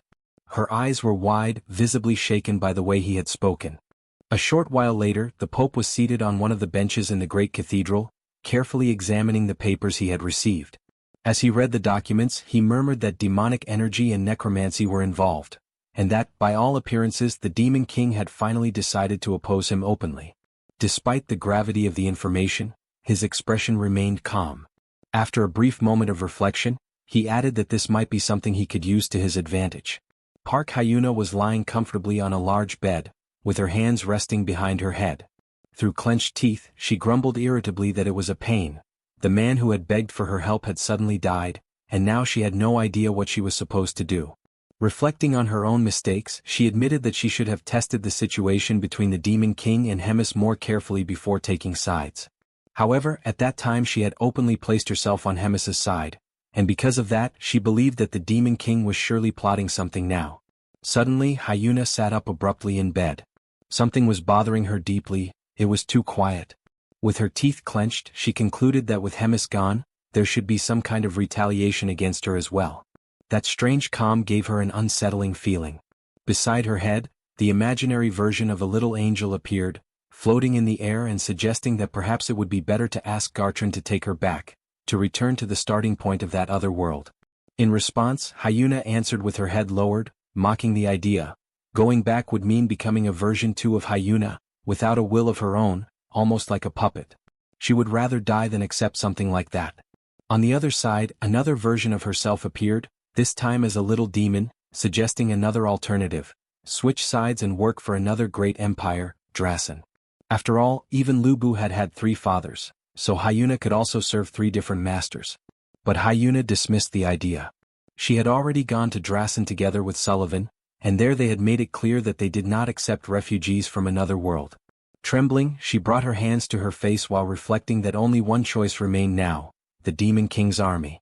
She thought, in frustration, that if she had known from the beginning that the Demon King and the Holy Empire were merely staging a confrontation, she might have made completely different decisions. Park Hyuna suddenly lost her composure. She brought her hands to her head and burst into a shout, irritably asking whether anyone really thought she would be there if she had known all of that beforehand. If she had discovered the truth back then, she would have simply followed Sullivan's advice and gone to Ultimum Festo with him. As she tried to regain her composure, a sequence of thoughts began to invade her mind. She realized that by the time she finally understood the truth, she had already become a Legion commander. Throughout all that time, she had been suppressing the unease inside herself, convincing herself that no one would be crazy enough to sacrifice a Legion commander. But, in the face of the current situation, that certainty began to waver. Standing still, with her eyes wide open, she began to seriously consider whether she should start withdrawing from that place while it was still possible. At that moment, knocks echoed at the door. A voice announced that it was Onyx, the vice commander. When he entered the room, he was carrying a glowing purple sphere in his hands. He explained that Red Run from the 3rd Legion had something urgent to discuss with her. Hyuna looked at the sphere with suspicion, questioning what it could be at a moment like that. Right after that, the sphere began to emit a message. The voice that emerged from inside it stated that it was an important matter and asked whether there was anyone else in the chamber besides her. Hyuna replied that Vice Commander Onyx was present. The voice then asked for everyone to leave the place. Without arguing, Hyuna ordered Onyx and the others to leave the room. As soon as the door closed and she was alone, the message continued. The voice declared that it was a message from Choi Hyunseok. According to him, Hyuna should not trust anyone. The only person she could trust was herself. Hyuna raised an eyebrow, surprised. She asked why Choi Hyunseok's name was suddenly appearing in that situation, and what exactly that message meant. The sphere in her hand then began to crack. The voice explained that it did not know the details either, only that the information was urgent, but before the message could finish, the bedroom door opened abruptly. Several demons stormed into the room at once, pointing their swords directly at Hyuna. At the front of them, a hooded figure announced that they had been forced to move the operation forward before the date originally reported to the Demon King, but that there had been no other choice. In the next instant, the demons raised their weapons and shouted in unison a clear order to kill the human traitor. Faced with that situation, Hyuna began to laugh nervously. Cold sweat ran down her face as she murmured, frozen in place, that ominous premonitions never failed. The scene then shifts to Natasha, the capital of Marriott. Under a bright blue sky, a colossal and extremely luxurious palace rose up. In the middle of the busy streets of the capital, Choi's hooded figure moved through the crowd. As he walked, he commented that they had finally arrived. At his side, Rachel looked around with obvious enthusiasm. The capital was a true metropolis with busy streets, shops everywhere, and a constant flow of people. Following the main avenue, the group passed beside a luxurious carriage pulled by several horses. A little farther ahead, Frisch asked what the next item on the agenda would be. Right behind him, Abelson replied that they were going to meet her father immediately. Even so, she commented that, since they were finally in a real city, perhaps they could take the opportunity to try one of the place's famous restaurants. While she was speaking, the carriage that had just passed continued moving along the street. For a brief moment, the figure seated inside it became visible through the window. It was Lady Hemis. The instant the carriage passed by Choi, a strange feeling arose. He suddenly had the impression that he knew someone who was inside the carriage. Choi stopped in the middle of the road and turned his face back, looking in the direction the carriage was heading. His unexpected movement made the others stop as well. Rachel looked at him, confused, asking what had happened to the hero. Without taking his eyes off the street, Choi asked if she had not seen that. Rachel, still confused, asked what exactly he meant. After a few seconds of watching the direction where the carriage had disappeared, Choi murmured that it was nothing. The three walked until they stopped before the immense gates of the Marriott Royal Palace, at the main entrance. The high walls and monumental gate made it clear that this was the heart of the kingdom's power. The guards escorting the entrance reacted immediately when they saw them approaching. One of them raised his voice firmly, declaring that this was the royal palace and that the entry of unauthorized people was forbidden. He then demanded that they state their purpose and identify themselves. In response to the order, Abelson raised a hand to her hood and pulled it back, revealing her face. With a confident posture, she introduced herself as the second in line of succession to the throne of the Kingdom of Marriott, Abelson Marriott, and requested to be taken to His Majesty, the King. Abelson, Choi, and Frisch now stood before the king, who remained seated on his throne. After listening to their report, the monarch reacted with calm understanding, realizing that this was how everything had unfolded. Slightly tense, Abelson asked the king, her father, if she could remain there for a while. The king accepted without hesitation, making it clear that Abelson was naturally welcome. Then, unexpectedly, he rose from the throne and pulled her into an embrace. He reassured her that the sacred empire was nothing she needed to worry about, because her father would handle it. When he released her, he noted that she must be worn out after such a long journey. Moved by the moment, Abelson addressed him as her father. The king then declared that everyone should rest for now and that the discussion would continue the following day. The scene then shifted slightly beside the throne, where Criare Marriott, the first prince of Marriott, watched the situation with a faint smile. Elsewhere in the hall stood Race Marriott, the fourth prince of Marriott, positioned near one of the side thrones. Some time later, the setting changed to a richly decorated chamber filled with several vases of flowers. Inside that room, Frisch lay comfortably on a massive bed, legs crossed, completely at ease. Watching this scene, Choi rested a hand on his waist and remarked that the hospitality was impressive, though the room seemed far too distant from Abelson's chamber. Standing beside him, Rachel answered that this was hardly the moment to worry about appearances, and that for her, receiving something like this was already reason enough to be thankful. Just behind them, Abelson explained that she had tried to arrange the room next to hers for them, but the request had been denied due to palace procedures. In her thoughts, she silently hoped they would wait just a little longer. Still lying on the bed in total comfort, Frisch showed a slight grin and observed that the look directed at her had become far too intense, to the point that staring like that might drill a hole through the wall. Confused, Abelson tried to understand what he meant.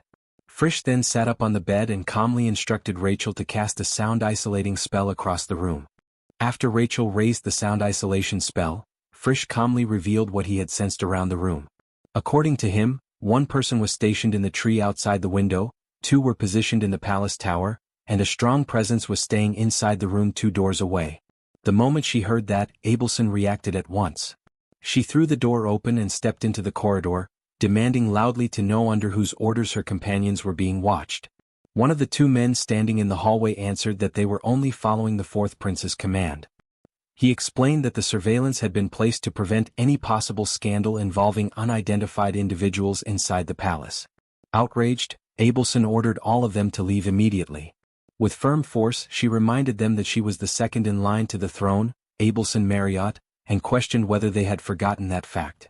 Right behind her, Choi appeared at the doorway and asked if she was all right. Abelson brought her hands together in front of her body and, returning to a calm tone as if she had not just raised her voice, answered that she should be the one asking that. Then she offered a sincere apology for the way he and his companions had been treated. Choi responded with an awkward smile and a light shrug, saying that deep down what the guards had said was not completely wrong. He made it clear that he understood the situation and asked her not to worry. Hearing that, Abelson lowered her gaze and thanked him.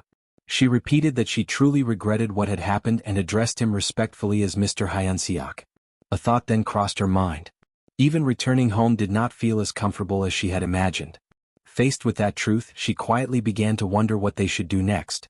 On the following morning, during breakfast, everyone was gathered around a huge table with 10 seats, 8 of them occupied. Seated across from Abelson, one of the princes commented that he understood the situation. If it truly involved the undead, then they also had some idea of what might be happening. He explained that undead had suddenly appeared in a small mining village at the far northern edge of Marriott.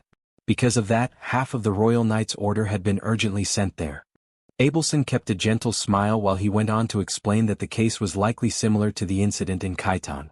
According to him, there was probably a disc buried beneath the ground, and once that disc was destroyed, the density of demonic energy in the village should return to normal. While chewing his food, Choi remarked that if half of the Royal Knight's order had been sent away, then someone had to be left behind to protect the royal family. The king answered calmly that there were still soldiers in the palace and, more importantly, Sir Valder, the core of the order, was still there. Choi then asked who Sir Valder was. The king explained that he was a legendary warrior and a source of pride for Marriott. He then pointed toward Valder, who was seated at the table with them. The king added that he had heard Choi and his companions were the ones responsible for granting rest to Sir Valder's grandfather. Because of that, Valder felt deeply grateful to them and had wanted to join breakfast that day. Choi leaned slightly toward Abelson and whispered that the man was supposed to be Sir Lorif's grandson, yet he looked far too young for that. Abelson gave a somewhat awkward smile as she replied in a low voice that the explanation behind that was a little complicated. Before she could finish, Valder himself spoke. He asked whether his name was Hyunseok and commented that Choi still did not seem very familiar with legends.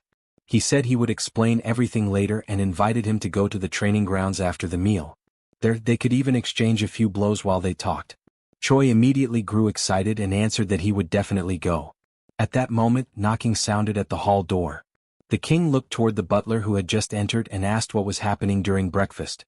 The butler stepped forward, bowed respectfully, and informed him that a delegation from Gartran had arrived. Criare struck the table with his hands and rose partway from his seat, clearly angered. He declared that the kingdom had already given its answer to their demands and questioned what right Gartran had to interfere in Marriott's internal affairs. The king raised a hand, signaling for him to calm down. He said that he agreed, but it was better to remain calm for now, especially with Abelson present. Race then remarked that if his sister was truly innocent, there might be no problem with her going to Gartran and personally explaining the situation. The king turned his eyes toward him with a serious look and told him not to ruin the atmosphere. Abelson was part of the family. Choi looked at Abelson with concern. The mood at the table had suddenly changed, and he quietly wondered what was happening and whether she was all right. Abelson, however, said nothing. She remained silent, simply keeping her gaze lowered. In an open area of the castle, Choi hurried toward the training grounds at a run. The moment Valder saw him arrive, he commented that Choi had come quickly. Choi replied that there was no way he could refuse when someone of legendary status invited him. Valder noticed that he seemed to have many questions and told him he could ask whatever he wanted. In his thoughts, he added that Choi was one of his grandfather's benefactors. A little awkwardly, Choi asked if he could then ask something about Abelson. As he spoke, he recalled the heavy mood from breakfast, which had clearly felt far from good. Valder began stretching before answering. He remarked that starting with a question about the princess was a little unexpected. Even so, since he had promised to answer, he spoke honestly and said that the princess's situation was not very good. He explained that the two great powers that divided the continent were Gartran and Drasen. The kingdom of Marriott was a nation that leaned more toward diplomacy with Gartran. Especially after Princess Abelson had been chosen as a saint, that pro-Gartran position had become even more clear. Choi commented that, considering Abelson's recent actions, the royal family had probably been placed in a very difficult position.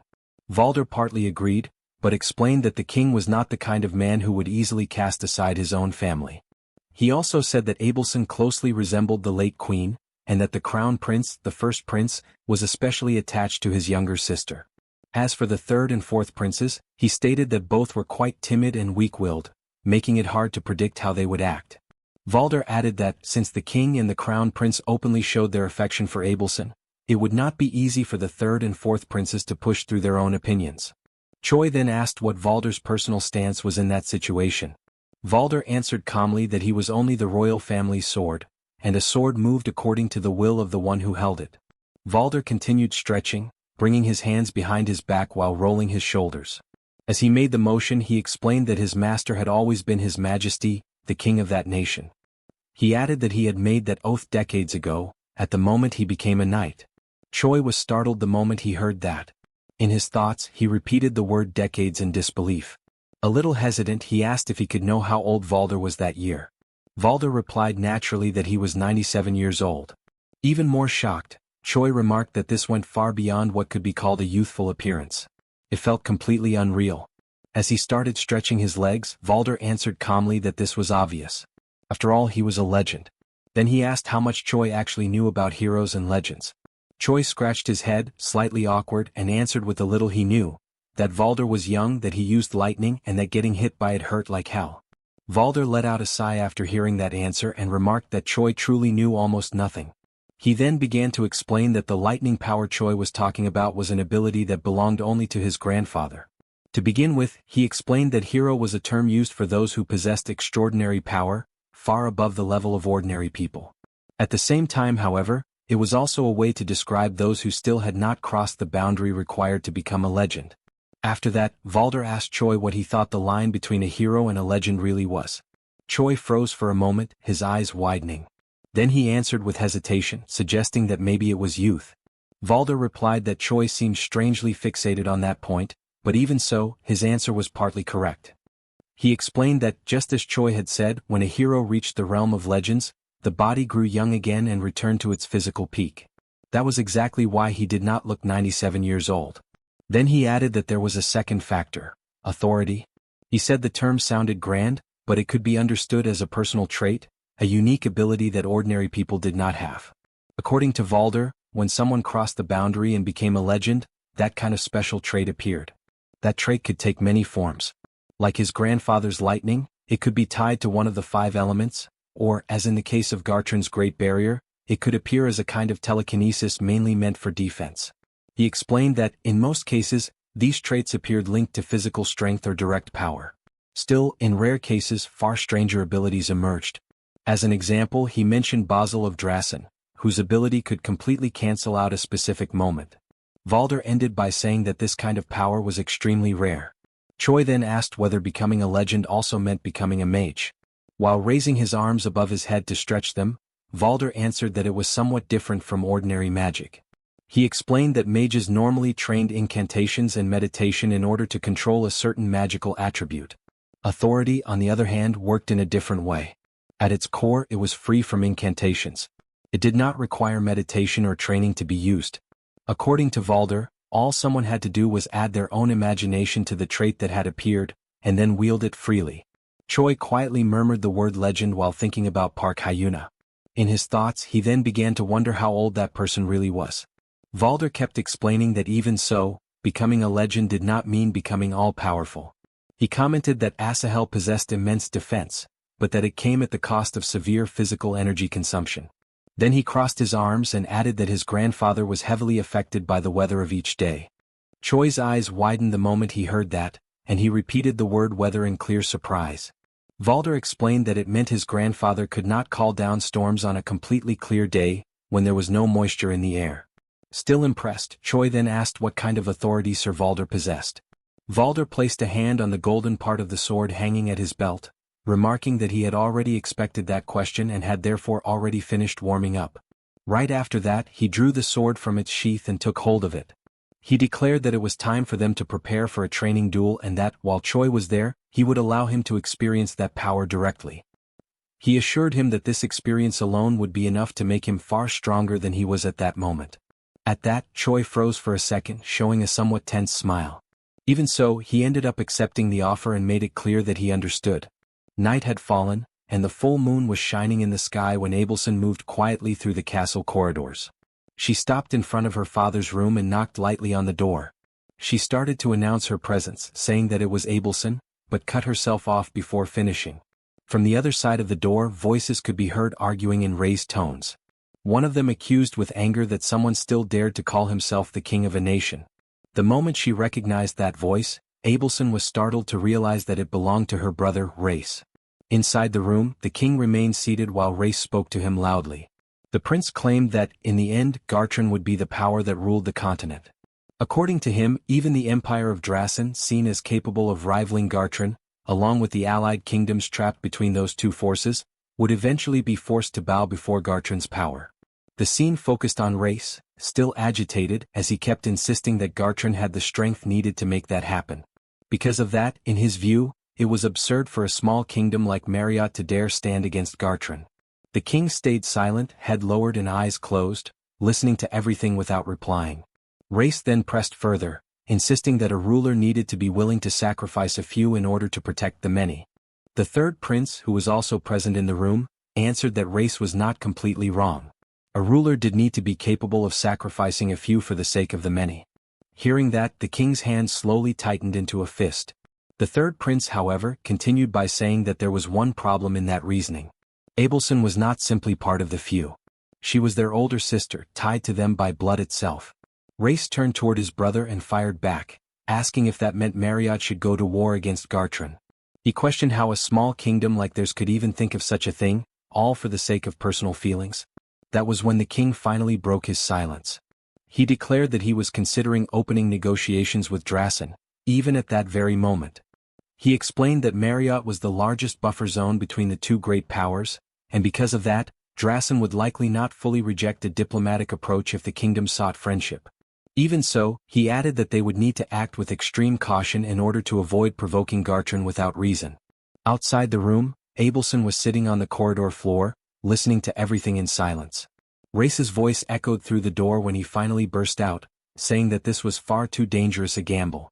Tears ran down Abelson's face. In the middle of that sorrow, she murmured Bishop Tranio's name. Her body began to shake as the crying grew stronger, and in that lost and pained state, she questioned what she was supposed to do now. Abelson asked if Choi's training with Sir Valder was going well. Choi replied that it was going reasonably well. He then stated that he was improving even faster than when he trained with Lord Redrun, making it clear that his current progress was above his previous training period. Abelson then questioned whether Choi had already experienced Sir Valder's authority. She showed curiosity, waiting for the answer while keeping her attention on him. Choi repeated the idea of Sir Valder's authority, trying to process what that meant. Shortly after, he associated it with Sir Valder's so-called hyperfocus, seeking to confirm if that was what Abelson was referring to. The scene then shifts to the training moment between Choi and Valder. Sir Valder then directly clarified that his authority was the so-called hyperfocus, making the nature of his ability evident. The hyperfocus ability was then explained. It is an extremely high level of concentration that allows him to completely immerse himself in the opponent even before the fight begins. During this state, every detail, from breathing, muscles and the enemy's movements, is analyzed with precision, allowing him to predict the immediate future during the fight. Sir Valder explained that, in simple terms, regardless of the tricks used by the opponent, he could read the next move with a fraction of time advantage. With this anticipatory perception, he identified each action before it even happened and had already determined the best response. While observing Choi, he predicted his rapid approach, the attempt to attack the central area, and, without hesitation, also anticipated the sequence, concluding that the next strike would come from the upper area. Choi advanced quickly and attempted to execute the attack sequence he had planned, but before he could even complete the movement, Servalder had already reacted. The counterattack came at the exact timing, interrupting the offense and launching Choi away without any chance to adjust. Servalder then explained that every action has a preparatory movement, and that even a feint cannot completely hide the real intention of an attack. For him, these signals always reveal themselves before the strike happens. Faced with this, Choi realized how unbalanced that ability was, internally questioning whether it was simply too unfair. Even so, Servalder stated that his authority was not as absolute as it seemed, indicating that there were limitations. He began to mention the weakness of his ability, while Choi, still shaken, showed surprise upon realizing that he was actually willing to reveal it. Choi reacted with immediate distrust, questioning why Servalder would reveal something so important and stating that there was no reason to trust someone he had just met. In response, Servalder said there were two reasons. The first was simple. Even if he explained a way to deal with his ability, someone like Choi would still not have the capacity to defeat him in a direct confrontation. He then presented the second reason. Servalder stated that he believed Abelson was the princess's knight, revealing an unexpected confidence in her position and character. Servalder explained that he already knew the princess had placed a great deal of trust in Choi during the journey up to that point. To him, this was evident from the way she treated him. Based on this, he concluded that Abelson served directly as the knight of someone of high standing, being responsible for providing direct support to the princess. For that reason, he stated that he had no interest in interfering in internal matters by displaying the power of his authority unnecessarily. He then indicated that he would give a more extreme example to make his point even clearer. Servalder presented an extreme scenario, where only one of the two figures could be saved, the prince or the princess. Faced with this choice, he stated without hesitation that he would save the prince. With that, he made it clear that, if such a situation were to actually occur, Abelson's responsibility would be to protect the princess. Choi composed himself after the impact, still processing everything that had been said. Servalder then returned to the main subject, going back to explain the countermeasure to his ability. He revealed that, due to the limits of concentration, dealing with multiple opponents at the same time was something difficult for him. This was because hyperfocus requires total attention on a single target, making it unfeasible to track multiple threats simultaneously. Servalder continued explaining that, when facing someone with a physical level authority, he would naturally be at a disadvantage in raw strength. This was because his ability depended entirely on concentration, allowing him to predict and react, but not increasing his physical power for direct confrontations. Given this, he pointed out that, when fighting groups, the ideal approach was to choose battlefields that limited the number of enemies, such as narrow corridors, where it would be possible to face them one at a time. In addition, he recommended the use of terrain advantages, traps, and external support to balance the fight. In the end, he made it clear that the key was to accumulate as many advantages as possible to compensate for the difference in power. Choi asked whether Servalder could activate his authority freely, as if it were simply something he could trigger at any moment. Servalder confirmed that he could, but made it clear that it took a long time of training to reach that level of control. He explained that he went through an extreme process, developing resistance to intense cold, heat, pain, and even poisons, all to sustain his ability. Even so, he stated that those countermeasures could also be used against Choi if necessary. Upon hearing this, Choi reacted with confusion, not understanding the intention behind the explanation. Servalder then clarified that there was a misunderstanding. He was not teaching that so Choi could defeat him at that moment. Faced with this, Choi became even more confused, trying to understand the real reason behind everything. Servalder explained that, if Abelson continued serving as the princess's knight, it was likely that one day they would fight side by side. Because of that, he stated that it was important to know an ally's weaknesses before trusting them in battle. As Choi reflected on everything he had seen, he recognized how terrifying that ability was, feeling as if he could be struck countless times before even managing to land a single blow. Abelson merely reacted in a restrained manner to the situation, while Choi was still trying to process the extent of Servalder's power. Choi commented that it was good to see that everything had been calm lately. Abelson, however, showed some uncertainty, stating that she did not know how long that peace would last. Even so, she acknowledged that it had been a long time since they were last able to train in such a calm manner. Choi agreed with the observation, reinforcing that the moment was indeed unusually quiet. Abelson commented that that calmness felt like the silence that comes before a storm. Choi found the statement strange, trying to understand if it meant that something was about to happen, but soon reacted in an exaggerated way, stating that there was no reason for concern while Sir Valder and another ally were present. Noticing his reaction, Abelson chose to end the subject, saying that she had said something unnecessary and that it would be better to forget it. Abelson stated that nothing would happen and that everything would be fine, trying to push away any concern. Then she sought confirmation from Choi, calling him by name while holding his hand. Still somewhat hesitant, Choi agreed, accepting the attempt at reassurance as the two continued side by side. 10 days passed since then. During that period, Choi continued facing Sir Valder repeatedly, accumulating overwhelming defeats while trying to keep up with his ability. In another confrontation, when questioned about the score, it became clear that the gap was still absurd, with Choi being defeated countless times and managing only a slight hit among all his attempts. Even so, Sir Valder acknowledged the progress, pointing out that the fact Choi could already touch him even minimally was something impressive. Choi then tried to identify the technique used, associating what he had seen with a possible style based on mana explosion. Sir Valder confirmed that the technique consisted of colliding mana with demonic energy to generate a momentary burst of power. He then commented that the purple energy produced in that process, along with the elasticity of the impact, was something impressive to observe. Even recognizing the potential of the technique, he stated that it sparked interest even in him as something worth learning. Still, he made it clear that it was practically impossible to reproduce, unless someone possessed an abnormal body like Choi's, the result of extremely rare circumstances. A sudden explosion echoed through the area, drawing the attention of everyone nearby. Upon noticing the direction of the impact, Sir Valder identified that it came from the prince's room and immediately decided to act, understanding the seriousness of the situation. Without hesitation, he stated that he needed to get there as quickly as possible. Choi, upon realizing the urgency, decided to follow him, refusing to stay behind as both advanced toward the source of the disturbance. Sir Valder interrupted Choi, refusing his help and reminding him of what he had said before. He then made it clear that he would entrust the protection of the Princess Abelson to him, taking full responsibility for handling the current situation on his own. Meanwhile, inside the palace, an urgent call echoed, indicating that something had appeared ahead. Choi and Abelson advanced to the location and encountered someone in panic, warning that there was a presence just ahead, further increasing the tension of the moment. Upon arriving, Choi initially believed he was facing an ordinary corpse. However, he quickly realized it was not just a lifeless body. The figure ahead revealed abnormal characteristics, making it clear that it was, in fact, a demon.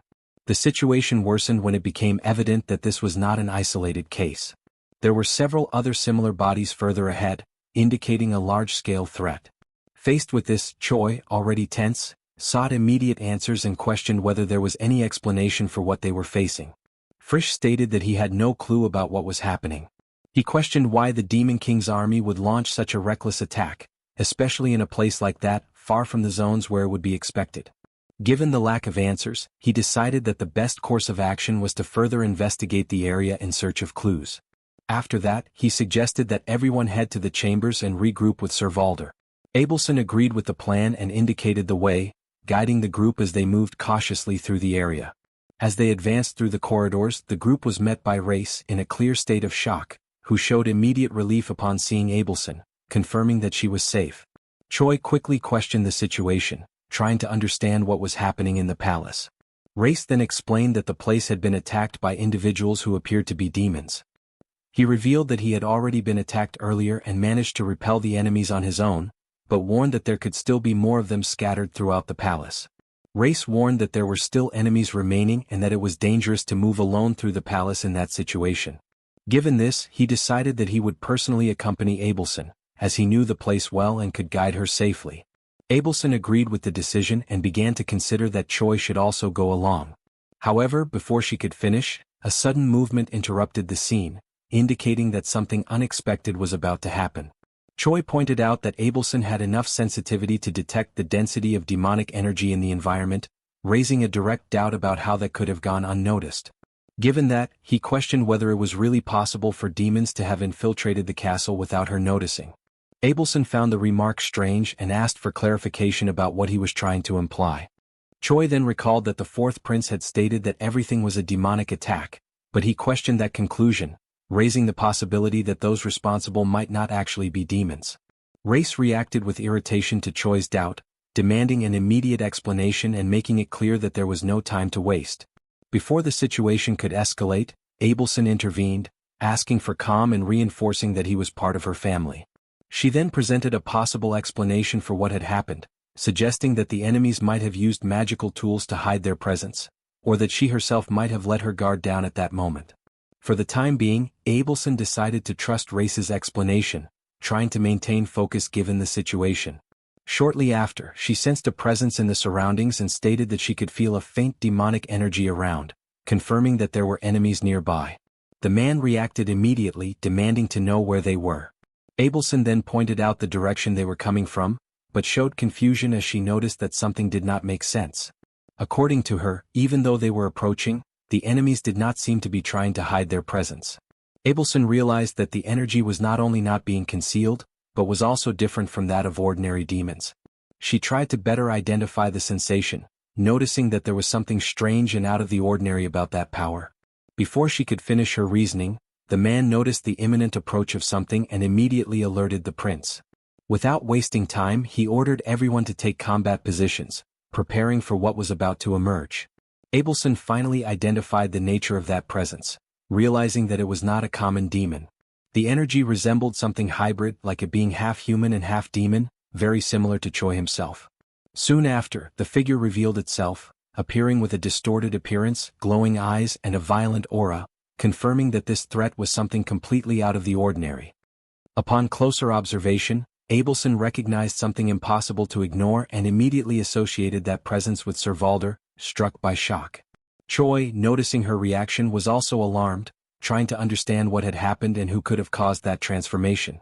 The distorted figure, still consumed by that violent energy, forced out broken words, warning about the danger and ordering the princess to flee. Abelson remained in shock at the scene, unable to react immediately upon realizing the state of that presence.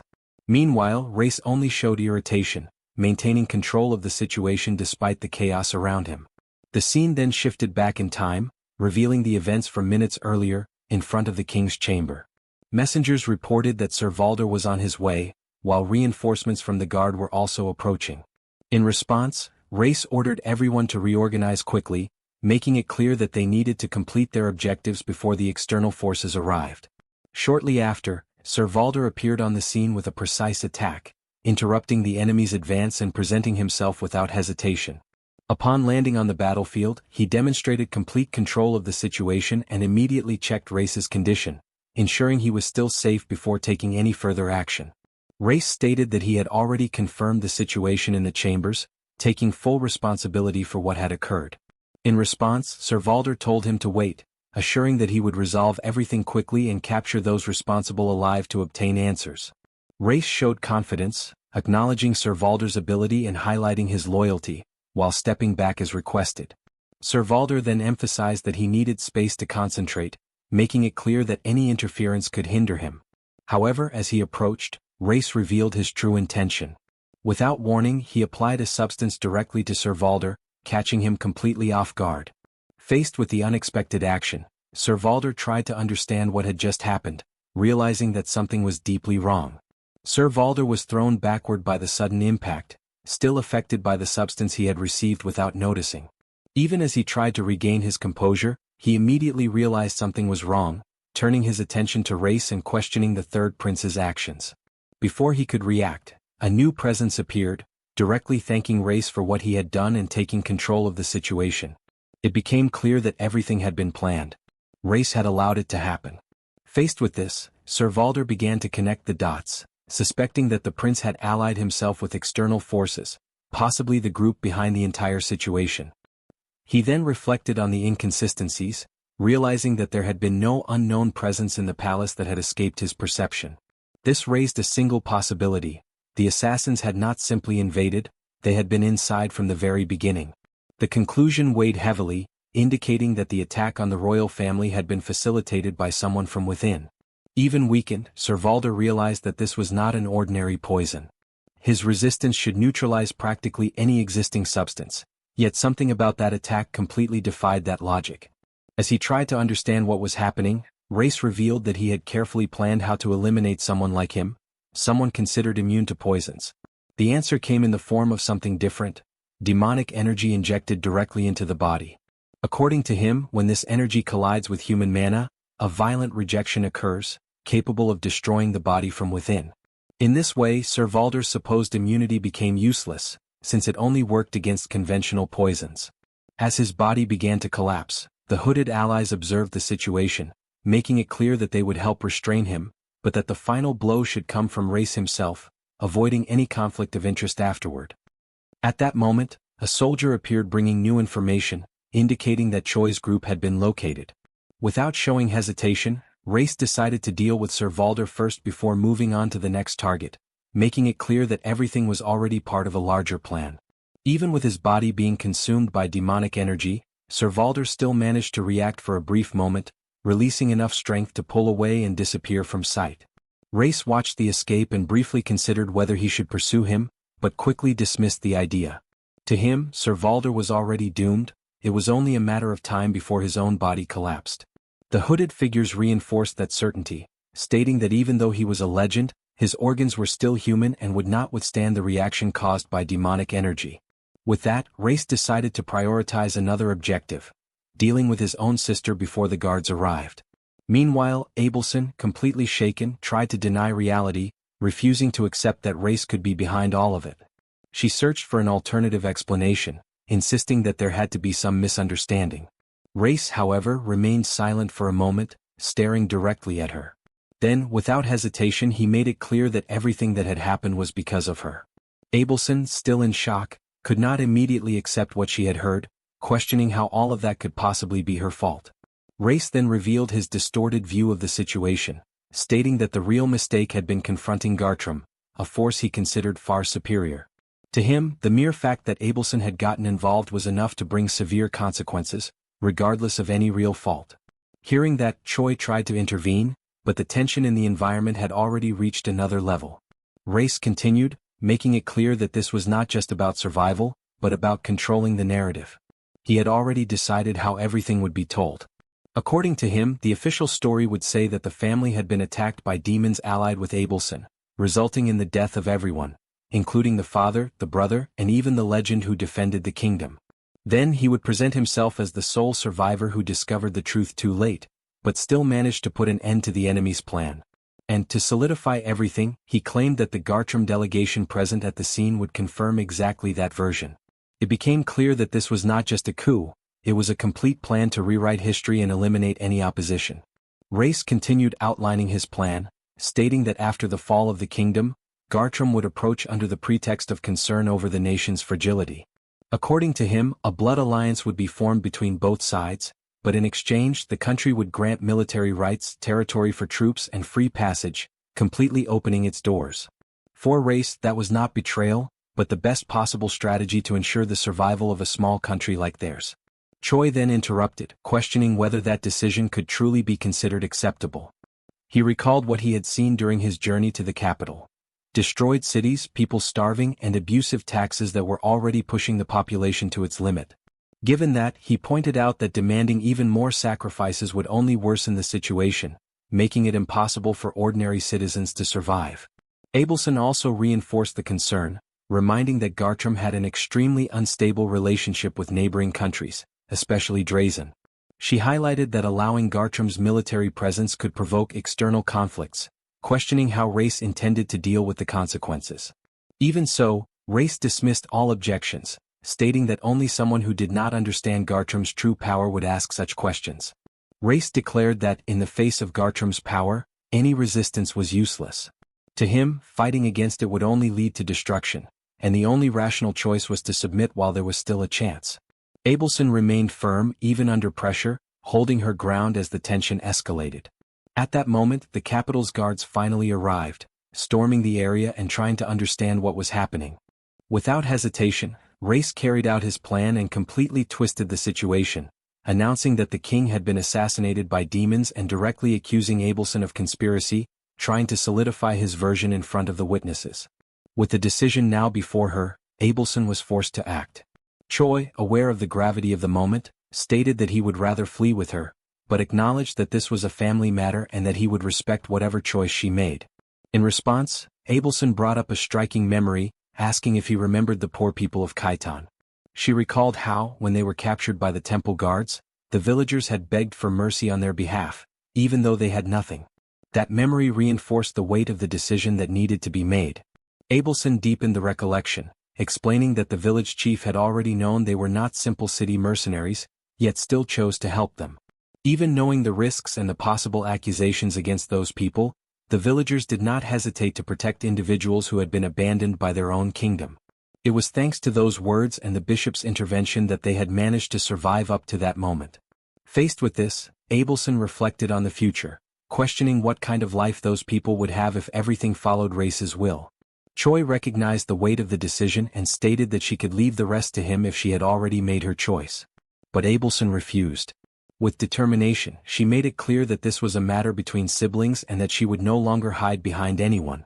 She recalled everything she had experienced alongside Choi, stating that those experiences had given her strength and conviction. Now, with that resolve, she decided to face the situation on her own. Without hesitation, she advanced toward Race, fully embracing the confrontation that would decide everything. A divine light burst through the hall, forming a radiant barrier that completely enveloped Abelson. The sacred energy expanded like a living wall, scorching the surroundings with intensity as she stood firm, shield raised, facing Race without retreating. She made it clear that he should have come to her first, before dragging Gartram into that situation. To her, if he had done so, she would have accepted any fate, even disappearing if that was his will. Race reacted with disbelief, recalling that in the past she was not even capable of fighting. But that was no longer true. Abelson tightened her grip on the weapon's handle, showing that she had changed. Her voice carried conviction as she revealed that, after leaving the palace and experiencing the real world, she began to understand things she had once ignored. When she was a child, her reality had been too simple. Everything she needed appeared effortlessly, as if it were natural. She believed that comfort was the standard of the world. But upon becoming a saint and leaving the palace, that view was shattered. The world she encountered beyond those walls transformed her completely. Abelson continued, revealing that everything she experienced outside the palace awakened a new purpose within her. She did not seek immediate grand changes, nor to save the world all at once. What she wanted was simple: to help, even if only a little, to improve people's lives. She wanted those who suffered to keep their hope. That, even through hardship, they would continue fighting and doing their best with the life they were given. For a moment, a faint smile crossed her face, filled with pain and sincerity. But that hope was fragile. War, in a cruel and sudden way, destroyed everything. It crushed the efforts of ordinary people as if they had never held any value. The image of destruction overlaid her words. Houses in flames, screams, lives being reduced to nothing. People who tried to resist being simply erased. Faced with this, Abelson confronted Race. She questioned whether he had ever truly cared about the people who lived beyond the castle walls. The answer came cold and direct. Probably not. She herself admitted that, in the past, she had not understood it either. She only came to comprehend it after witnessing that reality with her own eyes. Now there was no more ignorance. Only choice. Abelson lifted her gaze, firm, and declared that Race should draw his sword. In that moment, she made it clear that she would never recognize him as king. The decision had been made. Meanwhile, Choi observed the situation around him, realizing the number of enemies he would still need to hold back. Even so, he maintained his stance and stated that he would hold them all, no matter how many there were. His focus then shifted to Valder's body.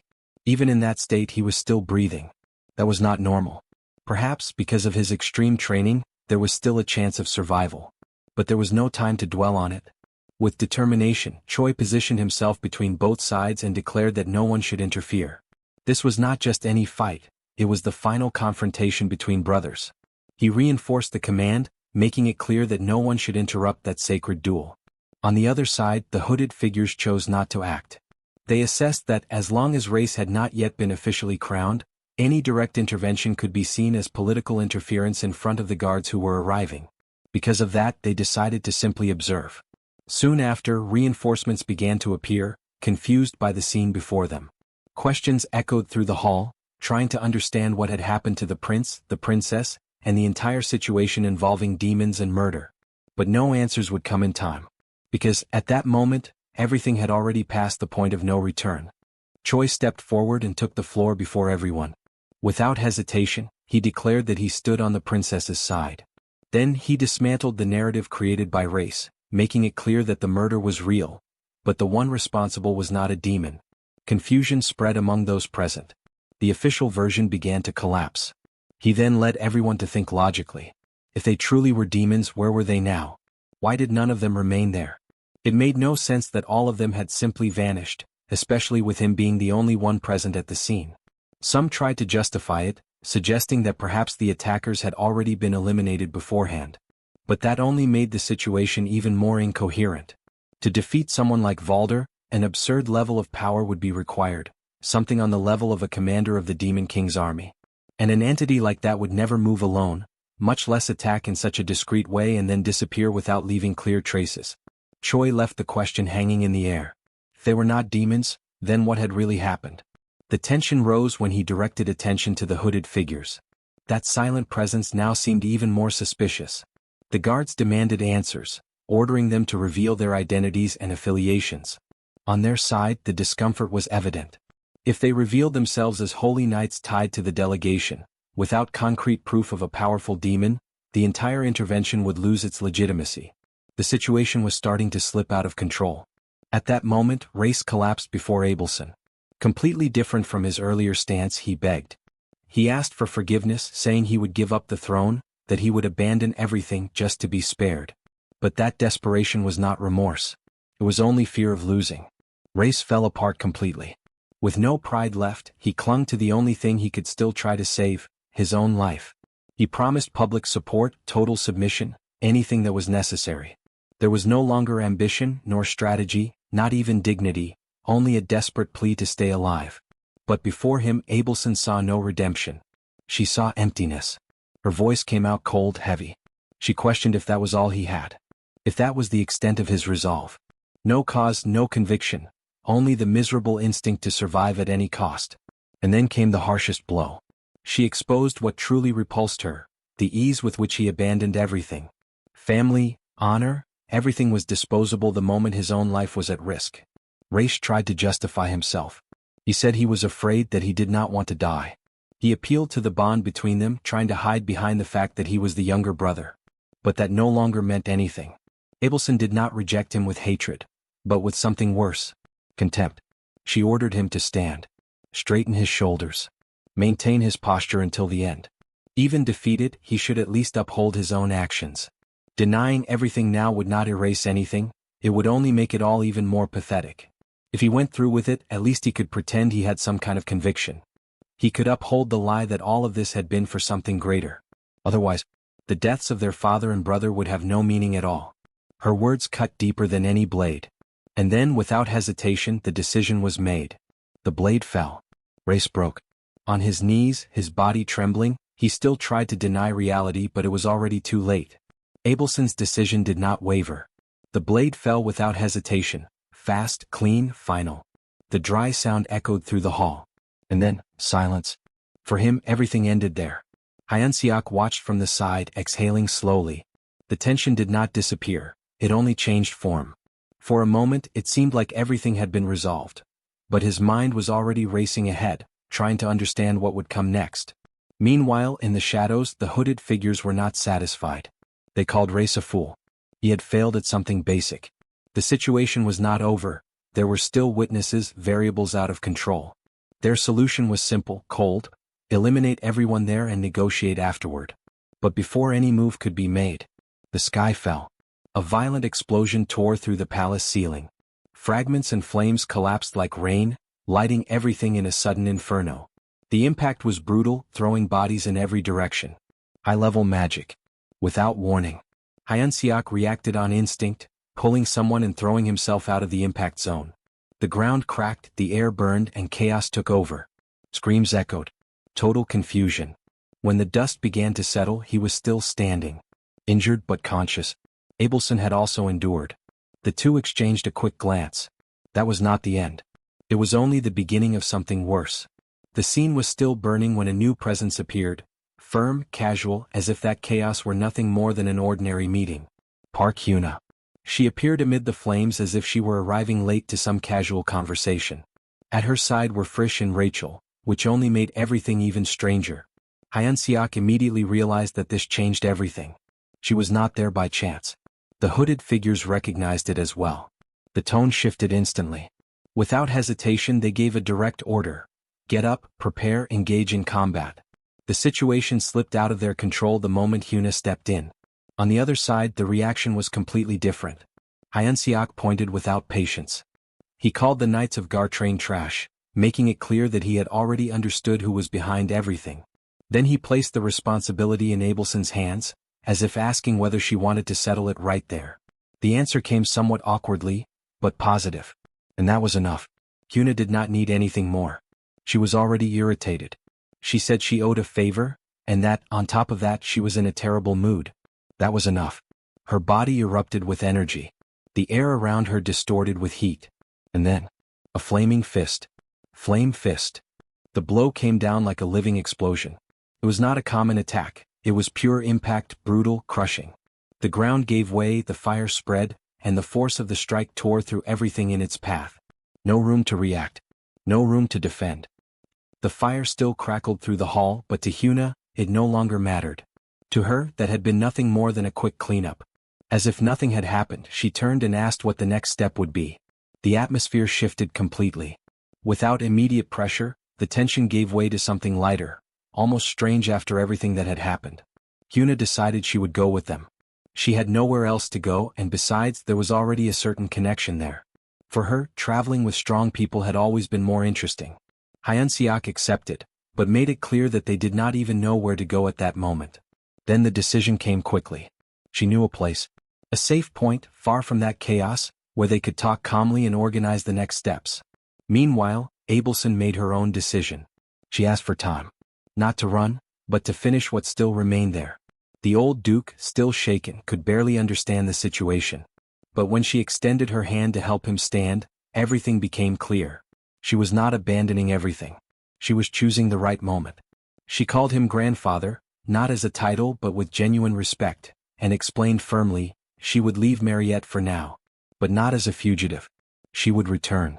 And when she returned, it would be as queen.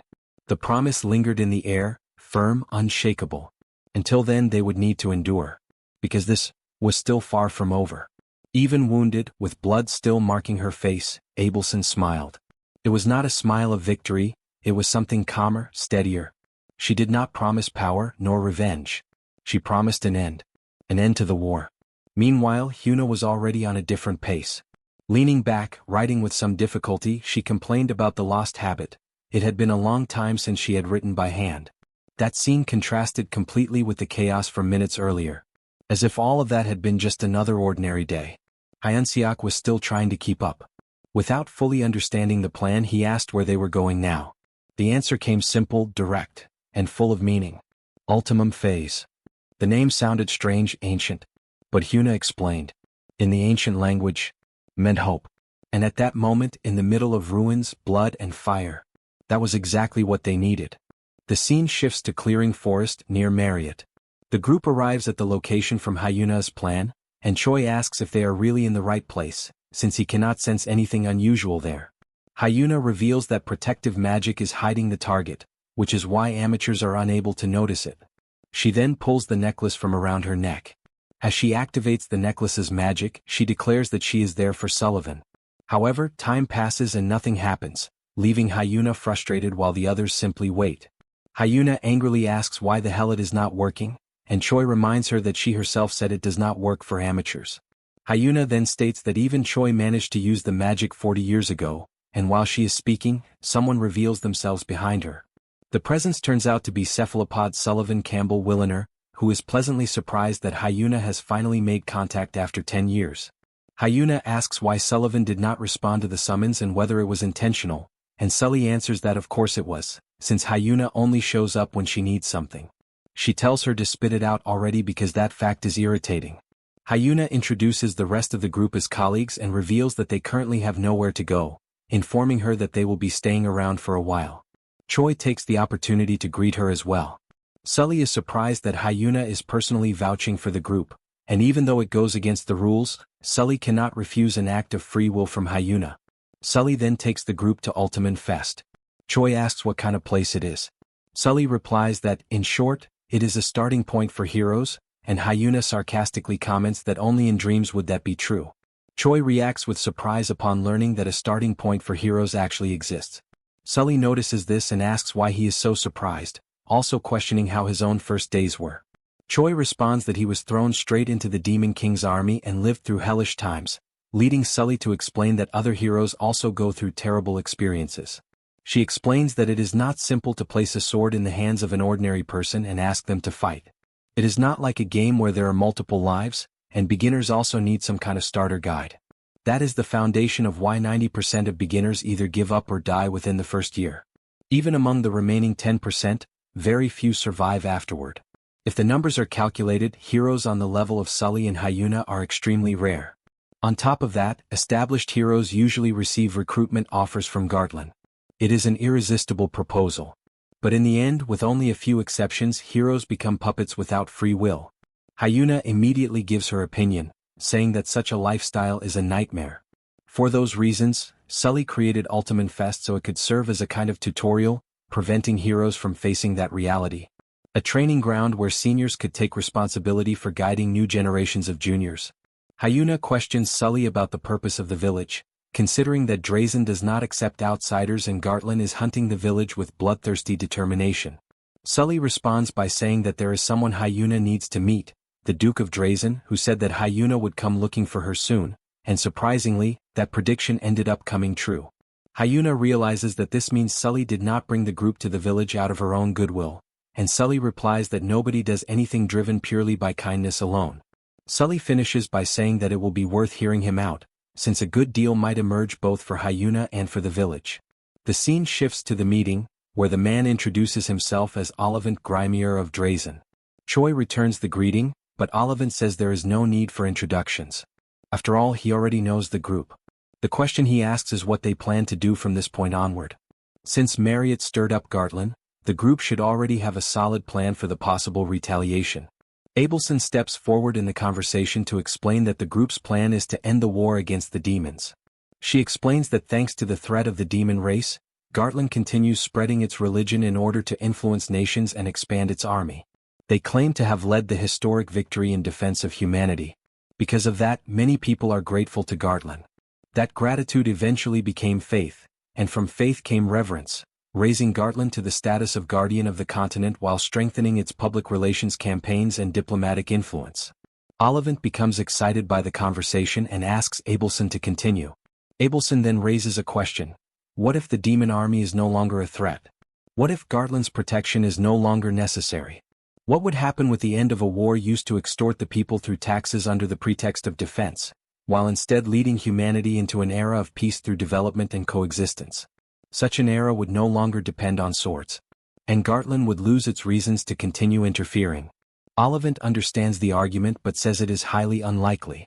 He rhetorically asks whether the voice of a princess from a marginal kingdom could really stop a war. Abelson then asks if knowing about the war was not the reason he brought them there in the first place, which, in fact, it was. Aiming to refute his statement, she explains that military power is not everything for a nation. Reputation can sometimes be more important than an army, pointing out that Drazen should currently be very aware of that fact. Above all else, if Abelson does not return to Mari and Gartland sends someone else to govern there, Drazen would end up bordering a mortal enemy. With that in mind, Abelson declares that she needs Drazen's cooperation. Later at the lodging, Hyuna asks how the meeting went. Abelson reveals that the entire time she felt as though the whole thing was nothing more than a test. On top of that, she reveals that Olivant gave a condition for Drazen's cooperation. He pointed out that it is useless to spread the desire for the war to end if both sides are not in agreement. With that, the condition is for Abelson to bring proof that the demons are open to a peace agreement. Choi sets the topic aside for a moment and tries to confirm the commander position Hyuna once held in Gartland, and she replies that the past is the past. But Choi wants to know how she abandoned a comfortable life only to end up joining the Demon King's army. Hyuna answers with a question of her own, asking what the heroes in Inamazet looked like to him. Choi replies that they truly lived up to the title of purposeless heroes. Like dolls, like puppets. She then reminds him that even though they were used as puppets, they were still people with their own stories. Choi then notices that Abelson has left the room. The scene changes to the saint, cornered on a pier. Choi joins her there. Abelson says that it has not been easy. Choi asks what she means. She answers, Everything. Choi then repeats something he always used to hear, that one must maintain composure and act with confidence, never denying their own actions, but instead reaffirming themselves until the very end. He then tells her to take those words to heart. He reveals that even if he does not perfectly understand what is right or wrong, he trusts the fact that only he truly understands himself properly, and says things could become ugly if he ever starts hating himself. Abelson did what she believed was right and she should hold conviction in that. Crying, Abelson laments the meaningless deaths of everyone. She complains about the burden carried by the living, forced to bear the reasons behind the fall of their companions. And in the end, their destiny is to become leaders who preach that everyone's efforts were worth it. But until then, the present is nothing more than wandering while grieving over the means used to get there. She then asks Choi to pretend not to notice her moments of sorrow, because she will continue believing in herself. Choi accepts the request and in silence, embraces Abelson. The Pope coldly questions whether Abelson and Choi managed to escape once again. One of the men seated at the table answers that they did. He explains that the forces lent to the fourth prince were annihilated for reasons still unknown, and that the acting regent, Duke Gordon, keeps insisting that he will only provide an explanation after the situation is resolved. The Pope then asks where Abelson and Choi are heading now. Another person present responds that they believe the two are moving toward Drasen or Ultimum Fes. The man continues by explaining that, because of this, they have already positioned spies along the route to Drasen. However, he admits that they still have not managed to locate Ultimum Fes. That is due to the protective camouflage created through the village chief's authority. Kinley, looking at the sheet in her hands, interrupts the discussion by saying that even so, the undead cleansing within Gartran has already been completed. She adds that she personally collected all the original plaques. She then comments that several countries have sent official requests asking for priests to deal with the undead. She explains that, if they want to resolve everything in time, she would have to personally travel to the front lines. However, even for her, constantly traveling across so many countries alongside a large group would be extremely exhausting. Because of that, she suggests that it might be better to simply make a public announcement regarding the plaques. The Pope impatiently mutters that she is talking nonsense again. He then snatches the paper from her hands and declares that the original plaques are strictly confidential information. He orders that the Holy Knights be reminded once again to keep their mouths shut. After that, he states that all they need to do is relax, prepare for the Holy War and wait. The Pope then coldly announces that they will wait until the neighboring countries, suffering because of the undead, stop bringing only insignificant official documents and instead come to them personally, desperately bowing their heads and offering enormous gifts in exchange for help. One of the men seated at the table then asks His Holiness what should be done regarding the issue of Marriott's succession. The Pope replies that, first, they will send an official notice informing them that an investigation team will be dispatched. According to him, any excuse will do no matter how small. In the end, he declares that they should find any possible justification and begin acting step by step from there. 2 weeks later in Ultimum Fes. Choi looks at the map in front of them and asks what kind of map it is. Hyuna replies that Sullivan said it was about time for them to start earning their own keep. Not understanding what she means, Choi remains confused. Hyuna then asks whether he really thought their ancestors paid village maintenance taxes. While looking over the map, she explains that they survive there by taking requests and pretending to be a mercenary guild. According to Hyuna, there has been an undead outbreak across practically the entire continent, with the exception of Gartran, and because of that they are being flooded with work. Abelson comments worriedly that the undead problem is still continuing, but Hyuna cuts her off, saying that the people outside probably do not even know why the undead are suddenly appearing in such massive numbers. All they can do is pray that Gartran's great holy knights show up soon to resolve the situation. She adds that the mercenaries merely serve as a temporary measure to reduce the number of undead in the meantime. After that, Hyuna points first at Choi and then at Abelson. She declares that the three of them, herself, Choi and Abelson, will be taking on a mission together. Abelson then asks about Frisch. Frisch himself calmly responds that he is in charge of preparing the Demon King's castle. Hyuna says that if everyone understands, then they should hurry up and pack their things.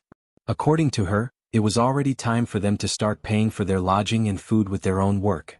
With Sullivan's camouflage active, the three of them walk through the streets of Delos, the capital of the Three States Alliance. As they move through Delos, Choi watches the busy streets and asks what kind of country that was. Hyuna explains that it is a coalition formed by small nations located far from the demon frontier. According to her, the region prospered through trade, benefiting from its strategic location. Abelson then lightly nudges Choi and excitedly comments that they say every product in the world passes through Delos, and that anything that cannot be found in Delos cannot be found anywhere else. Hyuna continues explaining that all of a sudden, undead started appearing throughout the region. At first they sent vigilantes to subjugate them, but apparently that was not enough to solve the problem. The scene then shifts to the Delos Parliament building. The Vice President of Parliament asks whether they are the mercenaries sent by the Highlander Guild. Sitting comfortably, Hyuna replies that they are. She states that they have already heard the terms and payment, so they should skip directly to the important details. The Vice President comments that he had expected the Guild Master himself to come personally.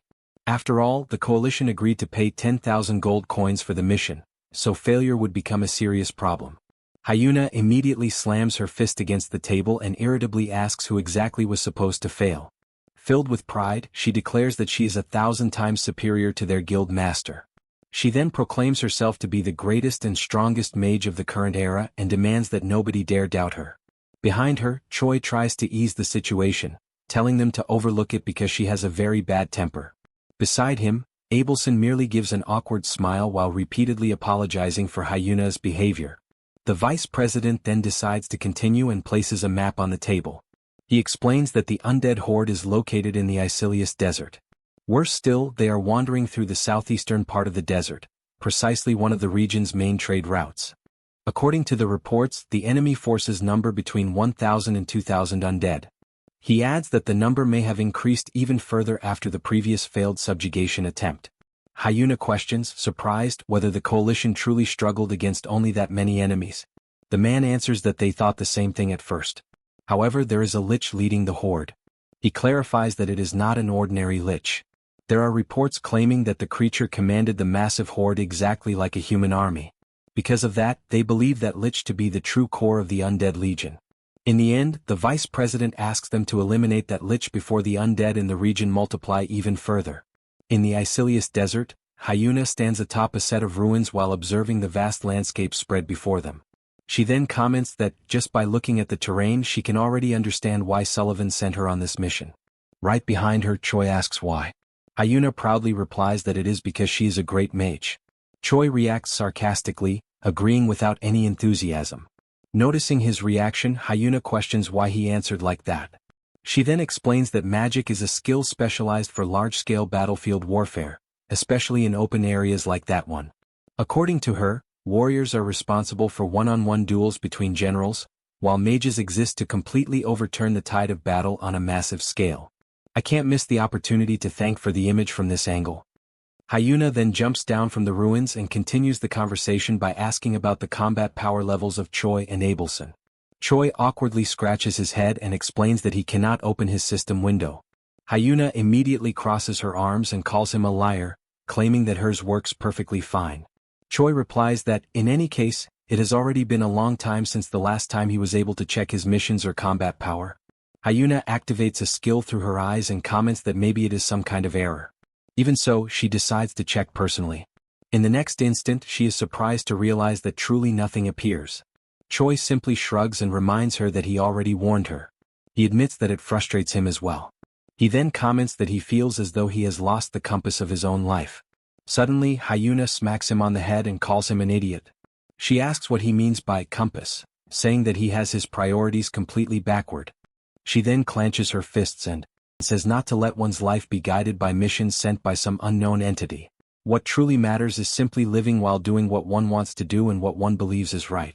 Hyuna adds that, if his goals occasionally happen to align with those of whoever is sending those missions, then he should just consider the points he receives as a bonus and avoid overthinking it for now. The scene then reveals who Sarah Dunphy truly is. She is introduced as the Great Witch who established the foundations of magical theory and also as the first empress of the hyper-civilized nation of Bailington, the empire that achieved the continent's first unification 1,000 years ago. However, as the saying goes, no flower remains red for 10 days. After the empress died young without leaving behind an heir, a civil war erupted among her disciples over the struggle for the imperial throne. The empire that had once unified the continent eventually split into multiple factions, which later became the foundation of the various nations and dynasties that existed in the current era. And then, after an extremely long period of time, when even the existence of that ancient empire that once ruled an entire era had begun to fade from people's memories, 1,200 years passed. And she alone awakened once again. The world forgot the Empire.So then, had it also forgotten her existence? Had all the great achievements she accomplished in life failed to withstand the flow of time and completely sunk beneath the sands of history? As she slowly walks through the gate, Sarah Dunphy murmurs to herself about how empty all of it truly was. She wonders for what purpose she had awakened again. The skeleton army continues marching while escorting Sarah Dunphy. In the middle of the formation, one of the skeletons announces that it sensed the presence of humans nearby. Sarah Dunphy calmly replies that she had already noticed as well. In the next instant, a skill is activated. Holy magic, divine rain. An enormous rain of light begins pouring down from the sky over the region. Watching it, another skeleton comments that the light possessed a power different from ordinary magic.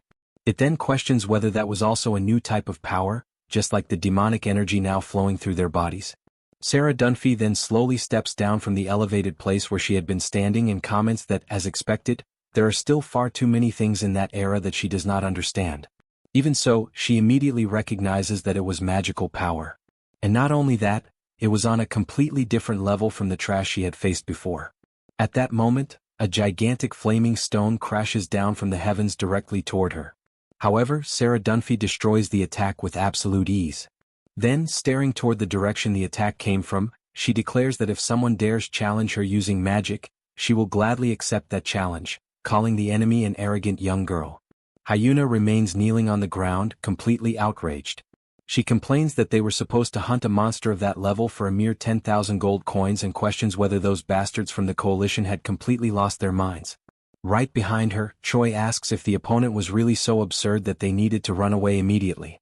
He then comments that, in the end, the meteor did hit the target, did it not?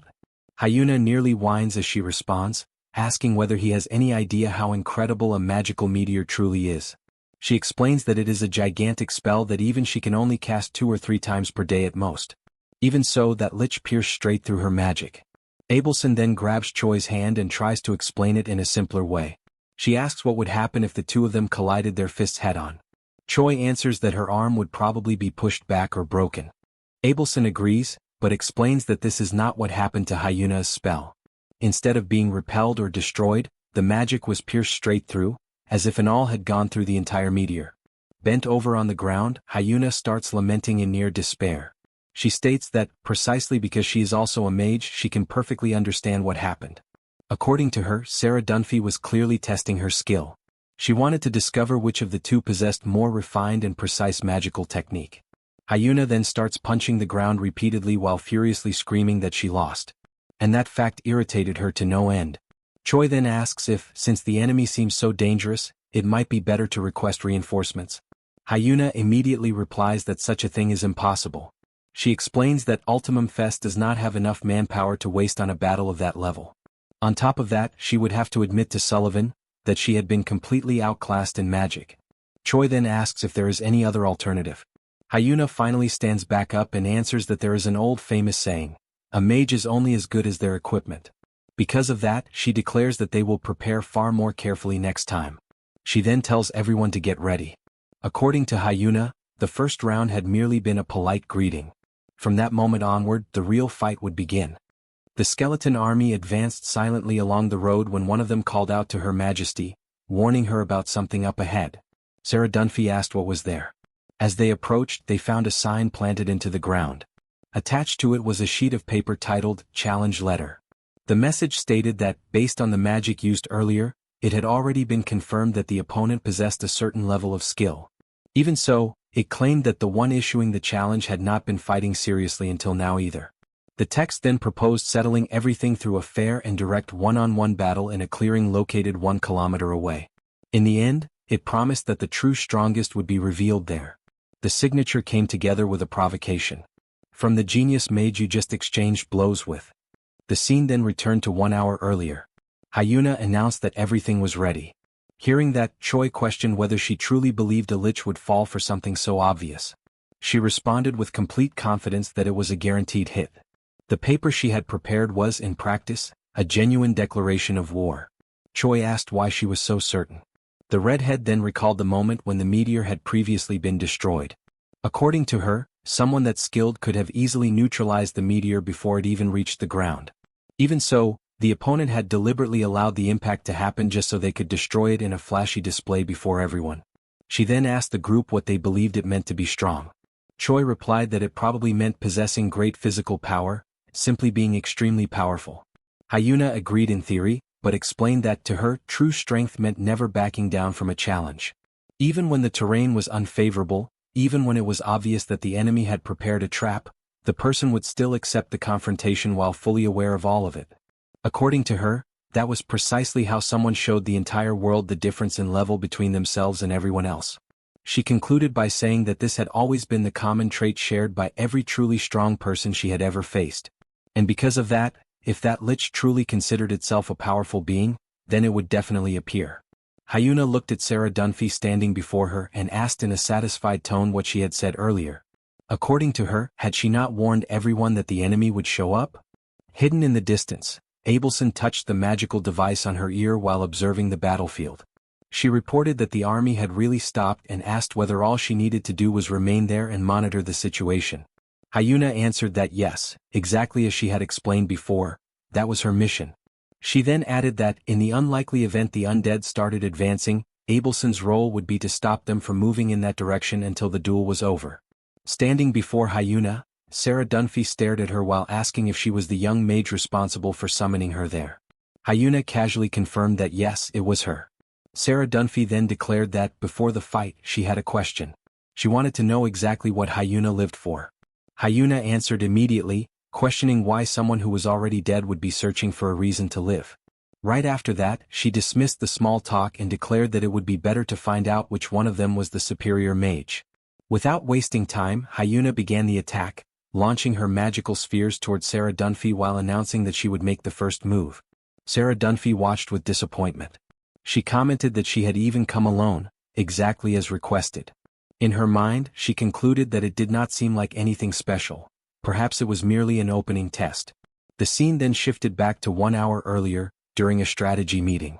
At the time, Choi had asked Hyuna whether she too was a legend. And if she was, then she should possess an authority of her own. Hyuna responded by asking whether he was curious. She then told him to come closer, and advised him to clench his teeth tightly when he did.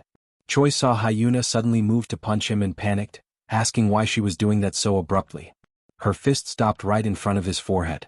Confused, Choi commented that it had not been anything special. But before he could finish speaking, fire exploded from Hyuna's fist and struck him directly.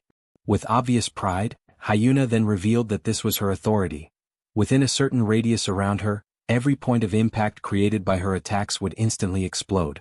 Back on the battlefield, Sarah Dunphy admitted she was impressed and asked how Hyuna had done that. While carefully observing, she thought that no matter how many times she analyzed the situation, she could not sense any mana flow other than the levitation magic being used to keep the battlefield prepared. She then concluded that it was not ordinary magic. She questioned what the true principle behind that power was. Hyuna answered irritably, telling someone already dead to simply stay buried. Sarah Dunphy commented that she was personally taking the trouble to entertain her, so the least Hyuna could do was answer the question.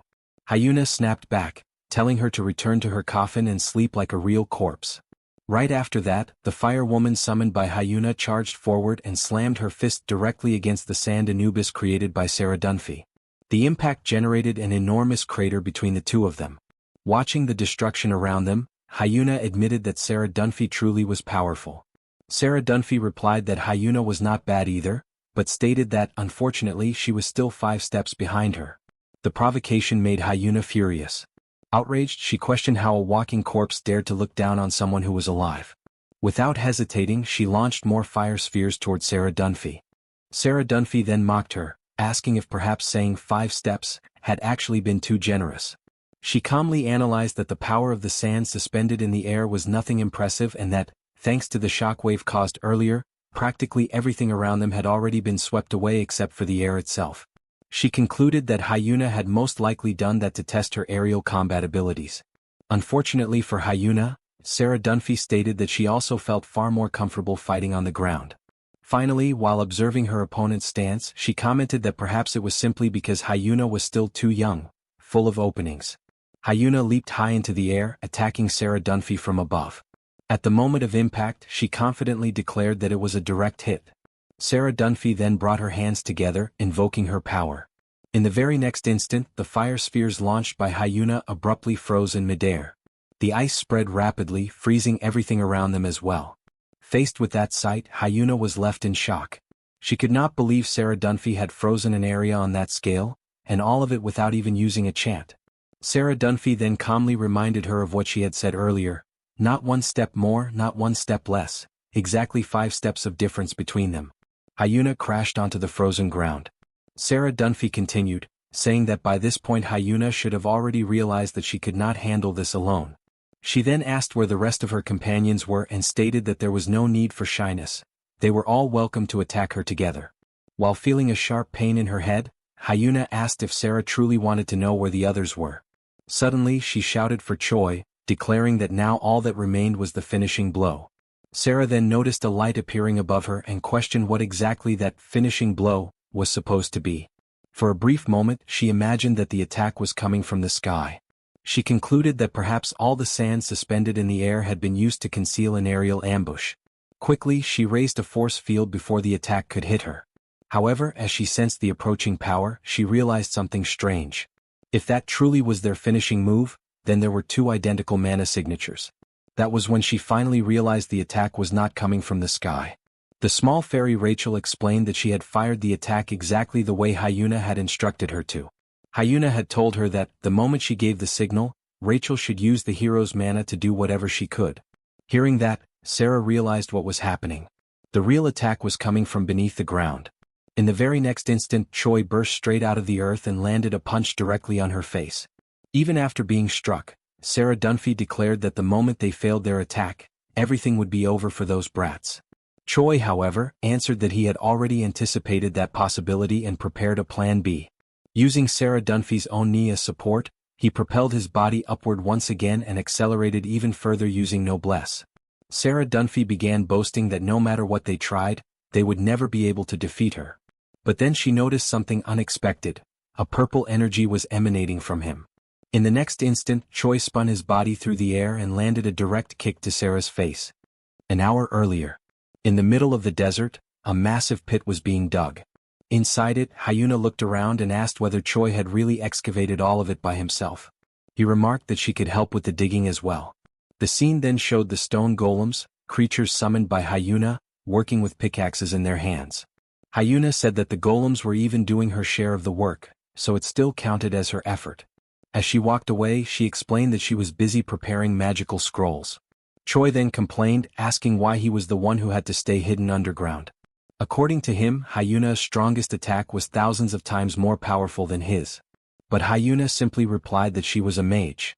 She then sat down while continuing to write on the scrolls and asked whether Choi had ever seen a real mage.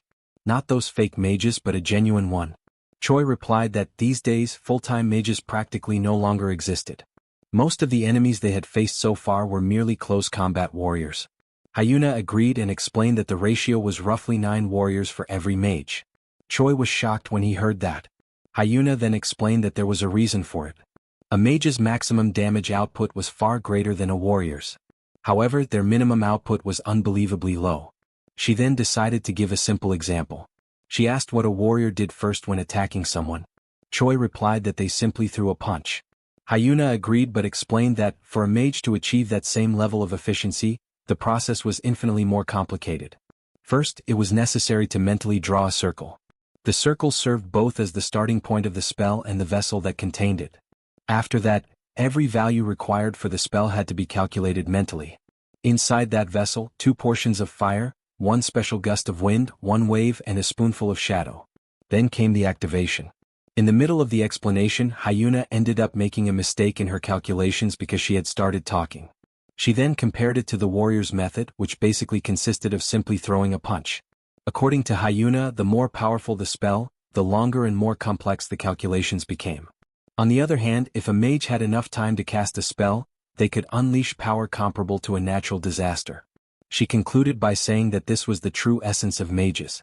Even so, Choi asked whether it wouldn't be better for her to remain in the rear. But Hyuna replied that such an idea only made sense in theory. After all, Choi was about to face an opponent whom even she could not deal with easily. Because of that, she stated that she was satisfied with their current plan. According to Hyuna, a mage of her level could continue casting spells even during direct combat.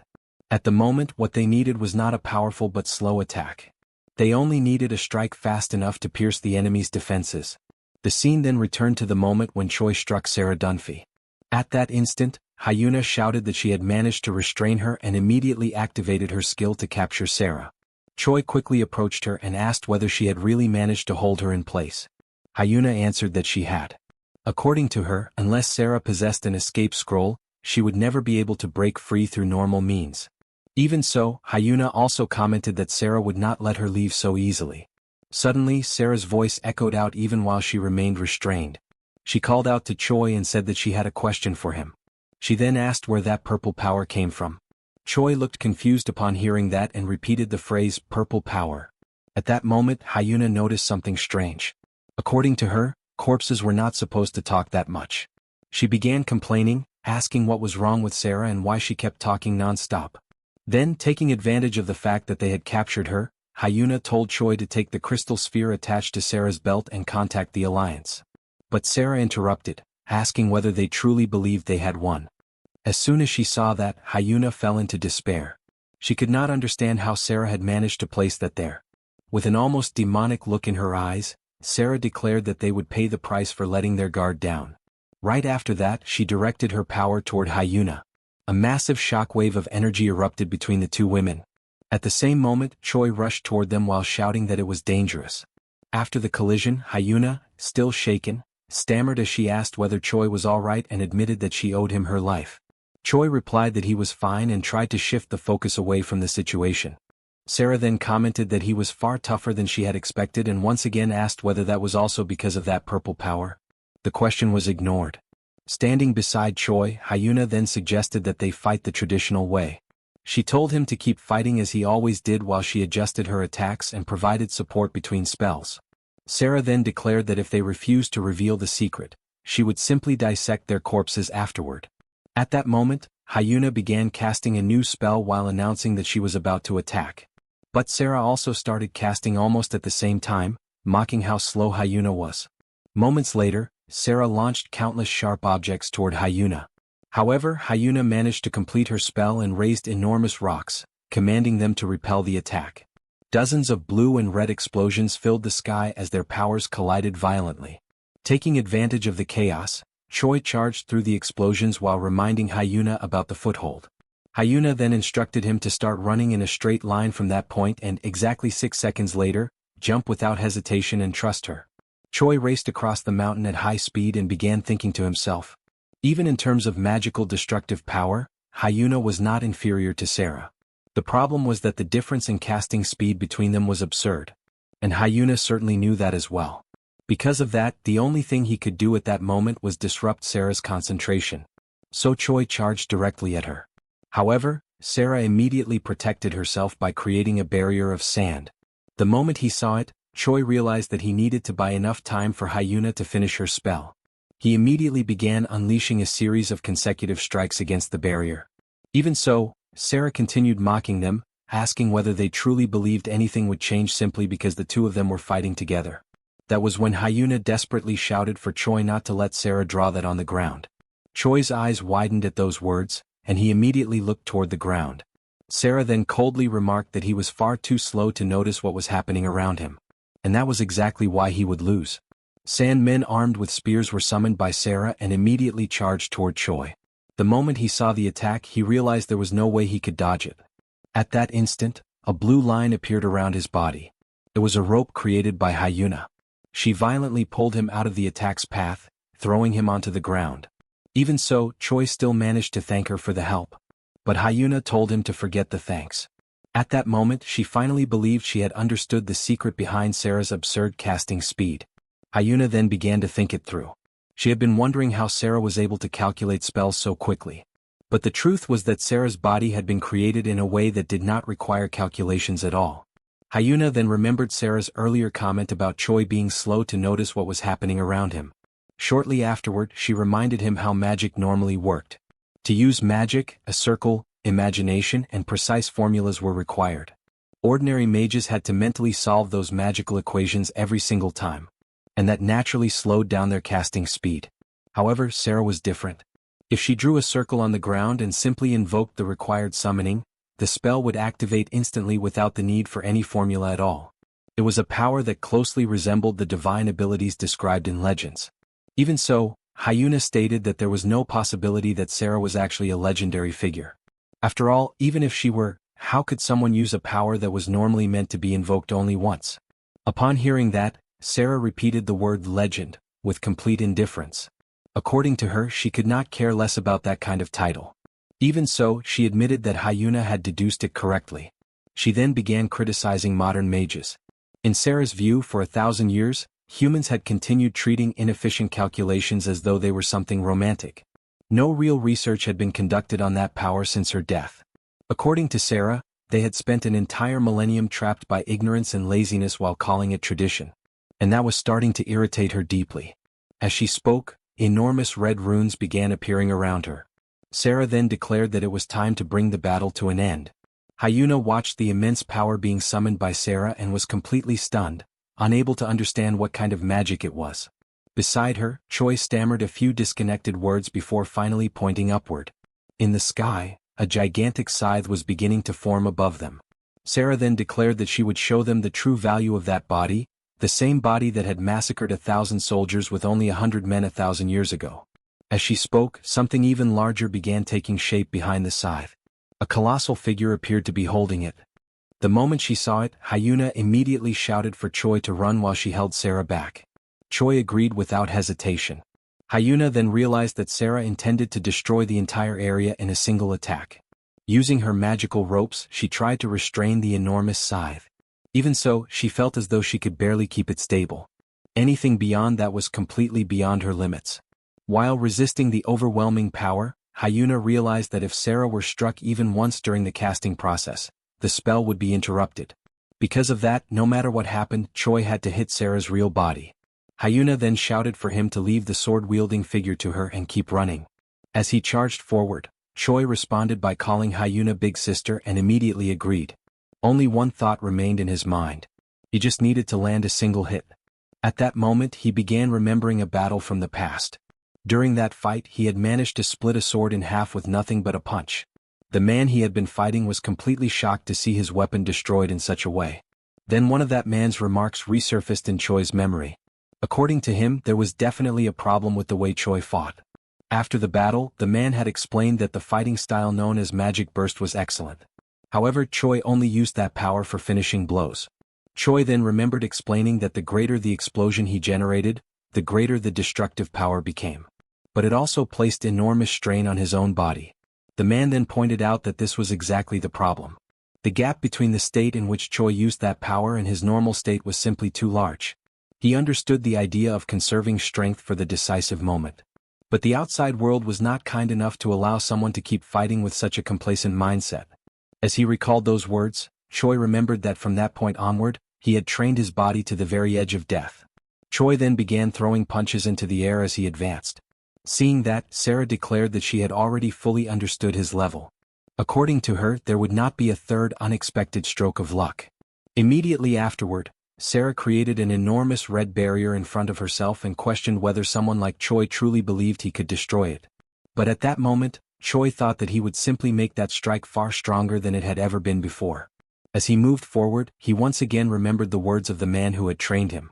According to him, he honestly did not like that fighting style. No matter how incomplete Choi's ability might be, betting everything on a single strike was far too dangerous. However, since Choi still could not fully trust his own body, he first needed to develop enough endurance to survive until the right moment arrived. And when that opportunity finally came, he had to treat that single strike as something capable of ending everything. He needed to fight with the mindset that one attack alone would completely decide the battle. And if necessary, he had to be prepared to explode and die at that very moment. Seeing what was happening before her, Sarah finally showed surprise. Meanwhile, Choi continued thinking that this would be the greatest and most absolute strike of his entire life. Then his ability managed to crack Sarah's red barrier. Even so, Choi realized that he still needed to push forward just a little more. The force of Choi's strike continued pushing through the barrier while Sarah, stunned, shouted in outrage, asking how he dared to do such a thing. In another scene, Hyuna was still holding back Sarah's gigantic summon. As she resisted, she realized that she had almost no mana left. There was only a tiny amount remaining. And soon that power would run out completely. Desperate, Hyuna could only wish for Choi to hurry. Meanwhile, Choi continued releasing all of his power. At last, Sarah's barrier shattered completely. Without slowing down, Choi reached Sarah and struck directly at her arm, tearing the limb off. Sarah's gaze immediately shifted toward her severed arm. Seeing that, Hyuna cursed in frustration, realizing that the attack had missed the main target. At that moment, the giant soldier summoned by Sarah began to collapse slowly. Even so, Choi did not stop. He charged toward Sarah once again while declaring that the battle was not over yet. After all, her head was still intact. Choi then activated his skill Noblesse Crimson Head Art, Full Force Strike, and unleashed a powerful punch directly into Sarah's face. The impact was so violent that both of them were thrown backward. As he flew through the air from the force of the collision, Choi felt intense pain shoot through his arm. At that moment, he began wondering whether he had already reached his limit. Sarah's body crashed heavily onto the ground. Even so, Choi realized that he would not be able to perform that attack a second time. For a moment he thought that he should have ended it earlier. But he immediately rejected that thought. He should not judge his own limits. He needed to believe that he could keep going no matter what. After all, if he let that opportunity slip away, both of them would die. So Choi mentally ordered himself to stop complaining. Even if it was only a second faster, he still had to keep moving forward. Using his elbow for momentum, he aimed directly at Sarah's head once more. But then Choi noticed that his hand and fingers were completely shattered. The moment she saw that, Hyuna desperately called out to him after noticing the condition of his arm. At that instant, Sarah began casting another spell. Moments later, a gigantic arm of sand emerged from the ground and grabbed Choi. Hyuna desperately asked whether he was still all right. But the enormous arm then turned its attention toward her. Hyuna tried to evade as the creature advanced in her direction. While staring at his ruined hand, Choi began wondering whether they had lost after all. He started questioning whether this was really how everything would end. According to his own thoughts, because of his lack of training, he had not even been able to properly take advantage of the opportunity he had been given. Watching the situation unfold before her, Sarah coldly thought that it was pathetic. At the same time, Hyuna remained trapped by thorn-covered ropes tied between two pillars. In desperation, she cursed repeatedly. According to Hyuna, if she had just a little more mana left, the situation might have been different. Meanwhile, Sarah's arm began regenerating slowly. Then, looking at the two of them, she declared that the victory belonged to her. She also stated that she would start by dealing with the mage first. Even while restrained, Hyuna declared that Sarah would regret that choice for the rest of her life. At that moment, she began gathering magic into her hand. Shortly afterward, a stone flew past Sarah's face. The moment she noticed it, Sarah immediately remembered the stone. She then began wondering whether Hyuna had prepared it when she touched the ground earlier. Even so, Sarah questioned what Hyuna believed she could accomplish with such a pathetic stone throw. Before Sarah could say anything else, a fist shot violently toward her face. Seeing that happen, Hyuna sarcastically apologized for being late with the support. At that moment, Choi appeared charging at Sarah, surrounded by his purple power. As he drove his fist toward her face, he ordered her to release Hyuna immediately. Otherwise he would crush her head.